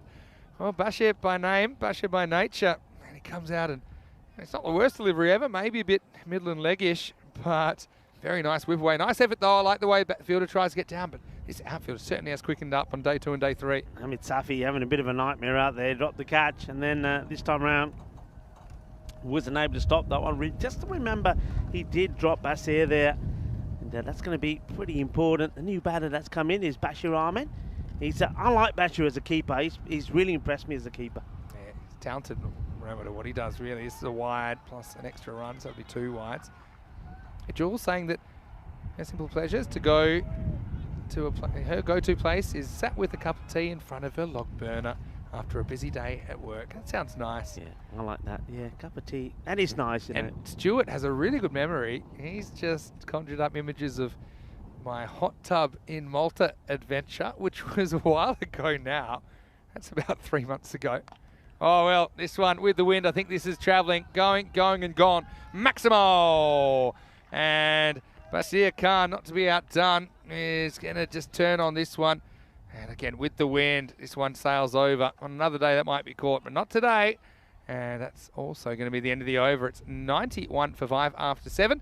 Let's have a look at what's coming up. And I said this earlier, Rico, I know you're at lunch, so this I'm going to take you 2 weeks by 2 weeks through the rest of the year. Ready? Go on. Austria, Bulgaria, Sweden, Romania, Hungary, the Czech Republic, Switzerland, Germany, Dresden, Germany, Krefeld, Rome.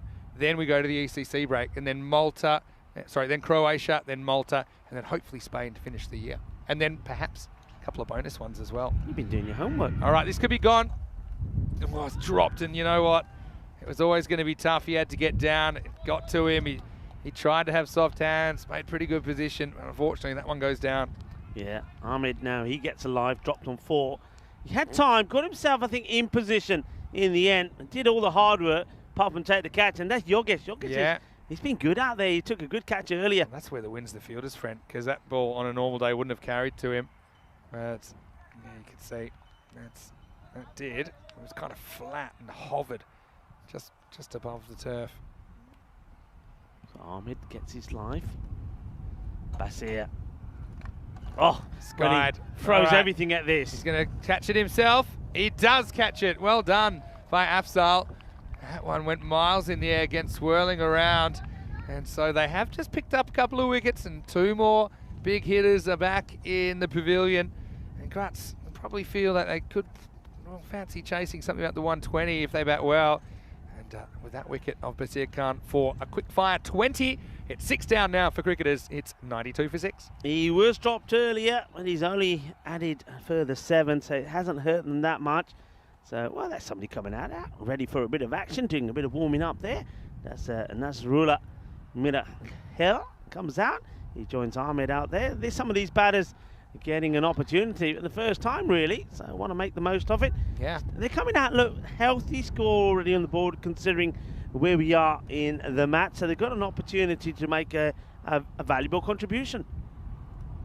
Yeah, these lower order batters won't see this as a crisis. They'll see it as an opportunity, because they want to show what they can do.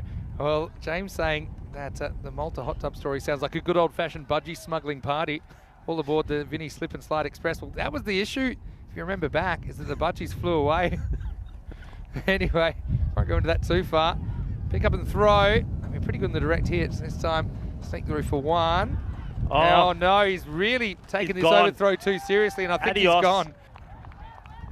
Well, let's talk through this one. He was determined to go, Mirakel, even though he was going to the quote-unquote danger end.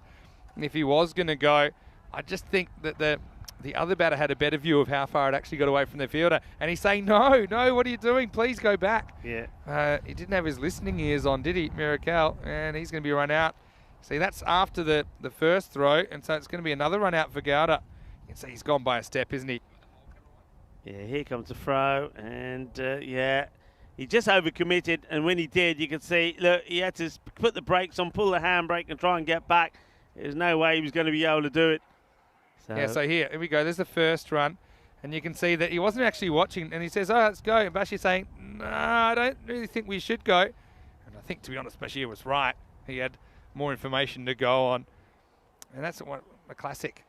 It's unclear whose call it is. I mean, technically, it's probably number 17's call there, Mirakel, but yeah, it's one of those heads-up situations because it's an overthrow, potential overthrow. So that was really a wicket from nothing. 94 for 7 now. Yeah, they just keep picking away at them. So Shah Bagzal is in now, and he throws everything at this one, but can't get it past the bowler. Into the over. So 8 overs down. It's 94 for 7.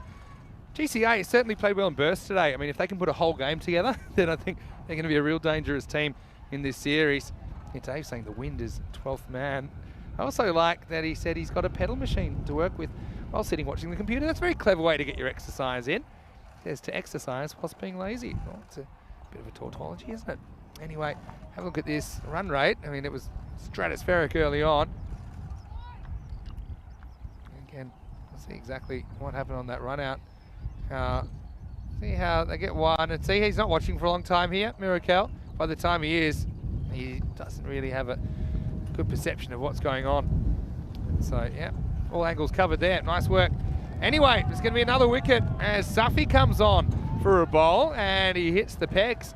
So what a nice bit of bowling that is. So Cricketers CC, we know, like I said earlier, they're loose cannons, and sometimes the cannons all go off, and sometimes they just turn on each other. Right now, it's 94 for 8. Yeah, I mean, I have to admit, I'm very surprised that that Hamid Safi didn't bowl earlier. He opened the bowling last time in the last match, and he took 2 for 14. He was an outstanding bowler. He's only going to get this one over, and well, he starts with a wicket straight away. So I'm not really sure what the strategy or the planning is here.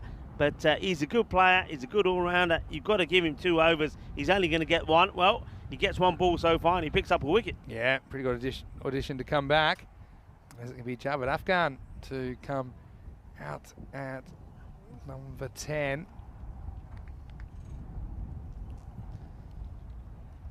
And he's facing up to Safi. Gets this pretty straight as well. Push, and no run. So I was going to say this is where you might be a bit more careful looking after your wickets. I don't think that'll be the approach. I still think they'll feel if they can get, say, what's that? 10 balls to go. If they can get 15, get up to set 110 with their bowling, I think they'll feel like they can defend that. Cut away. This will be a long chase, but a good chase by the outfielder. Keeps it to 1. So their fielding's been mostly good, I think, GCR. Okay, a couple of catches gone down, but you're going to expect that in these conditions also. Don't know how often they would play here at Sabine, bearing in mind that they are really working on their cricket in Graz, which is a separate city. No catch has gone down, though. It has cost them too much. The most that I can see that it cost them was when Bassir was dropped, and he dropped on 13, went and made 20. So it's 7 runs on other occasions. Only cost them 1 run when Ahmed was dropped. So in that sense, it hasn't really cost them. So they've been fortunate that way. And I think this is, I mean, it's been up and down this match. It started well in favour of Cricketer CC, and then we saw that Grass came back into it brilliantly. And then we saw that little knock there, didn't we, from Waka Zalmay, once again 33 of 16. And, well, this is a wide, that won't help. 33 of 16 he made. And while Bassir Khan was out there, you thought, well, maybe they could once again get them to that 120, even a 130 score, because they had plenty of time. But now you just think if they bowl well here and finish well in Grass Cricket Academy, they could keep this to under 110, and that would be a real result. I mean, if they're really good, they could go bang, bang and keep them under 100. I mean, they're just 2 wickets away. And how's that miss? I think, does that hit the stumps? No, it's just missed. So close. I thought for a second that it knocked the bail off, unless I'm seeing things. No, well, it can't have, because it missed the stumps. But I thought it might have just nudged the base. Anyway, fantastic bit of bowling, full and straight. I mean, if they don't want to open with him, he's a good closer. You can already see that he's got those skills. Can bowl 8 and 10. And this is sliced away, up in the air, catching opportunity and taken. So there's the 9th wicket, and it's going to be Shabazz that goes for a duck. And Safi gets 2 in the over. He bookends the 9th with wickets. He takes 2 for 2. And Cricketers on the back foot now, 96 for 9. Yeah, Yogesh, well done. He goes back to catching them. He's caught 2 and dropped 1, but makes no mistake this time. Makes up the ground. This time does get himself into a good position and wraps those fingers around the ball. There's going to be another welcome from Derek. As he's going to go for a duck. So now in danger with 6 balls to go, being bowled out. I was saying maybe 110. Well, you said it. They may not even get to 100. 96 for 9. Yeah, well, can they maybe get a couple of big hits last over, still get it to 110? I mean, they take anything now, maybe just to make sure they get over the 100, that psychological number. Anyway, will be last over to come. Bowling figures, yeah, well, bit of a mixed bag. Expect that, but the fact that Safi will only get one over is probably a bit crazy. And here we go with last over, and it's Bhargav Pandya. First ball's kept out. Yeah, that's why, just looking at the bowling, who's bowled 2 already? They have bowled, I suppose, 3 bowlers out before they've given Safi an over. I'd love to see maybe he gets 1 over, and then you can decide who you want to get the second. Yeah, he's bowled an over that's too good to not get another. Admittedly bowling at the lower order, but he had the control, didn't he? Well, not every bowler has. It's not a bad shot. And outfielder should pick it up and does. Just a single. Yeah, I mean, he just bowled so well in the last match. It's just incredible that he doesn't get the 2 overs. Picked up 2 wickets as well, and he's going to be key with the bat as well. Safi, don't forget the way that he blazed the ball all over the place. Okay, Pandya closing things up here. There you go. It's up. It's in the end. It's gone. So there you go. They won't get the 100 at all in the end. It's a golden duck for Alakel. And a nice catch taken. Gowda's been prowling around there. He's led his team well. You know, Yeah. if you look at that innings, I mean, cricketers CC, they're going to hit a lot of big shots, but they're also going to give you opportunities. And I think the classic thing there was that they took plenty of those opportunities. Okay, not all, but that's a good example, isn't it? And Gowda's been good though. Gowda's hasn't he? been great, creating the run out in there, you know, just kind of cutting it off at the stem in a lot of innings. So it's going to be a golden for Alakel to finish the innings. And Cricketers CC are bowled out for 97. They leave 3 balls on the table. So yeah, I mean, GCA, imagine if they could knock off a team that's 4-0 on top of the table for their first win in ECN. We'll find out after the break. Yeah, well, a lot of people, as we get ready for the highlights, we're talking about Cricketers CC putting on a big score on the board. Some people were saying 150. Some even touched on the fact they could get 200. But this is the European Cricket Network. It doesn't matter what happens in the match before, what happens there and now. And remember, it's the first time we see them batting first as well. And they don't even get to the 100. It was a good start, a crazy start. We know what they can do. Both dangerous batters with Bilal Zalmi and Ozza Meslin out there. But, well, it was some big hits. But this one, well, that's Yogesh taking the catch of Meslin. They knew that was a biggie. And you can see the celebration. And then was there Shadnan being run out without scoring of his very first ball. Absolutely brilliant from Gowda. He's been sensational. And, well, we see him involved in another run out and a catch as well. Then this was the the team hat-trick. It was Bilal Zalmi then, the captain, who got out the very next ball. And then we saw a bit of a fight back as Basir played some nice shots, but Zadran then had to go as well. And that was a good bit of bowling from Jabakal. He picks up a wicket too. And then, well, somebody had to put something together, and it was Basir Khan and Waka Zalmi who put in a good partnership together. There was an opportunity for a run out there. That one could have been something that really hurt them. But though Waka Zalmi played some outstanding shots. He really did. He played to all parts of the ground, and that's what I liked about his knock.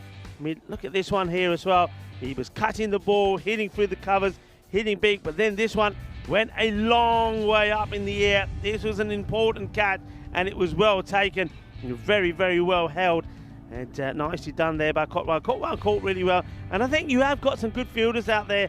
Kotwal and Gowda are going to be very important in the field for Graz Cricket Academy. But, they still needed to remove another strong batter. This one, another one went high up in the air. What a good catch this is as well. Caught and bowled. He wanted it, Afzal himself. He bowled very well, and when you have a look at the bowling figures, he certainly will be one of the pick of the bowlers as well. Then, of course, there was this crazy run out. I mean, I know there was a bit of a misfield there, but you don't run it to Gowda. He's too hot and, well, just running into trouble. And then there was another good bit of bowling. I mean, Safi cannot believe that he comes on only to bowl over number 9 and doesn't get a second over at any part of this play. He picks up 2 wickets. Yogesh makes no mistakes with the catch. And then right towards the end, well, this is the wicket. They were all out without getting to the 197 for 9. Yeah, so I think that sets up a really interesting second half.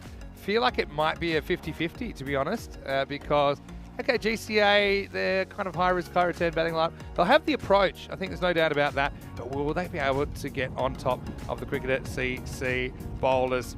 As we look at the scorecard, 33 for Waka Zalmi, but he got out just as it looked like he might whack a half-century and get them well over that 100 mark. 20 for Basir Khan. You see, apart from that, a lot of early exits. Apart from that, you see 2 for Durrani as well as 2 for Pandya. 2 for Safi as well. Only got the 1 over as we talked about, but still it was a good one. 1 each for Abdul Jabbar and Afzal. As we will take a quick break, and when we return, we will have the chase. 98 it will be if GCA are to open their account against the top of the table, Cricketer CC. Vinny Sandu, Mr. Maximo with Rico Full. We'll see you shortly for more Fan Code European Cricket Series.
The European Cricket Series is proudly brought to you by HCL Software, Fan Code, and Grizzly Bear Sports. Hello, cricket lovers, and welcome back. Where the umpires, Arvind and Rajinder, are out there in the middle.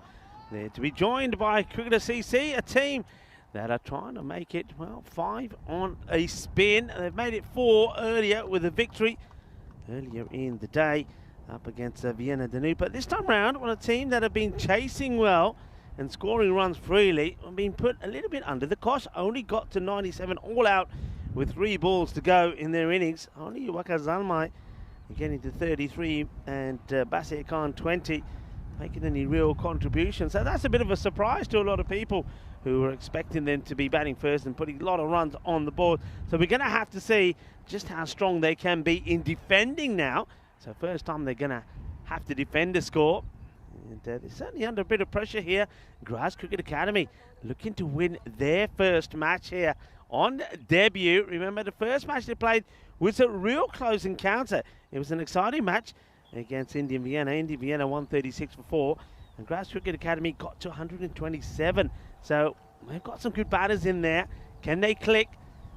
First up, they've got to face Joey Zadran. Fires one through, and it's going to be a wicket, I think, straight away. It is. And what a start this is. First ball. And absolute brilliant. And he's had issues with his radar, hasn't he, in the earlier match? But no such issue here. You need a wicket straight away. And look, who do you turn to? Well, Jawad Sadran, and just skims the stump. Look at the batter, he's standing there. He doesn't really know what happened, and you can see why, because the stumps themselves hardly move. This is where the ball just gives him a little kiss on the way. Look at that, just a little mwah, and lovely jubbly, says Sadran. So that's the first wicket, and they get a breakthrough straight away. Well, when you need quick wickets to win a match, who are you going to call? Was Sadran. And Shazad Afzal was good with the ball. I thought he was one of my pick of the bowlers. He was very economical, picked up 1 wicket, just conceding 10 runs in his 2 overs. But he goes for a first ball golden. And we're going to see Derek the Golden Duck doing a little dance next to the batter. As we're going to see now the captain, Gowda, come out. And Gowda, he's led by example in the field. But now he needs to lead by example out there with the bat. And not the start that he was hoping to get. Great start though. It's all about bowling at the stumps, and that's exactly what Sadran does as he knocks them over.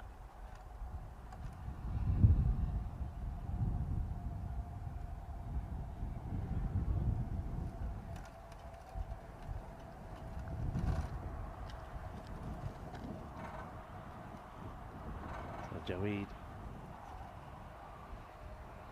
comes again, and there could be 2 in 2, you know. I reckon he may have gone right across. The umpire is not moved.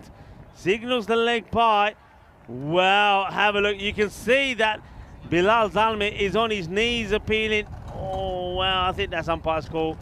And looking at it, I think you can see why the umpire is saying no. It is angling right across. Maybe that is going to go on and just miss leg stick. I'm happy with that call. I think the umpire's in the best position. He's standing with the wicket, and I can see why he's giving it not out.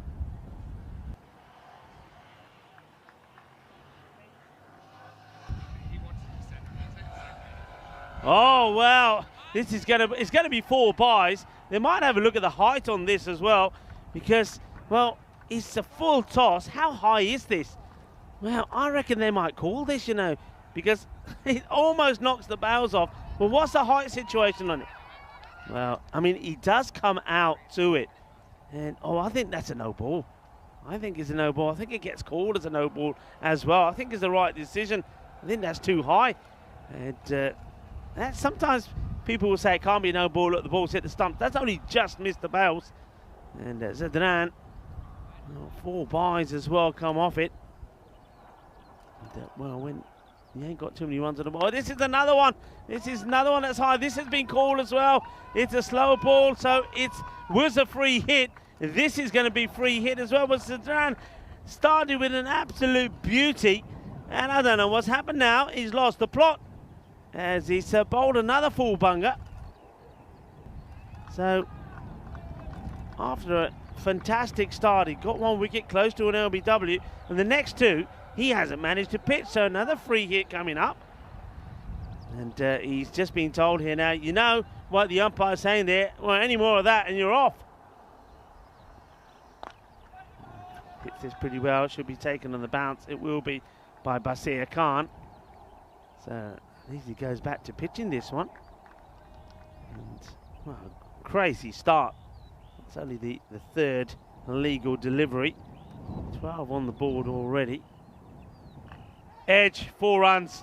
Nobody yet slipped. And doesn't matter how you get him, you get him. And that's a lucky way for Bharat Gowda to get off the mark. Hay poquito de suerte por el capitán, pero eso es 4 carreras.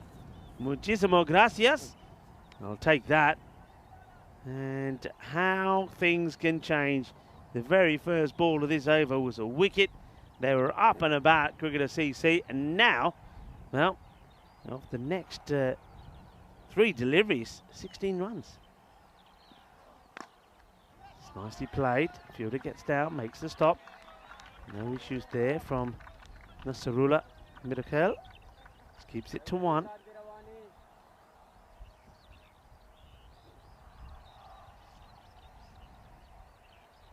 Durrani. On strike. And the wild thing finishes with a dot.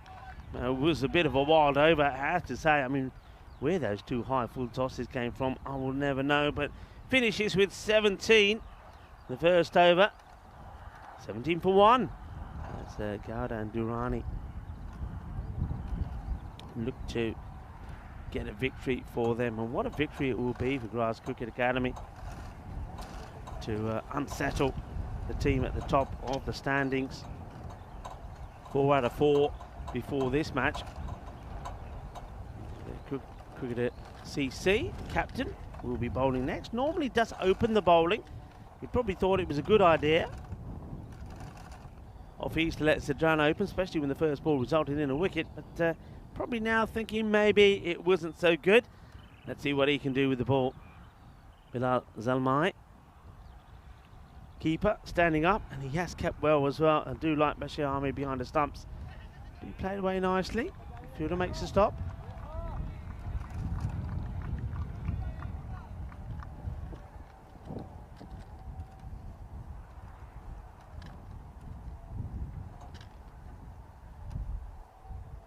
Durrani now on strike. And slices up in the air, chases on for the fielder. He's not going to get there. It's 4 more off the edge. So 8 runs now, courtesy of edges, and both batters have been fortunate for it. This one skewers over the man who's inside the circle in that backward point position. So throwing the bat at it, I think that's the right approach. I wouldn't be too cagey. I wouldn't be looking at the score saying it's under 100, this is all we need. I'll be saying, look, go out there and play your game. And if you can knock them off quickly, so be it. So, got to be positive. Running hard here. And in comes the throw. You can see Bilal Zalmai saying, hey, hold on to it. No need to throw it away. To fire back into him. As you can see, he's saying, take it easy. And then, well, just reinforcing what he said to the fielder first time round. Captain to captain. Taking the single on, and here's the throw. Very good running. Looking to bring the field in and then go over the top of them. I'm liking what I'm seeing at the moment here.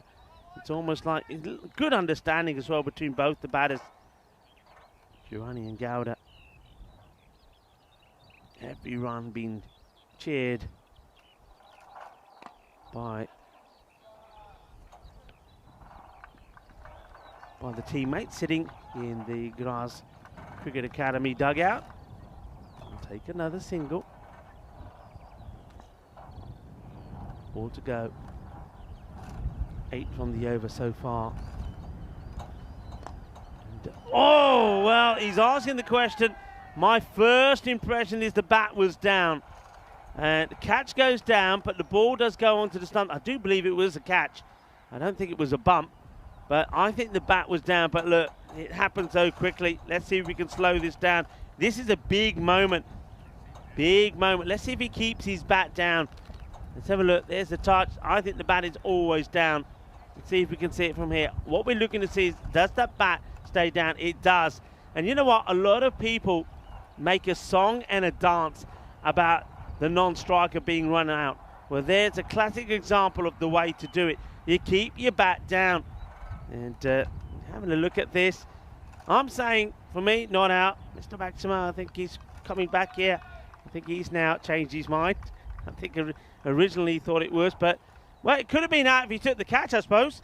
Well, Yeah. I'm back. And look, yes, it's how to do it. I also think he probably should have been out if he was backing up correctly. I still think you do have to leave your crease at some point. Because he never... Well, his legs did. He just left the bat he down. never brought his bat with him. So that works out fine, doesn't it? And yeah, what an interesting opening over this is so far. Yeah, well, it does come to an end. So that's 2 overs down, 25 for 1. And they do stick with Zadran to bowl the second. This is a bit of a surprise for me. And it's up in the air. I get the feeling this will go over the boundary. And, well, we'll have to wait to see what the fielder's saying 4 runs. So it doesn't go all the way clear over the boundary. But he goes aerial. And this is one that the wind doesn't take over all the way. But still a positive shot. And, yeah, it just bounces just about half a metre short of that boundary. Right where, if you're outside the power play, probably where your other fielder would be. Exciting stuff, though, isn't it, at the moment? So yeah, Zadran now coming back over. And there's going to be 4 more. And everything at the moment going the way as grass. And you can see now here that the captain making a change. He brings the fielder that was out on the square leg boundary back to square leg. And he wants to put the 3rd man back. And that's after 12 runs have come in that area. Yeah, what a fascinating game this is. I mean, you can see you feel they'll fight back at some point. Oh, this is popped back and Zadran loses his feet. And don't worry, no chance of getting run out of that end. Set up camp there. He set a little deck chair, I think. Gowder at the other end. Yeah, but I think he just loses his foot on the longer grass.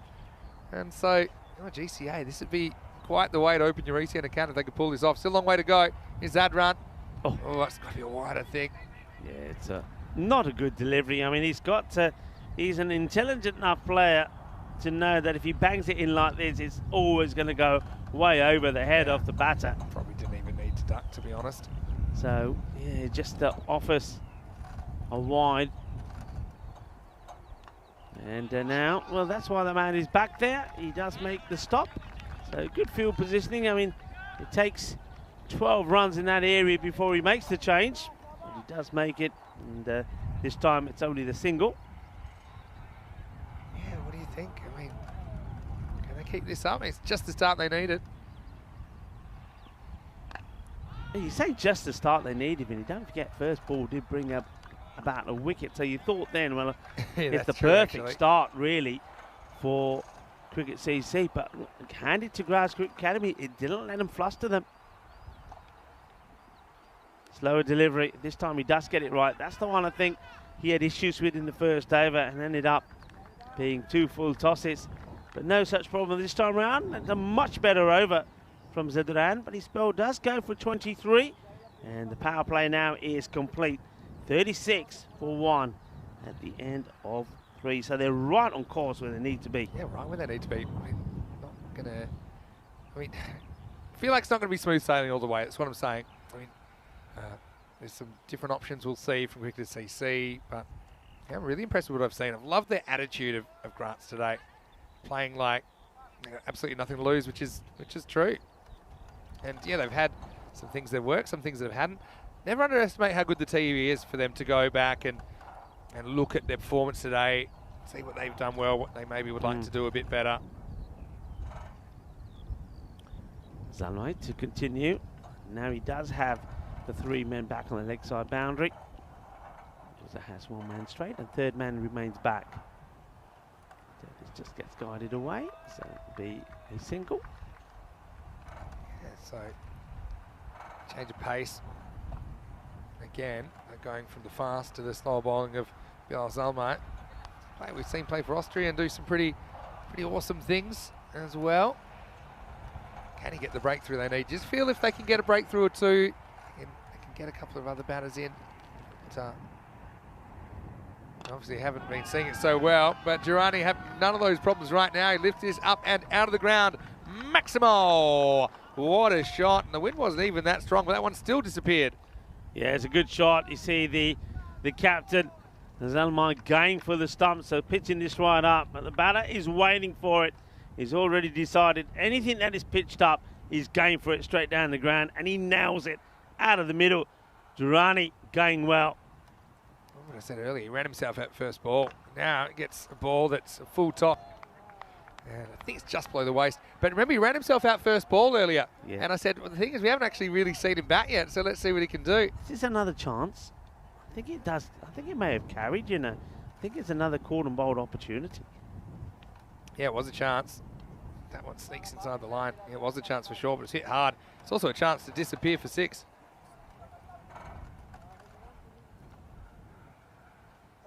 Zalmai searching for the breakthrough. This is the wicket they want.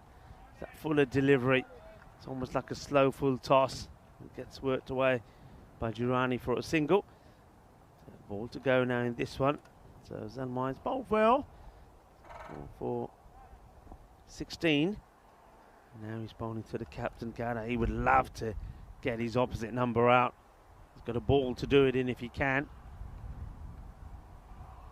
It's a quicker one. Intelligently played. And, I'm liking Bharat Gowda. I'm liking the way he's very calm. He's a good leader on the field of play. He's outstanding, isn't he, in the field? So 2 superb run-outs from him today. I'd like to see both of those clipped together for social media, because I think it's been outstanding. He's led his team well. And, you know, for a team on debut, I think it's been a very good performance from them so far. If they can pick up this victory here, that'd be something special. And just remember that we then get the chance to see them again in action. They've got 3 matches today. They're right back on for the final match against Vienna Danube. And if they can win this one, they'll fancy their chances It's in that. such a perfect crash course in ECN cricket to have 3 matches on the first day. Yeah, you'll get the highs, the lows. You'll just learn to just try and stay in the moment, you know. And yeah, there've been some really good cricket from them today. Must have been a little bit worried about them coming up against Fairview teams that are more experienced, but has not worried them at all. They've really taken this form of the game. And they have, so. One Zalmai replaces another. They are brothers. And, the 2 brothers, Waqar Zalmai and Bilal Zalmai. So now Waqar to have a bowl. And Waqar, well, he's played his part with the bat. It's only he and Basir Khan that really made any inroads with it. Now he's trying to do it with the ball. This one is just chipped up in the air. But once again, fortunately for grass, it goes nowhere. Just a single. Yeah, I mean, that's a little bit fortunate as well. That could have easily popped up to the fielder. But they still need about 52. About 9 and over. Still plenty of work to do for GCA. And he launches this with the wind. That's going, and it is gone. Maximo Durrani showing us what he can do as he brings up the 50 for GCA. Yeah, good hit. Once again, every time it's pitched up in that zone, he is onto it so quickly, wallops it away. It's another Maximo. And I'm looking forward to seeing the Maximo count at the end of the day, Vinny, because I think we've had a serious number of 6s today. It's been a good day, hasn't it? Almost Barcelona bash kind of numbers, I think. There's the slow ball, and there it goes. That's out of here as well. Maximo Durrani turning it on. Oh, he's turning on the stylist, Durrani. And doesn't matter fast or slow, if it's in that zone, it will go, and it does. Durrani moves to 39, and this is the perfect response. Grass Cricket Academy searching, hungry, lurking for the first victory. What a moment it would be, and what a result it would be. It would be a real Real turn up for the books. The Yorker length delivery much better this time from Wakazalmai. And this is what we love about ECN cricket, is that you never know what's going to happen. It is so unpredictable. And really, from here, they'll fall over to lose, you'd think. But games can change, and they can change pretty quickly, especially with teams maybe not as experienced. This is chopped away. They'll get a single, that's good enough. Durrani moves to 40.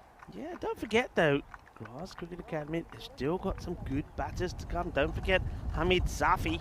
Remember, a bit of Safi time again. Yeah. We saw Safi go crazy in the last match, 47 of 26 delivery. And it was he and Gowda, who's out there now, the captain, that to put a good fight back in. Gowda was 29 of 15. But, he's going out to run a ball. He knows what his role is in this contest.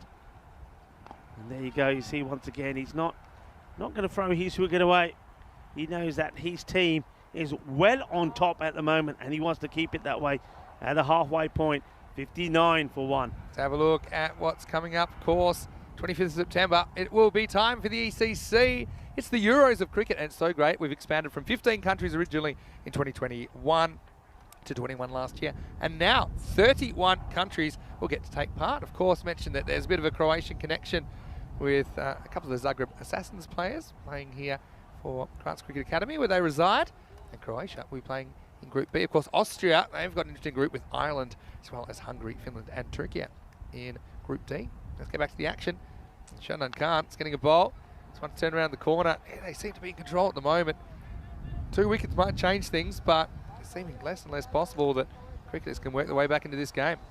Shadam Khan, he'll be desperate to make some impact in this match. Didn't get a chance to get a bat in the first and was run out.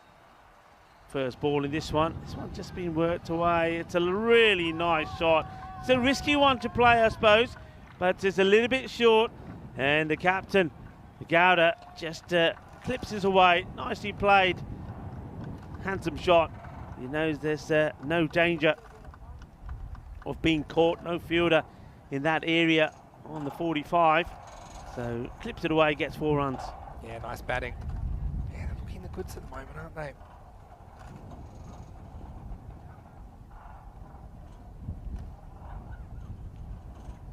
Now look, Yabba Dabba Doo. I'm liking this as well from Gowda. Experience there, just keep it ticking. Okay, go for it if it's there, but I mean, he's just playing more of the anchor role. He's there in the reserve. Durrani can keep playing his shots.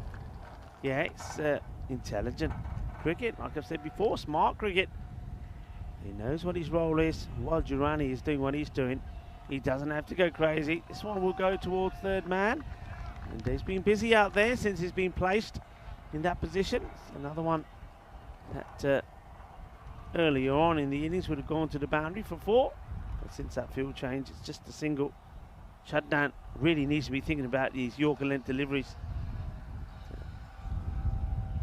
Experienced campaigner, Shadnan Khan. Very good player. I'm pretty sure that we will see big runs from him at some point in this series. That's nicely played again. And, Gowda just using and picking the length of the bowler and guiding this away to that third man area. Third man has been kept very busy, running backwards and forwards from side to side. This time, not the best bit of work from the keeper. Once again, standing too far back, so can't deal with it on the second bounce. But again, the third man, as I said, he's been busy. Now he runs the other way and has to tidy up after Bashir couldn't get this one into his gloves. Not a bad over at all. It was that bye at the end there, and 8 runs that came from the over. So 10 from 9 from it. And the score 68 for 1 at the end of 6, but still they're well on top, and of course got plenty of wickets to come as well. Yeah, they do. It's all's got to start somewhere. You've got 30 to play with, you've got 4 overs to go. Durrani, if he stays there, he's looking very capable of doing this quicker than that, but we've seen enough cricket to know that this game is far from over. And looks like we're going to get Wakazalmai. Well, he's a guy that won a game from nowhere on Monday night. Well, a bit of coaching there from brother to brother. He's saying to Wakazama, you know what he's doing this, he's doing that, put it there. Well, let's see if the brother takes any notice from Bilal. I'd say he might, but he might not. Good delivery. Liking that. We haven't seen too many Yorker length deliveries today. We saw plenty yesterday. Even though there was plenty of runs, we saw a lot of Yorkers, good Yorkers. They've been few and far here today. That was a good one. Yeah, for sure, it was. Can he repeat the dose? Can he knock them off their perch here? It goes a little bit shorter, and it's going to be out of the ground. Maximo Girani, it's really a sign of how well he's hit the ball. This is not a bad ball really at all. He just clears the front leg, gets pretty front on, and he thinks he can clear the fielder, and he's right. 6 runs, and after that, I think that Zalmai is looking a little bit hurt. Hasn't gotten up. Yeah, I think he's disappointed the catch isn't taken. He goes down, and Basir Khan, after, well, flying up as high as he can in the air, he ends up down like a sack of potatoes, can't get anything onto it. Great effort from the fielder. He's not the tallest, is Basir. If he was, maybe, but he's 6 runs. And it's the boundary that they're looking to pick off in every over, and that's all they need, really. This one gets carved towards long off. Sadran does the fielding. It's a wild throw, and keen to take the second. Girani, 49 of 25. And what a very important knock this has been. Remember, he was there when he saw his opener, Afzal, be cleaned up. First ball for a golden duck. But he never panicked. And with his captain out there, he's leading his team to what would be a real surprising victory. This one gets played out again. Once again, Zalmai ends up on the deck. I don't know what's going on there. He's having a bit of trouble with his footing. But, yeah, they're just ticking along, and they really should do this. And it really shows you how wide open this competition is, this kind of result. Yeah, but it's a huge surprise. Come on, everybody. Admit it. Put your hands up. We thought that this was going to be a bit of a rout. We thought this was going to be an easy victory for Cricketer CC. But, as we say, there's no such thing. Anything can happen. And I think Grass Cricket Academy have shown that. And what a first victory this could. Maybe probably should be for them. But remember, Cricketer CC, they always find a way. And the last 2 victories that they had, they somehow found a way to pull the right strings and get a result in their favour. Can they do the same here? And, well, he goes down once more. It's the most consistent follow-through I've ever seen. But, hey, just really struggling with the landing. Yeah, I'd like to see what he's doing here, why he's falling over. And... well, it's almost like he forgets to put down that first follow-through foot. He's too busy watching the ball and where it goes that he almost forgets that one foot has to go after the other. Basir quickly gets the ball back to him. Yeah, it's almost like he does it on purpose, isn't it, really? It's like he's preparing for it. Okay. Last one of his spell. The quicker one. Now, will this one carry? It certainly will. And they get the wicket. They get the breakthrough. Durrani, he'll go one short of his half century. What a pity. He's batted so well.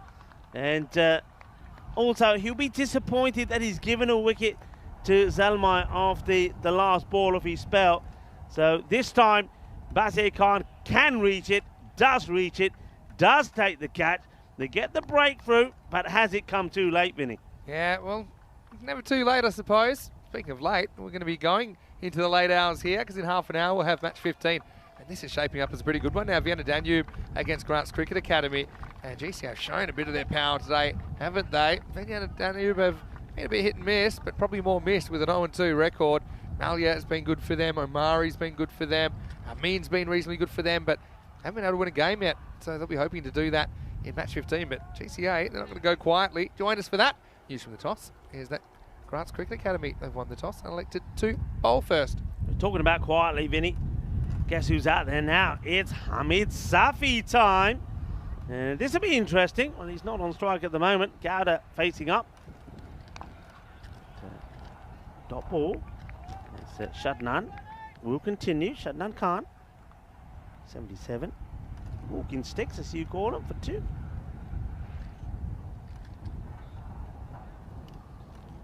short, and just clips this away. Wicketkeeper chases after it, gets there, does Bashir. So here we go. This is going to be interesting. Hamid Safi, 47 of 26 last time round. It took him, going to be honest, it took him 6 balls. He missed the first 6 balls, or was it 7? I think one was a leg wide. It could have been 8. I'm going to say 8. But Then, this is the first 8 here. We'll have a game on. Let's go. Still some work to do. that's one. So this is what it was like before. Let's just say he likes to get his iron.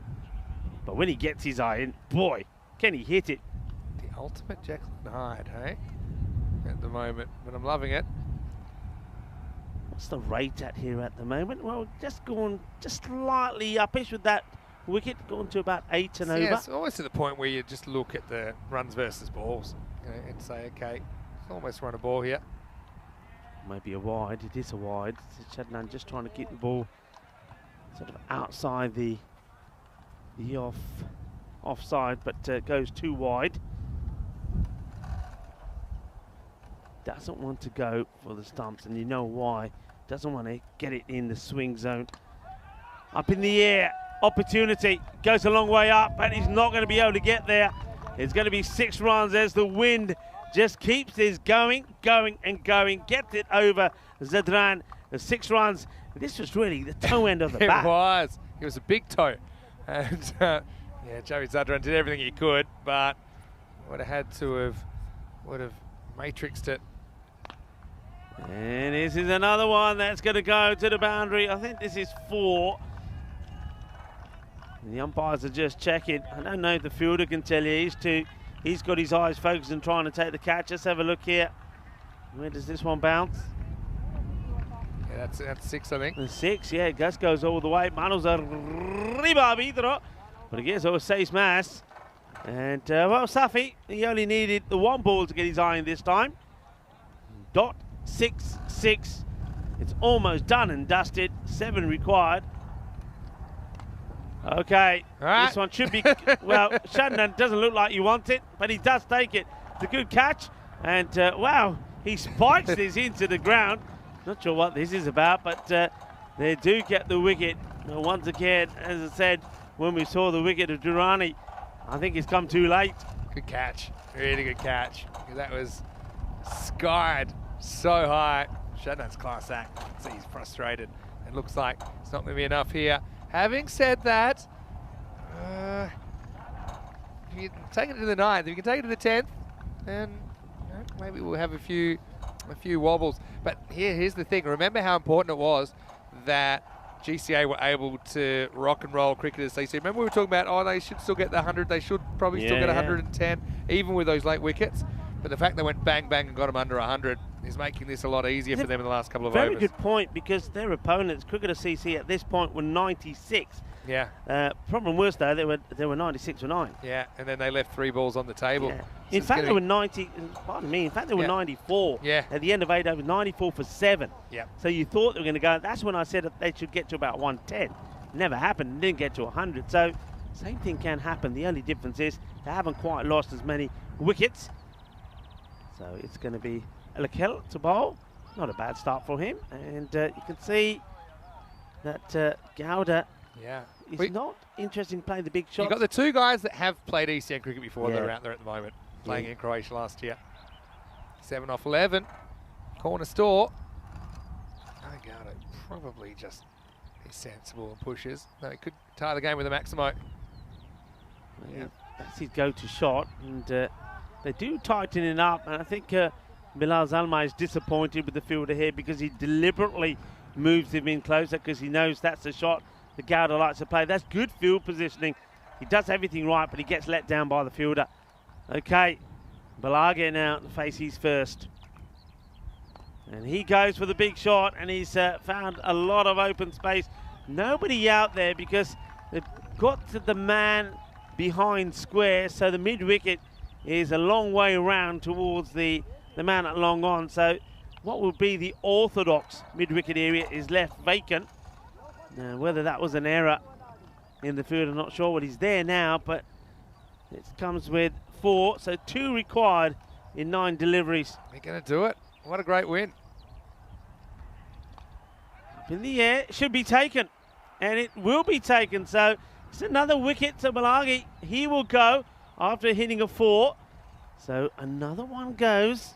Yeah, they should do it, Vinny. I agree with you. But with this one also, I think if he leaves it alone, he may have been a wide. Maybe. It's always a shame when you get out so close. You don't get to have that out in the middle feeling. But still, I think they'll be satisfied. No, they cannot lose from here. It's impossible. 2 off 9. But still, did get 4 closer. Not the scoreboard doesn't look that fancy, but I mean, if you'd just eaten a couple more dots, could have been a bit of a nervy innings. But yeah, it'll be a chance for Abdullah Kotwal to come out. 1 to tie, 2 to win. Yeah, well, he'll relish this moment, I think. Kotwal. He's certainly played his part out there in the field, didn't he? He took 2 very good catches. So, takes guard. Fielder who was on the boundary on the 45 comes in. I mean, I wouldn't even mind seeing the mid-wicket come in now inside the circle. You might as well. Looks like there's one of, well, mid-wicket staying out there, but long on and long off are both coming in. Yeah, I don't mind this. You're basically saying to the batter, look, go on then, go for it if you want, and hope that he miscues or gets it wrong. And you take a wicket. Nice shot there. Thank you to Karina providing us with that shot. Let's see, the field is really surrounding the batter. He goes for it, and oh, he just gets it over Zedran, and that will be it. Victory to Grass Cricket Academy, and congratulations to them. Look at the delight out there. What a lovely moment it is for the captain, who, well, he's batted all the way through. He came in when the first ball was bowled because the wicket fell straight away of Avsar, but he's been out there, he's led his way, and well done to him. Kotwal hits his first ball for a boundary to seal the victory. Congratulations to Grass Cricket Academy on debut today.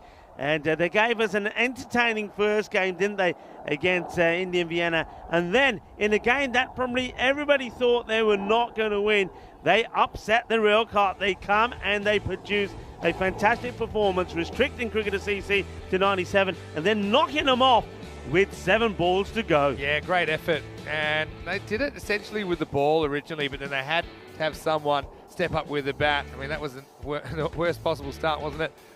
First ball. And then, to be honest, a bit lucky to survive that one. Probably umpire's call. It did go late in. This one also came in quickly. And no ball plus 4 by as a result. But yeah, Durrani, even though there were a few interesting moments out there, he's the guy who went for a golden this morning, but showed what he could do, didn't he? Yeah. And really opened his shoulders, and he sets up a fantastic opening win for GCA in ECS cricket. Yeah, a lovely moment this is, and you can see a lot of happiness and a lot of joy there for Grass Cricket Academy. And the other thing, of course, is it puts them in a very good position going into the final match of the day. And that match, of course, Grass Cricket Academy taking on Vienna Danube, coming up in just over 20 minutes time, the last one of the day, match number 15. As we continue to look at the highlights here, that one was so close to Basir, but he does get another opportunity. This time he does take the catch. That was unfortunate really, because Girani batted so well and he was so close to his half century. 49 he fell for, but you got to say he did the hard work. And though we then saw the hard hitting Safi come out and hit 2 big sixes, Shadnan had him caught and bowled. That's a very good caught and bowled. Nothing's easy when it goes up in the air like that, but by then it was too late, and that boundary there basically just sealed it. 2 were required, and they finish it with this one.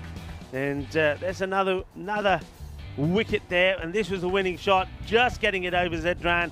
And once it passes him, it was always going to be a boundary. And they finish it by bringing 100 up on the board as well. 100 for 4, winning with 7 balls to go. So once again, congratulations to Grass Cricket Academy, a team travelling 200 kilometres to get here. And well, with that victory, it certainly was worth the journey, because they beat the team that had been undefeated in 4 up until now, Cricket CC. And this is what's coming up next. So yeah, we're going to see Vienna Danube once more up against well, the Grass Cricket Academy, who win their first match on debut. Yeah, so late change as well. You can see that for Vienna Danube. Looks like Sharkat Saeed is coming last minute for Shafiullah Yousafzai. News from the toss, GCA winning the toss, leads into bowl. So it worked for them that time. Let's see if they can put Vienna Danube on the back foot. What a good game that was. Durrani will be disappointed he doesn't get his 50, but he can be really happy about his personal effort there, 49 of 27. Gowda played a steadying hand after coming in after the first ball. 20 of 20 was just important, wasn't it, to keep them on task. Staffy was a bit of an impact player again, 12 off 4. Cotwell with a boundary. Balage with a boundary. Gets them over there with the benefit of 11 extras as well. So Cricketer CC have their first loss, and it really throws the top of the table wide open. Yeah, it does. I mean, they will still finish, of course, tonight top of the table because they got that earlier victory. But still, they would have liked to have kept their 100% record intact. And I think they would also feel that if they had won that match and made it 5 out of 5, they probably would have more or less guaranteed a place in finals day. But this is the bowling figures there. And Joey Zadran, he bowled a good first ball, I have to say, and then after that, the rest of that over did not go well. 17 came off it. His second over was a little bit better, you have to say, but I think Shadnan Khan probably bowled quite well as well. Picked up a wicket there towards the end, and Mushrafal Alakal 1 for 9 there towards the end, but unfortunately for him, he wasn't able to make the difference that needed to be made. So it is a good victory for Grass Cricket Academy, and we're going to see them again. So they're going to have a big day on debut. They're going to be buzzing to play again. Yeah. You know, after a win like that, Vienna Danube without a win, that's a real danger game for them. So I don't even know what to think, but I can tell you, I will be back in 15 minutes and we'll take you into match 5. Maybe some random questions, maybe some food chat as well. But join us for a bit of a blockbuster here, last game of the day. Danube versus GCA. Coming up after this, Vinny Sando, Mr. Maximo with Rico for ECN. We'll see you for more ECN after the break with more Fan Code European Cricket Series.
Hello, welcome back to Vienna. Great to have your company. Once again, we're heading for the last game of the day, last game of day 3.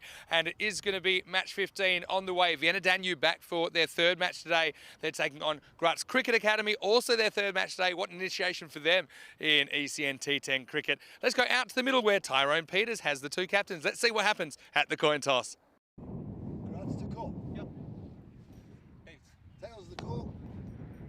It's tails. Okay, we are gonna ball first.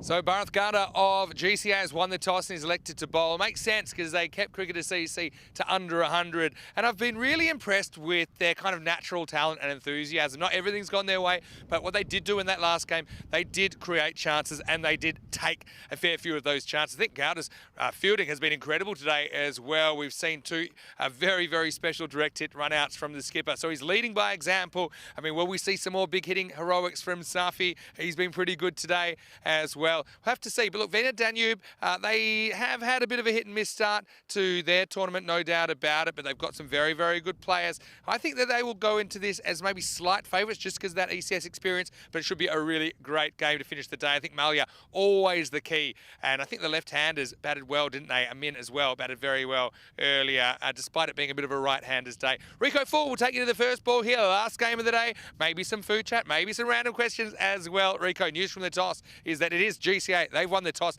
and they have sent in Danube. Over to you. Let's get ready to get started. Yeah, I'm ready for this one. And when I said to Maximo off air that I've got a feeling about this one, maybe a little bit of an early tingle. I just think both 2 teams are evenly matched up. I know Vienna Danube weren't able to pick up a victory here today, but they showed good signs. I like their captain, Kaba Malia, has been good with the ball. They've got somebody like Omari in their side as well. They came close in there a couple of times, and against cricketers they put a good score on the board, 114, and we saw Mohammed Amin make 51, and we saw Manar once again put 40 on the board, and I think they've just been just haven't had the rub of the green, and maybe if they get some of that Graz Cricket Academy had there against Cricketer CC, it could be a very interesting contest. Of course, I think Graz Cricket Academy will be there. The slightly happier team, they'll probably feel that they maybe are the favourites in this one, having picked up that very good and unexpected victory against Cricketer CC. I think it's going to be an exciting match. We normally do end up with an exciting one at the end of the day. On day 1, it was a very close encounter to finish things off, and what a match it was. Whereas yesterday it was probably a one-sided one as Donstad beat the Austrian Cricket Tigers by some distance, but maybe this one is going to be a close one. And welcome to everybody who will be joining us now for the final match of the day, day number 3. A few people have to go, so if you are having to depart before we get a chance to say goodbye to you, well, we'll say goodbye for now, but we'll see you tomorrow. Remember, 5 more matches coming up tomorrow, but if you are sticking around, stick around. It's going to be an absolute cracker, I think, this one. And don't forget, we'll have the end of day highlights for you when this contest comes to an end. Umpires for this one out in the middle, Siva Krishnan and umpire Arvind. Umpire Rajvinder is the third umpire, led of course by Tyrone Peters. Here's the first ball and a big swing. There's Jabberkel starts the proceedings off. So a dot off the first. You see the intent there straight away from Kaiba Melo to get things going. Would love to pick up a victory for his side here before the day is done. So this one's down the leg side. It will be a wide delivery. Yeah, he's got away with a couple there on the legs. There's Abdul.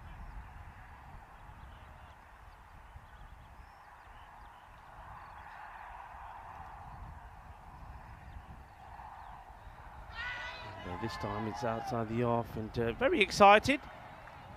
Likes to appeal, Jabrakil. One or 2 others get involved with it as well. That's a dot. It's a good start, and he gets that one outside the off stump as well.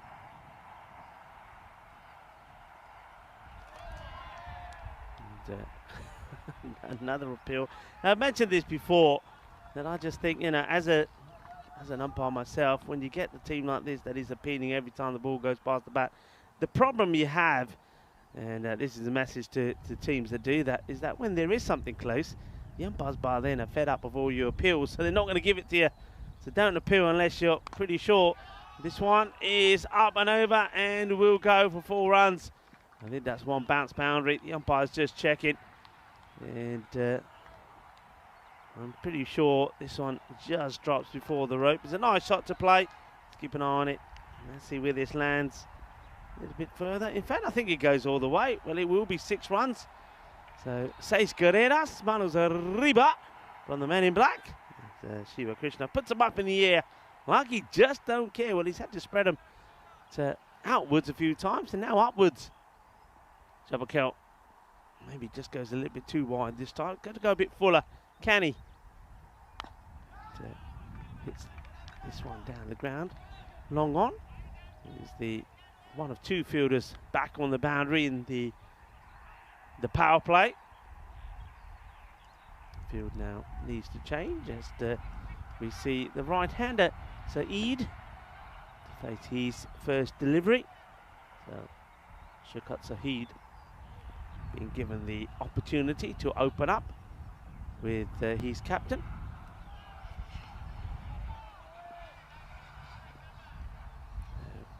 Third man goes back and Longoff stays back. Oh, he wants to be aggressive, doesn't he? Oh, he knows what he's out there to do in the power play. When he misses out on that one, he'll have one more in this over to try and deal with.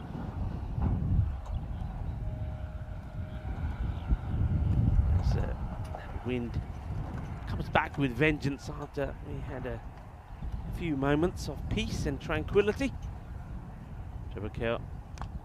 This is high up in the air and the fielder getting under it and taking a very good catch. Of course he is, because he's that man there. Bharat Gowda, he makes no mistakes. He's a gun in the field, isn't he? The captain certainly is leading by example. It's so cool, so calm, so collective. And it's going to be a duck. So there's going to be no runs there from Saeed. As the teams come together to celebrate. And, well, we don't that often see Derek the Duck come out in the afternoon, but he's going to have to today because Saeed is going to have to go without scoring.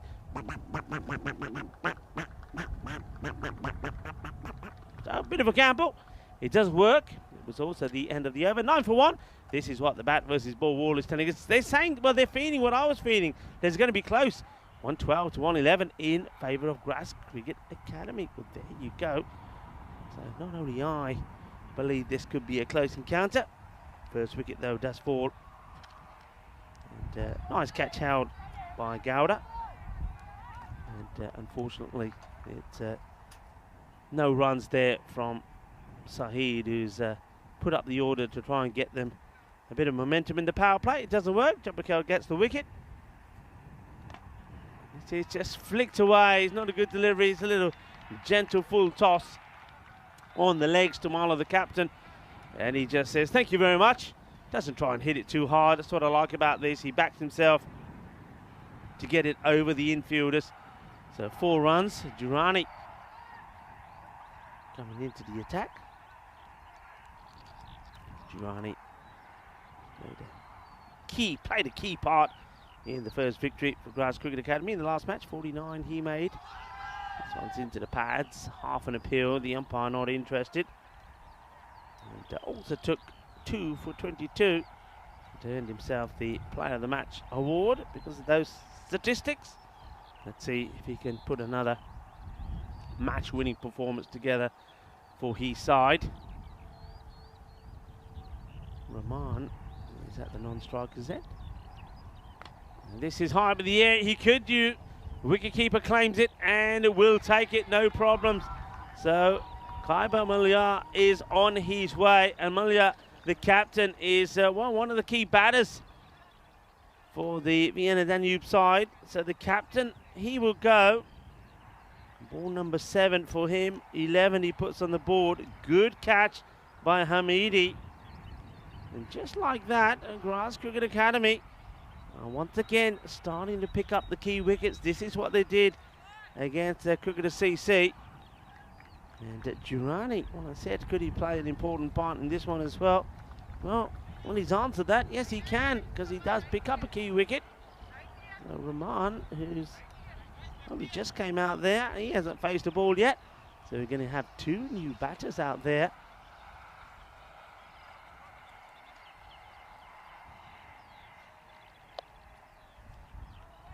Sun just disappearing behind some of the cloud.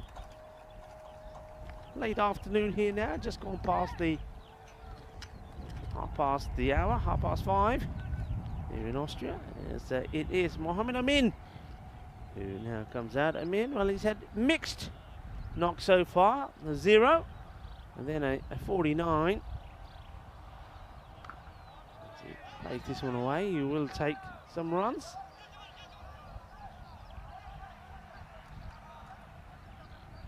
So gets himself off the mark straight away this time.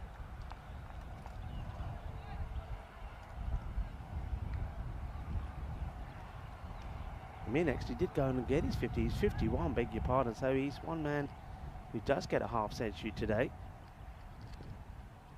This is a big wild swing from Amin. Misses out on this one, yeah. We've had a few 40s. So Ranjit Singh, he made 43 and 43 in the 2 player of the match performances for him for Indian Vienna. Didn't quite get to his 50. We saw 47 for Hamid Safi as well for Graz Cricket Academy. Girani comes in once more. It's another wild swing. It will be another dot. It will be the end of the second over. 15 for 2. So we get a chance to have a look at how the standings are looking here. And Graz Cricket Academy have moved up to 4th place. And because of the manner in which they won that last one, that run rate, I keep saying, it's going to be so key. But look, they love to topple the Indian CC, if they can do. Indian CC Vienna, that is. They can get another victory here. Wouldn't that be a turn up for the books? And, I think Vienna Danube themselves would like to get on the board with some points. And let's just go back to the other batters that have got themselves into the 40s today. 49 from Durrani, of course, in the last match we saw. He batted really, really well. As Jabrakel comes to bowl his second over. Starts off with a dot. But in terms of 50s, we saw 51 from Mohammed Amin. We saw 56 from Bilal Zalmai. All cricketers in this very same match. The 2 50s that we have seen all came in that match number 13. You say strange things happened in match number 13. It was a strange one as well. So all sorts of entertainment in that match. 2 balls, 2 dots. And now he charges and misses that on this one as well.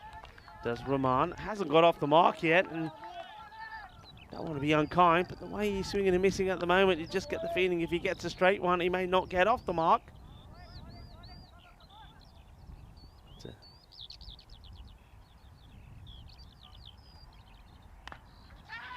carves this straight to that field. A good fielding position that. I saw that Bilal Zalmai took that post up for Cricket CC, and one or two of the other captains have picked up on it, and I think it's a good one to have. 2 men close on either side just to stop those singles. And here's the hit, and the batter slid his bat in, and because he keeps it along the ground, it won't be out. Oh, a bit of investigation going on there, saying, yeah, that hit me here. And, maybe he wants a little bit of spray on that. And now comes the magic spray. Let's spray it on, spray it all over. As the captain, Parath Gowda, says, I can sort you out, don't you worry about it. The man of many talents. So, I think this may be when he's fielding the ball. He just get clonked on the leg. He seems to be okay. He's got a smile on his face. As Girani walks back. I mean, you don't want him injured. He's one of your key players. To continue.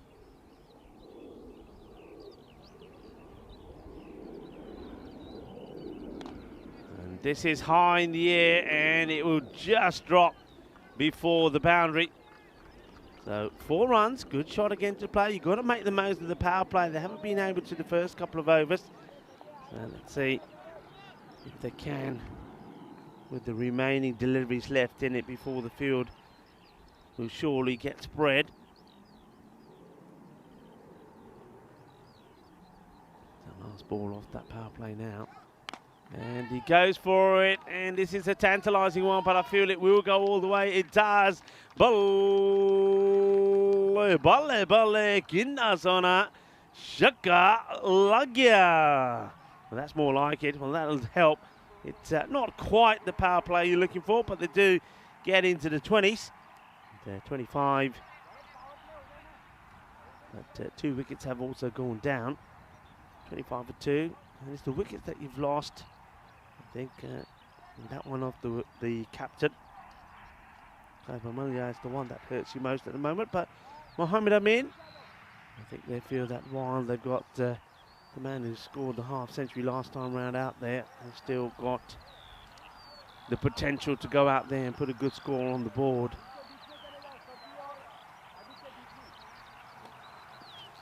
Sajirani will continue.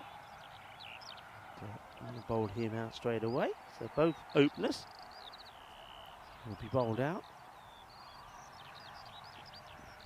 And, doesn't quite get this right. It sort of slices up the top blade of the bat. And they'll just get the single. It's a short delivery. It certainly was there for the taking.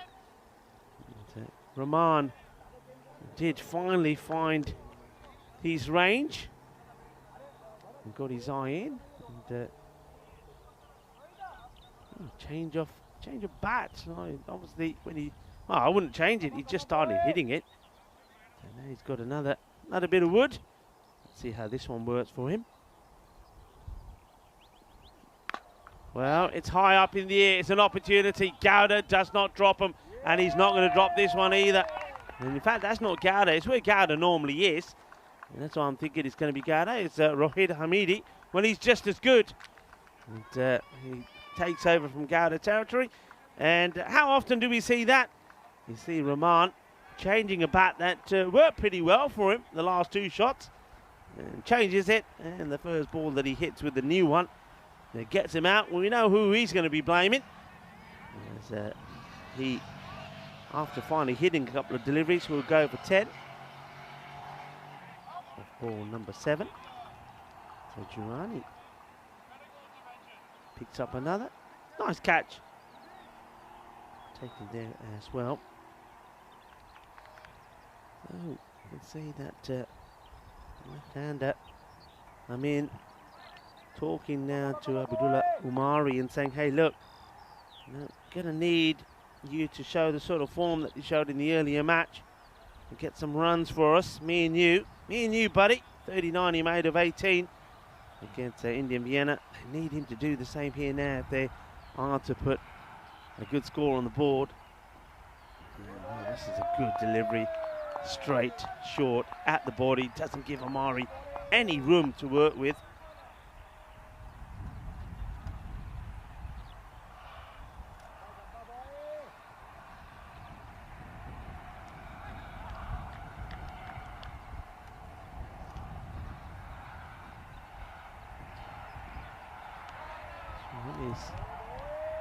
Outside the off stump, and Omari just moving away. Means he's not able to make any contact on it as well.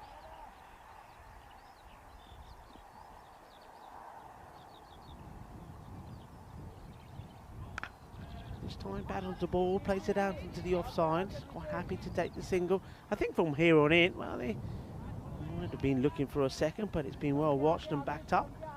I think from here on in, I think singles are not going to hurt the Grass Cricket Academy. They're quite happy if that's all they're going to take from here on in. It's boundaries they want to be looking to protect. I mean, moves down the leg side to this one. It's almost a Yorker length delivery. Right onto the off peg. He drops the bat onto it. One thing he does do, he keeps his head nice and still. And what a fine bit of bowling that is from Durrani. He certainly is a top player, and as he did in the previous match, he's picked up 2 wickets. 2 for 9. And the score moves to 28 for 3. 4 overs now complete. Haven't really got going yet. You see, pretty tensed. I can see to the left of me here the team bench for Vienna Danube. In the air, but this could be a chance. Oh, it was a chance. It's been fluffed by the fielder. As puts it politely, it's definitely catchable. The bowler is not going to be happy. Safi. And it goes straight through the fingers of the fielder. And that's a Yogesh. Now, Yogesh Balage, he's a good catcher. We've seen him in the last match. He took 2, dropped 1. He drops 1. And Safi, remember, when he came on and bowled, he took a wicket to the very first ball he did bowl in the last match. He only got the 1 over as well, which is strange. It looks like he should get 2 here unless he gets caught in. What he may do, because this is another one that'll go all the way. Balle, ginna sona. Gia, shaka, lagia. Well then, this is not the start that Safi was looking for, but he's going to be, I think he's just got to get the first one out of his head. Of course, you're disappointed when the catch doesn't get taken. And just like that, I mean, moves to 14 after being dropped on 4. Oh, this is a blistering shot. That's a thunderous hook. It's a right at him, but he's not shying away from it, is Amin. Oh, what a rocket shot this is. Oh, he hits it, and that goes like a bullet as it smashes into the picket fence. Now he's turning it on, and you know what the saying is, everybody. Come on, all together now, 6 and 4. He is hungry for more. I mean, just moves along swiftly to 18. This one just squeezes in. I think the umpire has to have a word here with the bowler. He runs right in front of him. The umpire doesn't see this, and he's guessing. And the umpire does have a word. That's good. I'm liking this. If you look here, he's bowled this. Now, the umpire doesn't see it. If I'm the umpire there, I'm being quite honest. I'm calling it a wide, because I'm saying, well, all right, it may not have been, but I can't see it. You're coming in my way. He does have a word with him, but he does the same sort of thing again here. And, well, nobody's looking here, but it is being backed up. They'll take the single. And Safi probably been pick of the bowlers so far, you'd have to say, for Grass. He picked up 2 wickets when he bowled his full quota in the first match today. He picked up 2 in the second match, 2 for 2 actually, in just the 1 over. But this one hasn't quite gone to plan. Could have been very different if the first catch was taken. And this one has gone, disappeared. It's a biggie. That's a mammoth hit. Goes all the way, and the over, just like that, goes magical. 21 off the over. And, well, Vienna Danube are now off and running. Score moves to 49. So looks a lot healthier. 49 for 3. And just like that, they're back on that 100 pace. But if they keep hitting at that rate, well, they'll accelerate past that pretty quickly. Speaking of quickly, well, these events keep coming and going pretty quickly. For 2 weeks here, once they're done and dusted, we'll move to Bulgaria. And we've got 2 weeks in Bulgaria. A lot of teams taking part there. That's going to be an exciting competition. And from Bulgaria, we'll move on to Sweden. So plenty of cricket coming your way. Remember to put all those dates in your diary. Time for Afzal to come onto bowl. He was pretty productive the last time we saw him. Well, he won't be if he bowls that line. This is the chase is on, and the fielder, I think that's going to be 4 runs. They're clapping here, but I suspect he's touched the rope here. They're going to have a look at this. He's touching the rope as he's flicking the ball back, and the rope doesn't lie. Just watch here. He's chasing after it. Just watch when he puts the hand here. The rope is moving. The foot also is on the rope. Watch, if we go forward here now, you'll see the rope will move. So the foot is on the rope. That's 4 runs. And it's being called cuatro carreras. Good effort. But he wasn't able to get it quick enough. Afzal's got an interesting action, and we were talking yesterday. There's a question actually by somebody on the chat was asking about bowlers' run-ups. Are they necessary? Are they not? Well, you can see Afzal, no run-up, just a little shimmy, and he just lets it go. And talking of going, this is gone as well. He goes the distance, 6 runs, hits it through clean, and clean through the ball, gets a good strike on it. Always likes to give himself a little bit of room, doesn't he? And Amin gets another one out of the middle of his bat. I think if you're watching him bat and you watch him often enough, I think as a bowler you want to be coming, you want to come right arm over the wicket, but you want to be going at his pads, because he's always, watch where he goes here, watch, gives himself some room, and then he swings hard. Well, this could be the end of him. It's going to be a difficult one, and it gets down. He's backpedaling, gets hands to it, and that's a big moment. There's a catch. It's Madane that puts the catch down, and it's a big one because Amin gets dropped on 29. So both these batters now have had opportunities, and this one now could be another more straightforward, and it's been taken. So, well, he gets dropped on 29, moves to 31, but no mistakes there from Kotwal. Kotwal has caught well, and he picks the wrong player this time. So Mohammed Amin wasn't able to make the most of the opportunity, gets dropped the ball before. And, well, I tell you one man who's got a smile back on his face, that's Madane, because if Amin went on and scored a big score, he would have been feeling every single run that he's scoring, but it's not to be. He'll go for 31. 31 of the 15 balls that he does face, and Kotwal is once again on hand to take the catch. And once again, though, it is Afzal, the bowler, that gets the breakthrough.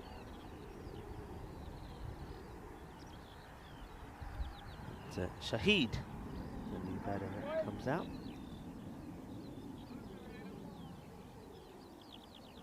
See if he can stay there long enough for him and Omari to get something going. First one will be a wide. Disappointment for the bowler, for any bowler really. It's the last ball of his spell as well, or this over I should say, not his spell. But new batter, you want to aim at the stumps, you want him to play.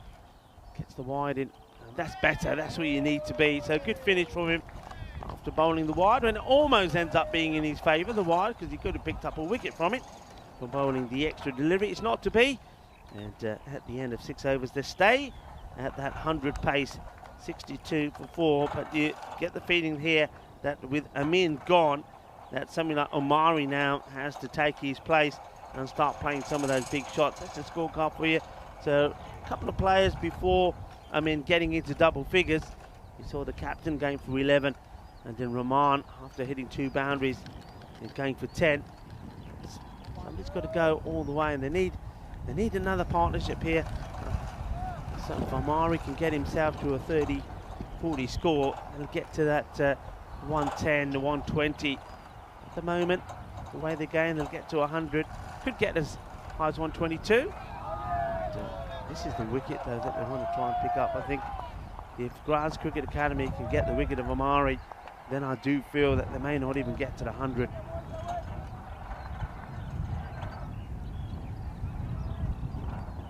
Pandya, the bowler.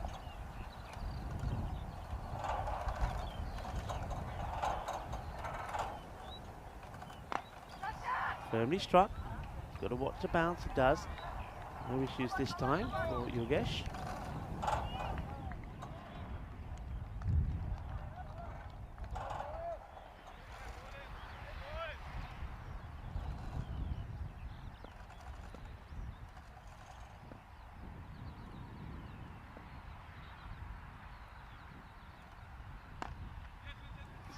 Played out into the offside. There's a sweeper up there. He doesn't quite get it out of the middle of the bat. We'll take a single, so it's a bit of a, I think both batters here probably saying to themselves, we don't want to give any dot balls away. If we need to get bat on the ball, we need to be taking singles, and if there is a bad ball there, we've got to put it away. Hits down the ground straight, and he's going to stay hit, and that's exactly what I'm talking about. Lovely hit there from Amari, and he'll be happy about that one. Once he starts hitting, and that's when he gets going. So that's another 6 for him. So 2 boundaries to Amari, and both of them in 6s. You can see that as soon as that one from Pandya gets picked up, Amari is onto it like a flash. 70 on the board now. This is hit hard as well. Fielder's got work to do. Nicely done by Yogesh. A difficult one to deal with, and it's bobbling away towards him. Yogesh Balagir does really well. Pandya a ball to go. 9 of it so far. Be happy if you can keep it to 10 or under, even better. And he does just that, as this one gets swung at and missed by Shahid. And he's got to know what his role is here, Shahid. You can see Amari is walking up to him to have a chat. It is the end of the over, 71. 4 wickets down, so 18 deliveries left. Let's have a look at what we've got tomorrow. Snazi back in action, as well as the Austrian Cricket Tigers. And we'll see the host team as well, Vienna CC in action. And joining those 2 teams is also going to be the reigning champions, Donald Start, who made a fantastic start as well, winning all their matches. This is a good hit. I don't think it will go to the boundary though. Batter should be looking for 2, and he's going to have to hustle, and he does. He gets there. So good running. He'll take 2. Chases it hard, and as we know, with the wind the way it's blowing, as the captain Gowda gives this chase, the wind will also assist the throw. Afzal bowling over number 8. Just tosses this one up, and once again, pretty close. Got a few variations, has Afzal. This time he just floats up and almost rattles the off stick. Tries the same again. This one's a bit straighter. Get through the fielder. They wonder, oh no, how on earth does this go for 4 runs? Well, let's have a look at this again. Well, he's filthy with himself. That's Hamid Safi. First of all, as the man in the 30-yard circle, should have kept this to 1. He misses it, so he's missed out by Rohit Hamidi. And then, well, it's a total clanger from Hamid Safi. 4 runs from nowhere. This time it's Yogesh who will make no such mistake. Picks it up, gets it in cleanly back to Afzal.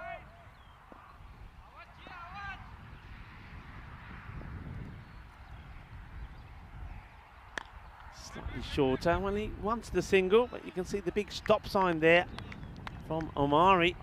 He says to Shahid, no, well, Shahid is thinking, well, look, I thought my role was just take the single, get you on strike. Now you don't want the strike. What am I supposed to do? I think he might have a bit of a swipe at this. And he does, into his pads of Omari straight away, saying stay there. I can see what Omari's thinking. It's going to be the end of the over, so I'll take strike. But I think you've got to try and take the singles when they're there, especially when there's still a couple of balls to go. 8 overs down now, so with that over there, it's not a bad over, only 7 runs from it, and that included that glaring, well, a couple of glaring misfields really. They're once again back sort of below where they want to be. Really, I think still you'll be looking, trying to get past 100, close to the 110. You know that Grants Cricket Academy have got some very good batters there. It's pretty full delivery, and it's really well fielded by Yogesh Balagir, because he attacks it rather than let the ball come to him and take a second bounce, which would have made it difficult. He charges in and takes it before it bounces for the second time. And Omari turning down singles to be on strike, only to get a single.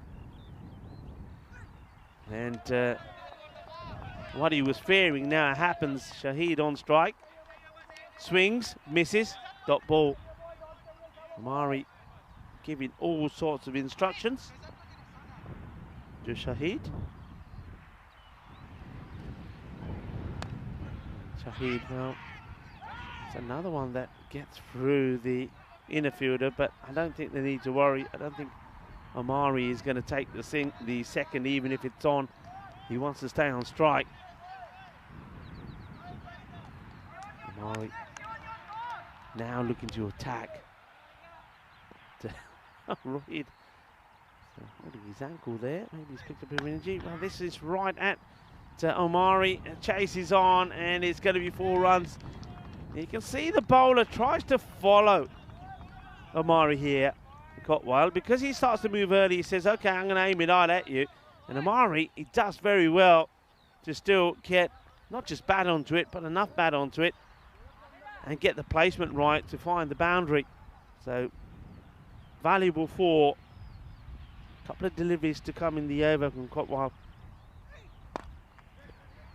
Says, wait, he doesn't want the single. Nah, I'm not sure I like this. That's, for me, is 3 singles.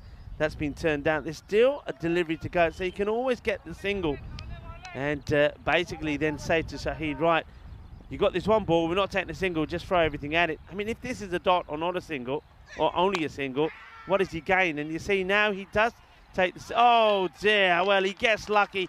I was just about to ridicule him and say, well, now you take the single. So you could have taken it before, but Yogesh Balagi, well, he does the same thing as last time. He attacks it to take it on the bounce, but he gets a horrendous Tortuga bounce. You can see he's saying, it did this, yeah, we know it. It's only when we see it the second time. I was about to say it's a bit of a clanger, but it's not. There's nothing you could do about it.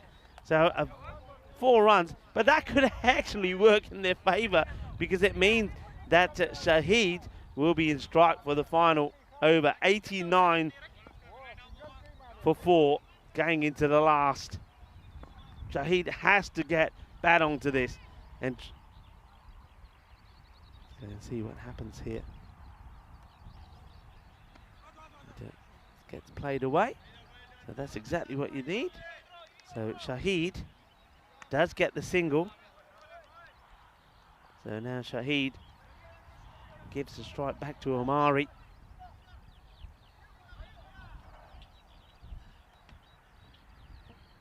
Now Omari has a look around as the field gets set. So Shahid does the right thing. So now Omari will want all 5 deliveries. So, I mean, here now, if he turns down a single here now, I get it. It makes sense. I just think earlier it didn't make sense. Just waiting here. I think we're just waiting for the graphics just to be updated. I think we just got the scorers have just got the wrong batter on strike for the moment. So that will just take a little moment. And it gives me an opportunity to thank everybody for what has been a wonderful day. Thank you to everybody that's been involved in the chat. And remember, we are trying to get, our aim is to get more than 350,000 subscribers to the YouTube channel and the chat. So if you haven't done so already, come on, not only give us a thumbs up, but subscribe and to help us to get to our target. So share the word about European cricket around. Tell your friends, tell your family. Let's get those numbers up. Give us something to celebrate. We'd love to get to the 350,000 mark before we move on to Bulgaria. Okay, looks like we may be getting ready to go here. Pandya has bowled very well. Pandya.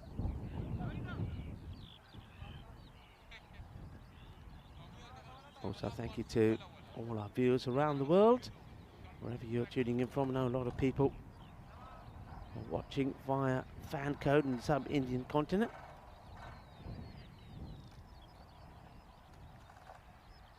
Just waiting here as the sun now starts to go down to our far right. It's been a long day, but a beautiful afternoon here in Austria. And a lovely country it is as well. Some of the fascinating facts about Austria. Well, I started giving some of these a little bit earlier. And saying that Austria does have the oldest zoo in the world, which was founded in 1752. And, well, sports car fanatics will know that Ferdinand Porsche, the founder of the German sports company Porsche, was from Austria. And we all know the man himself, I'll be back. Arnold Schwarzenegger grew up in Austria as well. And for those of you that still write postcards, I know there are some people that still do. the postcard. The first postcards were first used here in Austria. We're still waiting for the updates to be done. And one of the things a lot of people want to know in the chat have been asking us about the weather here. And we know that winter sports is very popular in Austria. Well, there's a good reason why. And it's to do with the snow, I suppose. The snow never melts, they say here. And well, mostly anyway. They say for every 300 meters you go upwards, the temperature goes down by a chilly 5 degrees. And that means that the hottest average temperature for Vienna is 19 degrees. The lowest average temperature is about -1. So needless to say, it is cold here. So it's not surprising. Mind you, I think weather-wise, temperature-wise, we've been way above the average. It's been nice. It's just the wind that's been very strong. We do say that at this time we also like to talk food chat. I know Vinny Sandy will join us later. So we'll have proper food chat. He's probably sampling some of them now, actually, while he's doing some work behind the scenes. But I tell you what, there's something I really like the sound of. I know that this is for special occasions. Well, Martingans is a type of stuffed goose. So it's prepared widely across Austria, mainly for celebrations. And there's lots of different varieties of this, but typically stuffed with chestnuts and dried plums before it's roasted. And obviously a bit of gravy as well, and which is prepared with the pan drippings and with some stock. That'd be nice on a cold day like today with some roasties and a bit of veg. And a lot of people also been a bit excited about the European Cricket Championship coming up. Let's remind you of those dates. So the European Cricket Championship starting on the 25th of September. And you see there the sun is starting to come down. And just remind you, the ECC is the European Cricket Championship, which is the Euros of cricket. And that will be happening at the Cardamar Oval. And Cardamania will be taking the world by storm again.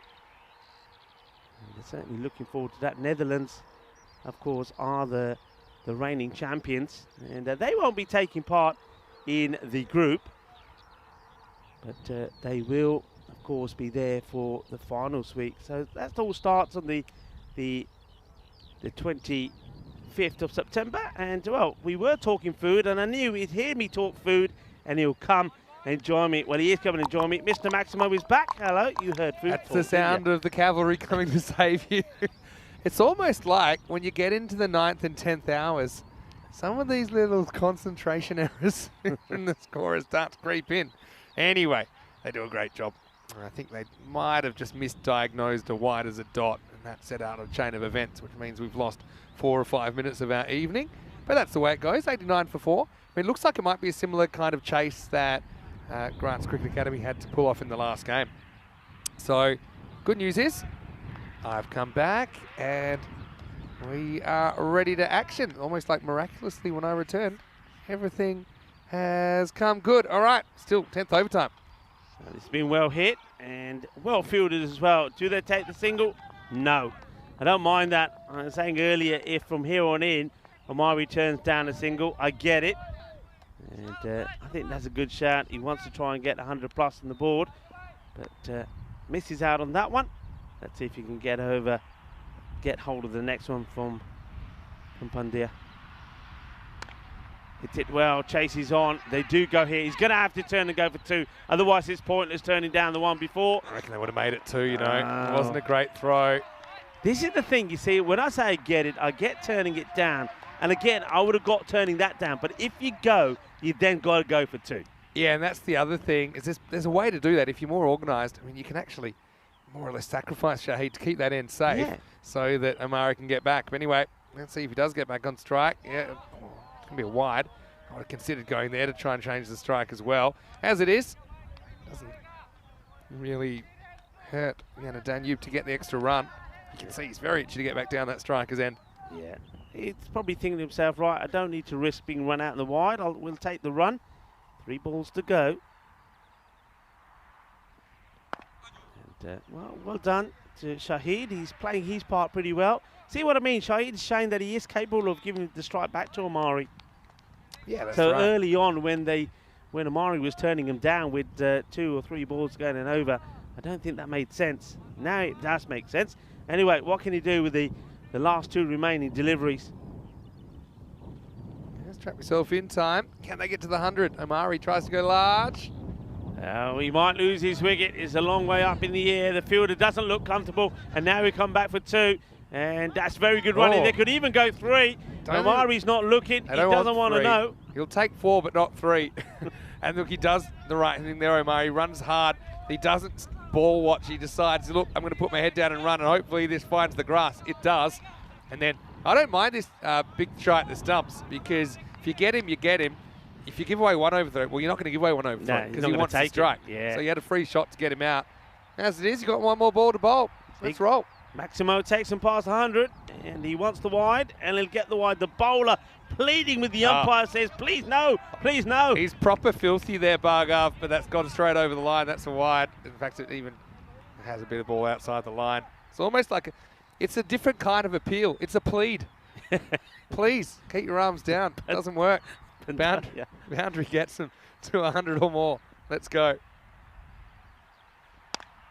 I don't think they're going to get the boundary, and they will get the boundary. I can't believe it. It's the second time that Yogesh Balagi has made this mistake, and this time it allows them to get to the 100. The first time round, I was kind to him. I said that he got a bad Tortuga.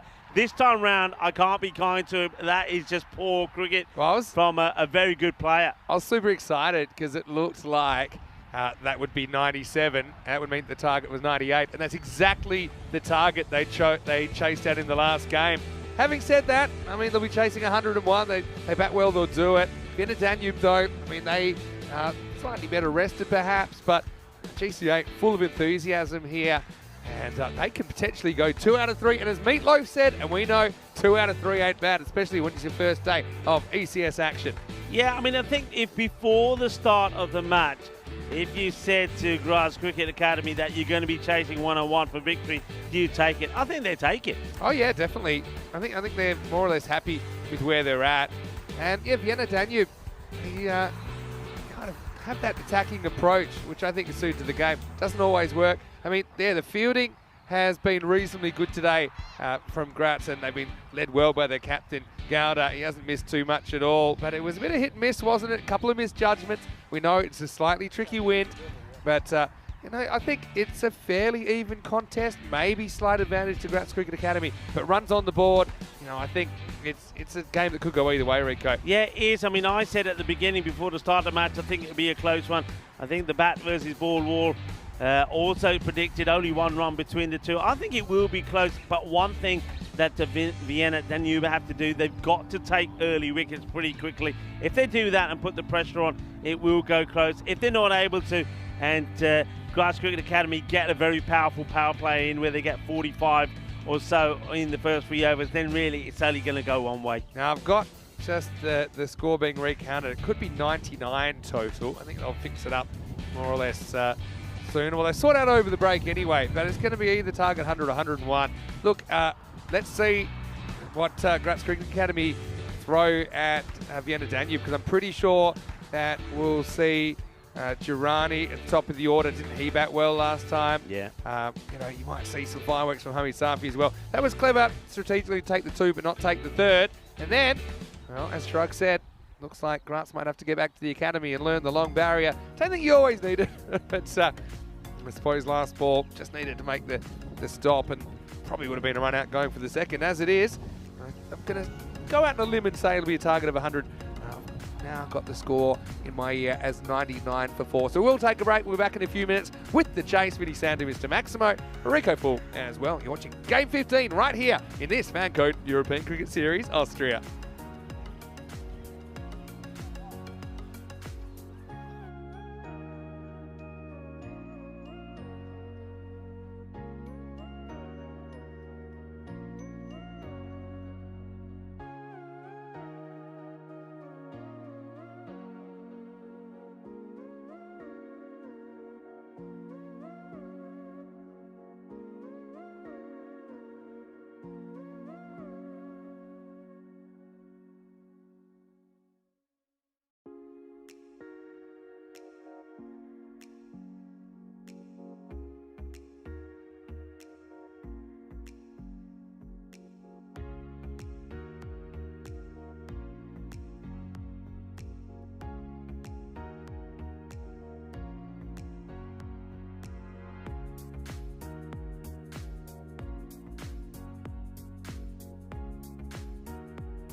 The European Cricket Series is proudly brought to you by HCL Software, Fan Code, and Grizzly Bear Sports.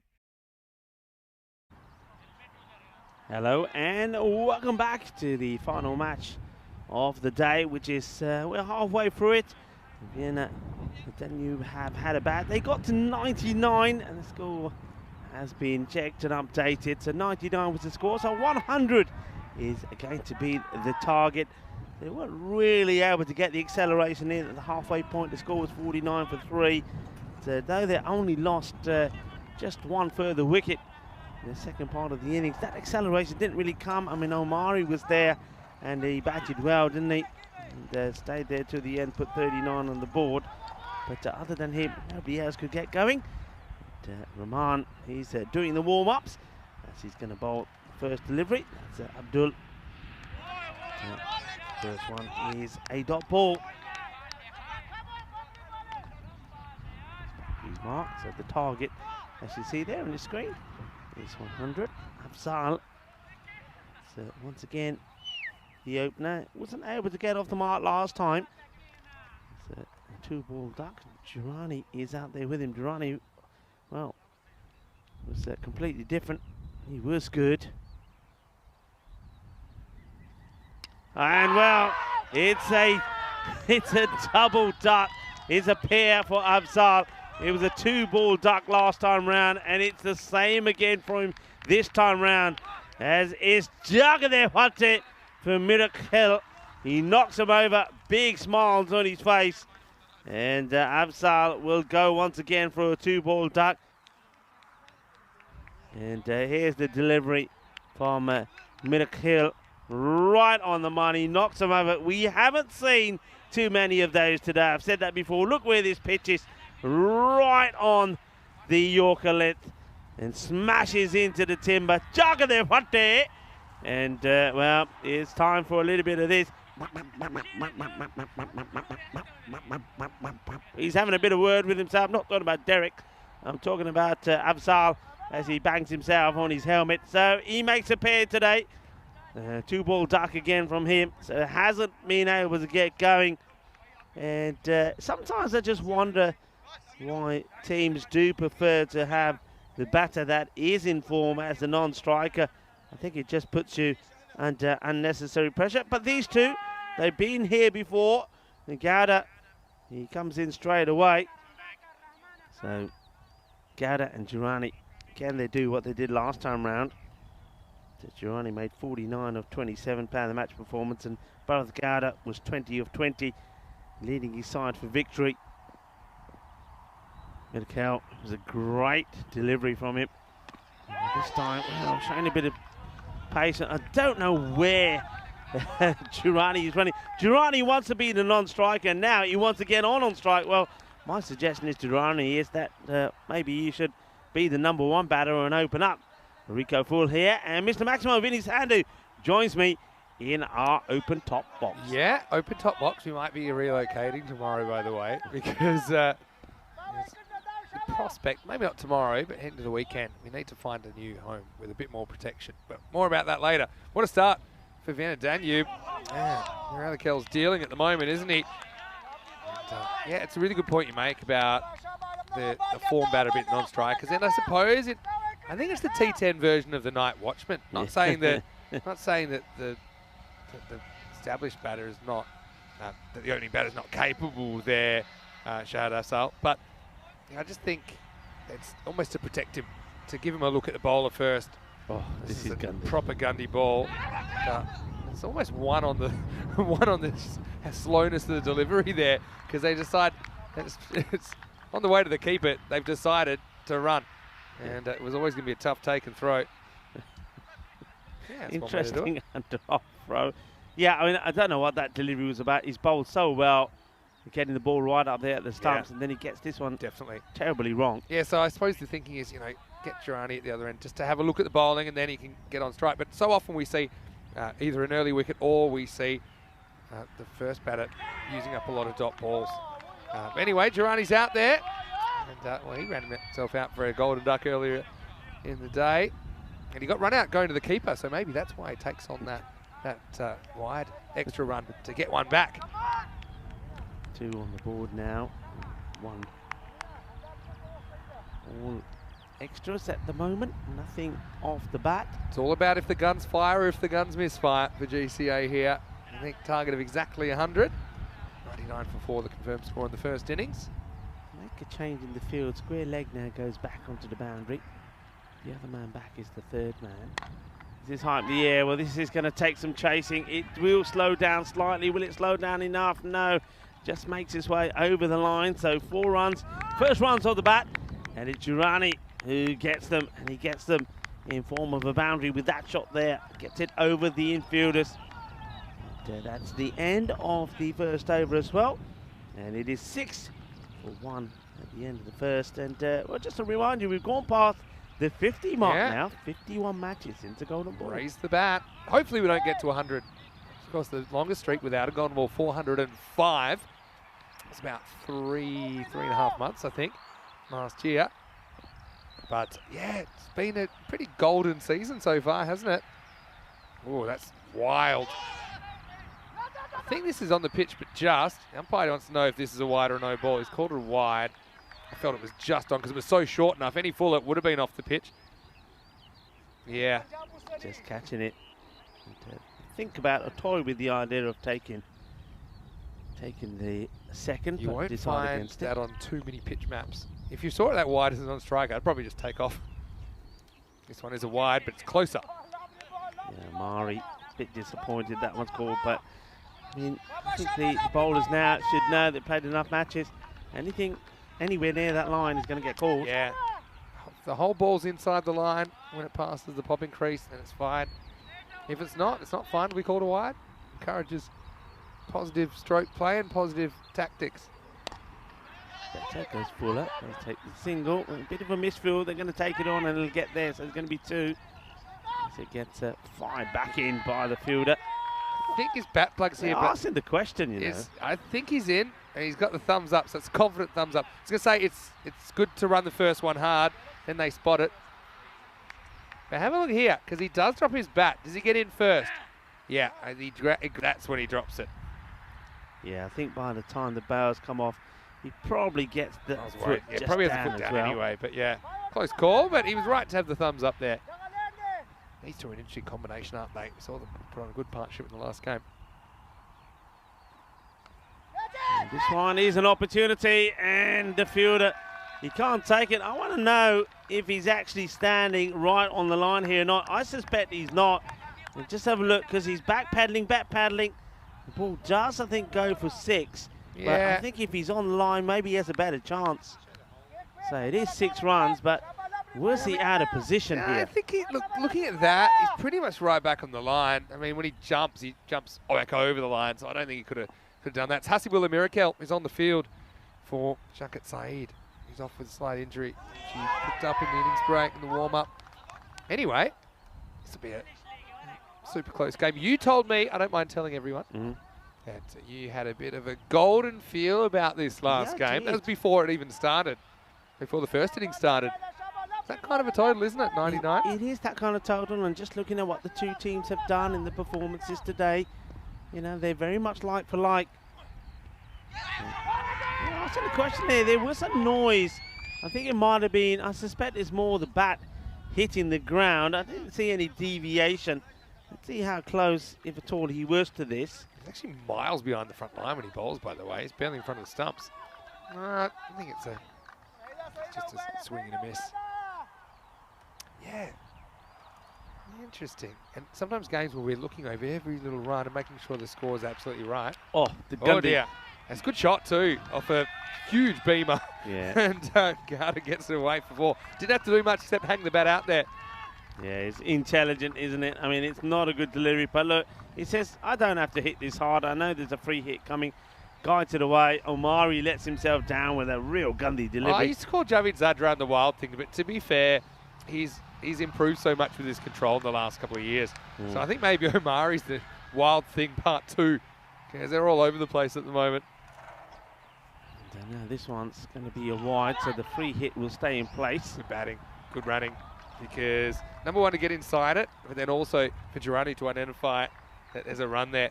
As he probably sees around here, he's looking for it, and it's on. As soon as the fumble goes, he's off. Yeah, Zahid Mikhail was disappointed not to take that. Does everything right, doesn't he, the keeper? But I think he was more looking at where the batters were, concentrating and taking the ball. Oh. This is another.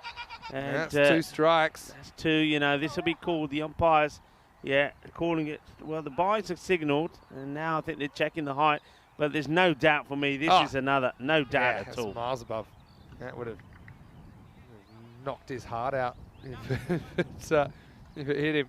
We've seen a few bowlers struggle with this, and right now, I mean, it's not that windy, so you can't really blame this on the wind. So another free hit. If he bowls another, he's off. Yeah, true. And he's only bowled 4 legal balls. Here's a free hit coming up. Just what the doctor ordered for Grants Cricket Academy. That score continues to tick over. A better delivery, just to be a single. But can he finish the over now without going magical? Yeah, sometimes when you have those scoring situations like we had at the end of the first inning, we're looking up a run, back a run, just looking over the footage, making sure everything's 100% right. The fact that the score did drop a run from what we thought it was initially, it's amazing how often they become golden ball games. Well, it will go magical because that's a beautiful shot, and he hits it towards his own teammates. And, well, they're liking it. They're applauding it. Well, they get a chance to touch the ball. What a lovely shot this is. He makes some room for himself, and he absolutely clobbers this over deep extra cover. 6 runs. Fast hands from Girani into second over. And cruising at 32 for 1. Let's have a look at the table. Well, a couple of teams without wins will be a little bit nervous at this stage. It's early days. Van Danube, one of those teams, Snassi as well, and the Eagles down the bottom. At the top, Cricketers CC, well, they are at the top. They could have been further ahead, except for Grass Cricket Academy, who knocked them off in match 14. So a very, very good effort from Grants Cricket Academy in that game. They'd love to take out another more experienced team in this game as well. But here's Maliat to slow things up in the 3rd over. And he starts with a wide delivery. Well, every time he's come on to bowl, he's shown all his other bowlers how to do it. Maliat, he certainly has been the pick of the bowlers for his side, and he needs to be good in this one. He'd love to pick up a few wickets here. He has to. He knows he has to. And needs to tidy over as well, because like I said, I think if this is a good power play around about the 45, then I think I don't see them getting back in the match. And it's a nice shot. It's a very intelligent shot this is from Gada. He's shown me already, especially the way he batted in the last match when he didn't have to play any big shots, that he really does think about the game. He knows that 2 men are up. He doesn't have to whack this. This is just a placed, intelligent shot. Yeah, long on was back, long off wasn't. So that's why he went over mid-off. Very smart batting. And he just pushes it. Didn't try and get it over for 6, but wanted to get over the fielder and do it in a pretty safe way. Now, long on and long off are both back. He's quite happy just to clip this on the onside take single. That's what he did last time. I think this sort of score, when you think that rate around 8, this is set for a batter like him. He knows one boundary, job's done, then you just take the singles. Whereas I think his partner, Girani, he doesn't think that way. He wants to hit the ball to the boundary. Just like that, and that's what he's thinking. He's thinking, I don't care whether we've already got the runs that we need in this over. If I can hit it, I'm going to hit it, and that's what he does. Even this is clever because they put long off back, so they're both back straight. So he deliberately takes this sideways when he could have hit that straight, but he goes, nah, I'm going over there, and he uses the wrists really cleverly. So he's hitting the ball to parts of the field that are unattended, which is just really, really clever power play batting. 6 more. He's looking really good right now. Oh, this is another wide. He doesn't have to play at it. He does. I wonder what the height of this is like. The fielder gets down. They're taking the 2 on, and I think they'll get there as well. Very good running. These 2 are pretty quick between the wickets. I want to look at the height on this one. Yeah. It'll be an interesting one. You can see the batter is asking the question. Let's have a look here. How high is this? And yeah, it's interesting. He pretty much still got a foot in the crease. That's... What do you reckon? Yeah, I'm not sure. Here's the thing. I'll say nay. Yeah. Because for me, of the I feel fact he is going forward. But he gets an extra point. I think he's still got a back foot in the crease, so he's playing at the crease. And it's a tough one to call. I would say if he takes a step back in his career, they're calling it. The thing is, this is why I file it under. Yeah. Unclear. right? Yeah. See, you know, like, it's also like, where is the waste? There's this whole debate. Yeah. So, I'll come back to that in a second. I take your point as well. And it's going to cost him as well, because that's going to be 4. Probably would have gone for it anyway, to be fair. But the extra delivery. That brings the disappears. 50 up inside the power play. And remember I said that if they get to the 45 mark, I think it's job done. Well, I think now really looking at job done, and well, maybe that tingle was something else. I've got to go see a doctor because it's got nothing to do with the golden ball, maybe. So here's what I'll say philosophically, right? And this is kind of more of an interpretation thing than a rule thing. Because the rule says batter standing in the crease. And that is to prevent a batter, you know, charging and disrupting the length in a big way, you know. But for me, he's playing that ball at the crease. You know what I mean? He's still got a foot back in the crease. So he's not charging or anything. And it was pretty significantly above his waist at the point of contact. So I'm just saying these are the sorts of things that, like, in the spirit of the rule, I feel like that's not a very fair delivery.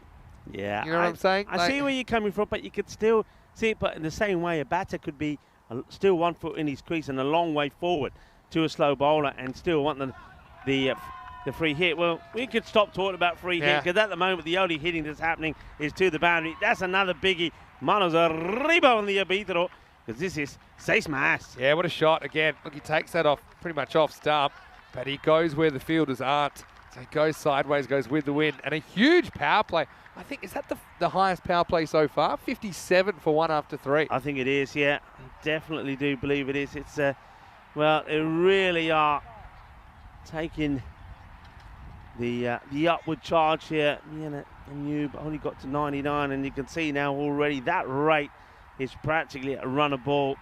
And this will suit the likes of Gowda, the captain, perfectly. He's not going to take any risk here, and he's probably saying to Durrani, well, look, the way you're hitting it, if you think it's on, go for it. Yeah. Play your shot. The field can be spread now, and that's what I liked about it. You see, that for me, Vinny, was the perfect power play. It was sensible. They were playing shots based on where fielders were. Yeah, exactly. And it wasn't slogging. It was smart, sensible cricket. That's right. I was just thinking, if I put myself, just go back to the height one for a second, if I put myself in the square leg umpire's shoes, if you asked me live, I would have said it's above the waist, because I would have looked at the contact point, and I wouldn't have said, oh, he's miles out of his crease. He was in his crease you know, when he plays the shot. So, you know, I don't mind the call, although you can look at it very technically. Here's a bowler I really liked earlier today. That's a big wrong in here. This is Delanga Jabakel. I reckon he's got a bit about him. Yeah, Jabakel. He comes in. Hello to Shrug and hello to John. John saying Grants are growing into this competition with every game. Yeah, great. But can Jabakel change the narrative? And not with this one. This is huge. Here's another big 6.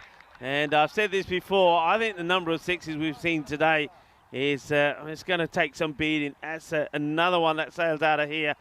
And there's going to be a few more. And, well, Shortcut Durrani, hasn't he been on form? Made 49 in the last match. He was very unlucky not to get to his half century. So maybe he's trying to put that right this time around. He races into the 30s. Well, and just as I say that, I have really snookered him. Yes, I have. Well, there you go. Yeah. Commentators curse big time, but Jabakel just get the wicket. I just think he looks like a really good bowler, really young bowler, and he's just been smashed all around the park today. But again, this is one that hurries on, and yeah, it is the wicket that they're looking for. And so Durrani, lightning start, and I think he can be very, very happy with his efforts. But he's going to go, and he goes for 34 off just 11 balls. And Delanga Jabakel has his first wicket of the series. We didn't see him in the middle match of the day. We did see him a bit earlier today. Yeah. But, well, how about that for Durrani? He's batted really well. Shows you can turn your day around. He ran himself out for no particular reason off the first ball he faced this morning. But he's had 2 really solid knocks.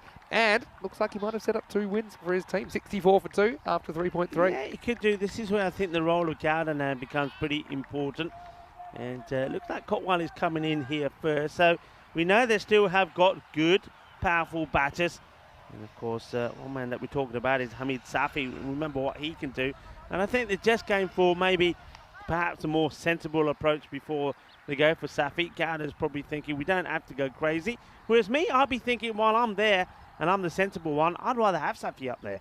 If you can win it and win it quickly, that's a net run rate a lot of good. Well, Cotwell, maybe he's not that sensible. Yeah. Maybe he's being given a little bit of Safi magic because he smashes his first one for a big 6. Yeah, and so Javakel gets smashed for another 6. Again, I don't think it was a particularly bad ball. It rushes onto him. But yeah, Cotwell was ready for it. He dispatches it. All right. Here's the comeback ball, though. I'm going to pick this as a 6 and out for some reason. Okay. Skied. Nope, not really. Inside edge onto the pad. Wasn't the best delivery from Javakel. Again, his good balls seem to be getting hit for 6, and his bad balls seem to be beating the batter. This one does drift in. Again, he's got all... I don't know. I'm going to see how good my scouting is, because I think he's going to have a really good series. Okay, it's going to take one hell of a catch. It goes a long way up, and that's a really good catch. Well taken. And, well, he doesn't have the best of overs, does he, Omari? But he does a good job with the bat, and now he takes that catch. And you never know here, you never know.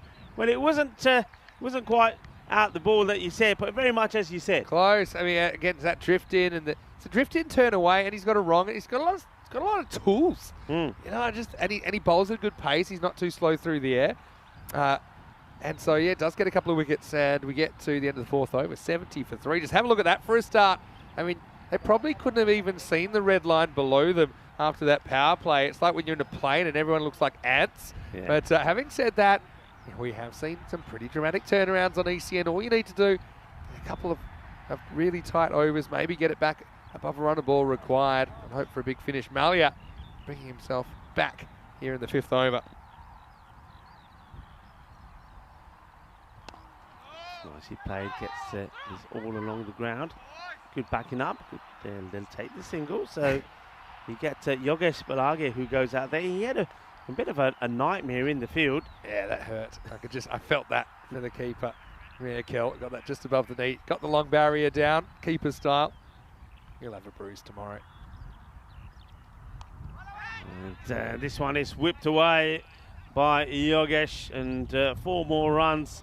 So Balage, he too is not there to hang around. He's going to play a shot, but it wasn't a good delivery, this one from the captain. It was a bit gundy, you have to say, down the leg side, and they had all the time in the world to decide, A, do I want it? Do I want the wide? And he says, you know what? 4 sounds better. Wallop. He gets the 4. Just misdirected, wasn't it? And this one is out of here, straight down the ground. This is into the tower.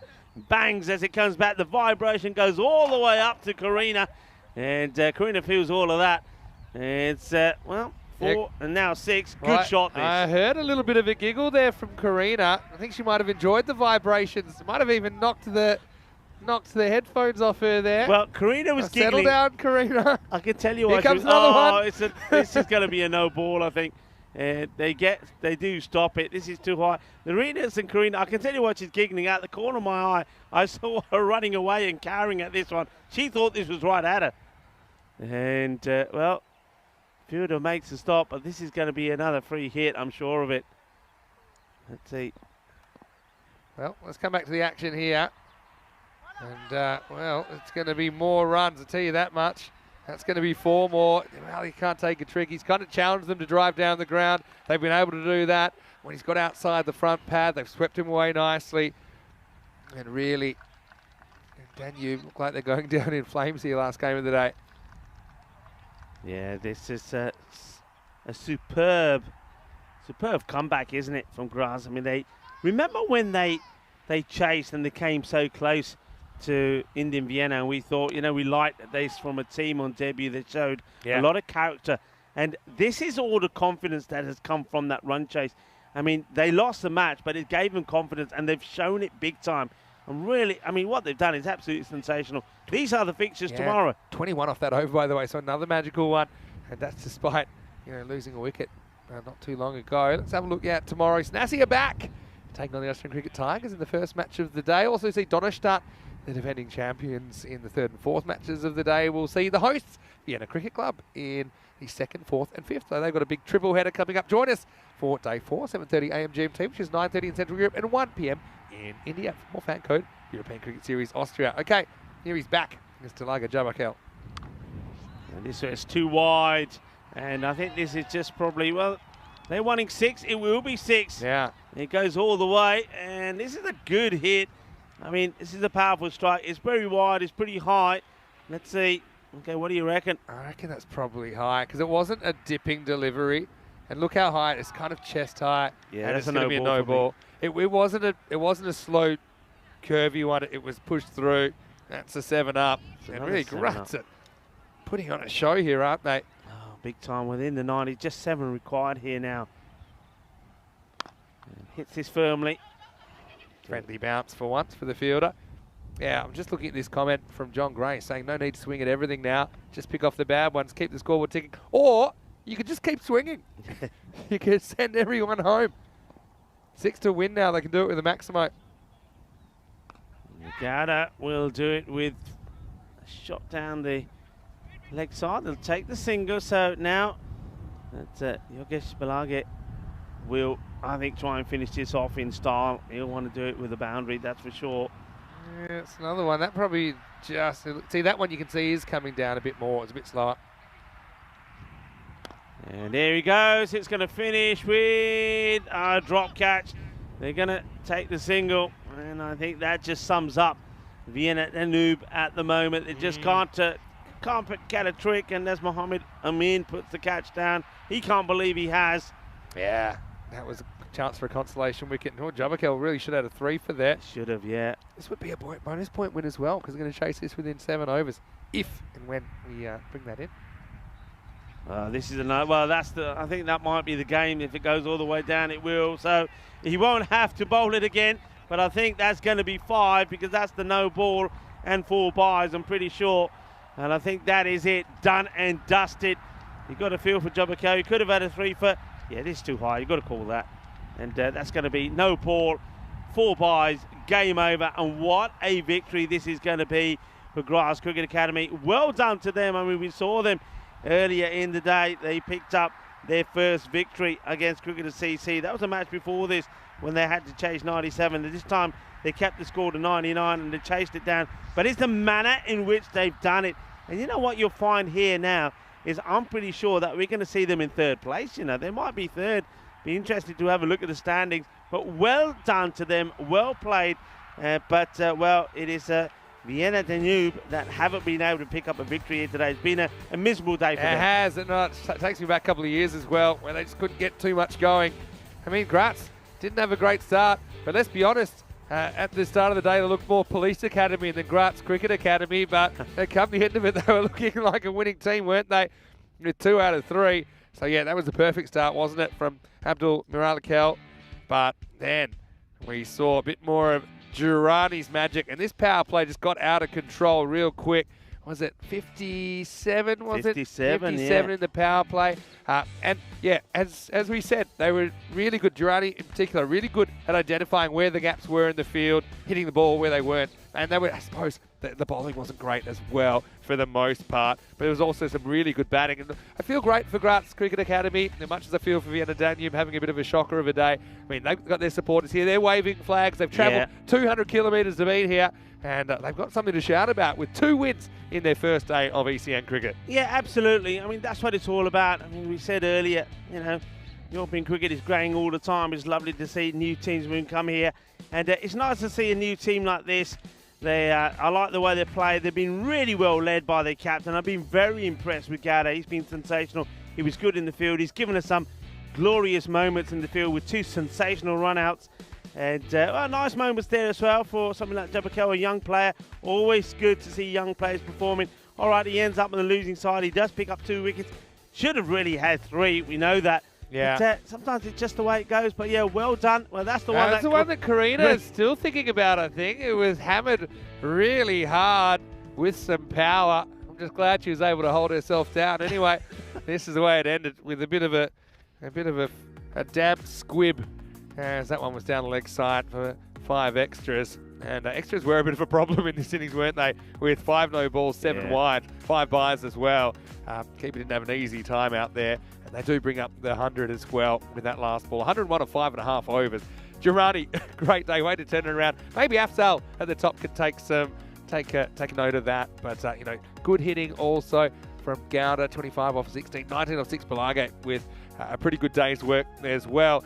1 for 6, Mirakel bowled a good over first up. Great ball first up. Malia, unfortunately, got taken to the laundrette. And Dilaga Jabakel, okay, takes the 2 wickets, should have had 3. Didn't have a great finish, to be fair, but I just think the shape and the kind of bounce about his bowling, I think he's going to be a really good player. So a fairly comfortable win for GC8 to finish the day. Yeah, why doesn't Miracle come back? I don't know. Isn't it I a don't- strange one? maybe they wanted to save him for the end, but there wasn't an end. I think that was the problem. Yeah, I mean, there's no end. You've got to use him. You need wickets early. He gave you a wicket with the very first ball. You bring him back and try and win the game. I think sometimes, and maybe that's what we see Vienna, they're doing too much of that. They've got a set play and they're sticking to that. Sometimes you've got to change it. I think it's Malia that came on in the third as well. Yeah, his it left did, arm always, spin, yeah. and yeah, it just didn't really work out. Look, that's the way it goes. Take a good look at this wonderful background, because I don't think you'll see it again. The reason is we lost our tent, so we might be relocated tomorrow. Again, some weather forecast for the weekend. Hopefully it doesn't really materialise. But yeah, Rico, another great day at the office. Bit of an early finish, have to say. For Graz Cricket Academy, they were the real surprise packs of the day, knocking off Cricketer CC first off, sending them to their first loss, and then with a really impressive win over Danube. So, yeah, double trouble to finish the day. Yeah, I have to say I've been very impressed. And look, I want to say congratulations also to Cricketer CC, because they got their first win today, which meant they went 4-0 before they were beaten by Graz. But that means that they go to the top of the table. But of course, it could only be temporarily, because Donnerstad are in action tomorrow. But yeah, I think a team like Graz Cricket Academy, I'm really pleased for them. We like to see new teams. We like to see new players. It just grows our cricket family. It makes us stronger together. That's what we say about the European Cricket Network. But to see them perform the way they play with passion, they play with desire, they play with a smile on their face. It was really good to see, and that's what European cricket is all about. I couldn't have said it better. They were fantastic. I love the enthusiasm. Just think about all the hours they spent travelling here. I'm sure it's all worthwhile. And we'll see plenty more of them. They've still got 7 games to go. Just a reminder before we go, thanks to everyone in the chat. And don't forget to like this video if you're watching on YouTube. Subscribe. Getting closer and closer to that 350,000 subscribers mark. Also our social media at European Cricket and our website, europeancricket.com. And don't forget, tell your family, tell your friends about ECN and about the fun we have every day, because it's free to be a part of it. And not many things in this world are free, right? That's absolutely right. And remember, give us a thumbs up. We want 350,000. And a special thank you to all of our subscribers who choose to contribute as well with a small monthly payment that goes to help build and sustain European cricket. I hear the sound of the European cricket song in the distance. That means only one thing. It's time for the end of day highlights. We're going to sign off here. Vinny Sandu, Mr. Maximo, Rico Full, on behalf of us and all of this expanse in this background. I hope you have a happy and a safe evening. We'll be back here tomorrow for more action. Day 4 on the way in this Fan Code European Cricket Series Austria. Hasta mañana. Adios, mi familia. Hasta mañana. With a swing and a hit, the ball goes flying on the field and makes his chase. A community playing on the field of dreams, no matter race, sex, color, or age. Stars of the future of European cricket are ready to take the stage. Ball's getting quicker with a kookaburra starting to swing. The keeper in your mind standing just behind, pressure is creeping in. Some give it flight and some give it grip as the ball really starts to spin. But our batsman's alert with the crack of a bat, the ball flies over for 6. Cricketers, European cricketers, share your passion for riding flag with the world. Cricketers, European cricketers, time to cheer and show the world what you got. Master blasters turn on the style. Cricket's a beautiful game. Smiling faces and celebrations as the champions enjoy their fame. European legends breaking records, making their own dreams come true. Watched by millions, European cricketers show the world what they can do. Now picture this, 10 runs needed to win off the last over of the match. Fielders are on fire, sliding and diving, want to take that world-class catch. Tension building as the ball runs in. Will it be short, a yorker or slow? A 6 will win it, 4 to tie into the golden ball we go. Cricketers, European cricketers, share your passion for riding flag with the world. Cricketers, European cricketers, time to cheer and show the world what you got.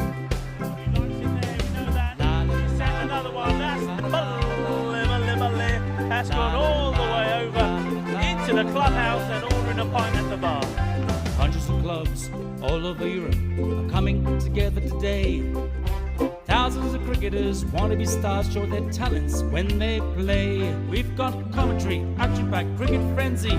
You're hooked, you can't deny. Worldwide audience watching to see which team will lift the cup up high. Oh, cricketers, European cricketers, share your passion, pride and flag with the world. Cricketers, European cricketers, time to cheer and show the world what you got. La la la la la la la. There we go. She sent that pack in but the shaka 6-4. Oh, cricketers, European cricketers, share your passion, pride and flag with the world.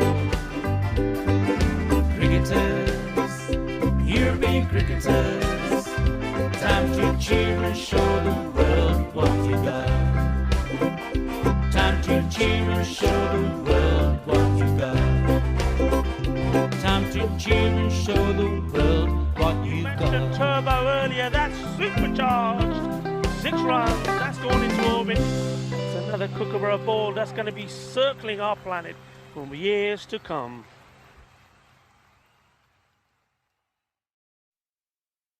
Lower ball, but he's picked that up beautifully. He's sent it all the way. Ginna, but the shaka, that was nice. Cricketers, European cricketers, share your passion, pride and flag with the world. Cricketers, European cricketers, time to cheer and show the world what you got. 7 bits of wood and a tape ball taken to an open space. With a swing and a hit, the ball goes flying in the field and makes his chase. A community playing on the field of dreams, no matter race, sex, color, or age. Stars of the future of European cricket are ready to take the stage. Ball's getting quicker with the kookaburra starting to swing. The keeper in your mind standing just behind, pressure is creeping in. Some give it flight and some give it rip as the ball really starts to spin. But our batsman's alert with the crack of a bat, the ball flies over for 6. Cricketers, European cricketers, share your passion, pride and flag with the world. Cricketers, European cricketers, time to cheer and show the world what you got. Master blasters turn on the style. Cricket's a beautiful game. Smiling faces and celebrations as the champions enjoy their fame. European legends breaking records, making their own dreams come true. Watched by millions, European cricketers show the world what they can do. Now picture this, 10 runs needed to win off the last over of the match. Fielders are on fire, sliding and diving, want to take that world-class catch. Tension building as the ball runs in, will it be short, a yorker or slow? A 6 will win it, 4 to tie into the golden ball we go. Cricketers, European cricketers, share your passion, pride and flag with the world. Cricketers, European cricketers, time to cheer and show the world what you got. Another one, that's the big one. That's gone all the way over into the clubhouse and ordering a pint at the bar. Hundreds of clubs all over Europe are coming together today. Thousands of cricketers want to be stars, show their talents when they play. We've got commentary, action-packed cricket frenzy. You're hooked, you can't deny. Worldwide audience watching to see which team will lift the cup up high. Oh, cricketers, European cricketers, share your passion, pride and flag with the world. Cricketers, European cricketers, time to cheer and show the world what you got.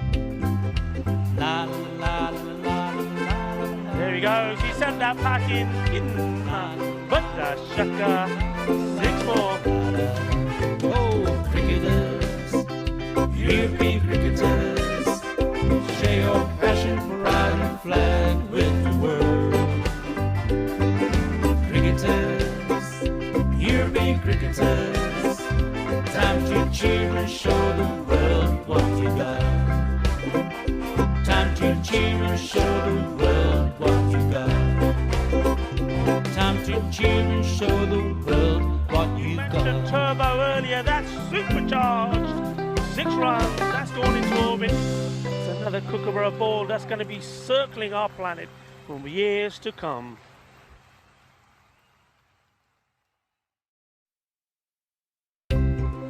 Lower ball, but he's picked that up beautifully. He sent it all the way. Ginna, but the shaka, that was nice. Cricketers, European cricketers, share your passion for riding the flag with the world. Cricketers, European cricketers, time to cheer and show the world what you got. 7 bits of wood and a tape ball taken to an open space. With a swing and a hit, the ball goes flying in the field and it makes his chase.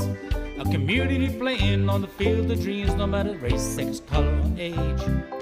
Stars of the future of European cricket are ready to take the stage.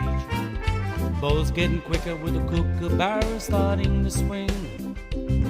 The keeper in your mind standing just behind, pressure is creeping in. Some give it flight and some give it grip as the ball really starts to spin. But our batsman's alert with the crack of a bat, the ball flies over for 6. Cricketers, European cricketers, share your passion for riding the flag with the world. Cricketers,